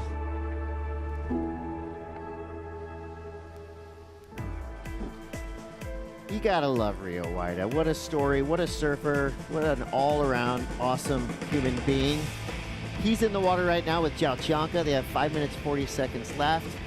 And this day has flown by. I'm Chris Cote. I'm with Jesse Mendez. Jesse, when the buzzer blew this morning, you know, all the excitement, right? Up and down the beach. And it's been like a bullet train to the elimination round here. So elimination round heat 4. We're already, what, a third of the way through this entire event. You only need 3 or 4 full days to run this competition here in the post-cut world. So foreshadowing a little bit, we've got plenty of time left in this waiting period. There's plenty of swell all over the place. So for these surfers right now who either are packing it up and heading home or just trying to fight their way through, I mean, this is going to be one of these events that is just going to go by like a blink of an eye. Yes, and for our luck, we still have so many days in the window, and every day looks pretty good. So it's a matter of picking the best parts of each day and putting the surfers in the water, because just this week itself, I can see 3 or 4 days of, you know, potential of running the contest, and the weekend being the best. So it looks like we're setting ourselves up for a great event. It's a good problem to have. Such a good problem. That's why we let it go yesterday, because the waves were pretty sick yesterday. Yeah. But obviously today was like at least a foot bigger, cleaner, and more consistent. So yeah, I think that, you know, some of those decisions that to go or not go are really tough. And you know, yesterday we went on a couple holds, but I think it was the perfect call to not go yesterday, because we showed up this morning, it was firing, and it's been pumping all day long. I mean, lowers can be notorious for having long lulls. You know, gotta wait for waves to be ridden, but we've seen so much action today. I'm excited for the post show, because there's going to be great highlight packages. There's going to be an epic conversation. You know it's going to be a good one. And we're not done yet. We got Ethan Ewing coming up next, so plenty of action left here to come today from here at the Lexus Trestles Pro. It's 4:15 p.m. and it doesn't get dark here in Southern California these days till about 8. So you know there's already grommets up and down the beach waxing their board. I mean, how cool was that? You can be a kid sitting on the beach here at Trestles, and you've only got to wait about, 33 more minutes to go out and ride the exact same waves that your heroes have been riding all day long. It's a very unique thing that we got here in competitive surfing. And that's the proximity that we've spoken before, that the surfers, the kids that grew up here have an advantage for having such a big event on their backyard. Just apply everything you learned today. Go out there and just try your best, you know, and work on it. And the waves are firing. It looks like the wind's dying out. It feels like it's much cleaner right now. Obviously, we're still going to have a little bit of texture because the wind has been blowing for the past 3 or 4 hours, but the wave is definitely on the much cleaner side of things. Yeah, there's probably like 30, 40 grommets waxing their boards, and Italo, because he's probably going to go out there as well. No doubt. He does not miss a session. 2 minutes, 20 seconds left. Zhao Qianca with priority, with speed, with a section. Tail high, front 3, easy. It's easy work there for Zhao Qianca, but real dynamic, exciting. I mean, that's kind of that afternoon wake-up call that the judges really love to see, because they had been pretty slow there for a little bit. So, you know, right time, right place, Zhao Qianca He's looking to get rid of a 5.5, which he got, I think, with like 6 turns. So it'll be interesting to see what the judges do here. One big air, really cool looking air, high and far. It's quality, not quantity. And the first thing that comes to mind for me, it's amplitude. I guess if I compare it to real wides, maybe not as vertical as tail high, but definitely more down the line, more extension to it. And you could see that his foot was just moving forward. So much commitment, just kicking that board away. He notices that that wave's gonna close out, so he needs to go big, and very smart of him. See how he kicks that tail way into the flats. Super stylish too. Super stylish. Freeze look, frame look where his that front one. foot is. Yeah. His front foot is way in front of. He's gonna get a good score for that, for sure. Yeah, 6.6 for Zhao Qianca. Spot on by the judges. Because when you saw the replay, I mean, just that little element of style and flair in the air. You look at his back leg, and it's just kind of like, it looked like a... Uncontrollable controlled. Is he going, I don't know. Does he want more, or does he think it was less? Like, what is he thinking here? You notice his foot, how forward they were when he landed. Like, it's crazy to even think about it, how you can shift your foot that much forward and still regroup. Okay, will it be a buzzer beater? Rio Waida needs a 6-1-0. He's gonna go left. Quick snap off the bottom. And the wave's a dud. And yeah, why not? Kick your board out. It's a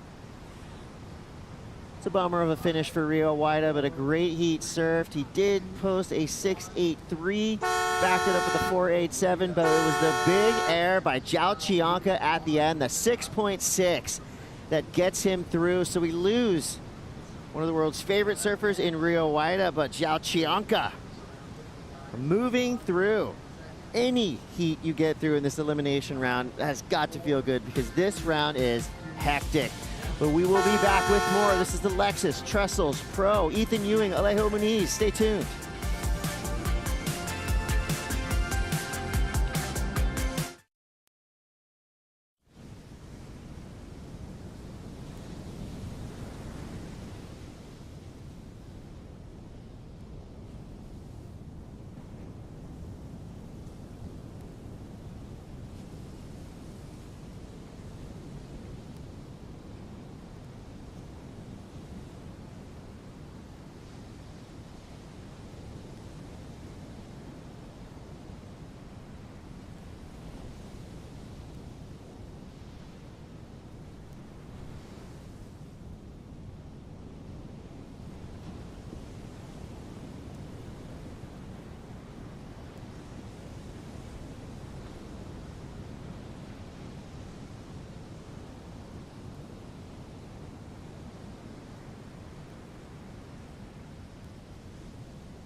Fall is here, hear the yell, back to school, ring the bell, brand new shoes, walking blues, climb the fence, books and pens, I can tell that we are gonna be friends.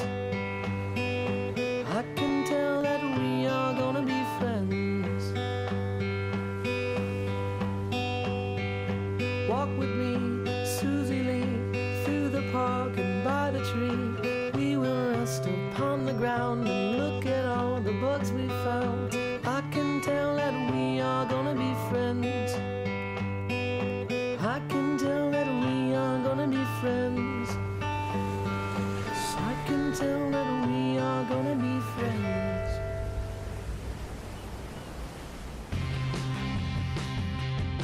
Oh, Always recommend that you join your local chapter of the Surf Rider Foundation and get back to what gives you a lot in the ocean. We love this place here at Lower Trestles, and Joao Chianca's loving it right now. Some new surf fans, some surf fans he probably met over the last few years. He's been coming down here for a long time. He's been able to compete for a world title at this venue and getting past Rio Waida. That was a tough heat. Rio started strong and ended up fumbling towards the back end, and Joao will get a shot moving forward in the event. Now we've got the last heat of the day starting now. It's a big one. Alejo Muniz taking on Ethan Ewing. Ewing fell one spot out of the top 5 after Margaret River, losing early in the round of 32. Tour went down to top 22. So he's hoping to avoid elimination round heat here today.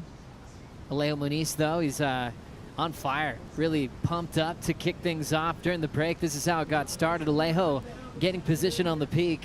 Joe Turpel, Mitchell Salazar here for the call. Mitch got the first wave, but missed out on landing the first maneuver. Yeah, and Alejo's been able to compete here multiple times in the past, Joe, and of course, this being one of the few CT stops that we have now at Lower Trestles. One of the more experienced surfers on tour, the last person to make the cut, too. I mean, he had to wait a long time for him to really see the outcome of the event over there in WA at a semifinal over at Burley Heads, which really saved his season. He's coming up against an experienced guy in Ethan Ewing, former runner-up to the World Championship at this very venue, Joe. Can see Ethan Ewing just holding him back, thinking about that wave. We'll let it run through. Alejo doing the same. But yeah, that moment was so heavy for Alejo. All that hard work to get back on tour, losing early at Margaret River. But he'd be there every day after that, looking at the lineup like he still had a heat to surf with his coach, Adriano de Souza. Nice wrap to start from Ethan Ewing, and just lighting up that section. Well-timed wave. You could see him kind of hold that rail just a little bit longer to make sure he connected at the right time. Lower setting up a right for Alejo now. Punching that first section hard with a slide, but falls right in front of Ethan.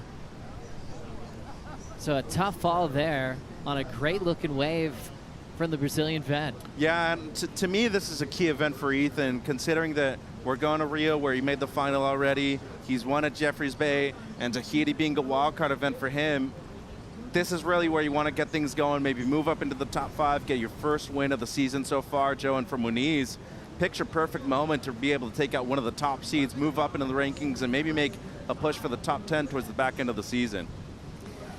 Hi, everybody. It's my friend Mitch. Always love talking about surfing with you. Yeah. I love you too, Joe. Yeah. With a great heat like this, you think about Ethan, when he first got on tour, he did deal with round 2 losses. When you look at worldsurfleague.com, click on his profile, you really haven't seen a round 2 loss since going back to 2017. No, and he lost a lot of those heats with 9-point rides, which is just crazy, but now he already has a couple of wins under his belt. He's obviously been a member of the Final 5 3 times in a row too, Joe. What really stands out, though, still is the timing. I mean, we talk about a style, but he has probably the best timing in the business, and we're going to talk about it right here. So this comes through as a 6.67, Joe. Already a great start for him. Beautiful pace with that first wrap, but as you said, just timed it perfectly. Didn't go extra hard, knowing that he probably was going to catch his nose coming out of this turn. But as you can see, when he's loose, he is just as silky smooth as anybody else on tour. I love the way he was able to bring that first turn around, and as you can see right here, doesn't fully go all the way up top. Make sure to cut it just a bit short. Look at the way he just fully engages those rails, though, and make sure that that board explodes when it meets the lip line. Great stuff, and already on the board with the best wave of the heat, Joe. Ethan Ewing worked so hard on his equipment with Darren Hanley. Darren told me that Ethan recently broke the record that Mick Fanning had for most surfboards ridden in a single season. Already? 121 boards, I believe, last year for Ethan in a world title campaign. I was like 7 events in, and he already broke it. Oh, that yeah, would have not been this incredible. season. Yeah. So, like, he just always attention to detail. Yeah. Darren's always trying to keep up with his volume because he's gotten a lot stronger. Snips, Mike Parsons working with Ethan at this event, saying he's locked in on his DHD Juliet model that he's been really loving. Last heat won by Joao Chianca, and he's with Rosie Hodge. Yeah, always great catching up with Joao, and that was a tricky heat. I mean, we've seen conditions change throughout the day. We saw some moments of brilliance in your opening round heat, but tell us about the elimination round.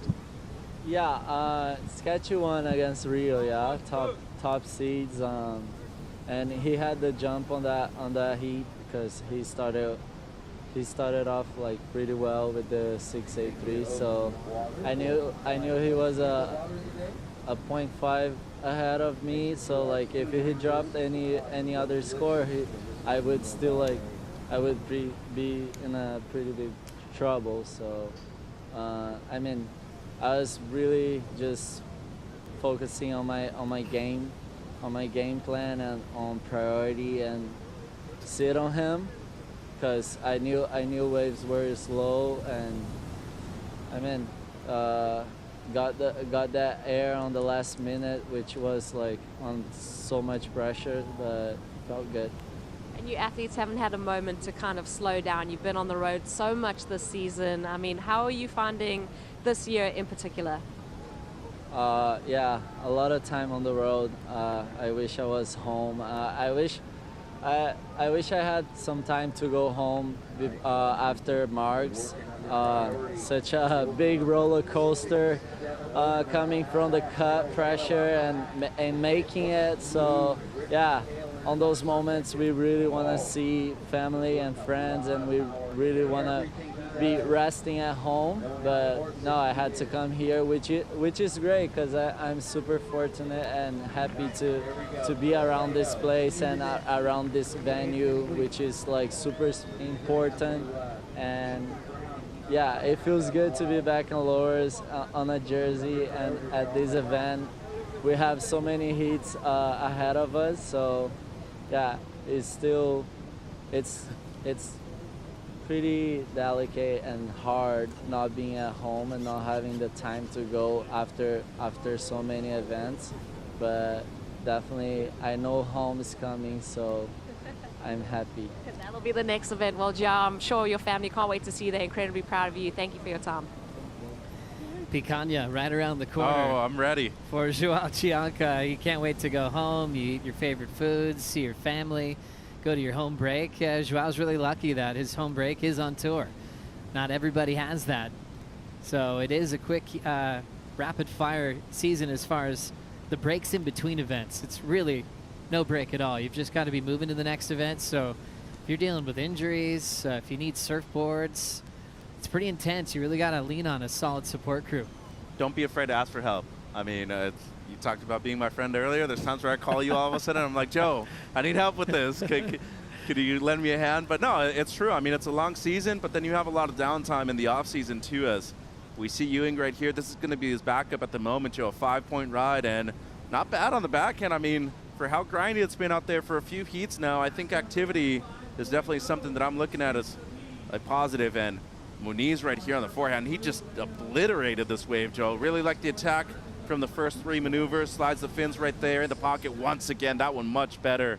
Fully engages the rail, and that SRS board, it seems like it's a carbon working very well. One thing I always like about Muniz, every single wave, whether it's 2 feet all the way to 15 feet, he brings the same kind of energy and intensity. That's going to be a great start for him. Gosh, he pushes hard, doesn't he? Definitely, and one of the fittest guys on tour, no doubt, but right now, 35 years of age, that body's still holding up better than ever, Joe. But as you can see, pushes off of the rails very well, and his technique on point, but just like his coach De Souza, wider stance rarely falls because of that reason. Almost felt like he grabbed his leg at the end of that final turn, just pushing so hard. Looking at the numbers from Ethan, 6.67 and now 5. Alejo, 6.67 as well. So a nice matchup, talking about numbers. And he brought that carbon-based surfboard over to Burley, and he felt so good on it that when the surf was supposed to increase, he was like, oh no, I might have to use my step up. When you find that magic board, he's just hoping to ride it throughout the entire season as much as he can. And it looked really lively right now here at Lowers. Yeah, and I think it's the perfect way for it too. There's not that much chatter on the face. Those tend to be much more responsive. And what I personally like about it, the flex pattern is so much more different to just a PU or an EPS epoxy. I mean, you're just talking about different kinds of materials, and it's always good to experiment. You never know what's going to work at a certain location, so if it fits in the quiver, might as well bring it. Leo stretching things out a little bit as we dive into the shaper rankings. Always got to keep up the best shapers in the world and see who might take it out this year. It's been dominated by Matt Biolis in the last 2 consecutive seasons, and he's still dominating. with an enormous lead coming into stop number 8. Now remember, you get points once your athletes make it to the quarterfinals. Right. And, you know, Ethan's gotten DH a lot of points this season. And the label that'll get the last points will be the last one that the surfer rode during the event. So we've seen Jordy Smith mix things up on finals day, ended up winning on a Smith Shapes over there at Punta Roca. He had been riding a Mayhem for a good portion of the event. Those points went to Smith Shapes, though. First time ever in the 3 years that we've been doing this, JS Industries in the top 5. Great team that they have right now. DH, they want to get things going. They're looking for a couple of wins out of both Ethan Ewing and Molly Picklum, but great to see Sharp Eye making things competitive as well as CI. Look for Timmy Patterson to get in the mix as the season continues. As we look at Ethan Ewing checking out the right here. Nice bottom turn, throwing that clean carve in the pocket. Looking for a big vertical slide there. Now back into his wrapping turn again. An absolute rail savant as he leans into the finish. Well-placed maneuvers with that cool style and grace, and throwing in so much variety as well. Strider Wazalewski enjoying the show from the channel. What'd that one look like? It looked like smoke on the water, baby. That was just, that was so fun to watch. I mean, let's just say it. He's one of our favorite surfers to watch. Everybody on tour loves to watch Ethan Ewing, and that's because of the board placement and where he's doing his turns and everything, his fluid motion. And Nick Carroll actually did a breakdown of his performance and how he does his turns, and he almost ruined it for me because all I was watching was this pendulum work of like his arms and the way he loads up and he throws his arms and everything follows. But then you get back to watching the surfboard, and if you watch a surfboard, forget about everybody's style. Just watch the surfboard, where it's placed on the lip, how hard it's going through the rails. Watch how deep he's digging in. It's so incredible, and the timing, you guys talked about it, it's just impeccable. So he just sees those sections and he's meeting them perfectly. That second turn, I think it was, is buckets everywhere, just an explosion. I love it. Yeah, now the score is reflecting your opinion there, Strider. It'll be clearly the best score of the heat, and actually does drop excellent at an 8-point ride. You agreeing with that one, Waz?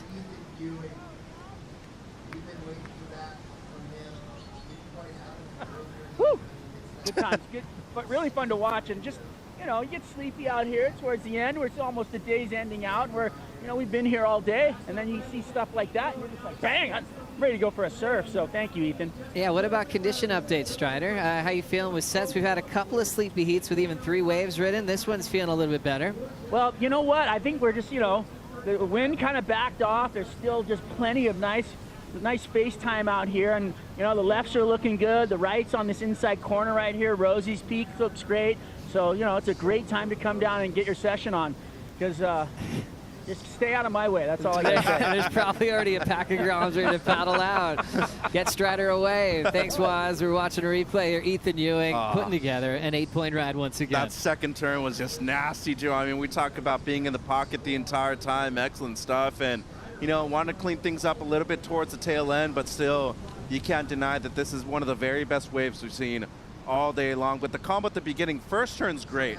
I mean, we're talking just already world-class stuff, but this second turn, there's maybe 4 or 5 people in the world that can do a maneuver as precise as this one. Look at how tight he is in the pocket right there, and his extension, but the way he's just able to stay right next to the whitewater the entire time, that just takes a lot of core strength. And obviously you mentioned him going up in weight too, putting on what, 10, 15 pounds at least of muscle mass, Joe. I mean, he looks like a completely different person in 2025 in comparison to previous years. Gosh, so much power, so much rhythm.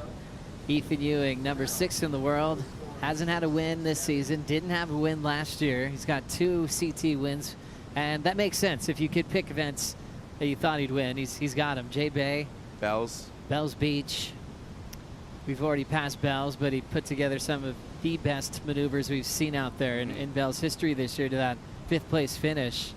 J-Bay on the calendar coming up this July, as he is now putting himself in position under priority Vallejo to glide into this wave. Just checking it out. Something that Ethan doesn't do too much. I like it though. I mean, it obviously hasn't been working out that much with the results reflecting that in the last few events, Joe. So maybe try something different, especially out of any that, you know, gives you multiple options. He already dropped a 5 on a left, and it wasn't really that good of a wave. You want to back Alejo up into a corner right here, because an 8.01 for Muniz isn't impossible. The guy averages more than 13 points every single time he paddles out here in New Jersey, Joe. Really impressive numbers as we look at Alejo Muniz, the vet from Bombiñas, also representing Mar del Plata. Nice punch there off the top. Super deep bottom turn and just crushes that lip line. Out in front, here comes the wrap, and now an inside track that could bowl up nicely. There's the wedge. Huge windup, tail chuck reverse for Muniz. Right into a clean wrapping cutback. And the veteran putting on a show, tagging his points so well. One more target on the end section, foam climb. Parabéns. Alejo loving that. Victor Bernardo's on his feet. Adriano de Souza proud of that performance, but Ethan's already on the answer. And kind of just placing that final turn in the right spot. Joining forces with Mike Parsons once again for this event at Lower Trestle, something that he's done a lot. When he's competed for the world title, sometimes he's got like 3 coaches there. When Bede's flown over, and obviously working with Snake for the first half of the season. Just talking to Jake, he's like, yep, he'll be working with Snips for this event solely. As we look at this last wave from Ethan from the start. So he's looking to replace a mid-6, Joe, and first turn okay, up into the lip. Second turn's beautiful, it's a big wrap, and this is where he caught up to him right towards the tail end. So 3 maneuvers, the last 2 very consequential. The first one more just of a touch, and this wave from Muniz needs to be the very best of the heat. Really like the approach from the first few maneuvers. Maybe not as vertical as you wanted to on the first one. The second one was just fully engaged, committed. And then this section right here is always difficult. You got to change paces, make sure you readjust, and he does so perfectly, Joe. Throws it into reverse right there, even with a little bit of a grab. And here towards the inside, once again, you got to readjust and really get to the pacing of the wave. Does very well to fit in multiple maneuvers, and I really like the finishing maneuver too. I don't know if it's the best of the heat, but it definitely is his best so far in this one. And you can just see he's got to have a lot of strength in those legs to not only do those deep bottom turns, project yourself down the line multiple times on a very, very long wave, Joe. I mean, we're talking about a ride that was easily 20 to 30 seconds long, and he did so in an excellent manner. So looking for the best of the heat could be it. Really impressed to see Alejo's flow on this one. Remember, he had 2 excellent scores back at Burley on way to a huge finish in the semifinals. Ewing locks in, setting up that first searing cutback. Things are getting fiery in the water now. Nice place, little layback carve. Punches through the foam well, puts it more vertical on the last climb. But you could tell that Ethan feeling the intensity of Alejo's comeback in this matchup at the 9-minute mark. And Strider Wazalewski loving it, definitely feeling it. Get pretty tense out there now, Waz. That was insane. I mean, this is a full battle. It's more of a battle than I was ready for. I feel like Alejo and that heart that he's got is just throbbing out of his chest when he went through that wave. I mean, he went from top to bottom on that thing and put everything he had into it. It was just beautiful to watch, and just blowing tail off midway. I mean, that was just insane. I don't know. I'm a fan of Alejo and his story and his comeback and being back here, but just the fact that he is out here not laying down and just giving it everything he's got is so fun to watch. I mean, you're coming up against somebody like Ethan Ewing, who's everybody's favorite surfer to watch and this and that, but he doesn't care. He wants it. And that's what I love about him. He's going for everything he can to bring it home. And you know what? I'm really enjoying Alejo right now. I just like that big gouge in the face, and I saw the fins flying, and he wasn't done. The guy went all the way down past the broadcast tent where you guys are. I mean, that was a 500-yard paddle back out to the peak, and he's almost there now. Oh, that was insane. Yeah, Waz, that was so much aggression in his style. There was no safe surfing at any part of that wave. Sometimes you can hide it if you need a break. You can kind of pick a maneuver to, you know, save some of the gas in the tank, but Alejo's just going blow for blow. A score comes in solid. Mentioned those 2 scores he got in the excellent range at Burley. This one would be just under. It felt like it might be going there. But in the comparison, 7-7, still keeping Ethan's 8 as the best score of the heat so far. Yeah, I agree with that. I just think there's a few more moments of quality on Ethan's wave, and you look at the combination of major maneuvers, we saw that way more with Ewing, but I mean, we're still talking about world-class surfing with the 7.7 at Muniz. That's really top-tier stuff. Overall, though, what a way to finish off day number 1 of competition, Joe. I mean, 2 of the world's best going at it, and with 7 minutes to go, luckily for Ethan, he does recover priority, and as of right now, it seems like he's going to improve on the mid-6 he has. What a day. Big day of competition. Second day of the waiting period. Let's get you caught up on all the great action.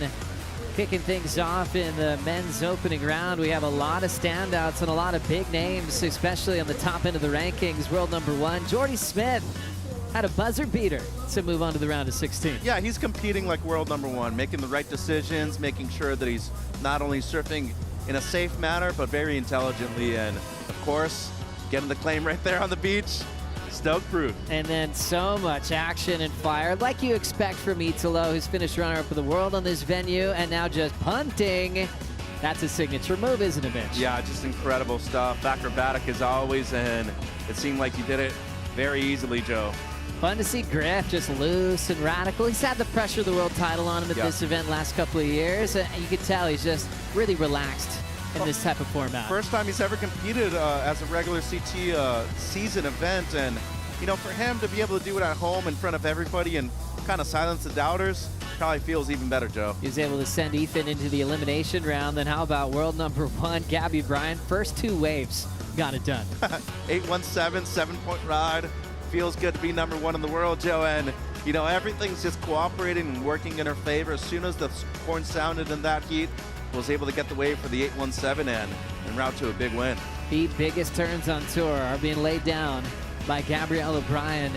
She moves on, and I thought Lakey looked brilliant today. To me, she's been the best surfer out of the women so far, and I know Gabby maybe posted a little bit of a larger number with the 817, but I just thought Lakey was on point, both right and left. She looks impeccable at this venue. And just feeling confident. You can tell she knows she's ripping right now, and I love it. Also, Betty Lou Sakura Johnson got into the 8s as well in her matchup today. Yeah, and to me, this is really what I remember from Sakura, from U.S. champs, nationals, just pinpoint accuracy, Joe, and she looks very powerful out there, too. Molly Picklum hanging the fins out to dry on the lowers left today. 8-point ride on this one, really on the base of that one single turn at the opener of this one, but she looked excellent.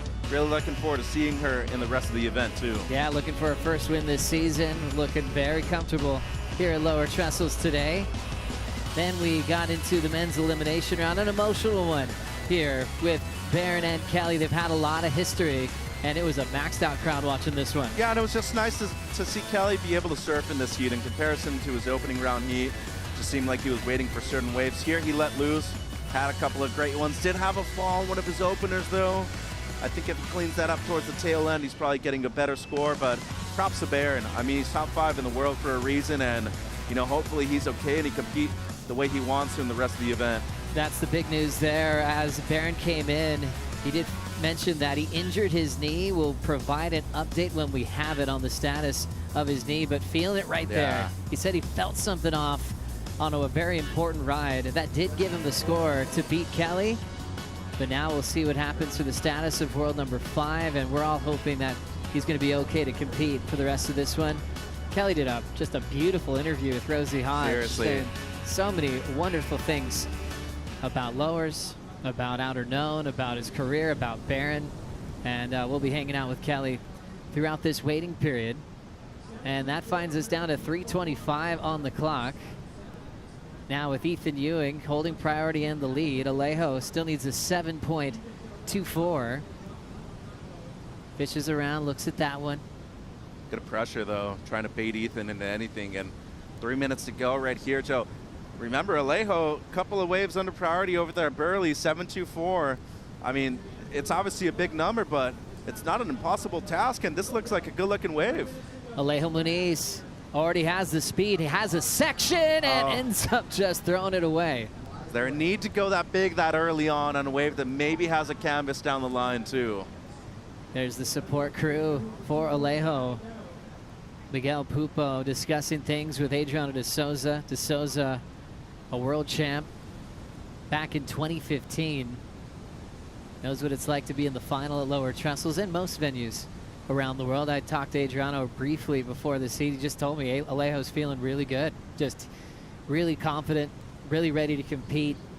I think Adriano was so good at a lot of things, but specifically surfing incredibly well against the biggest names on tour. A lot of people would be nervous against Ethan Ewing, but Adriano knows how to turn that around into a strength. He did that better than anyone on tour. 100%, and I'm heart over height for the most part with him. Keanu Singh was almost the same way too. Like, these are guys that had everything to prove against the very best, and they needed to demonstrate that they were there for a certain reason, and eventually he became a world champion in 2015 just because of that. But minute 45 right here, Joe. Alejo's still looking for the 7.24.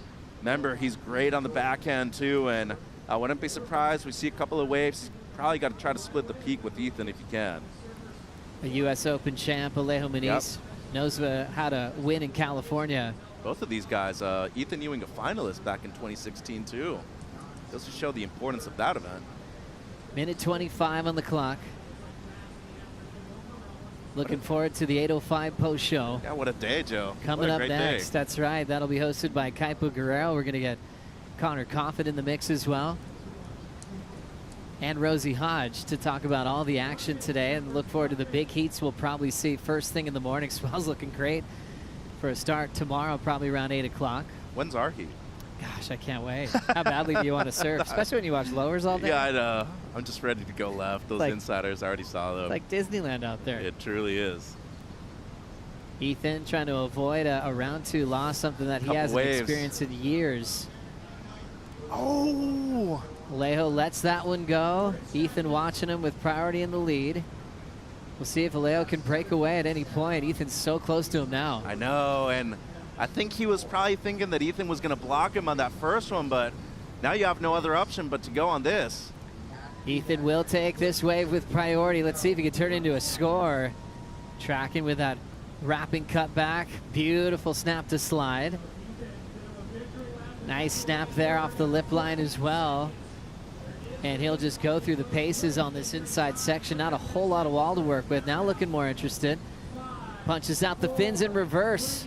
Cool. As easy as that. And he will not only get the ride into the beach, but he'll take the win over Alejo Muniz. Alejo will now prepare for Saquarema, Brazil for the next stop of the season. And Ethan Ewing moves into the next round of competition. Kind of was out of rhythm with the sets and the heat with Griff and Joel Vaughn this morning.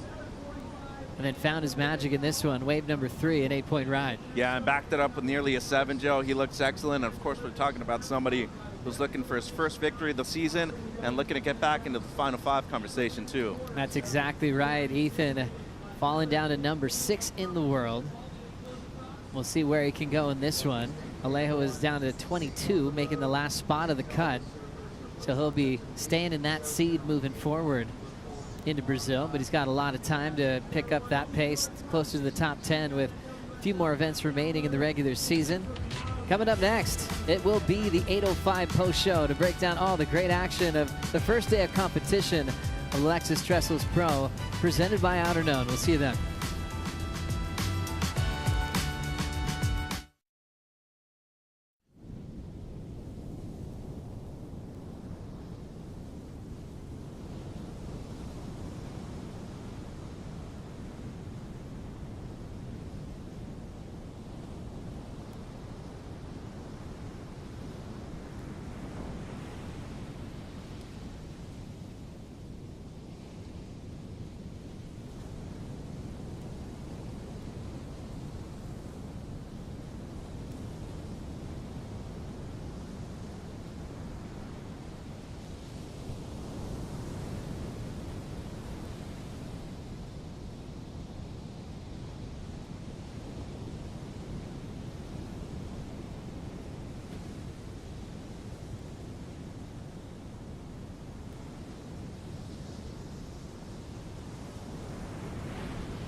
That's right, it's the 8:05 post-show here at the Lexus Trestles Pro presented by Outerknown. Day number 1 of competition, Ethan Ewing.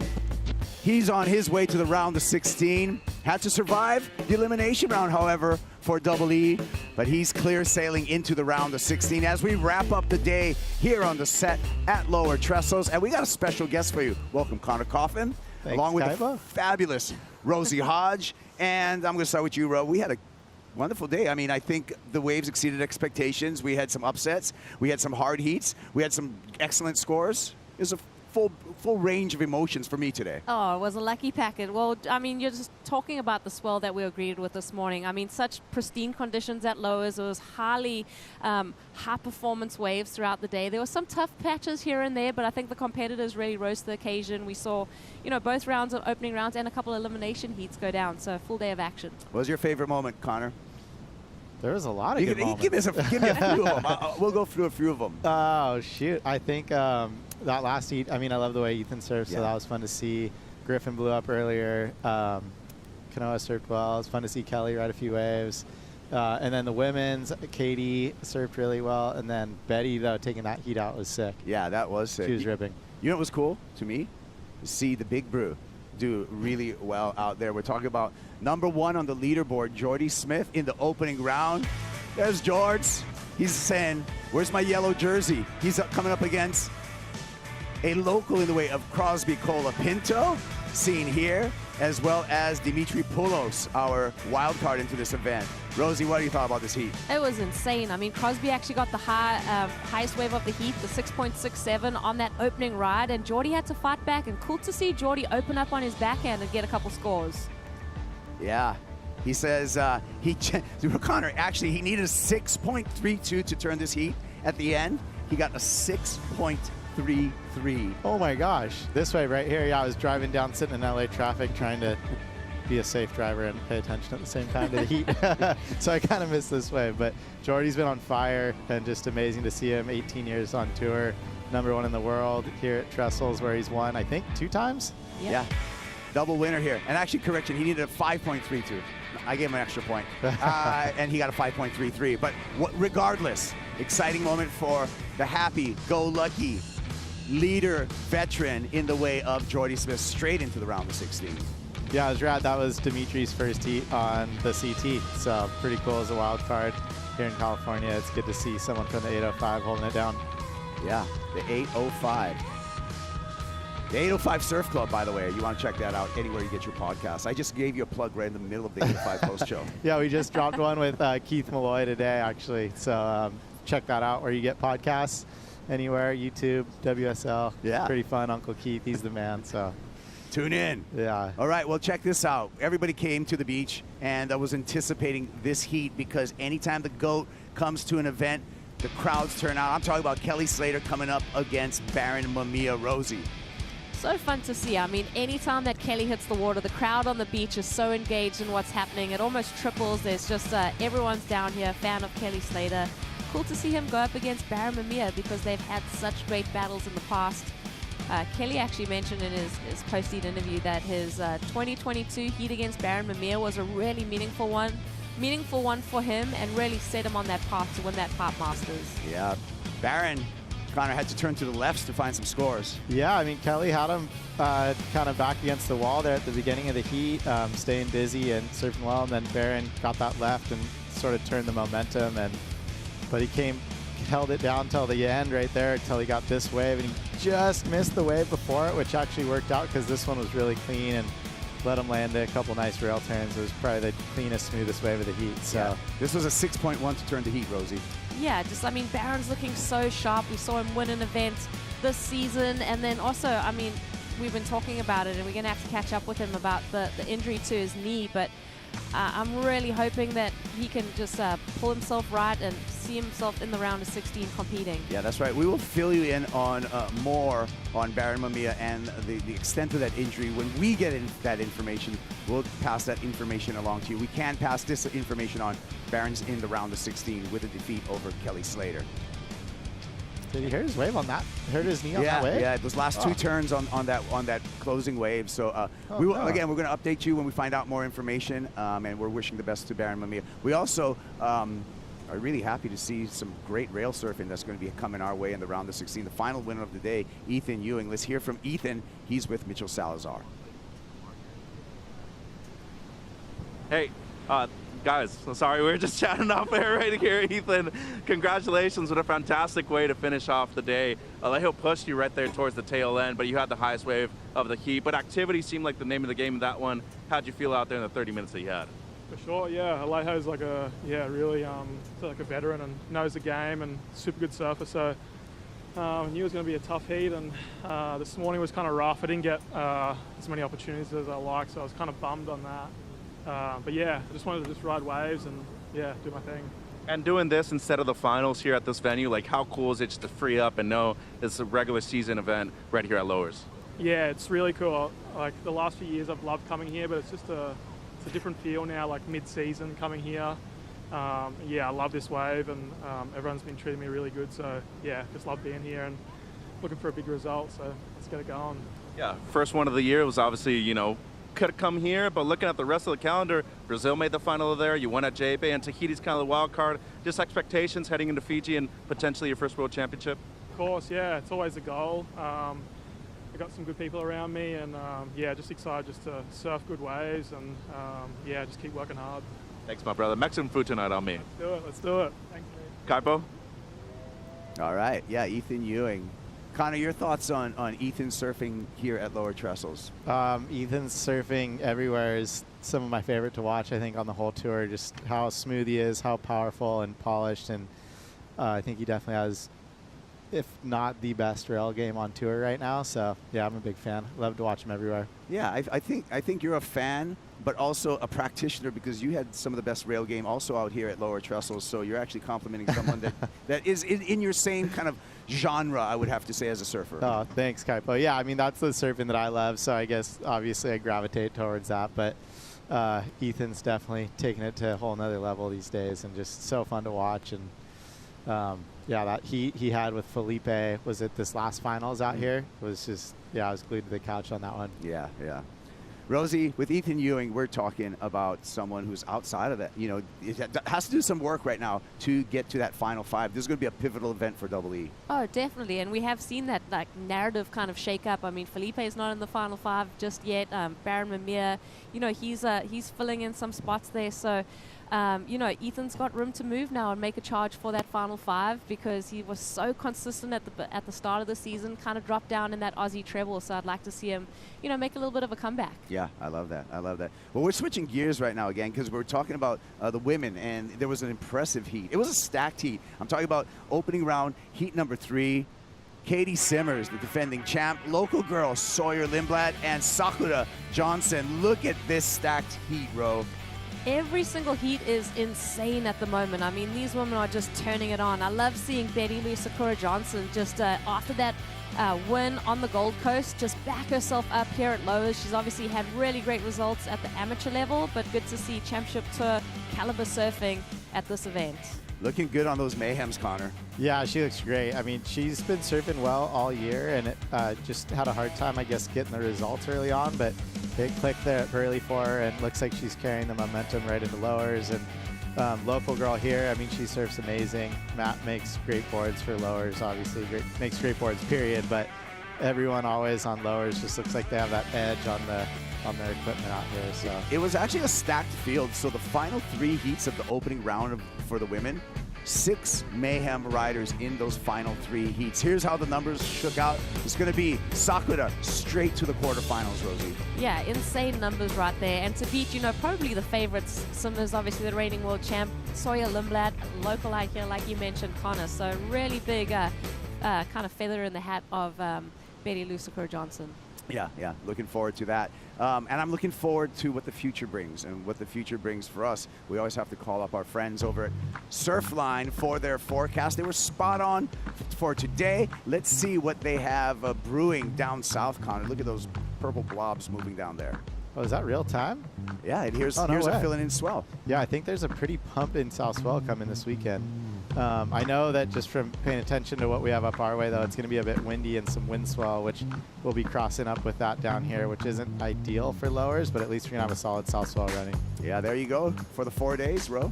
Yeah, I mean, tomorrow is looking really exceptional with that 4 to 7, so a little bit more energy out in the lineup. And then the weekend, like you mentioned, Connor, that's looking so great. It's just about picking the right day. Can only run one of the weekend days, so we really got to pick it. Yeah, we got to choose. Thank you to Surfline for all of that data that we get.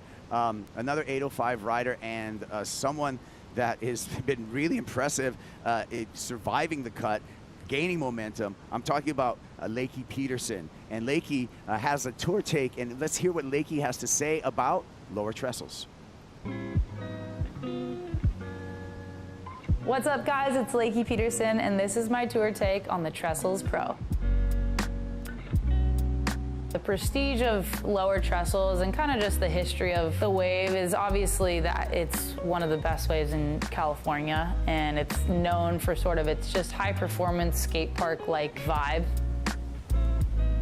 You know, San Clemente and trestles in general take a lot of the spotlight for California surfing, and there is a lot of surf culture and history in terms of American surfing, you know, at trestles and in the San Clemente area. Trestles is primarily best in the summertime months because it breaks on south swells, so that's the time of year we really get the majority of our south swells. It has a really fun left, it has a really fun right. Both ways you can kind of just tee off and do whatever you want. That's what makes it really fun to compete at as well. The inner froth comes out when you paddle into a really good wave out there and you don't have a crowd around. You can really just put your level of surfing to the ultimate test. Key tactics going into lowers would be to definitely attack the wave. It's so high performance, I think you want to come out guns blazing and try to have a variety of maneuvers. If it gives you the chance, go for an air. Like, I think for me, it would be just go full attack mode on it.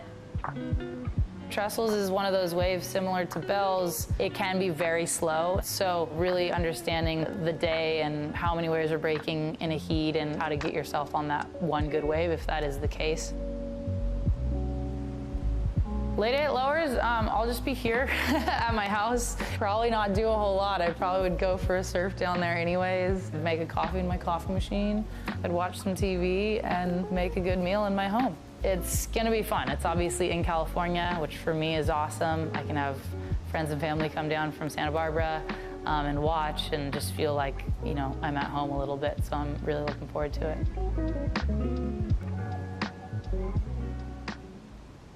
There you go, Lakey Peterson, Connor, someone that you spend a lot of time with. Your thoughts on Lakey's surfing so far this year on tour? Yeah, I've grown up with Lakey surfing at home in Santa Barbara since elementary school, so great to see her make the cut. She had her back up against the wall and pulled through under pressure. We were rooting for her, so super happy for her. And lowers is a wave she knows really well. She put on a great performance today with some big scores, and I think this is going to be a good event for her. Yeah, I agree. She did put on a great show today. Well, gang, time for us to get into our Eero top 5 moments of today. Rosie, number 5 is a big build-up for a big guy. The powerhouse, Cole Hausman, came out swinging on the left. Oh, a lot of energy, a lot of hype on the beach for Cole. This was a hard-fought heat for Cole to take this win. Kanoa Igarashi started out with an excellent score, so he really had to answer back with 2 of 7-point rides, or 6.8. Coupled with the 7. Just impressive hammer surfing. Number 4, the yellow jerseys on Gabrielle O'Brien for a reason, and she took her style of power surfing, Connor, here to lowers. Yeah, talk about rail surfing. Gabrielle has been so impressive this year and is surfing so well, so consistent, but I've just been blown away by how much power she brings to every spot on tour. She's hurting the feelings of every wave everywhere. Destroying waves. absolutely abusing them with those front side carves, Ro. Oh man, to open up with an 817 and back it up with the 7 is just insane. She looks so comfortable as the #1 seed, and she's growing with confidence with every heat that she surfs. It's rad to see a new face in that position too. You know, I feel like for so long the women was Chris and Steph just dominating, and it's really fun to see her. And Italo is always going crazy. Yeah, he's #3. Air Italo. What? Standard. Like no big deal. My board would break in half if I tried to land in air like that. The spin, the connectivity. He's just like he's having fun out there, throwing a Superman, by the way, Ro. Oh, I love it. I love the energy that he brings coming into the beach. He's like, I can go left, I can go right. I love it all. And then I almost saw him visibly vibrating, asking Reynos for another coffee. The guy is so highly caffeinated at all times. #2, Lakey Peterson, Connor, and her performance is what we're talking about. Yeah, I mean, look at just solid surfing. Lakey has a great backside, which on tour or regular foots, you don't really get to see that all the time. So there was some good lefts today, and they were scoring well, which sometimes they don't at lowers. So Lakey put together a great heat, and looks right at home here at lowers. Congrats, Lakey. And #1, hometown hero, Griffin Colapinto, Ro. Swinging the mayhem around, throwing it into the air. What can't he do? He didn't even break a sweat, I feel like, because catching up with him on the glass, you know, he was just feeling so comfortable and confident. And this is a tricky heat. I think it was, Joel Vaughan and Ethan Ewing in the mix on this one. And yeah, Griffin looked incredibly comfortable out there and dangerous. What a great day. What a great day. Final thoughts, Connor. Just fun to be down here. Good to catch up with everyone, and thank you guys for having me. It's nice to have lowers back, I think, as a surf fan. It's great to watch the whole tour surf out here. So, yeah, thanks for having me. What about you, Ro? Oh, sick day. I want to just keep rolling. We're going to hopefully see more competition tomorrow. Can't wait to find out. That's right. So remember, check out Cold Beer Surf Club, wherever you get your podcast with this man right here. And check out worldsurfleague.com, 7:45 a.m. California time for the call to see if we get going. Enjoy the end of the day highlights, and aloha. Wow.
This copyrighted event broadcast is produced by the World Surf League for broadcast around the world and may not be retransmitted, reproduced, rebroadcast, or otherwise distributed or used in any form without the written consent of the World Surf League.